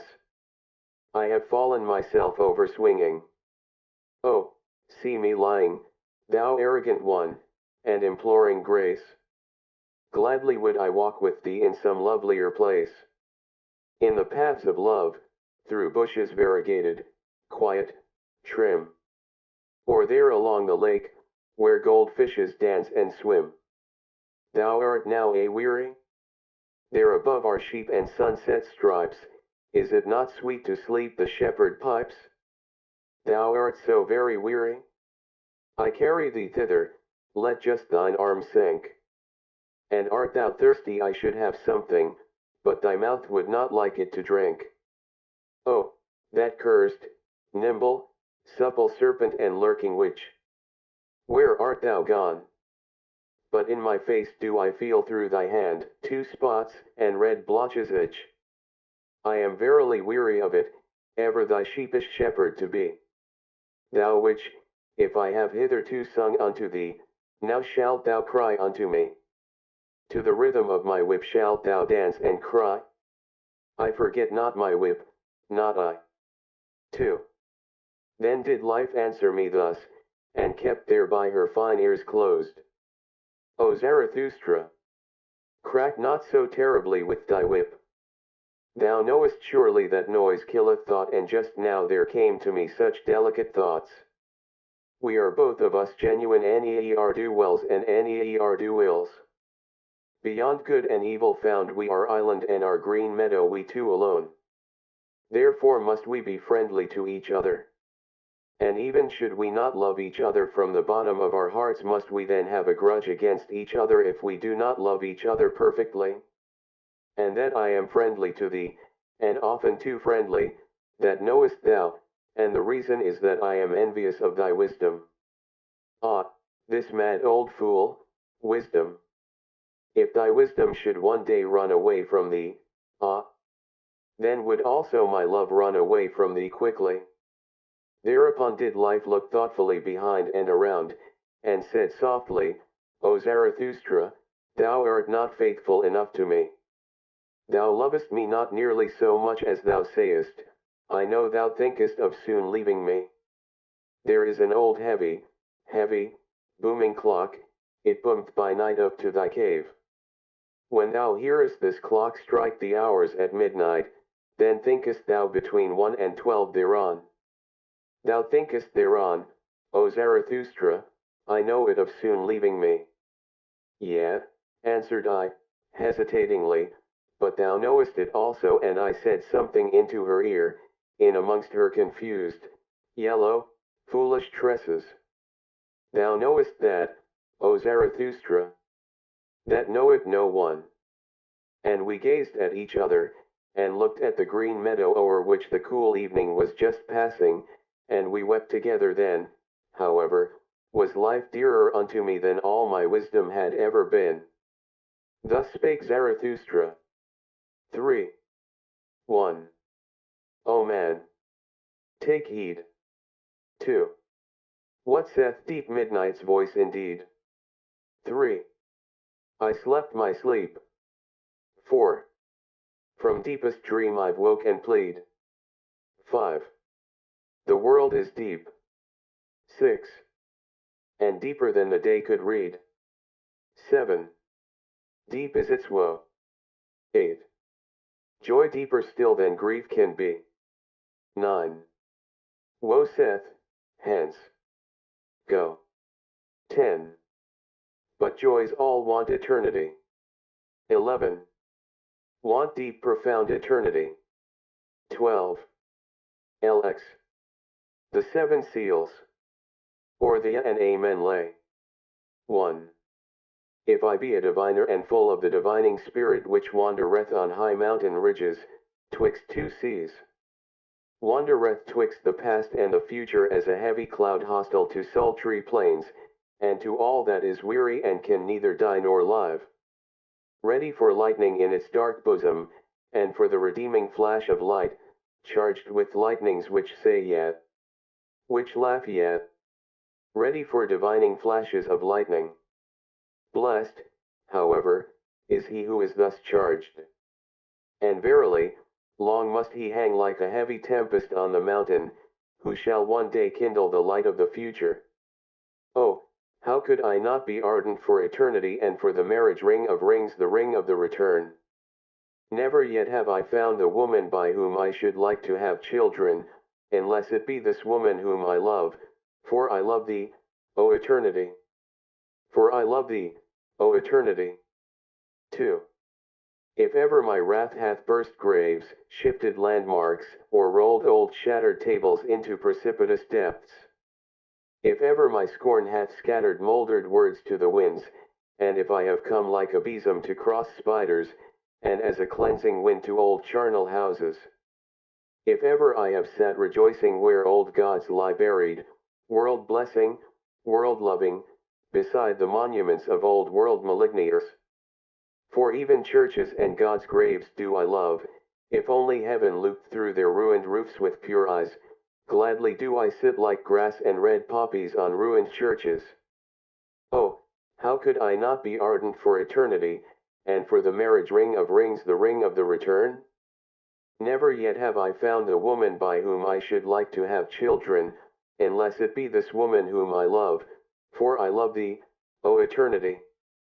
For I love thee, O eternity. 3. If ever a breath hath come to me of the creative breath, and of the heavenly necessity which compelleth even chances to dance star dances. If ever I have laughed with the laughter of the creative lightning, to which the long thunder of the deed followeth, grumblingly, but obediently. If ever I have played dice with the gods at the divine table of the earth, so that the earth quaked and ruptured, and snorted forth fire streams. For a divine table is the earth, and trembling with new creative dictums and dice casts of the gods. Oh, how could I not be ardent for eternity, and for the marriage ring of rings, the ring of the return?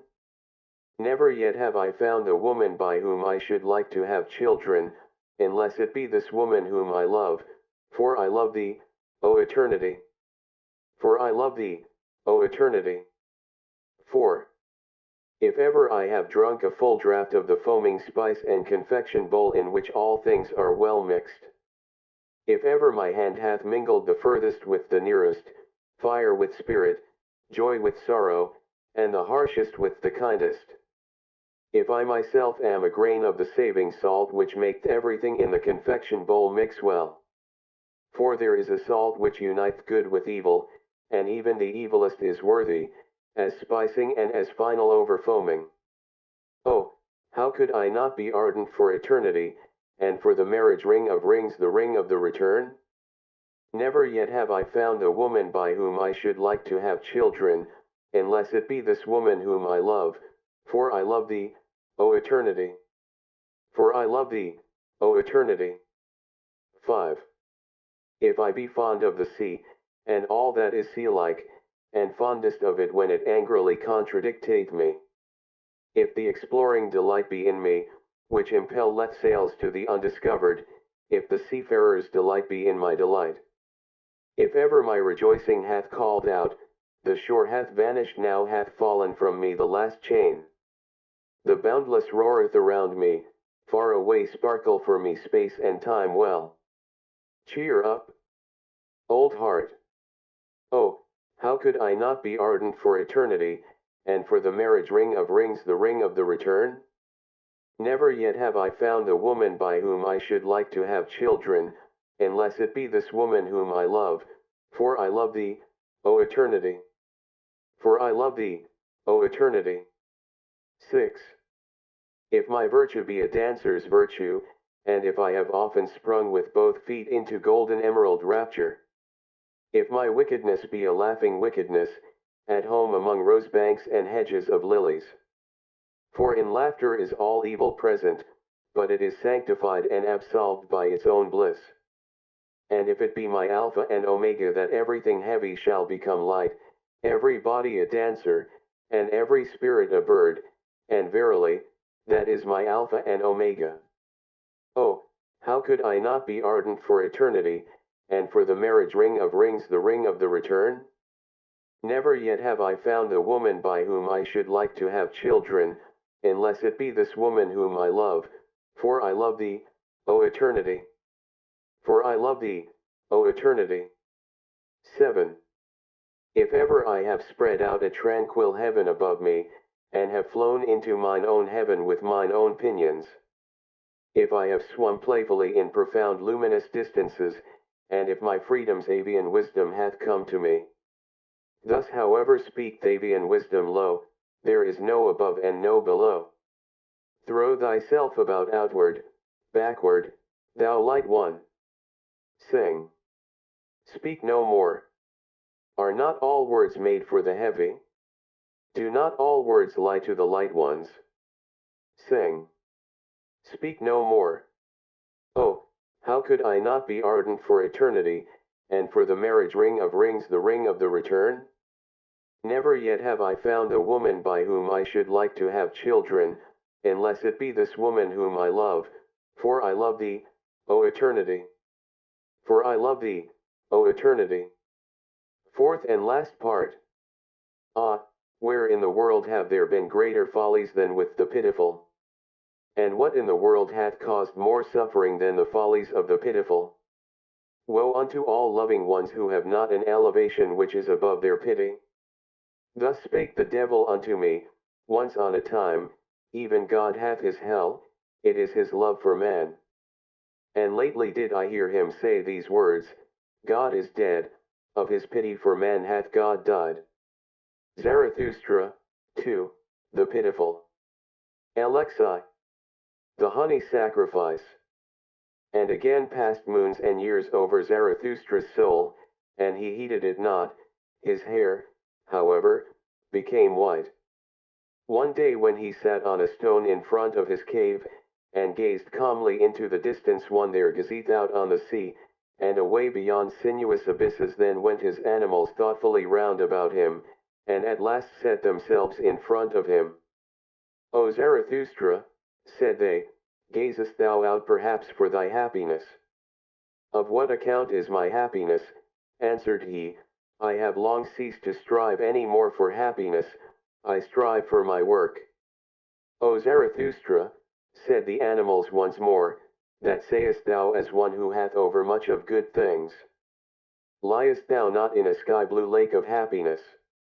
Ye wags, answered Zarathustra, and smiled, how well did ye choose the simile. But ye know also that my happiness is heavy, and not like a fluid wave of water, it presseth me and will not leave me, and is like molten pitch. Then went his animals again thoughtfully around him, and placed themselves once more in front of him.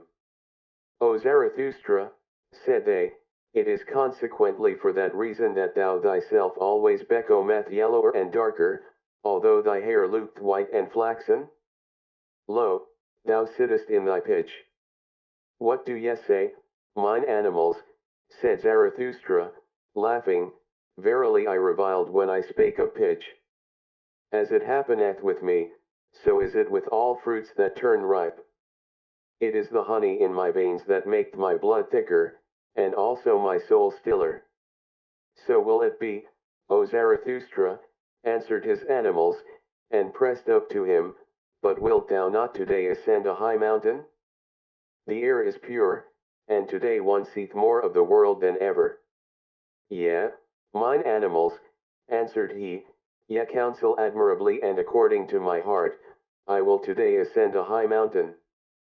But see that honey is there ready to hand, yellow, white, good, ice cool, golden comb honey. For know that when aloft I will make the honey sacrifice. When Zarathustra, however, was aloft on the summit, he sent his animals home that had accompanied him, and found that he was now alone. Then he laughed from the bottom of his heart, looked around him, and spake thus. That I spake of sacrifices and honey sacrifices, it was merely a ruse in talking, and verily, a useful folly. Here aloft can I now speak freer than in front of mountain caves and anchorites' domestic animals. What to sacrifice? I squander what is given me, a squanderer with 1,000 hands. How could I call that sacrificing? And when I desired honey, I only desired bait, and sweet mucus and mucilage, for which even the mouths of growling bears, and strange, sulky, evil birds, water. The best bait, as huntsmen and fishermen require it. For if the world be as a gloomy forest of animals, and a pleasure ground for all wild huntsmen, it seemeth to me rather and preferably a fathomless, rich sea. A sea full of many-hued fishes and crabs, for which even the gods might long, and might be tempted to become fishers in it, and casters of nets, so rich is the world in wonderful things, great and small. Especially the human world, the human sea. Towards it do I now throw out my golden angle rod and say, open up, thou human abyss. Open up, and throw unto me thy fish and shining crabs. With my best bait shall I allure to myself today the strangest human fish. My happiness itself do I throw out into all places far and wide twixt Orient, noontide, and Occident, to see if many human fish will not learn to hug and tug at my happiness. Until, biting at my sharp hidden hooks, they have to come up unto my height, the motliest abyss groundlings, to the wickedest of all fishers of men. For this am I from the heart and from the beginning, drawing, hither drawing, upward drawing, upbringing, a drawer, a trainer, a training master, who not in vain counseled himself once on a time, become what thou art. Thus may men now come up to me, for as yet do I await the signs that it is time for my down going, as yet do I not myself go down, as I must do, amongst men. Therefore do I here wait, crafty and scornful upon high mountains, no impatient one, no patient one, rather one who hath even unlearned patience because he no longer suffereth. For my fate giveth me time, it hath forgotten me perhaps? Or doth it sit behind a big stone and catch flies? And verily, I am well disposed to mine eternal fate, because it doth not hound and hurry me, but leaveth me time for merriment and mischief, so that I have today ascended this high mountain to catch fish. Did ever any one catch fish upon high mountains? And though it be a folly what I here seek and do, it is better so than that down below I should become solemn with waiting, and green, and yellow. A posturing wrath snorter with waiting, a holy howl storm from the mountains, an impatient one that shouts down into the valleys, hearken, else I will scourge you with the scourge of God. Not that I would have a grudge against such wrathful ones on that account, they are well enough for laughter to me. Impatient must they now be, those big alarm drums, which find a voice now or never. Myself, however, and my fate, we do not talk to the present, neither do we talk to the never, for talking we have patience and time and more than time. For one day must it yet come, and may not pass by. What must one day come and may not pass by? Our great Hazar, that is to say, our great, remote human kingdom, the Zarathustra kingdom of 1,000 years. How remote may such remoteness be? What doth it concern me? But on that account it is none the less sure unto me, with both feet stand I secure on this ground. On an eternal ground, on hard primary rock, on this highest, hardest, primary mountain ridge, unto which all winds come, as unto the storm parting, asking where? And whence? And whither? Here laugh, laugh, my hearty, healthy wickedness. From high mountains cast down thy glittering scorn laughter. Allure for me with thy glittering the finest human fish. And whatever belongeth unto me in all seas, my in and for me in all things fish that out for me, bring that up to me, for that do I wait, the wickedest of all fish catchers. Out, out, my fishing hook. In and down, thou bait of my happiness. Drip thy sweetest dew, thou honey of my heart. Bite, my fishing hook, into the belly of all black affliction. Look out, mine eye. Oh, how many seas round about me, what dawning human futures! And above me what rosy red stillness! What unclouded silence! Lxii. The cry of distress. The next day sat Zarathustra again on the stone in front of his cave, whilst his animals roved about in the world outside to bring home new food, also new honey, for Zarathustra had spent and wasted the old honey to the very last particle. When he thus sat, however, with a stick in his hand, tracing the shadow of his figure on the earth, and reflecting verily, not upon himself and his shadow, all at once he startled and shrank back, for he saw another shadow beside his own. And when he hastily looked around and stood up, behold, there stood the soothsayer beside him, the same whom he had once given to eat and drink at his table, the proclaimer of the great weariness, who taught, all is alike, nothing is worth while, the world is without meaning, knowledge strangleth. But his face had changed since then, and when Zarathustra looked into his eyes, his heart was startled once more, so much evil announcement and ashy grey lightnings passed over that countenance. The soothsayer, who had perceived what went on in Zarathustra's soul, wiped his face with his hand, as if he would wipe out the impression, the same did also Zarathustra. And when both of them had thus silently composed and strengthened themselves, they gave each other the hand, as a token that they wanted once more to recognize each other.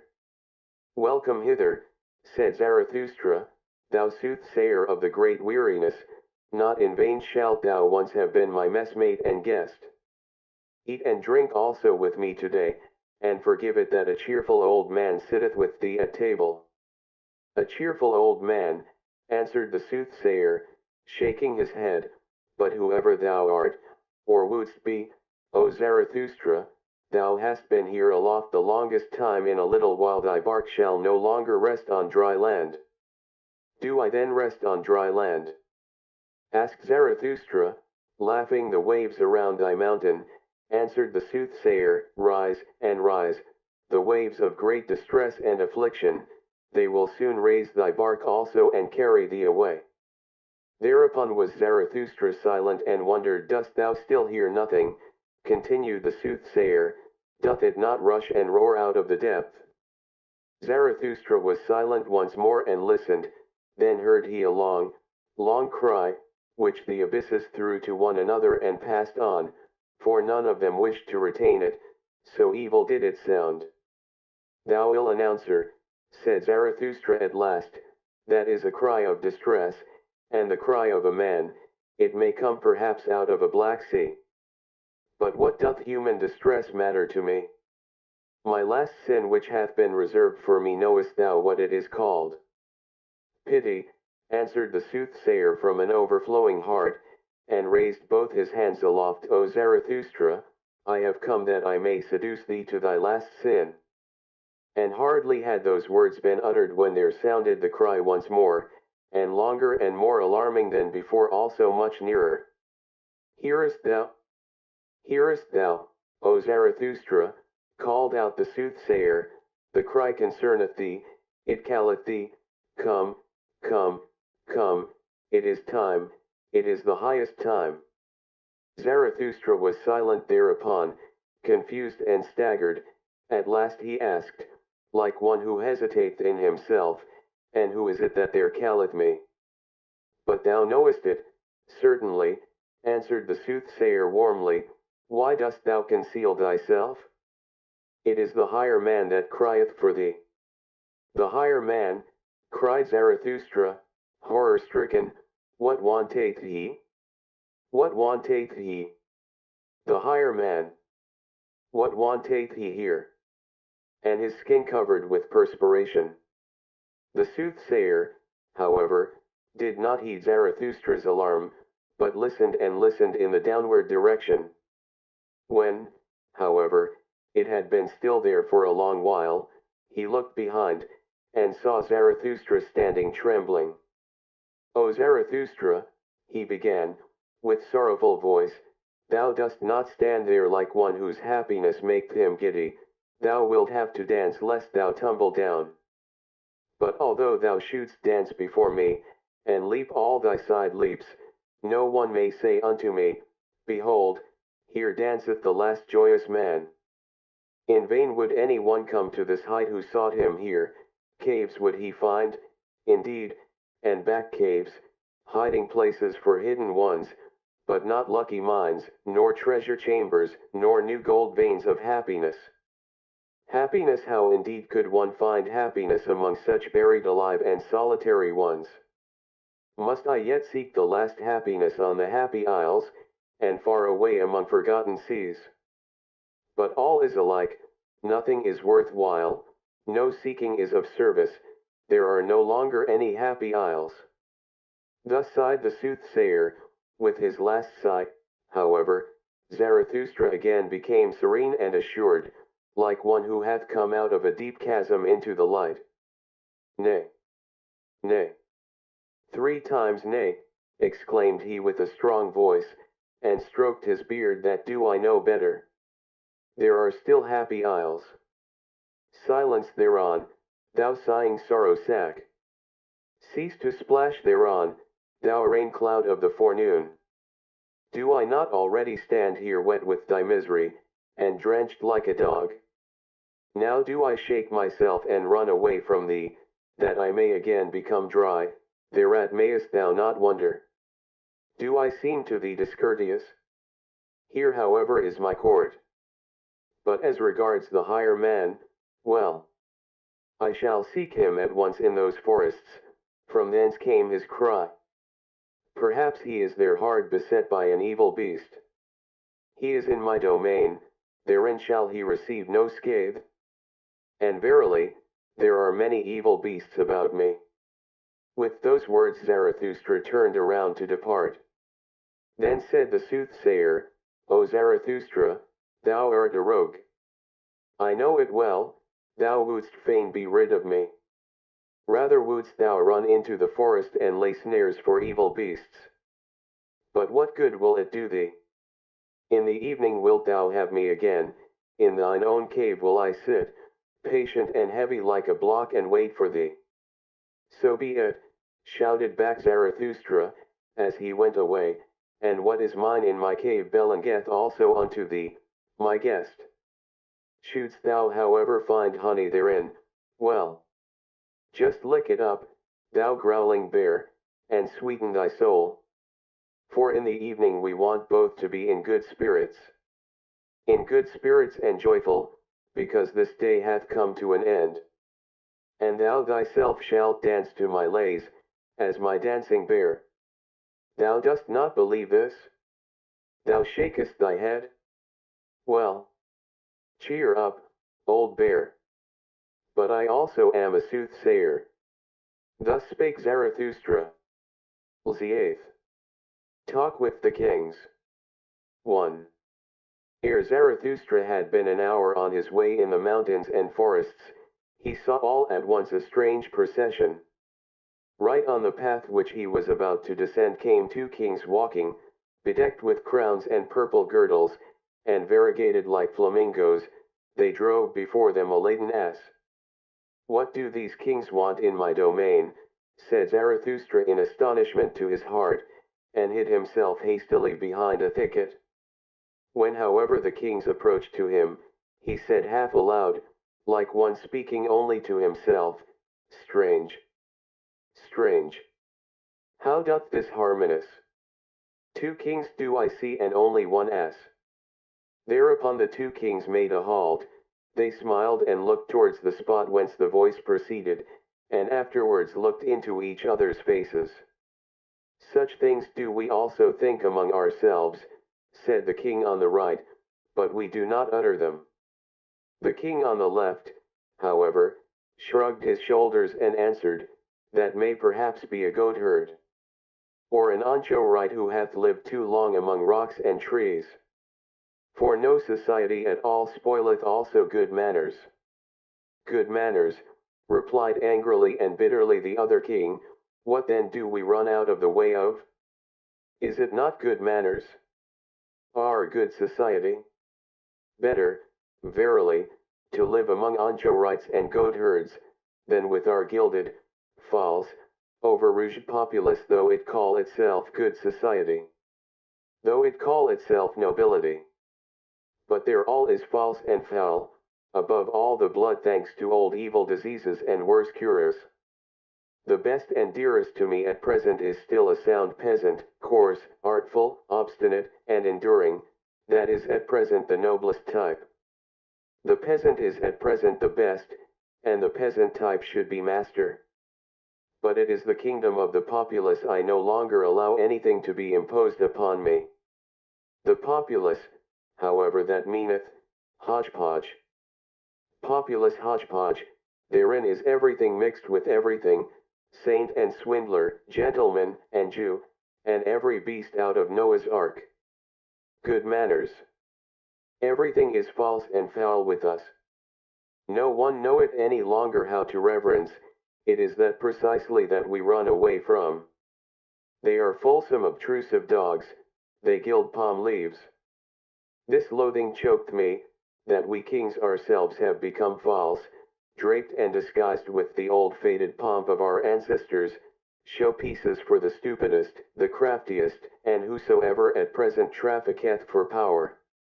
We are not the first men and have nevertheless to stand for them. Of this imposture have we at last become weary and disgusted. From the rabble have we gone out of the way, from all those bawlers and scribe blowflies, from the traitor stench, the ambition fidgeting, the bad breath, fie, to live among the rabble. Fie, to stand for the first men among the rabble. Ah, loathing. Loathing. Loathing. What doth it now matter about us kings? Thine old sickness seizeth thee, said here the king on the left, thy loathing seizeth thee, my poor brother. Thou knowest, however, that someone heareth us. Immediately thereupon, Zarathustra, who had opened ears and eyes to this talk, rose from his hiding place, advanced towards the kings, and thus began. He who hearkeneth unto you, he who gladly hearkeneth unto you, is called Zarathustra. I am Zarathustra who once said, What doth it now matter about kings? Forgive me, I rejoiced when ye said to each other, What doth it matter about us kings? Here, however, is my domain and jurisdiction, what may ye be seeking in my domain? Perhaps, however, ye have found on your way what I seek, namely, the higher man. When the kings heard this, they beat upon their breasts and said with one voice, "We are recognized. With the sword of thine utterance severest thou the thickest darkness of our hearts. Thou hast discovered our distress, for lo, we are on our way to find the higher man. The man that is higher than we, although we are kings. To him do we convey this S. For the highest man shall also be the highest Lord on earth. There is no sorrow misfortune in all human destiny, than when the mighty of the earth are not also the first men. Then everything becometh false and distorted and monstrous. And when they are even the last men, and more beast than man, then riseth the populace in honor, and at last saith even the populace virtue, Lo, I alone am virtue. What have I just heard? Answered Zarathustra. What wisdom in kings? I am enchanted, and verily, I have already promptings to make a rhyme thereon. Even if it should happen to be a rhyme not suited for everyone's ears. I unlearned long ago to have consideration for long ears. Well then. Well now. Here, however, it happened that the ass also found utterance. It said distinctly and with malevolence, Why yea. 'Twas once methinks year one of our blessed Lord drunk without wine, the Sibyl thus deplored how ill things go. Decline. Decline. Ne'er sank the world so low. Rome now hath turned harlot and harlot stew, Rome Caesar a beast, and God hath turned Jew. 2. With those rhymes of Zarathustra the kings were delighted. The king on the right, however, said, O Zarathustra, how well it was that we set out to see thee. For thine enemies showed us thy likeness in their mirror, there lookedst thou with the grimace of a devil, and sneeringly, so that we were afraid of thee. But what good did it do? Always didst thou prick us anew in heart and ear with thy sayings. Then did we say at last, What doth it matter how he look? We must hear him who hate, yet shall love peace as a means to new wars, and the short peace more than the long. No one ever spake such warlike words. What is good? To be brave is good. It is the good war that halloweth every cause. O Zarathustra, our father's blood stirred in our veins at such words, it was like the voice of spring to old wine casks. When the swords ran among one another like red-spotted serpents, then did our fathers become fond of life. The sun of every peace seemed to them languid and lukewarm. The long peace, however, made them ashamed. How they sighed, our fathers, when they saw on the wall brightly furbished, dried-up swords. Like those they thirsted for war. For a sword thirsteth to drink blood, and sparkleth with desire. When the kings thus discoursed and talked eagerly of the happiness of their fathers, there came upon Zarathustra no little desire to mock at their eagerness, for evidently they were very peaceable kings whom he saw before him, kings with old and refined features. But he restrained himself. Well, said he, thither leadeth the way, there lieth the cave of Zarathustra, and this day is to have a long evening. At present, however, a cry of distress calleth me hastily away from you. It will honor my cave if kings want to sit and wait in it, but, to be sure, ye will have to wait long. Well, what of that? Where doth one at present learn better to wait than at courts? And the whole virtue of kings that hath remained unto them is it not called today, ability to wait? Thus spake Zarathustra. Lxiv. The leech.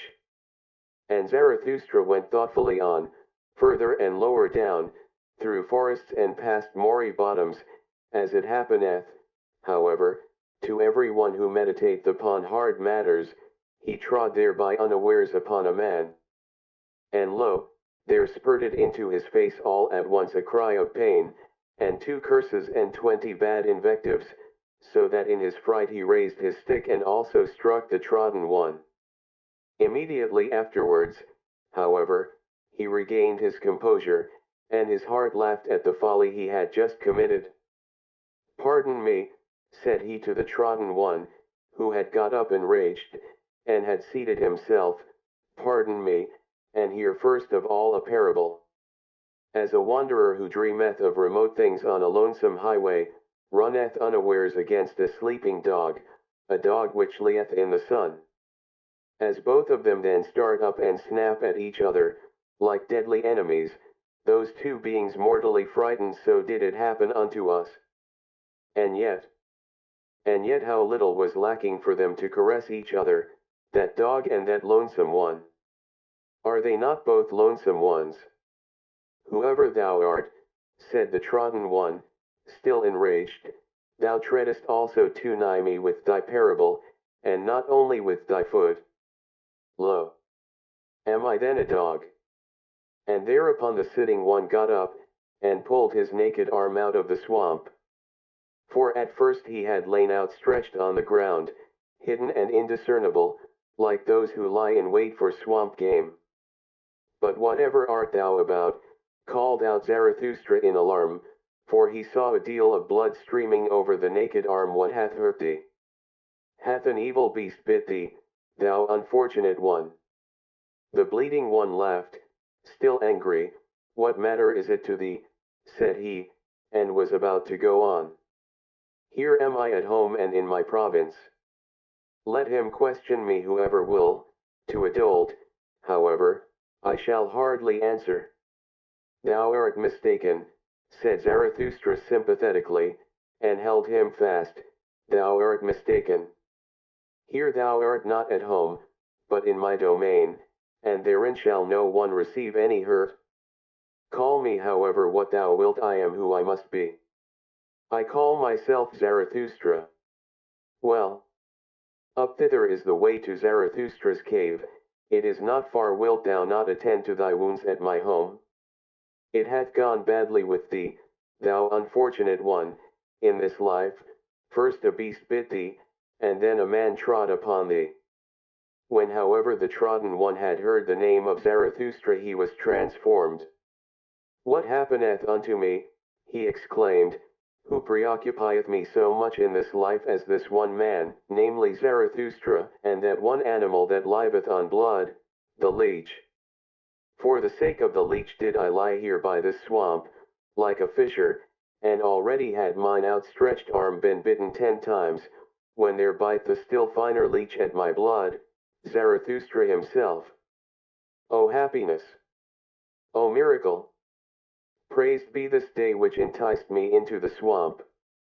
Praised be the best, the livest cupping glass, that at present liveth.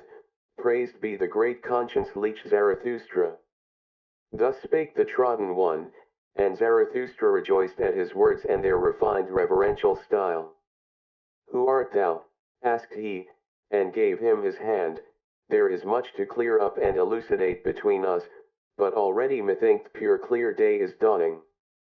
"I am the spiritually conscientious one," answered he who was asked, "and in matters of the spirit it is difficult for anyone to take it more rigorously, more restrictedly, and more severely than I, except him from whom I learned it, Zarathustra himself. Better know nothing than half know many things. Better be a fool on one's own account, than a sage on other people's approbation. I go to the basis. What matter if it be great or small? If it be called swamp or sky? A handbreadth of basis is enough for me, if it be actually basis and ground. A handbreadth of basis, thereon can one stand. In the true knowing knowledge there is nothing great and nothing small." "Then thou art perhaps an expert on the leech," asked Zarathustra, "and thou investigatest the leech to its ultimate basis, thou conscientious one." "O Zarathustra," answered the trodden one, "that would be something immense. How could I presume to do so? That, however, of which I am master and knower, is the brain of the leech that is my world. And it is also a world. Forgive it, however, that my pride here findeth expression, for here I have not mine equal. Therefore said I, here am I at home. How long have I investigated this one thing, the brain of the leech, so that here the slippery truth might no longer slip from me. Here is my domain. For the sake of this did I cast everything else aside, for the sake of this did everything else become indifferent to me, and close beside my knowledge lieth my black ignorance. My spiritual conscience required from me that it should be so that I should know one thing, and not know all else. They are a loathing unto me, all the semi-spiritual, all the hazy, hovering, and visionary. Where mine honesty ceaseth, there am I blind, and want also to be blind. Where I want to know, however, there want I also to be honest, namely, severe, rigorous, restricted, cruel and inexorable. Because thou once saidst, O Zarathustra, spirit is life which itself cutteth into life, that led and allured me to thy doctrine. And verily, with mine own blood have I increased mine own knowledge. As the evidence indicateth, broke in Zarathustra, for still was the blood flowing down on the naked arm of the conscientious one. For there had 10 leeches bitten into it. O thou strange fellow, how much doth this very evidence teach me, namely, thou thyself? And not all, perhaps, might I pour into thy rigorous ear. Well then, we part here. But I would fain find thee again. Up thither is the way to my cave, tonight shalt thou there be my welcome guest. Fain would I also make amends to thy body for Zarathustra treading upon thee with his feet. I think about that. Just now, however, a cry of distress calleth me hastily away from thee.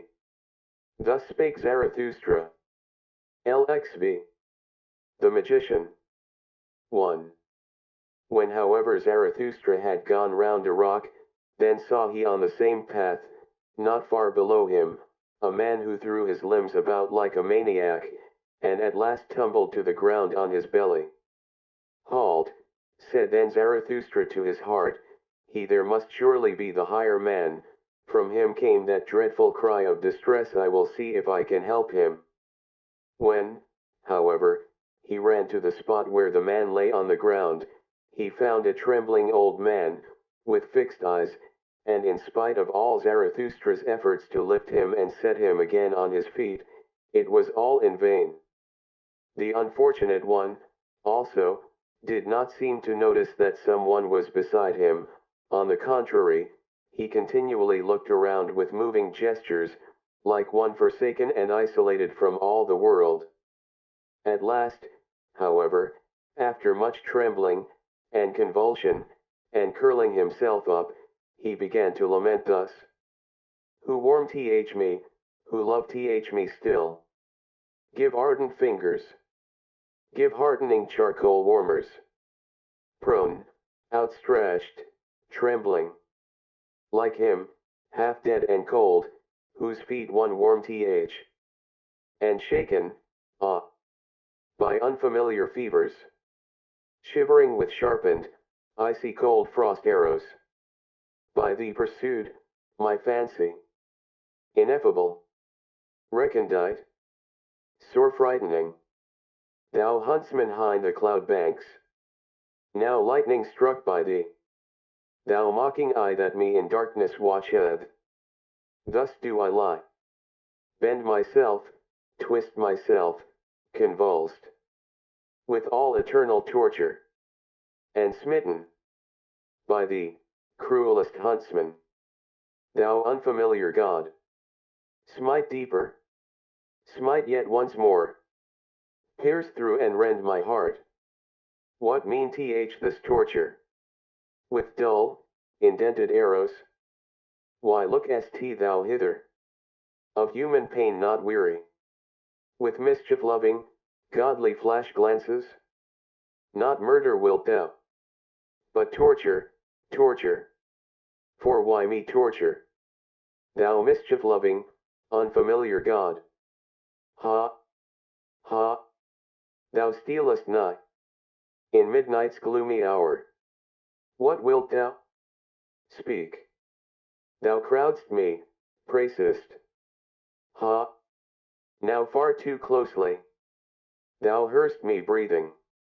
Thou o'erhearst my heart. Thou ever jealous one. Of what, pray, ever jealous? Off. Off. For why the latter? Wouldst thou get in? To heart in clamber? To mine own secretest conceptions in clamber? Shameless one. Thou unknown one, thief. What seek'st thou by thy stealing? What seek'st thou by thy hearkening? What seek'st thou by thy torturing?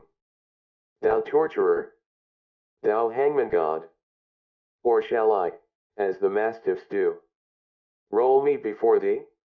And cringing, enraptured, frantical, my tail friendly waggle. In vain. Goad further. Cruelest goader. No dog thy game just am I. Cruelest huntsman. Thy proudest of captives. Thou robber hind the cloud banks. Speak finally. Thou lightning veiled one. Thou unknown one. Speak. What wilt thou, highway ambusher, from me? What wilt thou, unfamiliar god?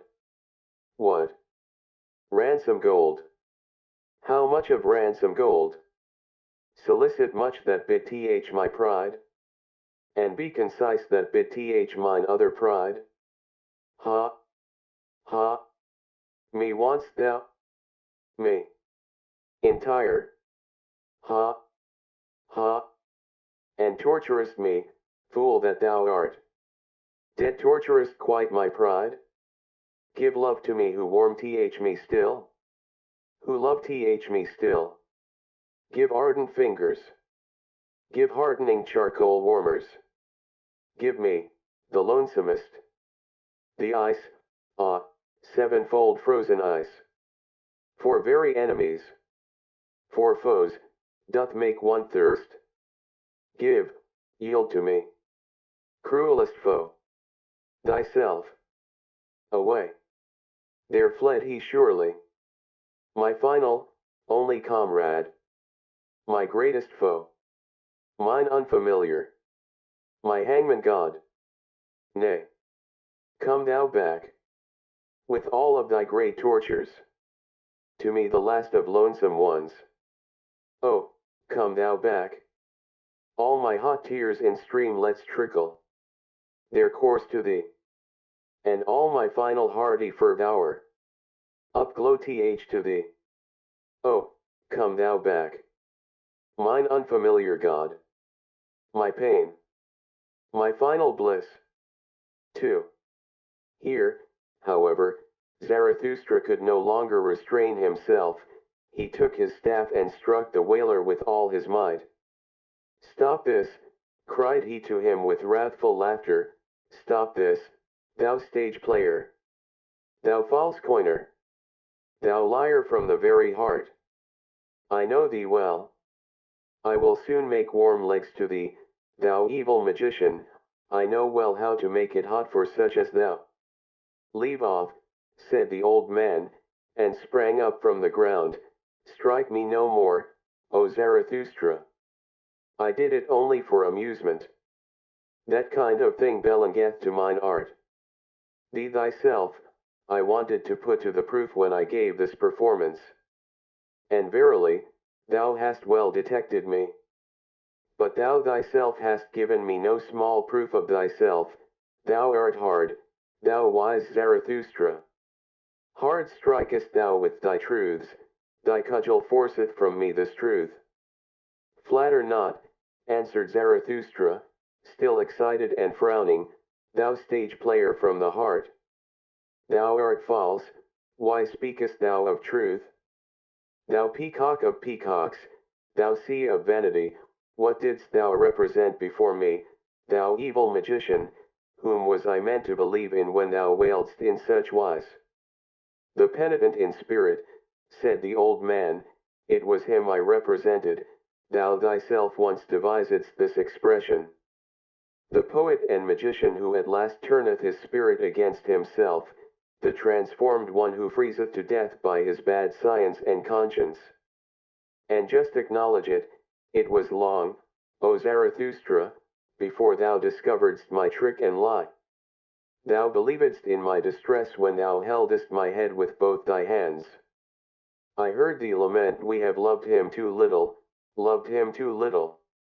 Because I so far deceived thee, my wickedness rejoiced in me. Thou mayest have deceived subtler ones than I, said Zarathustra sternly. I am not on my guard against deceivers, I have to be without precaution, so willeth my lot. Thou, however, must deceive, so far do I know thee. Thou must ever be equivocal, trivical, quadrivocal, and conquivocal. Even what thou hast now confessed, is not nearly true enough nor false enough for me. Thou bad false coiner, how couldst thou do otherwise? Thy very malady wouldst thou whitewash if thou showed thyself naked to thy physician. Thus didst thou whitewash thy lie before me when thou saidst, I did so only for amusement. There was also seriousness therein, thou art something of a penitent in spirit. I divine thee well, thou hast become the enchanter of all the world, but for thyself thou hast no lie or artifice left, thou art disenchanted to thyself. Thou hast reaped disgust as thy one truth. No word in thee is any longer genuine, but thy mouth is so, that is to say, the disgust that cleaveth unto thy mouth. Who art thou at all? Cried here the old magician with defiant voice, who dareth to speak thus unto me, the greatest man now living? And a green flash shot from his eye at Zarathustra. But immediately after he changed, and said sadly, O Zarathustra, I am weary of it, I am disgusted with mine arts, I am not great, why do I dissemble? But thou knowest it well, I sought for greatness. A great man I wanted to appear, and persuaded many, but the lie hath been beyond my power. On it do I collapse. O Zarathustra, everything is a lie in me, but that I collapse, this my collapsing is genuine.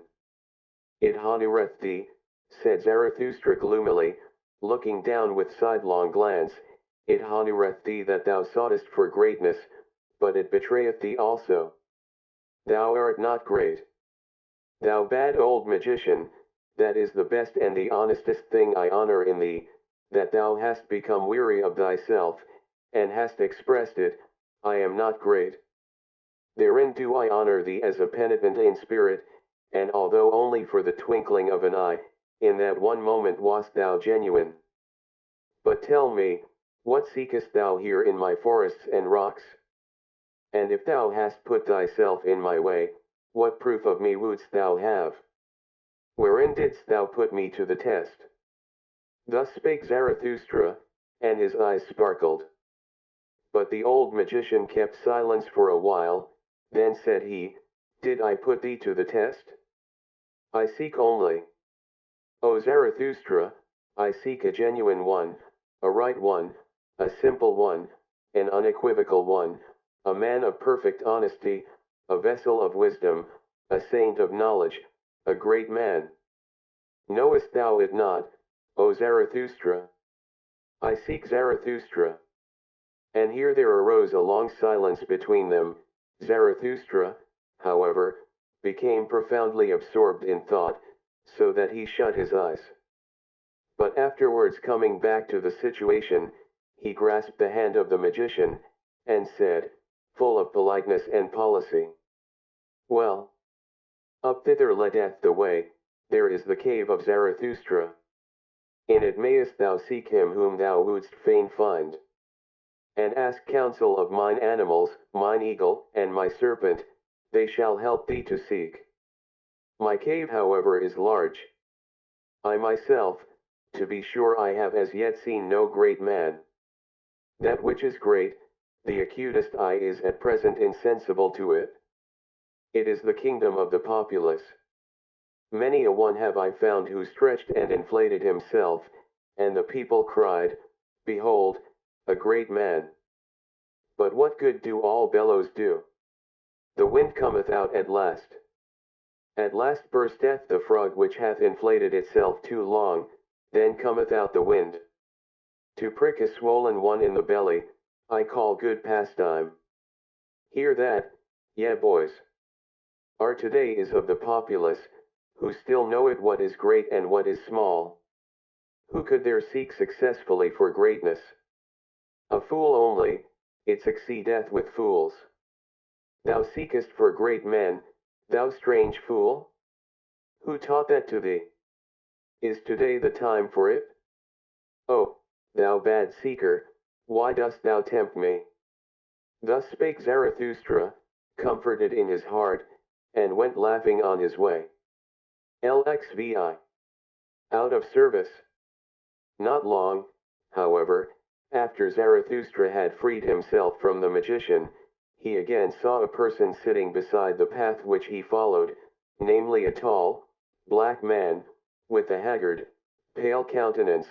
This man grieved him exceedingly. Alas, said he to his heart, there sitteth disguised affliction, methinks he is of the type of the priests.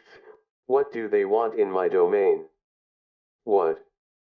Hardly have I escaped from that magician, and must another necromancer again run across my path. Some sorcerer with laying on of hands, some somber wonder worker by the grace of God, some anointed world malignator, whom may the devil take. But the devil is never at the place which would be his right place, he always cometh too late, that cursed dwarf and clubfoot. Thus cursed Zarathustra impatiently in his heart, and considered how with averted look he might slip past the black man. But behold, it came about otherwise. For at the same moment had the sitting one already perceived him, and not unlike one whom an unexpected happiness overtaketh, he sprang to his feet, and went straight towards Zarathustra. Whoever thou art, thou traveler, said he, help a strayed one, a seeker, an old man, who may here easily come to grief. The world here is strange to me, and remote, wild beasts also did I hear howling, and he who could have given me protection he is himself no more. I was seeking the pious man, a saint, and an anchorite, who, alone in his forest, had not yet heard of what all the world know it at present. What doth all the world know at present? Asked Zarathustra. Perhaps that the old God no longer liveth, in whom all the world once believed. Thou sayest it, answered the old man sorrowfully. And I served that old God until his last hour. Now, however, am I out of service, without master, and yet not free, likewise am I no longer merry even for an hour, except it be in recollections.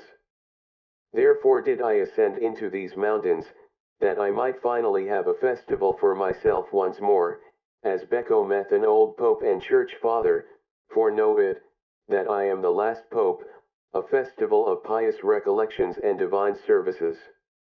Now, however, is he himself dead, the most pious of men, the saint in the forest, who praised his God constantly with singing and mumbling. He himself found I no longer when I found his cot, but 2 wolves found I therein, which howled on account of his death, for all animals loved him. Then did I haste away. Had I thus come in vain into these forests and mountains? Then did my heart determine that I should seek another, the most pious of all those who believe not in God, my heart determined that I should seek Zarathustra. Thus spake the hoary man, and gazed with keen eyes at him who stood before him. Zarathustra, however, seized the hand of the old pope and regarded it a long while with admiration. Lo, thou venerable one, said he then, what a fine and long hand! That is the hand of one who hath ever dispensed blessings. Now, however, doth it hold fast him whom thou seekest, me, Zarathustra? It is I, the ungodly Zarathustra, who saith, who is ungodlier than I, that I may enjoy his teaching. Thus spake Zarathustra, and penetrated with his glances the thoughts and rare thoughts of the old pope. At last the latter began. He who most loved and possessed him hath now also lost him most. Lo, I myself am surely the most godless of us at present? But who could rejoice at that? Thou servedst him to the last, asked Zarathustra thoughtfully, after a deep silence. Thou knowest how he died? Is it true what they say, that sympathy choked him? That he saw how man hung on the cross, and could not endure it, that his love to man became his hell, and at last his death? The old Pope, however, did not answer, but looked aside timidly, with a painful and gloomy expression. Let him go, said Zarathustra, after prolonged meditation, still looking the old man straight in the eye. Let him go, he is gone. And though it honoureth thee that thou speakest only in praise of this dead one, yet thou knowest as well as I who he was, and that he went curious ways.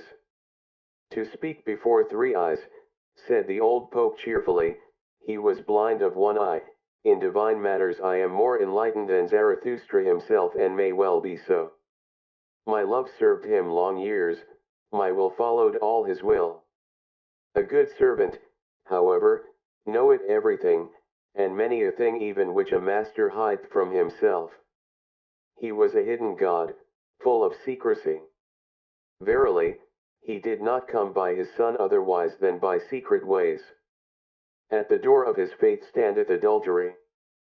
Whoever extolleth him as a God of love, doth not think highly enough of love itself. Did not that God want also to be judge? But the loving one loveth irrespective of reward and requital. When he was young, that God out of the Orient, then was he harsh and revengeful, and built himself a hell for the delight of his favorites. At last, however, he became old and soft and mellow and pitiful, more like a grandfather than a father, but most like a tottering old grandmother. There did he sit shriveled in his chimney corner, fretting on account of his weak legs, world-weary, will-weary, and one day he suffocated of his all too great pity. Thou old Pope, said here Zarathustra interposing, hast thou seen that with thine eyes? It could well have happened in that way, and also otherwise. When gods die they always die many kinds of death. Well, at all events, one way or other he is gone. He was counter to the taste of mine ears and eyes, worse than that I should not like to say against him. I love everything that looked bright and speaked honestly.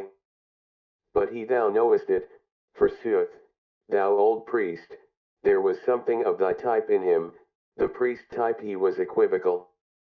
He was also indistinct. How he raged at us, this Rathsnorter, because we understood him badly. But why did he not speak more clearly? And if the fault lay in our ears, why did he give us ears that heard him badly? If there was dirt in our ears, well, who put it in them? Too much miscarried with him, this potter who had not learned thoroughly. That he took revenge on his pots and creations, however, because they turned out badly, that was a sin against good taste. There is also good taste in piety, this at last said, away with such a God. Better to have no God, better to set up destiny on one's own account, better to be a fool, better to be God oneself. What do I hear?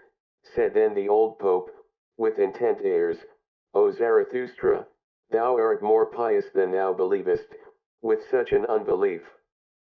Some God in thee hath converted thee to thine ungodliness. Is it not thy piety itself which no longer letteth thee believe in a God? And thine overgreat honesty will yet lead thee even beyond good and evil. Behold, what hath been reserved for thee? Thou hast eyes and hands and mouth, which have been predestined for blessing from eternity. One doth not bless with the hand alone.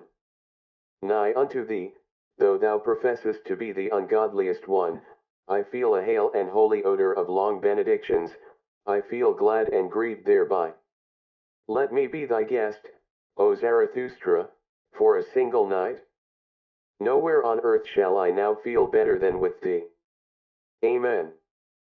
So shall it be, said Zarathustra, with great astonishment. Up thither leadeth the way, there lieth the cave of Zarathustra. Gladly, forsooth, would I conduct thee thither myself, thou venerable one, for I love all pious men. But now a cry of distress calleth me hastily away from thee. In my domain shall no one come to grieve, my cave is a good haven. And best of all would I like to put every sorrowful one again on firm land and firm legs.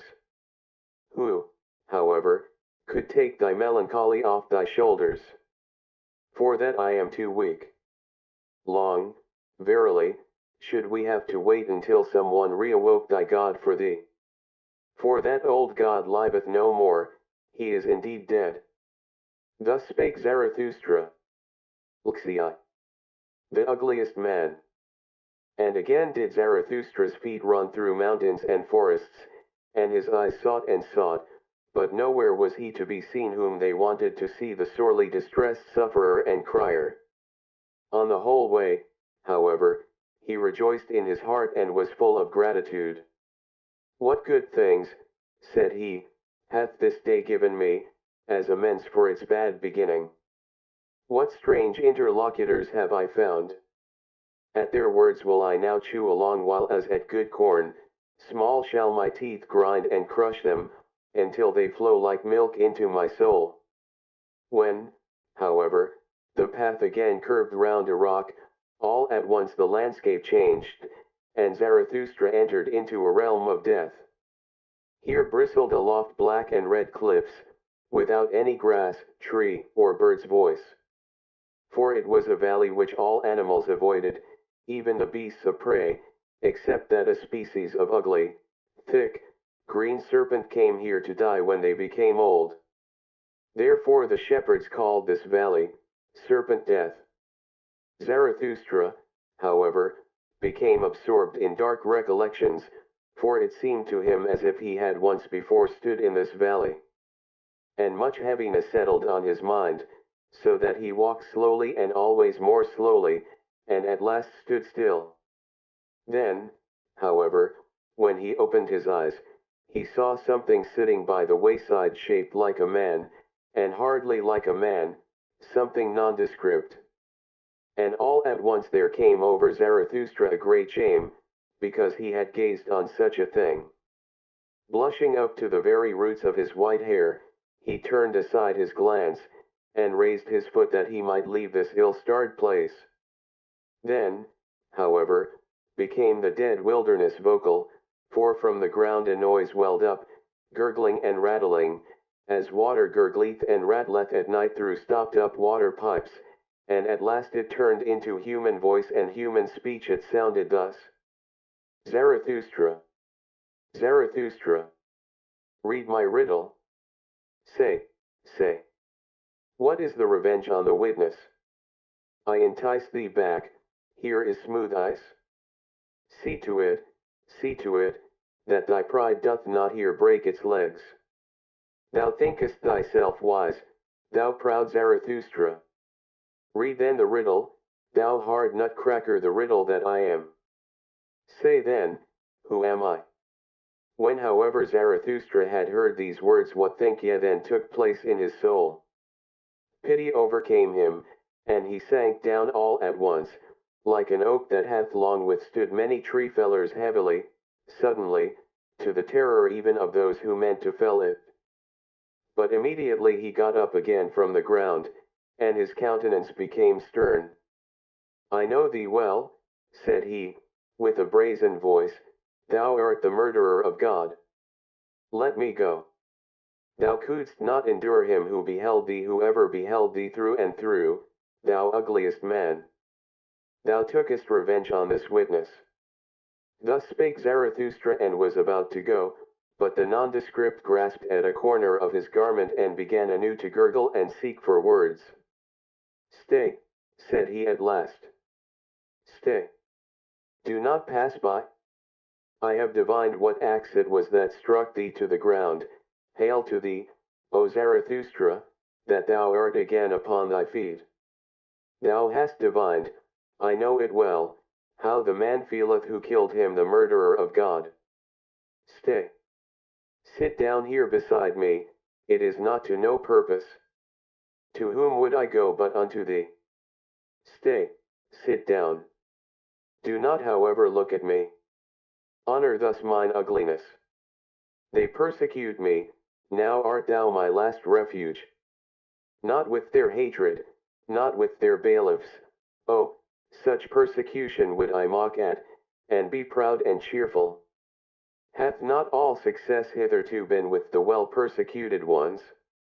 And he who persecuteth well learneth readily to be obsequent when once he is put behind. But it is their pity. Their pity is it from which I flee away and flee to thee. O Zarathustra, protect me, thou, my last refuge, thou sole one who divinest me. Thou hast divined how the man feeleth who killed him. Stay. And if thou wilt go, thou impatient one, go not the way that I came. That way is bad. Art thou angry with me because I have already racked language too long? Because I have already counseled thee? But know that it is I, the ugliest man, who have also the largest, heaviest feet. Where I have gone, the way is bad. I tread all paths to death and destruction. But that thou passedst me by in silence, that thou blushedst, I saw it well, thereby did I know thee as Zarathustra. Every one else would have thrown to me his alms, his pity, in look and speech. But for that I am not beggar enough, that didst thou divine. For that I am too rich, rich in what is great, frightful, ugliest, most unutterable. Thy shame, O Zarathustra, honored me. With difficulty did I get out of the crowd of the pitiful that I might find the only one who at present hate that pity is obtrusive thyself, O Zarathustra. Whether it be the pity of a god, or whether it be human pity, it is offensive to modesty. And unwillingness to help may be nobler than the virtue that rusheth to do so. That however namely, pity is called virtue itself at present by all petty people, they have no reverence for great misfortune, great ugliness, great failure. Beyond all these do I look, as a dog looked over the backs of thronging flocks of sheep. They are petty, good-willed, great people. As the heron looked contemptuously at shallow pools, with backward bent head, so do I look at the throng of grey little waves and wills and souls. Too long have we acknowledged them to be right, those petty people, so we have at last given them power as well, and now do they teach that good is only what petty people call good. And truth is at present what the preacher spake who himself sprang from them, that singular saint and advocate of the petty people, who testified of himself, I am the truth. That immodest one hath long made the petty people greatly puffed up, he who taught no small error when he taught, I am the truth. Hath an immodest one ever been answered more courteously? Thou, however, O Zarathustra, passedst him by, and saidst, Nay. Nay. 3 times nay. Thou warnedst against his error, thou warnedst the first to do so against pity, not every one, not none, but thyself and thy type. Thou art ashamed of the shame of the great sufferer, and verily when thou sayest, from pity there cometh a heavy cloud, take heed, ye men. When thou teachest, all creators are hard, all great love is beyond their pity, O Zarathustra, how well versed dost thou seem to me in weather signs. Thou thyself, however, warn thyself also against thy pity. For many are on their way to thee, many suffering, doubting, despairing, drowning, freezing ones. I warn thee also against myself. Thou hast read my best, my worst riddle, myself, and what I have done. I know the axe that felleth thee. But he had to die, he looked with eyes which beheld everything, he beheld men's depths and dregs, all his hidden ignominy and ugliness. His pity knew no modesty, he crept into my dirtiest corners. This most prying, over-intrusive, over-pitiful one had to die. He ever beheld me, on such a witness I would have revenge or not live myself. The God who beheld everything, and also man, that God had to die. Man cannot endure it that such a witness should live. Thus spake the ugliest man. Zarathustra however got up, and prepared to go on, for he felt frozen to the very bowels. Thou nondescript, said he, thou warnedst me against thy path. As thanks for it I praise mine to thee. Behold, up thither is the cave of Zarathustra. My cave is large and deep and hath many corners, there findeth he that is most hidden his hiding place. And close beside it, there are 100 lurking places and by-places for creeping, fluttering, and hopping creatures. Thou outcast, who hast cast thyself out, thou wilt not live amongst men and men's pity? Well then, do like me. Thus wilt thou learn also from me, only the doer learneth. And talk first and foremost to mine animals. The proudest animal and the wisest animal, they might well be the right counselors for us both. Thus spake Zarathustra and went his way, more thoughtfully and slowly even than before, for he asked himself many things, and hardly knew what to answer. How poor indeed is man, thought he in his heart, how ugly, how wheezy, how full of hidden shame. They tell me that man loveth himself. Ah, how great must that self-love be! How much contempt is opposed to it! Even this man hath loved himself, as he hath despised himself. A great lover methinks he is, and a great despiser. No one have I yet found who more thoroughly despised himself, even that is elevation. Alas, was this perhaps the higher man whose cry I heard? I love the great despisers. Man is something that hath to be surpassed. Lxiath. The voluntary beggar. When Zarathustra had left the ugliest man, he was chilled and felt lonesome, for much coldness and lonesomeness came over his spirit, so that even his limbs became colder thereby. When, however, he wandered on, uphill and down, at times past green meadows, though also sometimes over wild stony couches where formerly perhaps an impatient brook had made its bed, then he turned all at once warmer and heartier again. What hath happened unto me, he asked himself, something warm and living quickeneth me, it must be in the neighborhood. Already am I less alone, unconscious companions and brethren rove around me, their warm breath toucheth my soul. When, however, he spied about and sought for the comforters of his lonesomeness, behold, there were kine there standing together on an eminence, whose proximity and smell had warmed his heart. The kine, however, seemed to listen eagerly to a speaker, and took no heed of him who approached. When, however, Zarathustra was quite nigh unto them, then did he hear plainly that a human voice spake in the midst of the kine, and apparently all of them had turned their heads towards the speaker. Then ran Zarathustra up speedily and drove the animals aside, for he feared that some one had here met with harm, which the pity of the kine would hardly be able to relieve. But in this he was deceived, for behold, there sat a man on the ground who seemed to be persuading the animals to have no fear of him, a peaceable man and preacher on the mount, out of whose eyes kindness itself preached. What dost thou seek here? Called out Zarathustra in astonishment. What do I here seek?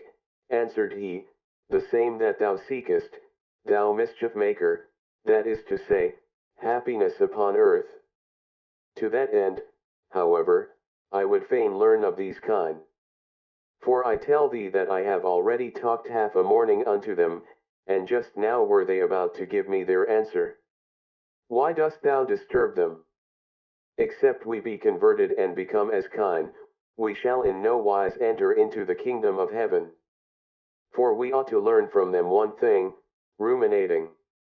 And verily, although a man should gain the whole world, and yet not learn one thing, ruminating, What would it profit him? He would not be rid of his affliction.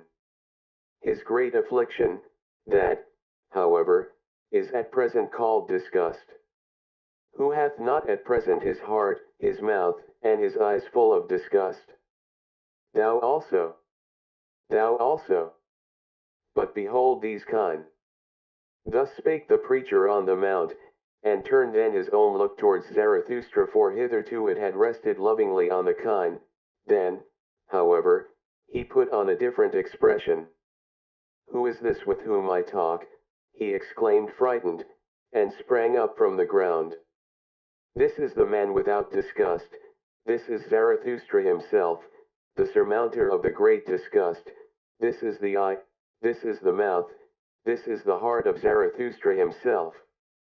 And whilst he thus spake, he kissed with o'erflowing eyes the hands of him with whom he spake, and behaved altogether like one to whom a precious gift and jewel hath fallen unawares from heaven. The kine, however, gazed at it all and wondered. Speak not of me, thou strange one, thou amiable one, said Zarathustra, and restrained his affection. Speak to me firstly of thyself. Art thou not the voluntary beggar who once cast away great riches? Who was ashamed of his riches and of the rich, and fled to the poorest to bestow upon them his abundance and his heart? But they received him not. But they received me not, said the voluntary beggar, thou knowest it, forsooth. So I went at last to the animals and to those kine. Then learnedst thou, interrupted Zarathustra, how much harder it is to give properly than to take properly, and that bestowing well is an art, the last, subtlest master art of kindness. Especially nowadays, answered the voluntary beggar, at present, that is to say, when everything low hath become rebellious and exclusive and haughty in its manner, in the manner of the populace. For the hour hath come, thou knowest it forsooth, for the great, evil, long, slow mob and slave insurrection, it extendeth and extendeth. Now doth it provoke the lower classes, all benevolence and petty giving, and the overrich may be on their guard. Whoever at present drip, like bulgy bottles out of all too small necks, of such bottles at present one willingly break the necks. Wanton avidity, bilious envy, careworn revenge, populous pride, all these struck mine eye. It is no longer true that the poor are blessed. The kingdom of heaven, however, is with the kine. And why is it not with the rich? Asked Zarathustra temptingly, while he kept back the kine which sniffed familiarly at the peaceful one. Why dost thou tempt me? Answered the other. Thou knowest it thyself better even than I. What was it drove me to the poorest, O Zarathustra? Was it not my disgust at the richest? At the culprits of riches, with cold eyes and rank thoughts, who pick up profit out of all kinds of rubbish, at this rabble that stinketh to heaven. At this gilded, falsified populace, whose fathers were pickpockets, or carrion crows, or rag pickers, with wives compliant, lewd, and forgetful, for they are all of them not far different from harlots. Populace above, populace below. What are poor and rich at present? That distinction did I unlearn, then did I flee away further and ever further, until I came to those kine. Thus spake the peaceful one, and puffed himself and perspired with his words, so that the kine wondered anew. Zarathustra, however, kept looking into his face with a smile, all the time the man talked so severely, and shook silently his head. Thou doest violence to thyself, thou preacher on the mount, when thou usest such severe words. For such severity neither thy mouth nor thine eye have been given thee. Nor, methinketh, hath thy stomach either, unto it all such rage and hatred and foaming over is repugnant. Thy stomach wanteth softer things, thou art not a butcher. Rather seemest thou to me a plant-eater and a root man. Perhaps thou grindest corn. Certainly, however, thou art averse to fleshly joys, and thou lovest honey. Thou hast divined me well, answered the voluntary beggar, with lightened heart. I love honey, I also grind corn, for I have sought out what tasteth sweetly and maketh pure breath. Also what requireth a long time, a day's work and a mouth's work for gentle idlers and sluggards. Furthest, to be sure, have those kind carried it, they have devised ruminating and lying in the sun. They also abstain from all heavy thoughts which inflate the heart. Well, said Zarathustra, thou shouldst also see mine animals, mine eagle, and my serpent their like do not at present exist on earth. Behold, thither leadeth the way to my cave, be tonight its guest. And talk to mine animals of the happiness of animals. Until I myself come home. For now a cry of distress calleth me hastily away from thee. Also, shouldst thou find new honey with me, ice cold, golden comb honey, eat it. Now, however, take leave at once of thy kind, thou strange one. Thou amiable one. Though it be hard for thee. For they are thy warmest friends and preceptors. One excepted, whom I hold still dearer, answered the voluntary beggar. Thou thyself art good, O Zarathustra, and better even than a cow. Away, away with thee, thou evil flatterer, cried Zarathustra mischievously, why dost thou spoil me with such praise and flattery, honey? Away, away from me, cried he once more, and heaved his stick at the fond beggar, who, however, ran nimbly away. LXIX. The shadow. Scarcely however was the voluntary beggar gone in haste, and Zarathustra again alone, when he heard behind him a new voice which called out, Stay! Zarathustra! Do wait! It is myself, forsooth, O Zarathustra, myself, thy shadow. But Zarathustra did not wait, for a sudden irritation came over him on account of the crowd and the crowding in his mountains.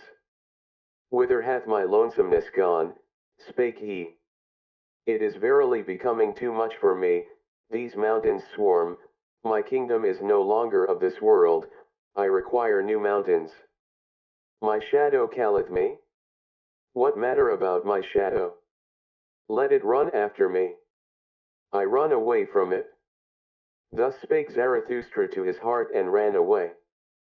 But the one behind followed after him, so that immediately there were three runners, one after the other, namely, foremost the voluntary beggar, then Zarathustra, and thirdly, and hindmost, his shadow.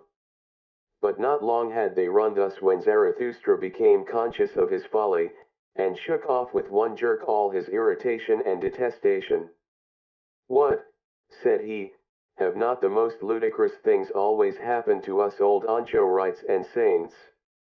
Verily, my folly hath grown big in the mountains. Now do I hear 6 old fools' legs rattling behind one another. But doth Zarathustra need to be frightened by his shadow? Also, methink that after all it hath longer legs than mine. Thus spake Zarathustra, and, laughing with eyes and entrails, he stood still and turned round quickly, and behold, he almost thereby threw his shadow and follower to the ground, so closely had the latter followed at his heels, and so weak was he. For when Zarathustra scrutinized him with his glance he was frightened as by a sudden apparition, so slender, swarthy, hollow and worn out did this follower appear. Who art thou? asked Zarathustra vehemently, what doest thou here? And why callest thou thyself my shadow? Thou art not pleasing unto me. Forgive me, answered the shadow, that it is I, and if I please thee not well, O Zarathustra, therein do I admire thee and thy good taste. A wanderer am I, who have walked long at thy heels, always on the way, but without a goal, also without a home, so that verily, I lack little of being the eternally wandering Jew, except that I am not eternal and not a Jew. What? Must I ever be on the way? Whirled by every wind, unsettled, driven about? O earth, thou hast become too round for me. On every surface have I already sat, like tired dust have I fallen asleep on mirrors and window panes, everything taketh from me, nothing giveth, I become thin, I am almost equal to a shadow. After thee, however, O Zarathustra, did I fly and high longest, and though I hid myself from thee, I was nevertheless thy best shadow, wherever thou hast sat, there sat I also. With thee have I wandered about in the remotest, coldest worlds, like a phantom that voluntarily haunteth winter roofs and snows. With thee have I pushed into all the forbidden, all the worst and the furthest, and if there be anything of virtue in me, it is that I have had no fear of any prohibition. With thee have I broken up whatever my heart revered, all boundary stones and statues have I o'erthrown, the most dangerous wishes did I pursue verily, beyond every crime did I once go. With thee did I unlearn the belief in words and worths and in great names.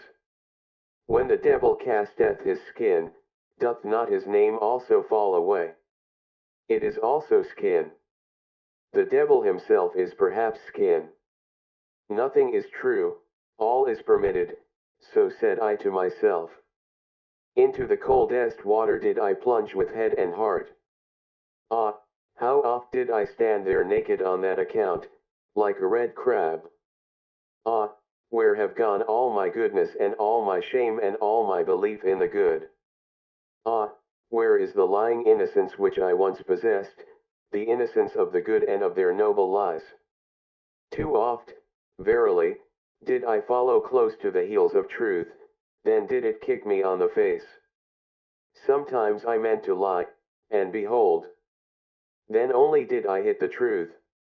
Too much hath become clear unto me, now it doth not concern me any more.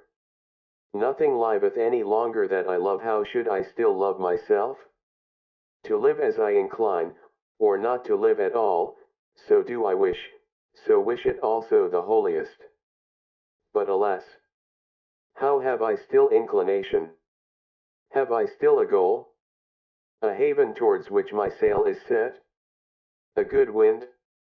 Ah, he only who knoweth whither he saileth, knoweth what wind is good, and a fair wind for him. What still remaineth to me? A heart weary and flippant, an unstable will, fluttering wings, a broken backbone. This seeking for my home, O Zarathustra, dost thou know that this seeking hath been my home-sickening, it eateth me up. Where is my home?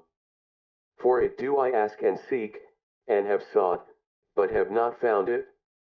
O eternal everywhere, O eternal nowhere, O eternal in vain.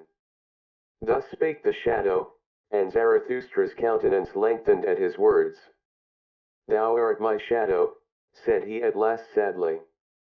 Thy danger is not small, thou free spirit and wanderer.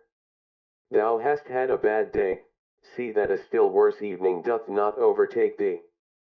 To such unsettled ones as thou, seemeth at last even a prisoner blessed. Didst thou ever see how captured criminals sleep? They sleep quietly, they enjoy their new security. Beware lest in the end a narrow faith capture thee, a hard, rigorous delusion. For now everything that is narrow and fixed seduceth and tempteth thee. Thou hast lost thy goal. Alas, how wilt thou forego and forget that loss? Thereby hast thou also lost thy way. Thou poor rover and rambler, thou tired butterfly. Wilt thou have a rest and a home this evening? Then go up to my cave. Thither leadeth the way to my cave. And now will I run quickly away from thee again. Already lieth as it were a shadow upon me. I will run alone, so that it may again become bright around me. Therefore must I still be a long time merrily upon my legs. In the evening, however, there will be dancing with me. Thus spake Zarathustra. LXX. Noontide. And Zarathustra ran and ran, but he found no one else, and was alone and ever found himself again, he enjoyed and quaffed his solitude, and thought of good things for hours. About the hour of noontide, however, when the sun stood exactly over Zarathustra's head, he passed an old, bent, and gnarled tree, which was encircled round by the ardent love of a vine, and hidden from itself. From this there hung yellow grapes in abundance, confronting the wanderer. Then he felt inclined to quench a little thirst, and to break off for himself a cluster of grapes. When, however, he had already his arm outstretched for that purpose, he felt still more inclined for something else, namely, to lie down beside the tree at the hour of perfect noontide and sleep. This Zarathustra did, and no sooner had he laid himself on the ground in the stillness and secrecy of the variegated grass, than he had forgotten his little thirst, and fell asleep. For as the proverb of Zarathustra saith, one thing is more necessary than the other. Only that his eyes remained open, for they never grew weary of viewing and admiring the tree and the love of the vine. In falling asleep, however, Zarathustra spake thus to his heart: Hush! Hush! Hath not the world now become perfect? What hath happened unto me? As a delicate wind danceth invisibly upon parquet seas, light, feather light, so danceth sleep upon me. No eye doth it close to me, it leaveth my soul awake. Light is it, verily, feather light. It persuadeth me, I know not how, it toucheth me inwardly with the caressing hand, it constraineth me. Yea, it constraineth me, so that my soul stretcheth itself out. How long and weary it becometh, my strange soul! Hath a seventh-day evening come to it precisely at noontide? Hath it already wandered too long, blissfully, among good and ripe things? It stretcheth itself out, long longer. It layeth still, my strange soul. Too many good things hath it already tasted, this golden sadness oppresseth it, it distorteth its mouth. As a ship that putteth into the calmest cove, it now draweth up to the land, weary of long voyages and uncertain seas. Is not the land more faithful? As such a ship huggeth the shore, tuggeth the shore, then it sufficeth for a spider to spin its thread from the ship to the land. No stronger ropes are required there. As such a weary ship in the calmest cove, so do I also now repose, nigh to the earth, faithful, trusting, waiting, bound to it with the lightest threads. O happiness! O happiness! Wilt thou perhaps sing, O my soul? Thou liest in the grass. But this is the secret, solemn hour, when no shepherd playeth his pipe. Take care. Hot noontide sleepeth on the fields. Do not sing. Hush. The world is perfect. Do not sing, thou prairie bird, my soul. Do not even whisper. Lo, hush. The old noontide sleepeth, it moveth its mouth, doth it not just now drink a drop of happiness? An old brown drop of golden happiness, golden wine? Something whisketh over it, its happiness laugheth. Thus laugheth a god. Hush. For happiness, how little sufficeth for happiness. Thus spake I once and thought myself wise. But it was a blasphemy, that have I now learned. Wise fools speak better. The least thing precisely, the gentlest thing, the lightest thing, a lizard's rustling, a breath, a whisk, an eye glance little make up the best happiness. Hush. What hath befallen me? Hark. Hath time flown away? Do I not fall? Have I not fallen, hark, into the well of eternity? What happeneth to me? Hush. It stingeth me, alas, to the heart. To the heart. Oh, break up, my heart, after such happiness, after such a sting. What? Hath not the world just now become perfect? Round and ripe?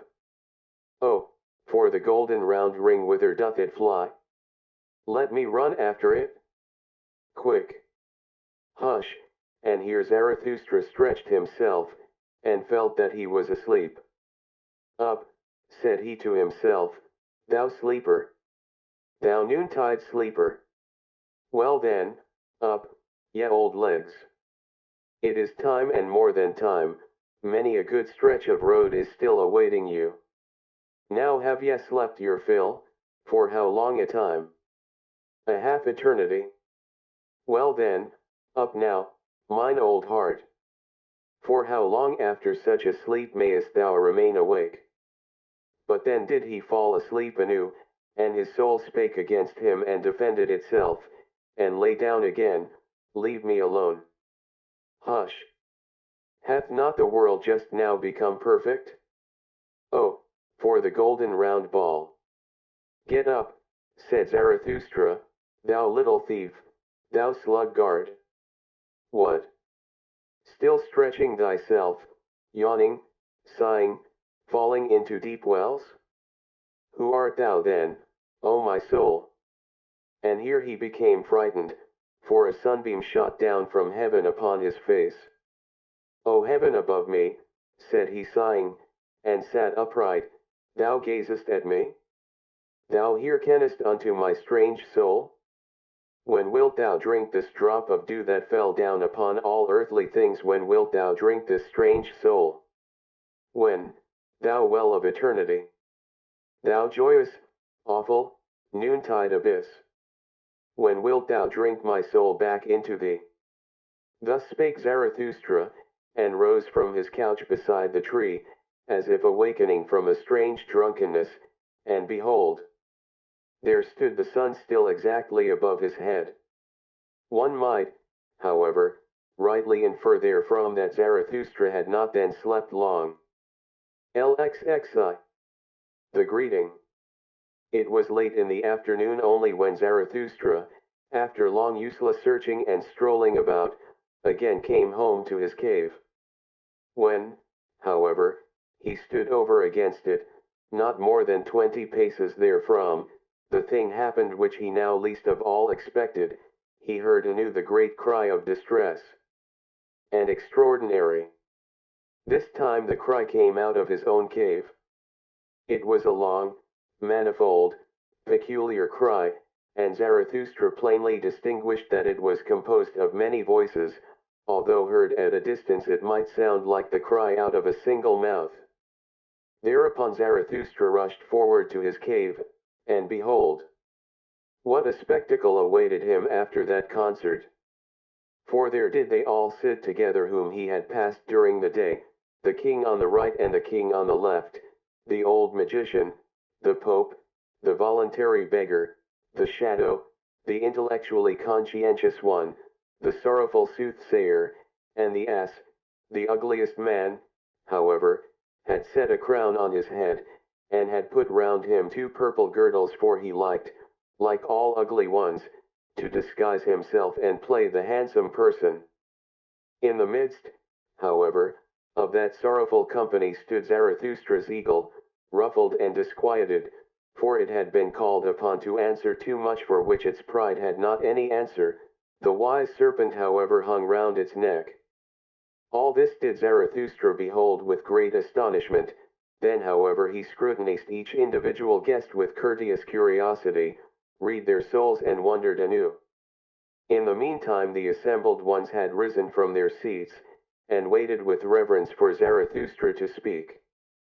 Zarathustra, however, spake thus: Ye despairing ones! Ye strange ones! So it was your cry of distress that I heard?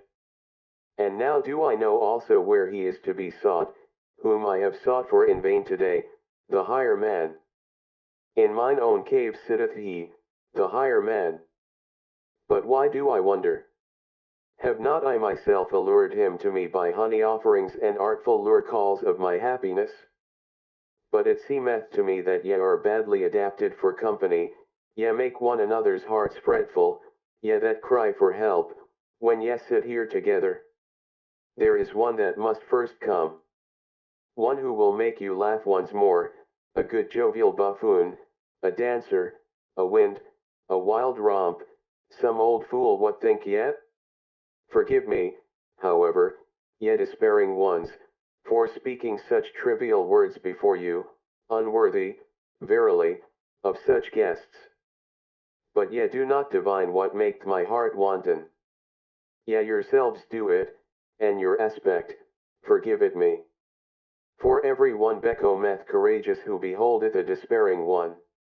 To encourage a despairing one, every one thinketh himself strong enough to do so. To myself have ye given this power, a good gift, mine honorable guests. An excellent guests present. Well, do not then upbraid when I also offer you something of mine. This is mine empire and my dominion, that which is mine, however, shall this evening and tonight be yours. Mine animals shall serve you, let my cave be your resting place. At house and home with me shall no one despair, in my purlieus do I protect every one from his wild beasts. And that is the first thing which I offer you, security. The second thing, however, is my little finger. And when ye have that, then take the whole hand also, yea, and the heart with it. Welcome here, welcome to you, my guests. Thus spake Zarathustra, and laughed with love and mischief. After this greeting his guests bowed once more and were reverentially silent. The king on the right, however, answered him in their name. O Zarathustra, by the way in which thou hast given us thy hand and thy greeting, we recognize thee as Zarathustra. Thou hast humbled thyself before us, almost hast thou heard our reverence. Who however could have humbled himself as thou hast done, with such pride? That uplifteth us ourselves, a refreshment is it, to our eyes and hearts. To behold this, merely, gladly would we ascend higher mountains than this. For as eager beholders have we come, we wanted to see what brighteneth dim eyes. And lo! Now is it all over with our cries of distress. Now are our minds and hearts open and enraptured. Little is lacking for our spirits to become wanton. There is nothing, O Zarathustra, that groweth more pleasingly on earth than a lofty, strong will, it is the finest growth. An entire landscape refresheth itself at one such tree.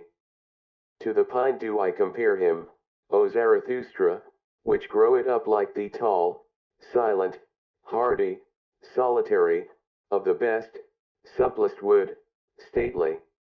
In the end, however, grasping out for its dominion with strong, green branches, asking weighty questions of the wind, the storm, and whatever is at home on high places.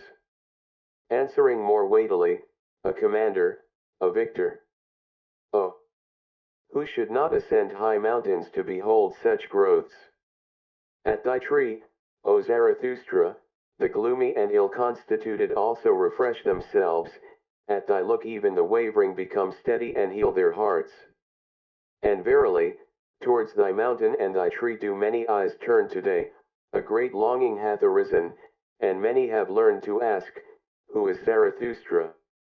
And those into whose ears thou hast at any time dripped thy song and thy honey, all the hidden ones, the lone dwellers, and the twain dwellers, have simultaneously said to their hearts, doth Zarathustra still live?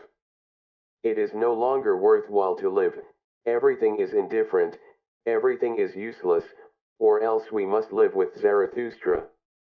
Why doth he not come who hath so long announced himself? Thus do many people ask, hath solitude swallowed him up? Or should we perhaps go to him? Now doth it come to pass that solitude itself becometh fragile and breaketh open, like a grave that breaketh open and can no longer hold its dead. Everywhere one seeth resurrected ones. Now do the waves rise and rise around thy mountain, O Zarathustra. And however high be thy height, many of them must rise up to thee, thy boat shall not rest much longer on dry ground. And that we despairing ones have now come into thy cave, and already no longer despair. It is but a prognostic and a presage that better ones are on the way to thee. For they themselves are on the way to thee, the last remnant of God among men, that is to say, all the men of great longing, of great loathing, of great satiety. All who do not want to live unless they learn again to hope, unless they learn from thee, O Zarathustra, the great hope. Thus spake the king on the right, and seized the hand of Zarathustra in order to kiss it, but Zarathustra checked his veneration, and stepped back frightened, fleeing as it were, silently and suddenly into the far distance. After a little while, however, he was again at home with his guests, looked at them with clear scrutinizing eyes, and said, My guests, ye higher men, I will speak plain language and plainly with you. It is not for you that I have waited here in these mountains. Plain language and plainly. Good God, said here the king on the left to himself, one seeth he doth not know the good Occidentals, this age out of the Orient. But he meaneth blunt language and bluntly well. That is not the worst taste in these days. Ye may, verily, all of you be higher men, continued Zarathustra, but for me ye are neither high enough, nor strong enough. For me, that is to say, for the inexorable which is now silent in me, but will not always be silent. And if ye appertain to me, still it is not as my right arm. For he who himself standeth, like you, on sickly and tender legs, wisheth above all to be treated indulgently, whether he be conscious of it or hide it from himself. My arms and my legs, however, I do not treat indulgently, I do not treat my warriors indulgently. How then could ye be fit for my warfare? With you I should spoil all my victories. And many of you would tumble over if ye but heard the loud beating of my drums. Moreover, ye are not sufficiently beautiful and well-born for me. I require pure, smooth mirrors for my doctrines. On your surface even mine own likeness is distorted. On your shoulders presseth many a burden, many a recollection, many a mischievous dwarf squatted in your corners. There is concealed populace also in you. And though ye be high and of a higher type, much in you is crooked and misshapen. There is no smith in the world that could hammer you right and straight for me. Ye are only bridges, may higher ones pass over upon you. Ye signify steps, so do not upbraid him who ascendeth beyond you into his height. Out of your seed there may one day arise for me a genuine son and perfect heir, but that time is distant. Ye yourselves are not those unto whom my heritage and name belong. Not for you do I wait here in these mountains, not with you may I descend for the last time. Ye have come unto me only as a presage that higher ones are on the way to me. Not the men of great longing, of great loathing, of great satiety, and that which ye call the remnant of God. Nay. Nay. 3 times nay. For others do I wait here in these mountains, and will not lift my foot from thence without them. For higher ones, stronger ones, triumphanter ones, merrier ones, for such as are built squarely in body and soul, laughing lions must come. O my guests, ye strange ones, have ye yet heard nothing of my children? And that they are on the way to me? Do speak unto me of my gardens, of my happy isles, of my new beautiful race. Why do ye not speak unto me thereof? This guest's present do I solicit of your love, that ye speak unto me of my children. For them am I rich, for them I became poor. What have I not surrendered? What would I not surrender that I might have one thing, these children, this living plantation, these life trees of my will and of my highest hope? Thus spake Zarathustra, and stopped suddenly in his discourse, for his longing came over him, and he closed his eyes and his mouth, because of the agitation of his heart. And all his guests also were silent, and stood still and confounded, except only that the old soothsayer made signs with his hands and his gestures. Lci. The supper. For at this point the soothsayer interrupted the greeting of Zarathustra and his guests.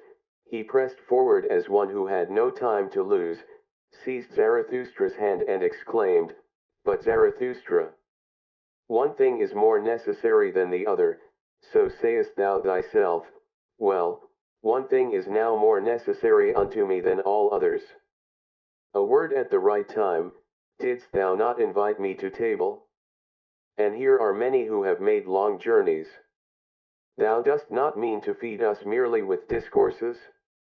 Besides, all of you have thought too much about freezing, drowning, suffocating, and other bodily dangers. None of you, however, have thought of my danger, namely, perishing of hunger. Thus spake the soothsayer. When Zarathustra's animals, however, heard these words, they ran away in terror. For they saw that all they had brought home during the day would not be enough to fill the one soothsayer. Likewise perishing of thirst, continued the soothsayer. And although I hear water splashing here like words of wisdom, that is to say, plenteously and unweariedly, I want wine. Not every one is a born water drinker like Zarathustra. Neither doth water suit weary and withered ones. We deserve wine. It alone giveth immediate vigor and improvised health. On this occasion, when the soothsayer was longing for wine, it happened that the king on the left, the silent one, also found expression for once. We took care, said he, about wine. I, along with my brother the king on the right, we have enough of wine, a whole ass load of it. So there is nothing lacking but bread. Bread, replied Zarathustra, laughing when he spake, it is precisely bread that anchorites have not. But man doth not live by bread alone, but also by the flesh of good lambs, of which I have two. These shall we slaughter quickly, and cook spicily with sage, it is so that I like them. And there is also no lack of roots and fruits, good enough even for the fastidious and dainty, nor of nuts and other riddles for cracking. Thus will we have a good repast in a little while. But whoever wished to eat with us must also give a hand to the work, even the kings. For with Zarathustra even a king may be a cook. This proposal appealed to the hearts of all of them, save that the voluntary beggar objected to the flesh and wine and spices. Just hear this glutton, Zarathustra, said he jokingly, doth one go into caves and high mountains to make such repasts? Now indeed do I understand what he once taught us, blessed be moderate poverty, and why he wisheth to do away with beggars. Be of good cheer, replied Zarathustra, as I am. Abide by thy customs, thou excellent one, grind thy corn, drink thy water, praise thy cooking if only it make thee glad. I am a law only for mine own, I am not a law for all. He, however, who belongeth unto me must be strong of bone and light of foot. Joyous in fight and feast, no sulker, no John o' dreams, ready for the hardest task as for the feast, healthy and hale. The best belongeth unto mine and me, and if it be not given us, then do we take it the best food, the purest sky, the strongest thoughts, the fairest women. Thus spake Zarathustra. The king on the right, however, answered and said, Strange. Did one ever hear such sensible things out of the mouth of a wise man? And verily, it is the strangest thing in a wise man, if over and above, he be still sensible, and not an ass. Thus spake the king on the right and wondered. The ass, however, with ill will, said yea to his remark.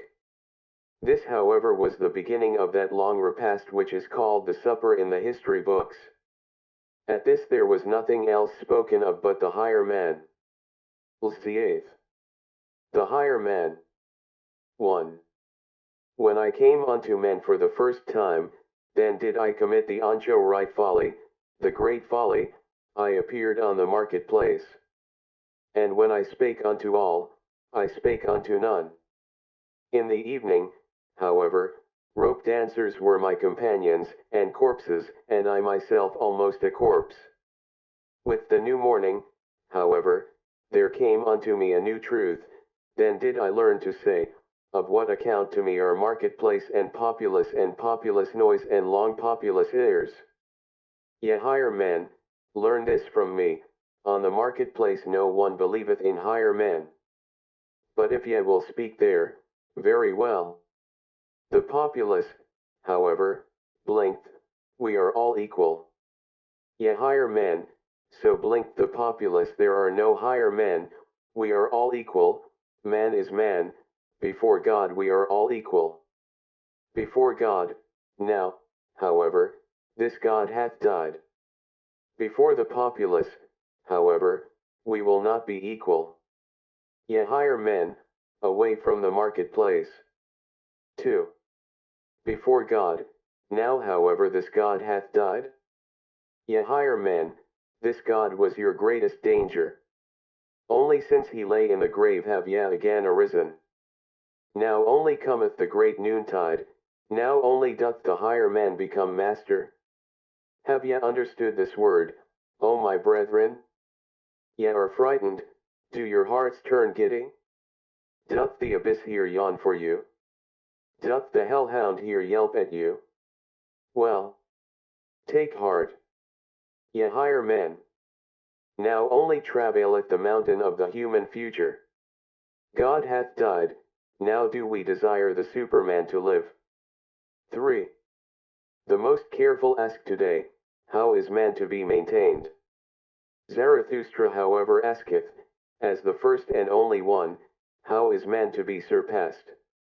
The Superman, I have at heart, that is the first and only thing to me, and not man, not the neighbor, not the poorest, not the sorriest, not the best. O my brethren, what I can love in man is that he is an overgoing and a downgoing. And also in you there is much that maketh me love and hope. In that ye have despised, ye higher men, that maketh me hope. For the great despisers are the great reverers. In that ye have despaired, there is much to honor. For ye have not learned to submit yourselves, ye have not learned petty policy. For today have the petty people become master, they all preach submission and humility and policy and diligence and consideration and the long etc. of petty virtues. Whatever is of the effeminate type, whatever originateth from the servile type, and especially the populous mishmash that wisheth now to be master of all human destiny, O disgust! Disgust! Disgust! That asketh and never tireth, how is man to maintain himself best, longest, most pleasantly? Thereby are they the masters of today. These masters of today surpass them, O my brethren, these petty people, they are the Superman's greatest danger. Surpass, ye higher men, the petty virtues, the petty policy, the sand-grain considerateness, the ant-hill trumpery, the pitiable comfortableness, the happiness of the greatest number. And rather despair than submit yourselves. And verily, I love you, because ye know not today how to live, ye higher men. For thus do ye lie best. 4. Have ye courage, O my brethren? Are ye stout-hearted? Not the courage before witnesses, but ancho-right, and eagle courage, which not even a god any longer beholdeth. Cold souls, mules, the blind and the drunken, I do not call stout-hearted. He hath heart who knoweth fear, but vanquisheth it, who seeth the abyss, but with pride. He who seeth the abyss, but with eagle's eyes, he who with eagle's talons gropeth the abyss, he hath courage. 5. Man is evil, so said to me for consolation, all the wisest ones. Ah, if only it be still true today. For the evil is man's best force. Man must become better and eviler, so do I teach. The evilest is necessary for the Superman's best. It may have been well for the preacher of the petty people to suffer and be burdened by men's sin. I, however, rejoice in great sin as my great consolation. Such things, however, are not said for long ears. Every word, also, is not suited for every mouth. These are fine far away things, at them sheep's claws shall not grasp. 6. Ye higher men, think ye that I am here to put right what ye have put wrong? Or that I wished henceforth to make snugger couches for you sufferers? Or show you restless, miswandering, misclimbing ones, new and easier footpaths? Nay. Nay. 3 times nay. Always more, always better ones of your type shall succumb, for ye shall always have it worse and harder. Thus only groweth man aloft to the height where the lightning striketh and shattereth him, high enough for the lightning. Towards the few, the long, the remote go forth my soul and my seeking, of what account to me are your many little, short miseries? Ye do not yet suffer enough for me. For ye suffer from yourselves, ye have not yet suffered from men. Ye would lie if ye spake otherwise. None of you suffereth from what I have suffered. 7. It is not enough for me that the lightning no longer doth harm. I do not wish to conduct it away, it shall learn to work for me. My wisdom hath accumulated long like a cloud, it becometh stiller and darker. So doth all wisdom which shall one day bear lightnings. Unto these men of today will I not be light, nor be called light. Them will I blind, lightning of my wisdom. Put out their eyes. 8. Do not will anything beyond your power, there is a bad falseness in those who will beyond their power. Especially when they will great things. For they awaken distrust in great things, these subtle false coiners and stage players. Until at last they are false towards themselves, squint-eyed, whited cankers, glossed over with strong words, parade virtues, and brilliant false deeds. Take good care there, ye higher men. For nothing is more precious to me, and rarer, than honesty. Is this today not that of the populace? The populace however knoweth not what is great and what is small, what is straight and what is honest, it is innocently crooked, it ever lieth. 9. Have a good distrust today ye, higher men, ye enhardened ones, ye open-hearted ones. And keep your reason secret. For this today is that of the populace. What the populace once learned to believe without reasons, who could refute it to them by means of reasons? And on the marketplace one convinceth with gestures. But reasons make the populace distrustful. And when truth hath once triumphed there, then ask yourselves with good distrust, what strong error hath fought for it? Be on your guard also against the learned. They hate you, because they are unproductive. They have cold, withered eyes before which every bird is unplumed. Such persons vaunt about not lying, but inability to lie is still far from being love to truth. Be on your guard. Freedom from fever is still far from being knowledge. Refrigerated spirits I do not believe in. He who cannot lie, doth not know what truth is. 10. If ye would go up high, then use your own legs. Do not get yourselves carried aloft, do not seat yourselves on other people's backs and heads. Thou hast mounted, however, on horseback. Thou now ridest briskly up to thy goal? Well, my friend. But thy lame foot is also with thee on horseback.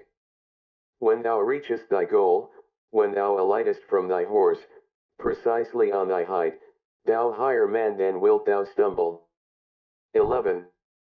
Ye creating ones, ye higher men. One is only pregnant with one's own child. Do not let yourselves be imposed upon or put upon. Who then is your neighbor? Even if ye act for your neighbor, ye still do not create for him. Unlearn, I pray you, this for, ye creating ones, Your very virtue wisheth you to have naught to do with for and on account of and because. Against these false little words shall ye stop your ears. For one's neighbor is the virtue only of the petty people, there it is said like, and hand wash it hand : they have neither the right nor the power for your self-seeking. In your self-seeking, yet creating ones, there is the foresight and foreseeing of the pregnant.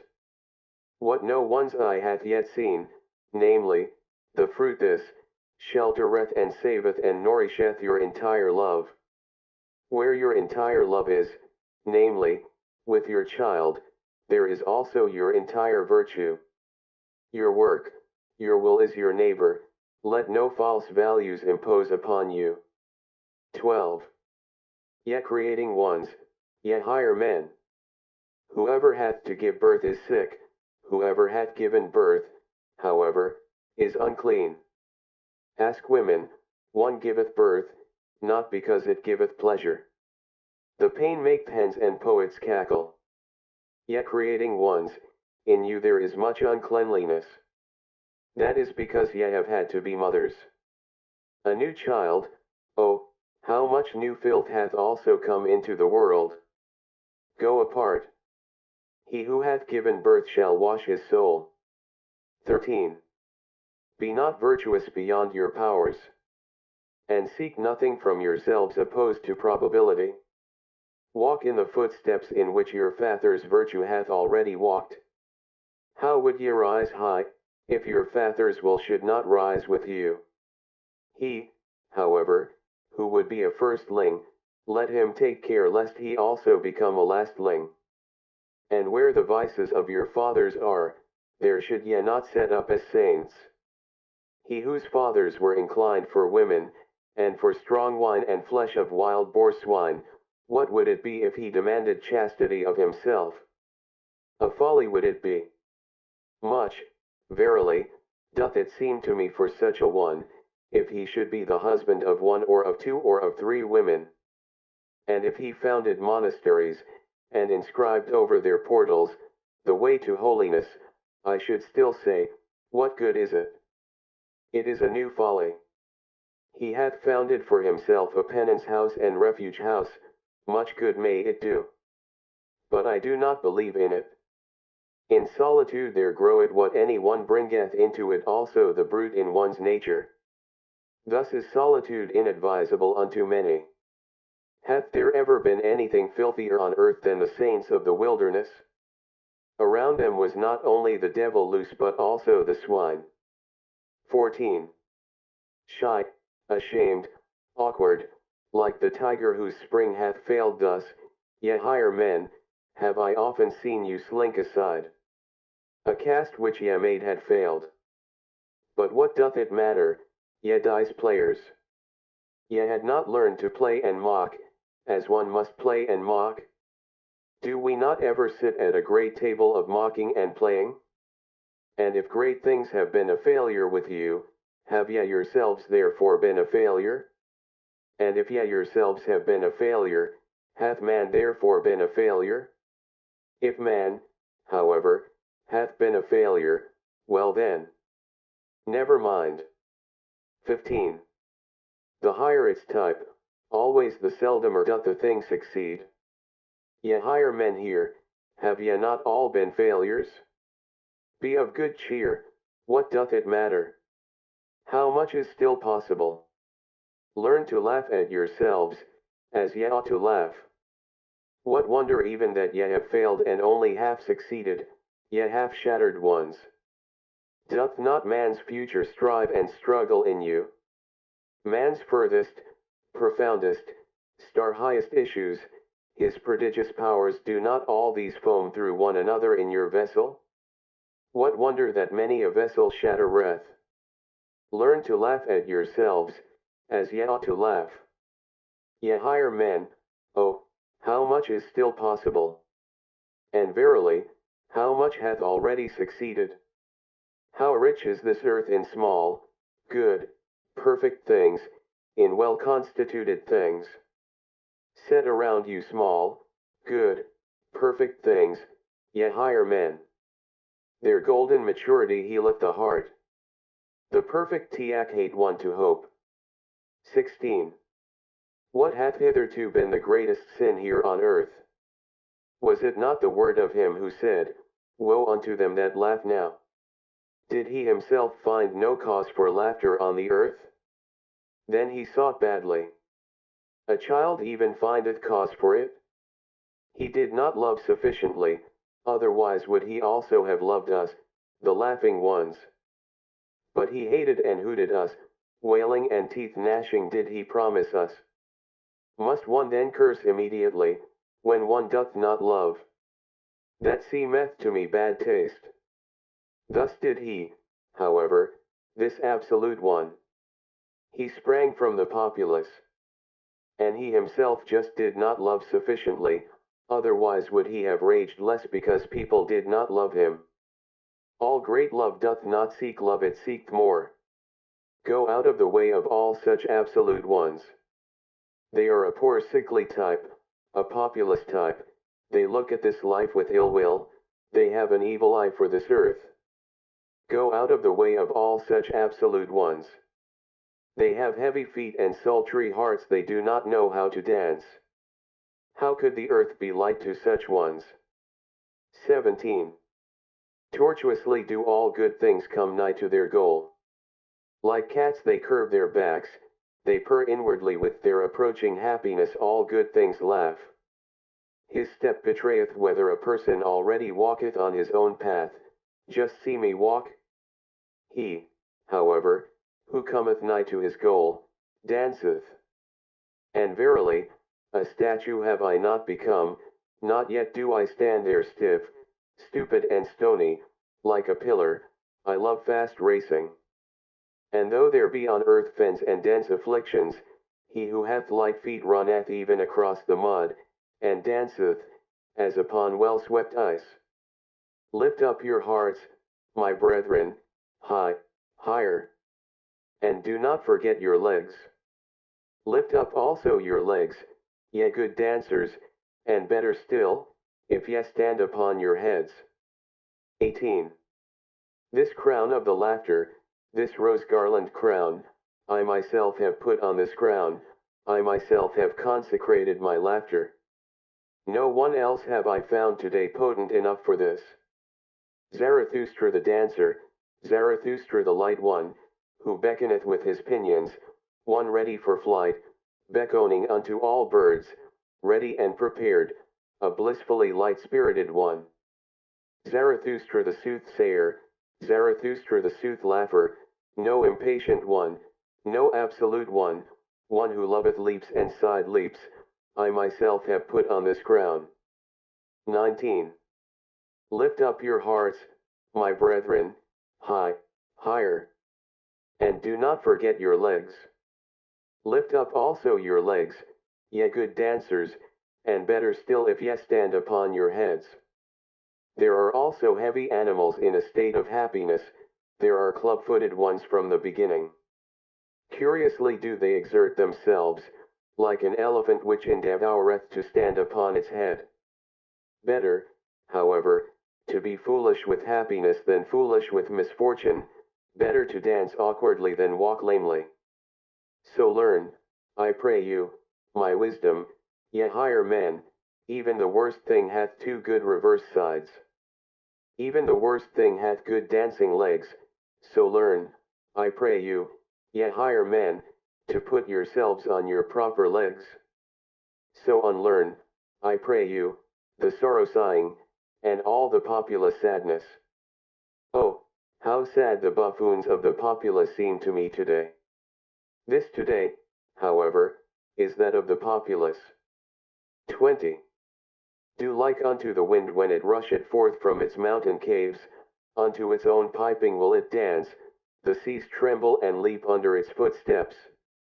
That which giveth wings to asses, that which milketh the lionesses, praised be that good, unruly spirit, which cometh like a hurricane unto all the present and unto all the populace, which is hostile to thistle heads and puzzle heads, and to all withered leaves and weeds, praised be this wild, good, free spirit of the storm, which danceth upon fens and afflictions, as upon meadows, which hate the consumptive populous dogs, and all the ill-constituted, sullen brood. Praised be the spirit of all free spirits, the laughing storm, which bloweth dust into the eyes of all the melanophic and melancholic.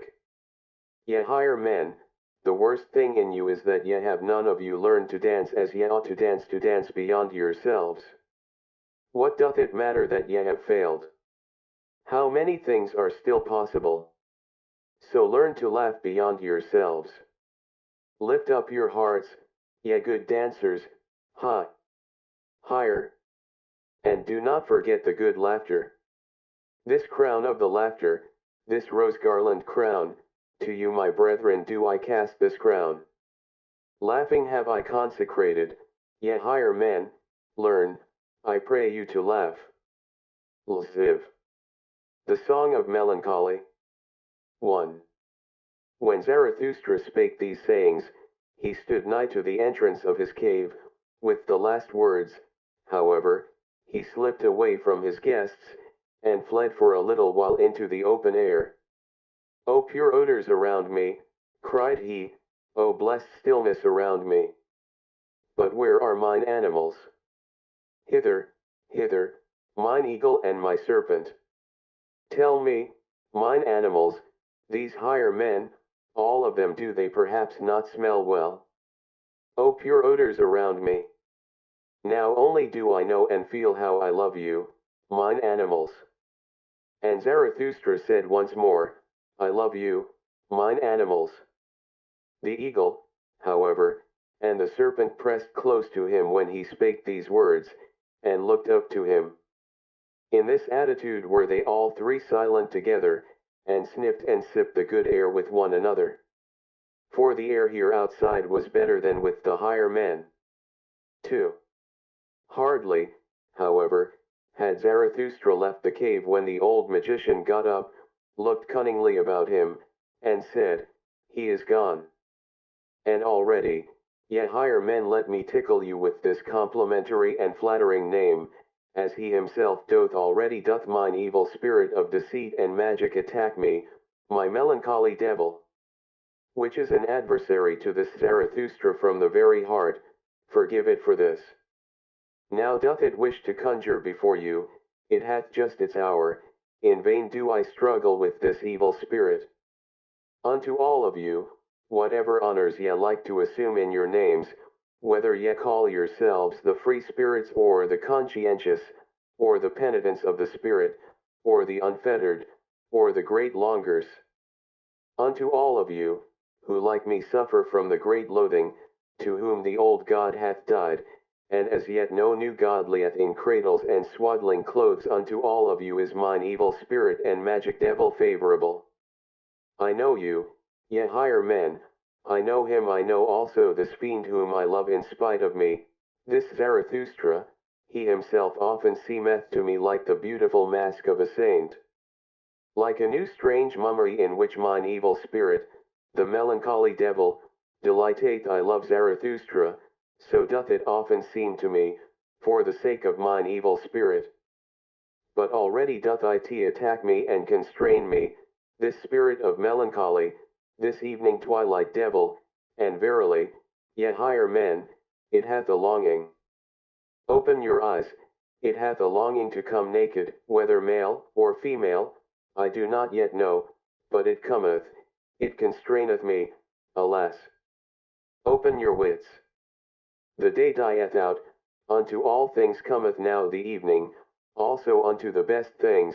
Hear now, and see, ye higher men, what devil man or woman the spirit of evening melancholy is. Thus spake the old magician, looked cunningly about him, and then seized his harp. 3. In evening's limpid air, what time the dew soothings unto the earth downpour, invisibly and unheard, for tender shoegear wear, the soothing dews, like all that's kind gentle. Bethink'st thou then, bethink'st thou, burning heart, how once thou thirstest for heaven's kindly teardrops and dew's down droppings. all cinched and weary thirstest. What time on yellow grass pathways? Wicked, occidental sunny glances. Through somber trees about thee sported. Blindingly sunny glow glances, gladly herding. Of truth the wooer. Thou. So taunted they. Nay. Merely poet. A brute insidious, plundering, groveling. That I must lie. That wittingly, wilfully, I must lie. For booty lusting. Motley masked. Self-hidden, shrouded. Himself his booty. He of truth the wooer. Nay.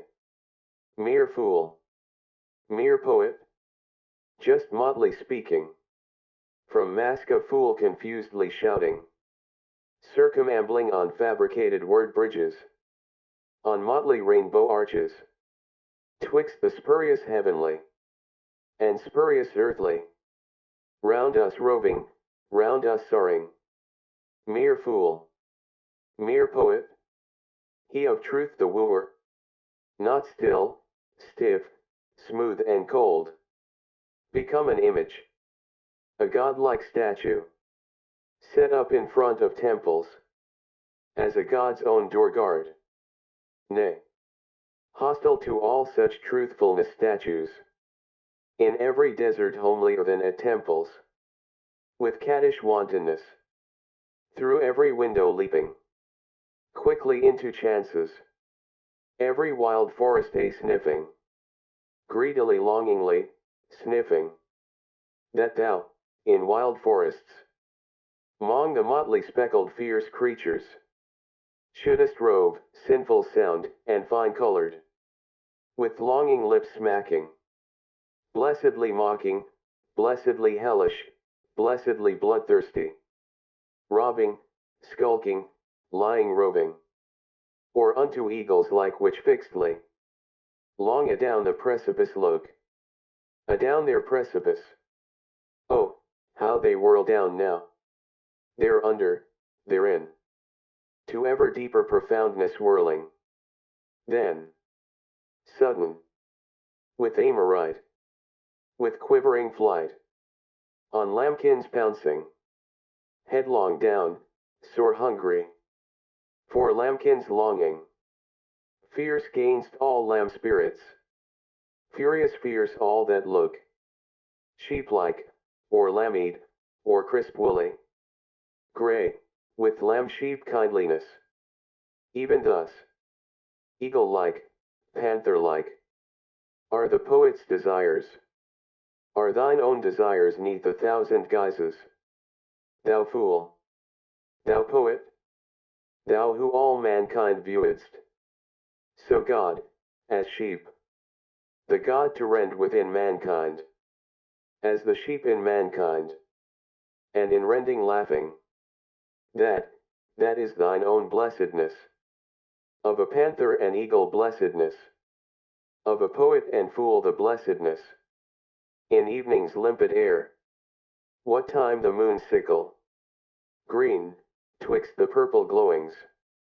And jealous, steal forth. Of day the foe. With every step in secret. The rosy garland hammocks. Down sickling, till they've sunken. Down nightwards, faded, down sunken. Thus had I sunken one day. From mine own truth insanity. From mine own fervid day longings. Of day aweary, sick of sunshine. Sunk downwards, evenwards, shadowwards. By one sole trueness. All scorched and thirsty. Bethink'st thou still, bethink'st thou, burning heart. How then thou thirstest. That I should banned be.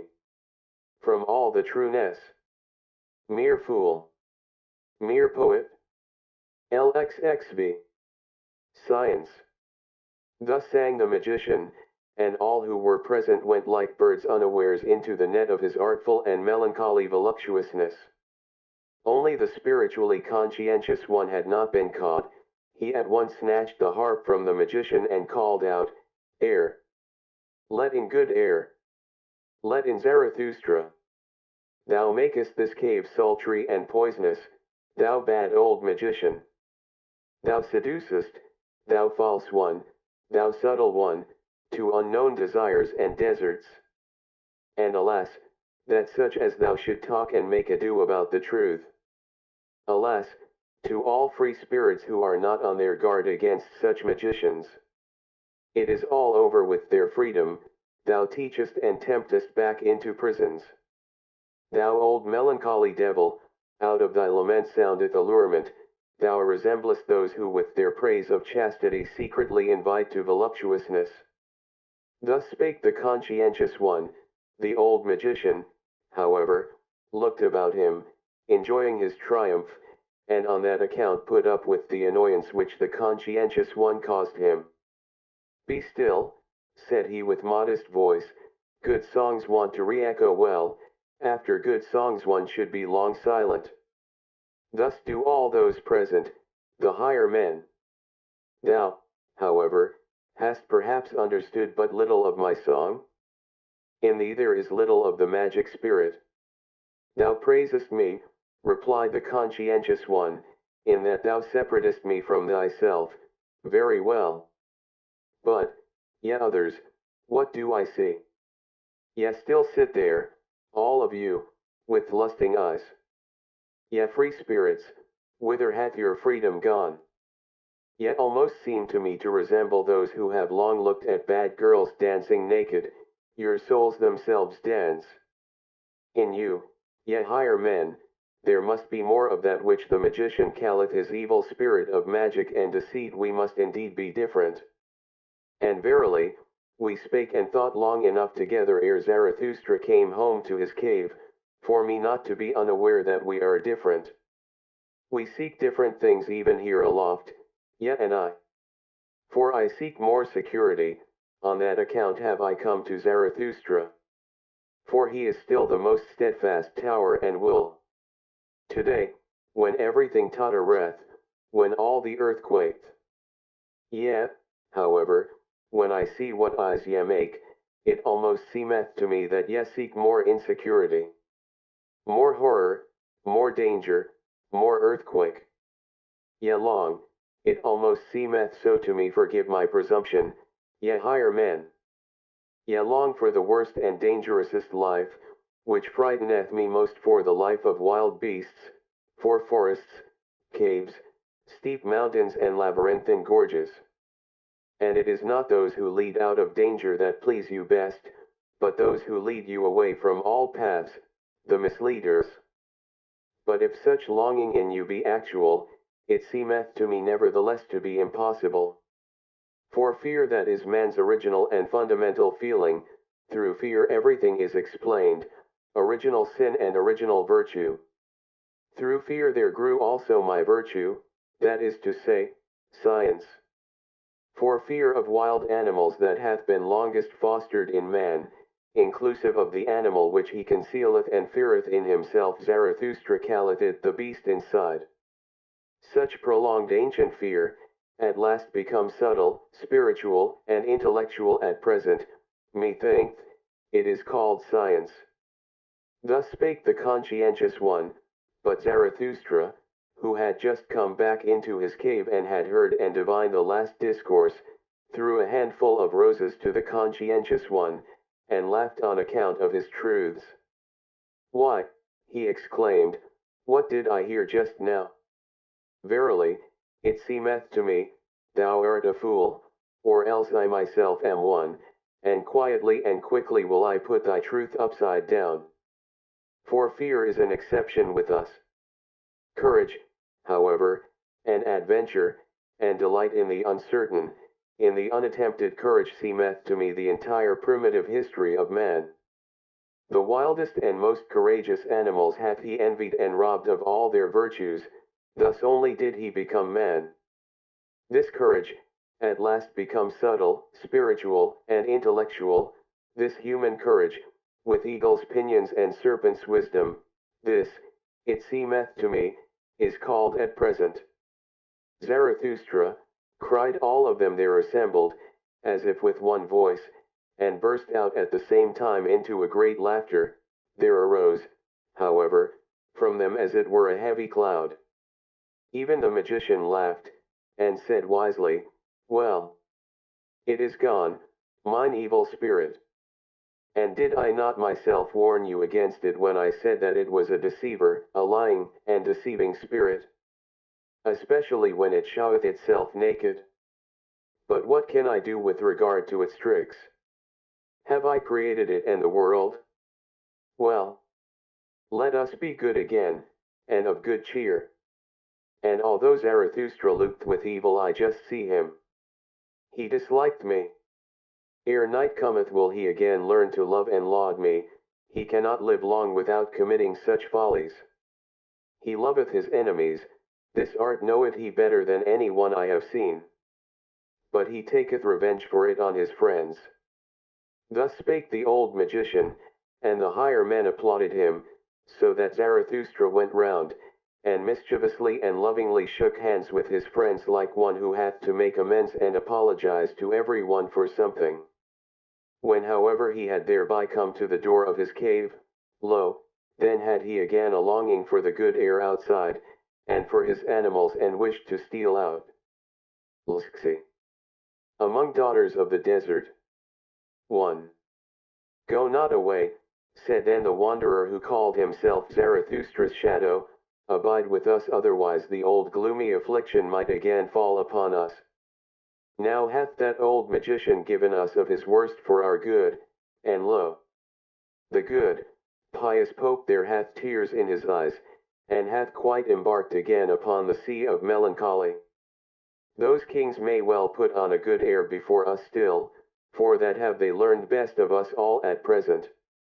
Had they however no one to see them, I wager that with them also the bad game would again commence.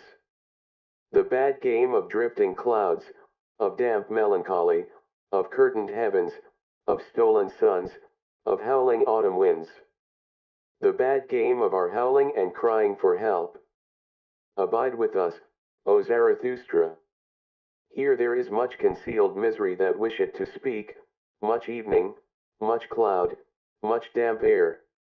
Thou hast nourished us with strong food for men, and powerful proverbs.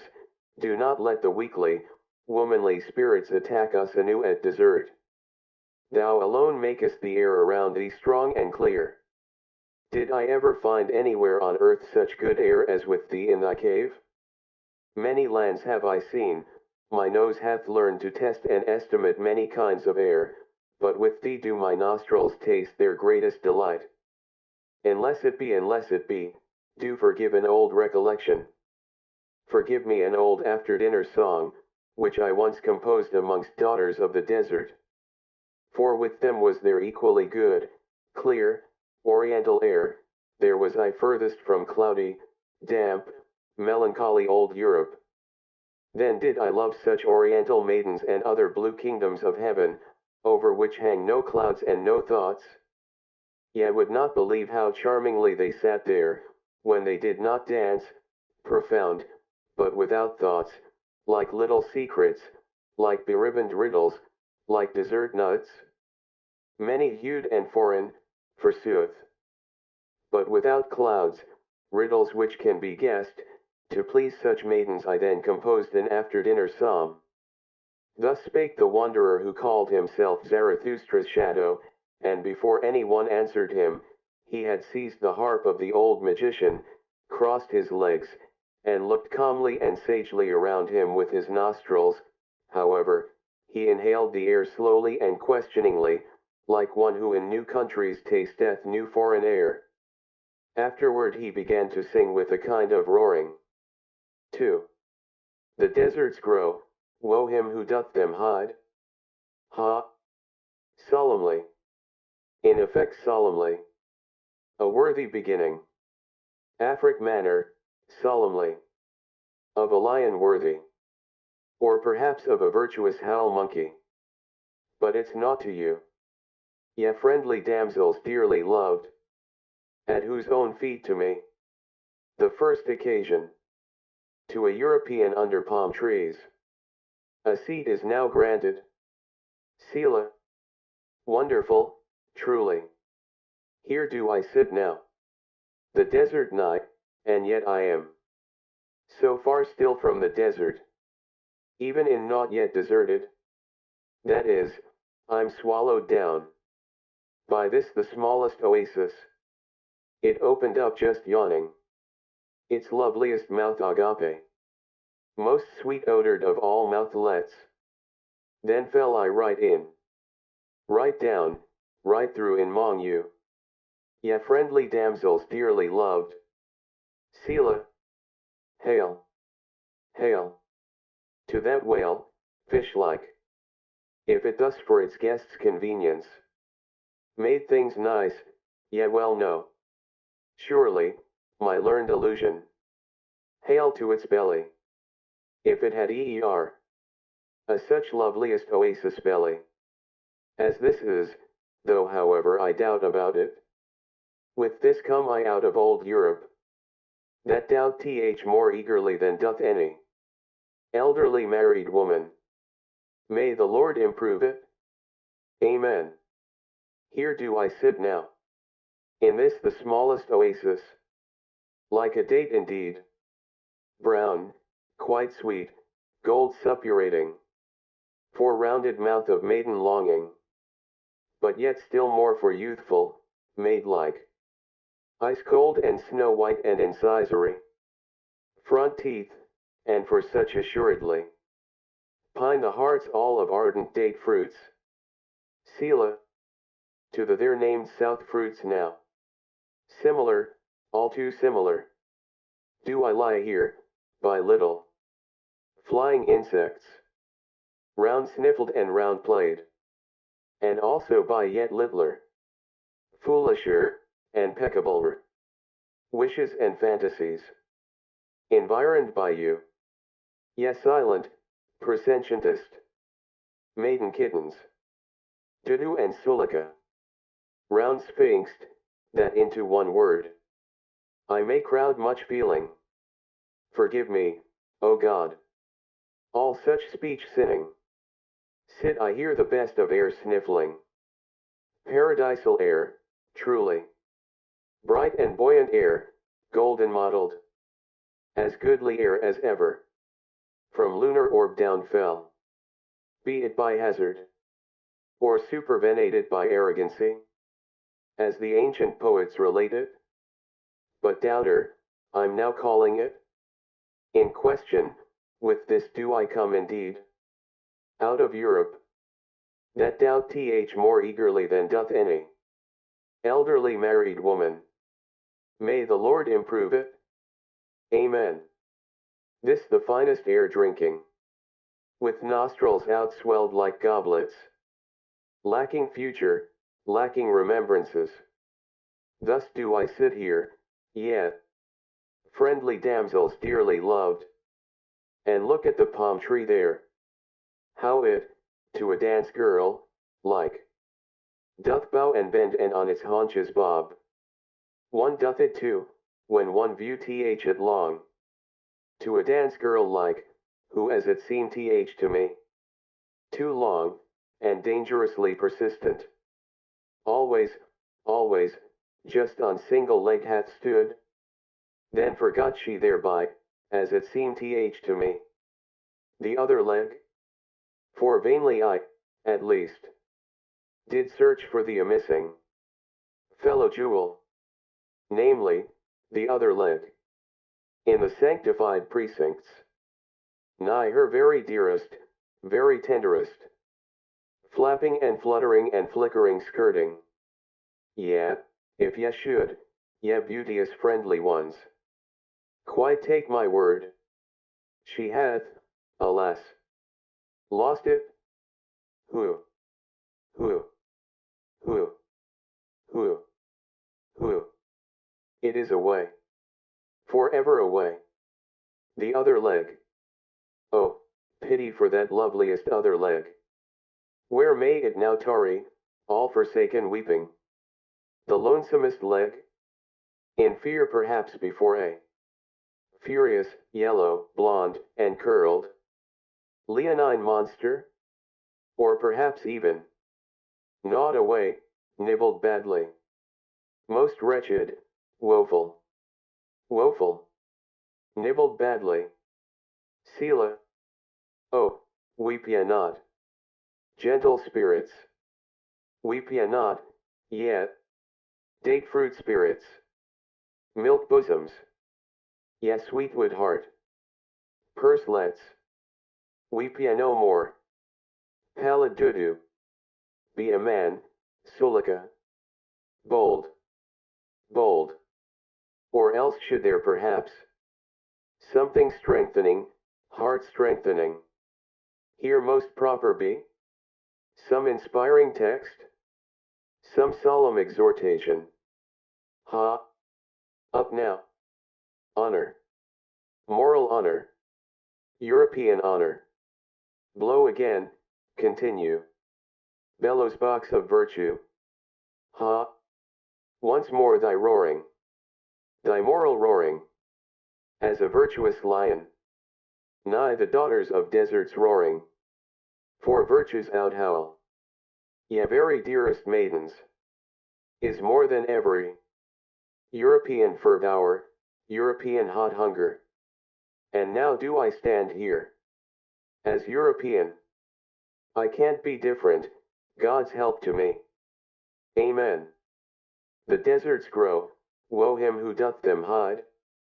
Lxi. The Awakening. 1.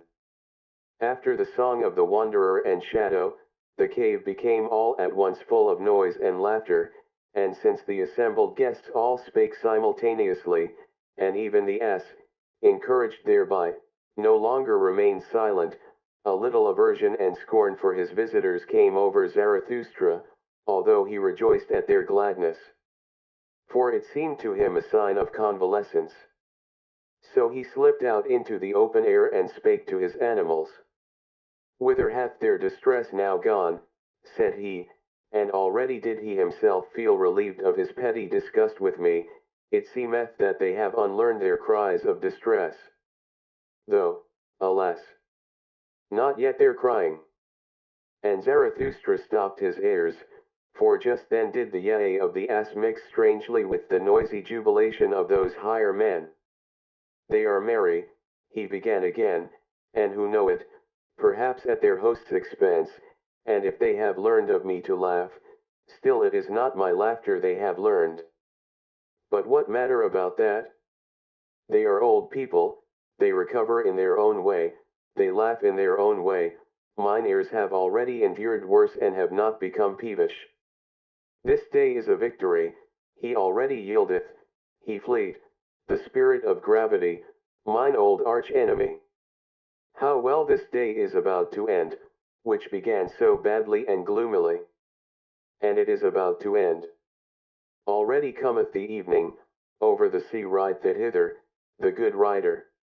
How it bobbeth, the blessed one, the home-returning one, in its purple saddles.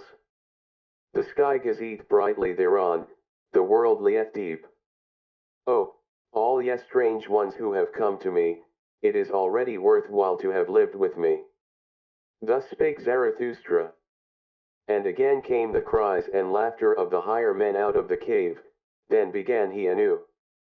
They bite at it, my bait taketh, there departeth also from them their enemy, the spirit of gravity. Now do they learn to laugh at themselves, do I hear rightly? My virile food taketh effect, my strong and savory sayings, and verily, I did not nourish them with flatulent vegetables, but with warrior food, with conqueror food, new desires did I awaken. New hopes are in their arms and legs, their hearts expand. They find new words, soon will their spirits breathe wantonness. Such food may sure enough not be proper for children, nor even for longing girls old and young. One persuadeth their bowels otherwise, I am not their physician and teacher. The disgust departeth from these higher men, well, that is my victory. In my domain they become assured, all stupid shame fleet away, they empty themselves. They empty their hearts, good times return unto them, they keep holiday and ruminate, they become thankful. That do I take as the best sign, they become thankful. Not long will it be ere they devise festivals, and put up memorials to their old joys. They are convalescents. Thus spake Zarathustra joyfully to his heart and gazed outward. His animals, however, pressed up to him, and honored his happiness and his silence. 2. All on a sudden, however, Zarathustra's ear was frightened, for the cave which had hitherto been full of noise and laughter, became all at once still as death. His nose, however, smelt a sweet-scented vapor and incense odor, as if from burning pine cones. What happeneth? What are they about? He asked himself, and stole up to the entrance, that he might be able unobserved to see his guests. But wonder upon wonder. What was he then obliged to behold with his own eyes? They have all of them become pious again, they pray, they are mad, said he, and was astonished beyond measure.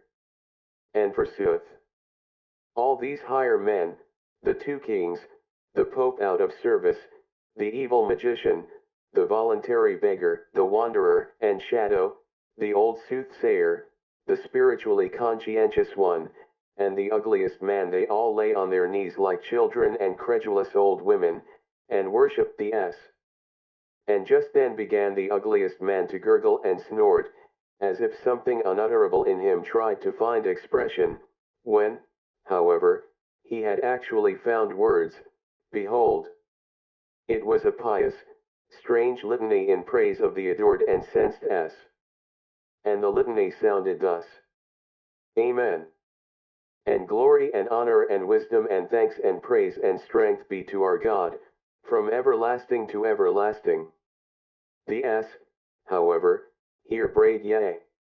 He carrieth our burdens, he hath taken upon him the form of a servant, he is patient of heart and never saith nay, and he who loveth his God chastiseth him.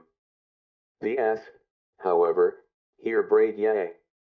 He speaketh not, except that he ever saith yea to the world which he created, thus doth he extol his world.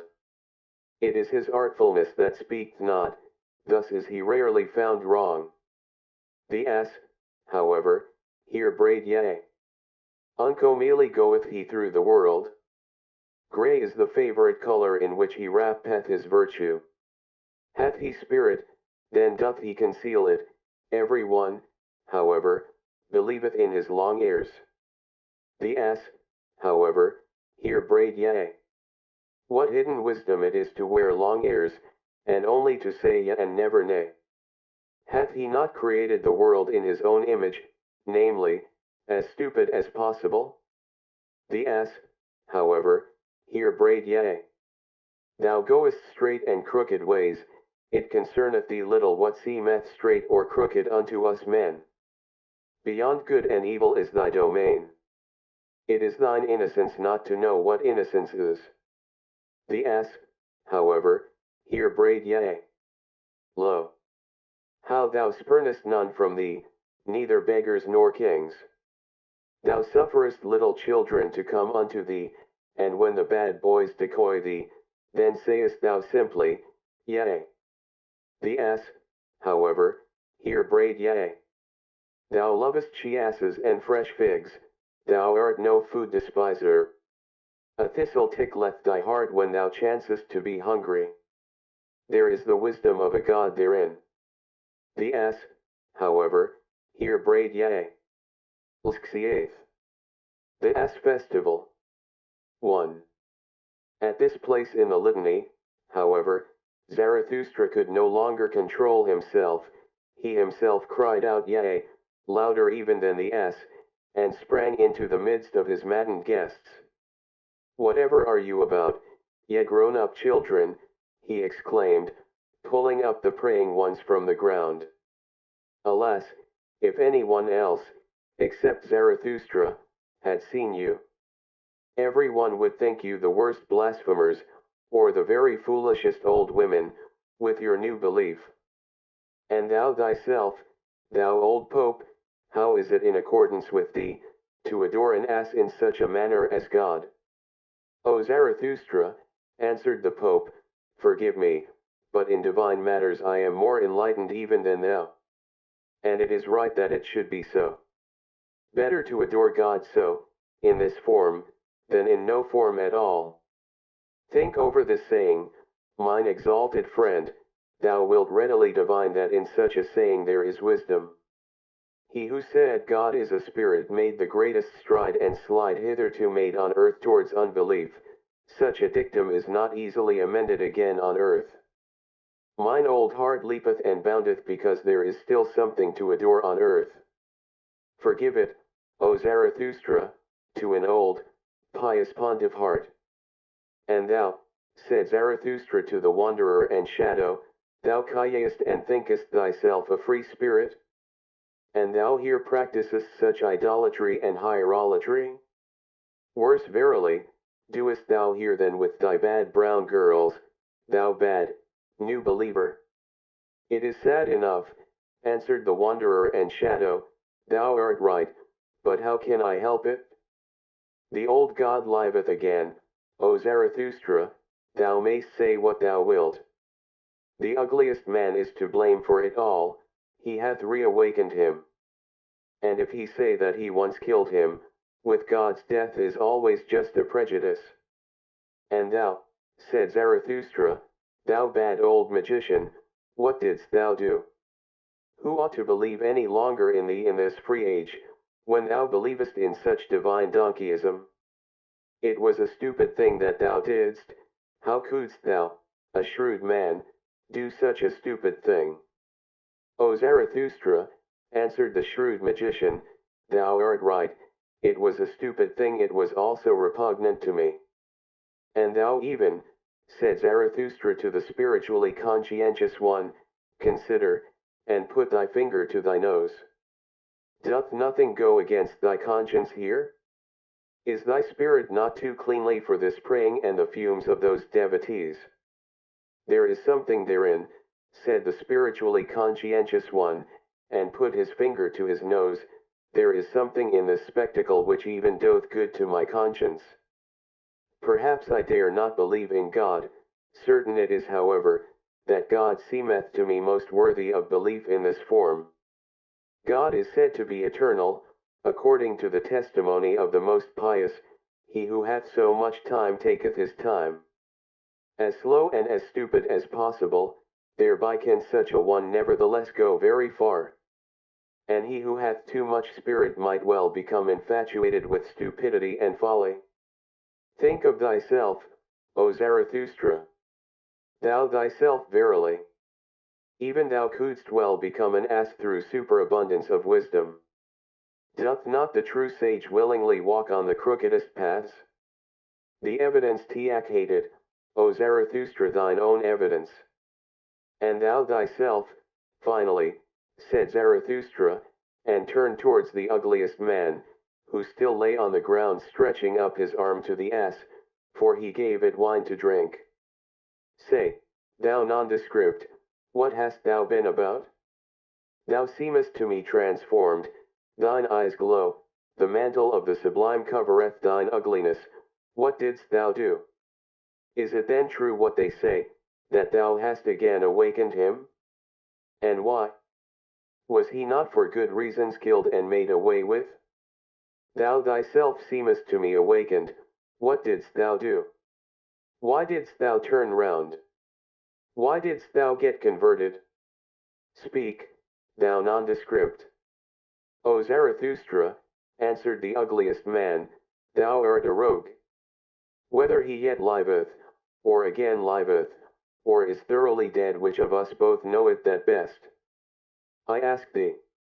One thing however do I know from thyself, did I learn it once, O Zarathustra, he who wanteth to kill most thoroughly, laugheth.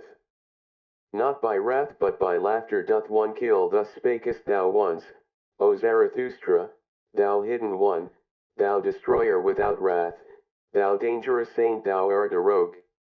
2. Then, however, did it come to pass that Zarathustra, astonished at such merely roguish answers, jumped back to the door of his cave, and turning towards all his guests, cried out with a strong voice, "Oh ye wags, all of you, ye buffoons! Why do ye dissemble and disguise yourselves before me? How the hearts of all of you convulsed with delight and wickedness, because ye had at last become again like little children, namely, pious. Because ye at last did again as children do, namely, prayed, folded your hands and said, Good God. But now leave, I pray you, this nursery, mine own cave, where today all childishness is carried on. Cool down, here outside, your hot child wantonness and heart tumult. To be sure, except ye become as little children, ye shall not enter into that kingdom of heaven." And Zarathustra pointed aloft with his hands.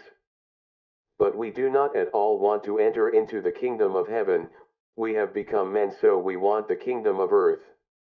3. And once more began Zarathustra to speak. "O my new friends," said he, "ye strange ones, ye higher men, how well do ye now please me, since ye have again become joyful.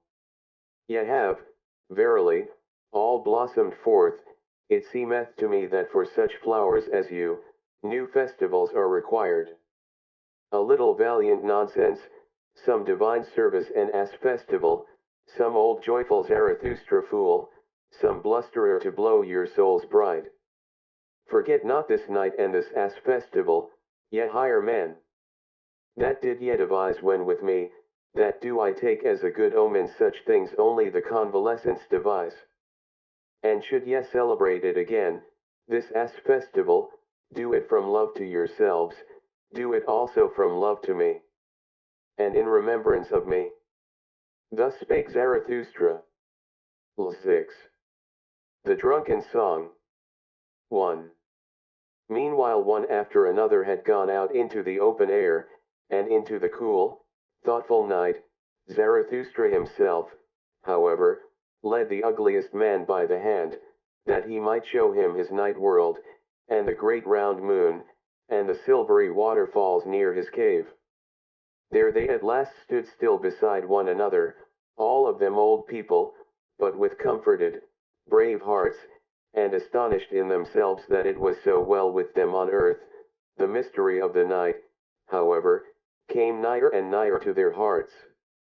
And anew Zarathustra thought to himself, "Oh, how well do they now please me, these higher men." But he did not say it aloud, for he respected their happiness and their silence. Then, however, there happened that which in this astonishing long day was most astonishing.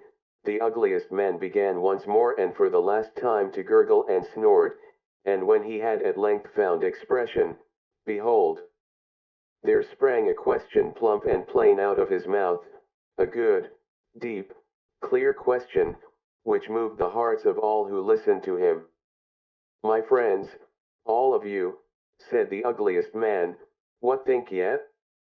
For the sake of this day I am for the first time content to have lived mine entire life. And that I testify so much is still not enough for me. It is worth while living on the earth.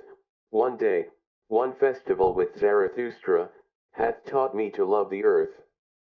Was that life, will I say unto death? Well, once more, my friends, what think ye? Will ye not, like me, say unto death, was that life? For the sake of Zarathustra, well, once more." Thus spake the ugliest man.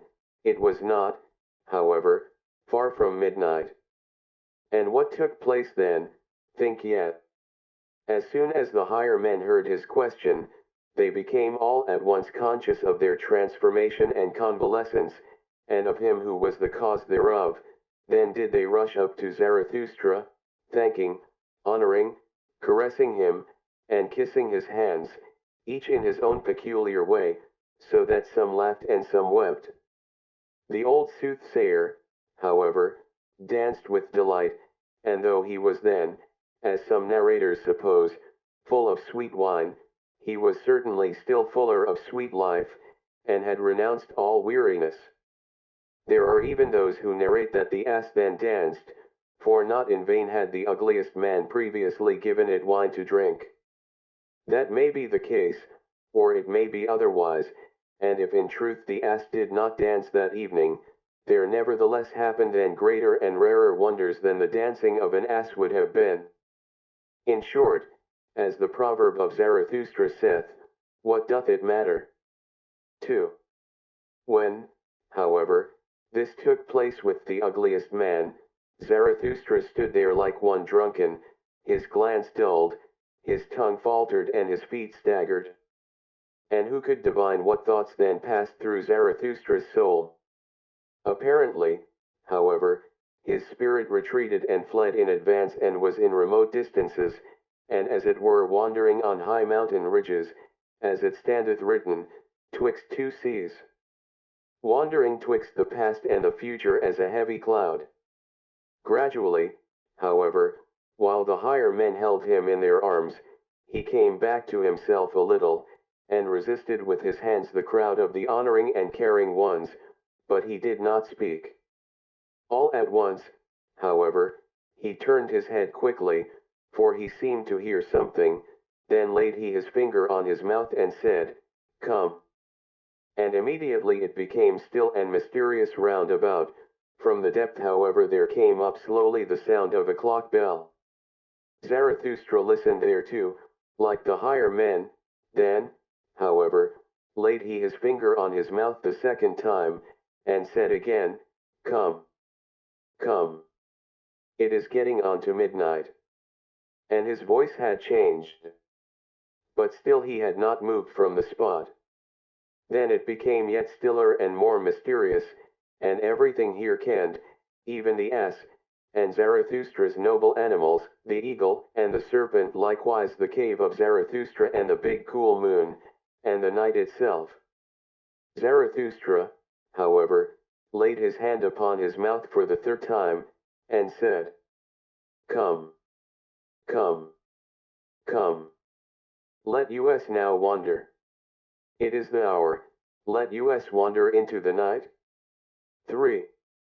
Ye higher men, it is getting on to midnight, then will I say something into your ears, as that old clock bell saith it into mine ear. As mysteriously, as frightfully, and as cordially as that midnight clock bell speaketh it to me, which hath experienced more than one man. Which hath already counted the smarting throbbings of your fathers' hearts. Ah, how it sigheth, how it laugheth in its dream. The old, deep, deep midnight. Hush, hush. Then is there many a thing heard which may not be heard by day. Now however, in the cool air, when even all the tumult of your hearts hath become still. Now doth it speak, now is it heard, now doth it steal into over-wakeful, nocturnal souls.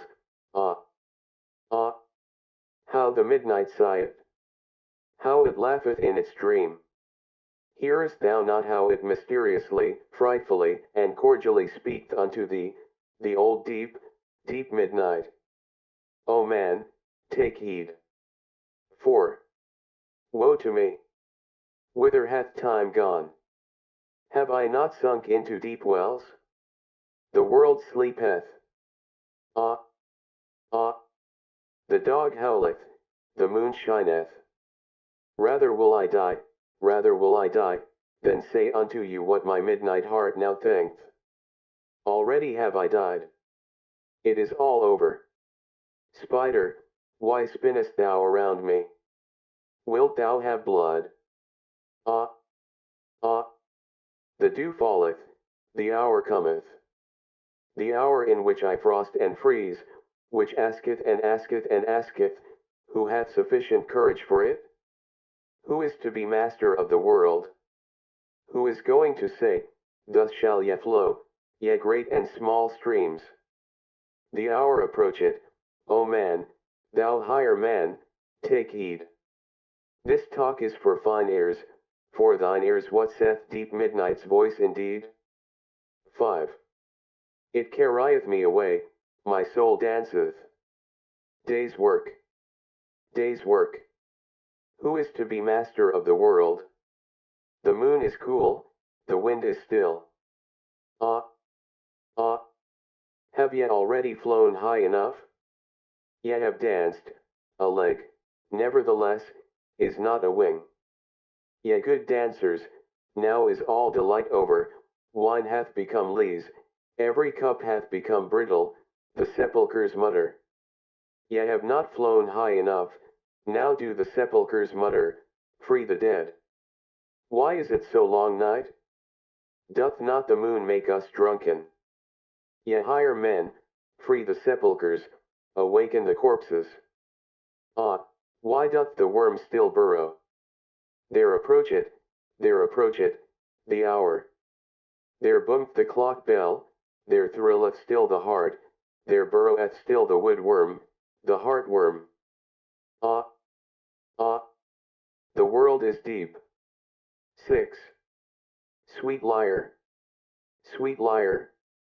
I love thy tone, thy drunken, ranunculine tone, how long, how far hath come unto me thy tone, from the distance, from the ponds of love. Thou old clock bell, thou sweet lyre. Every pain hath torn thy heart, father's pain, for father's pain, thy speech hath become ripe. Ripe like the golden autumn and the afternoon, like mine ancho right heart now sayest thou, the world itself hath become ripe, the grape turneth brown. Now doth it wish to die of happiness. Ye higher men, do ye not feel it? There welleth up mysteriously an odor. A perfume and odor of eternity, a rosy blessed, brown, gold wine odor of old happiness. Of drunken midnight death happiness, which singeeth, the world is deep, and deeper than the day could read. 7. Leave me alone. Leave me alone. I am too pure for thee. Touch me not. Hath not my world just now become perfect? My skin is too pure for thy hands. Leave me alone, thou dull, doltish, stupid day. Is not the midnight brighter?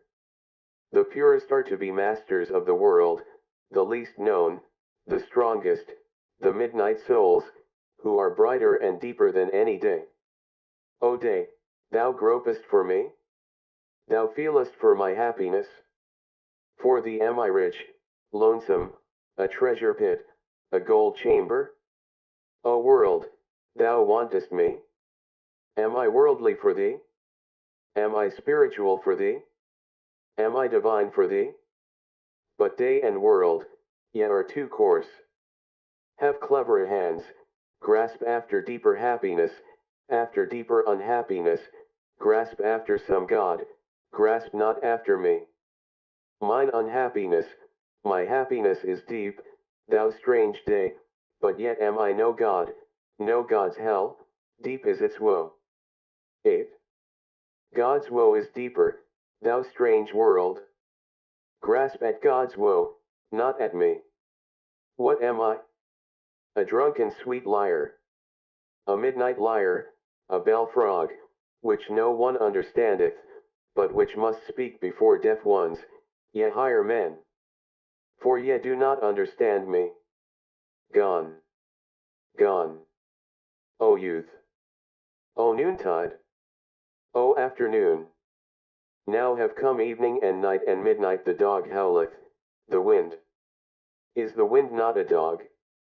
It whineth, it barketh, it howleth.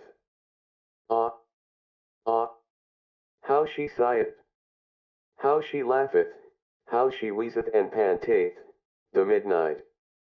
How she just now speaks soberly, this drunken poetess. Hath she perhaps overdrunk her drunkenness? Hath she become overawake? Doth she ruminate?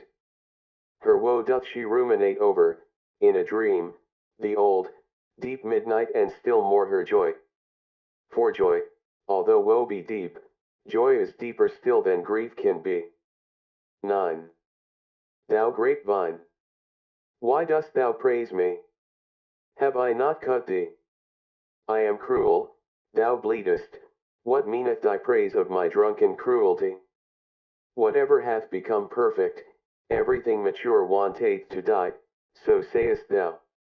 Blessed, blessed be the vintner's knife. But everything immature wanteth to live, alas.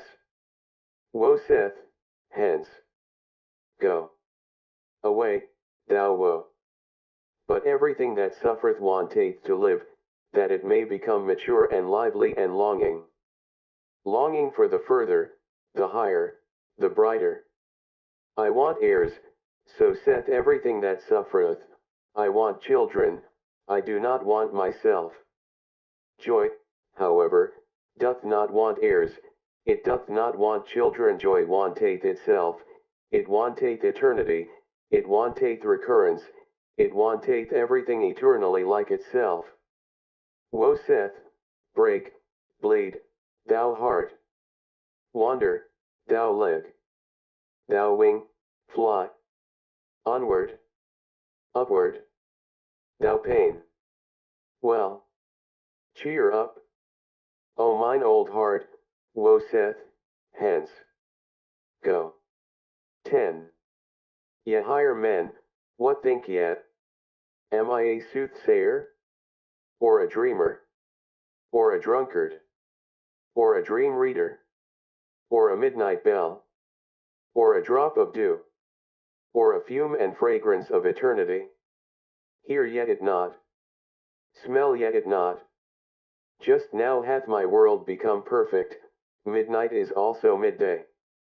Pain is also a joy, curse is also a blessing, night is also a sun. Go away. Or ye will learn that a sage is also a fool. Said ye ever yet to one joy? O my friends, then said ye yet also unto all woe. All things are enlinked, enlaced, and enamoured. Wanted ye ever once to come twice, said ye ever, thou pleasest me, happiness. Instant. Moment, then wanted ye all to come back again. All anew, all eternal, all enlinked, enlaced and enamoured, oh, then did ye love the world. Ye eternal ones, ye love it eternally and for all time, and also unto woe do ye say, hence. Go. But come back. For joys all want eternity. 11. All joy wanteth the eternity of all things, it wanteth honey, it wanteth lees, it wanteth drunken midnight, it wanteth graves, it wanteth grave tears consolation, it wanteth gilded evening red. What doth not joy want? It is thirstier, heartier, hungrier, more frightful, more mysterious, than all woe, it wanteth itself, it biteth into itself, the rings will irritate in it. It wanteth love, it wanteth hate, it is overrich, it bestoweth, it throweth away, it beggeth for some one to take from it, it thanketh the taker, it would fain be hated. So rich is joy that it thirsteth for woe, for hell, for hate, for shame, for the lame, for the world, for this world. Oh, ye know it indeed. Ye higher men, for you doth it long, this joy, this irrepressible, blessed joy for your woe, ye failures. For failures, longeth all eternal joy. For joys all want themselves, therefore do they also want grief. O happiness, O pain. O break, thou heart. Ye higher men, do learn it, that joys want eternity.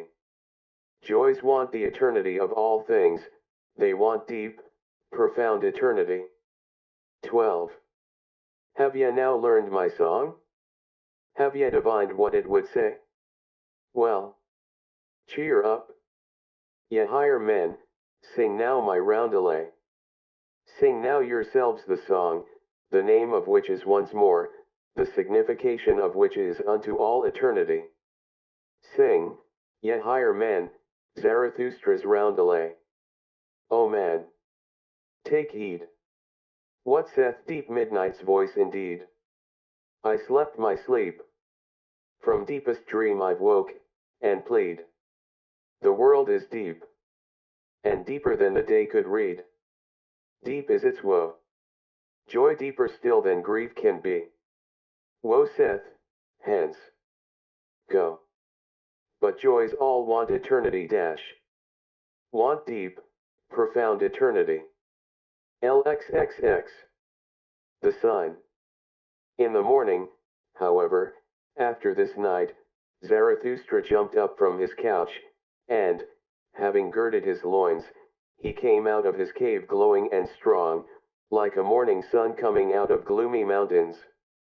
Thou great star, spake he, as he had spoken once before, thou deep eye of happiness, what would be all thy happiness if thou hadst not those for whom thou shinest?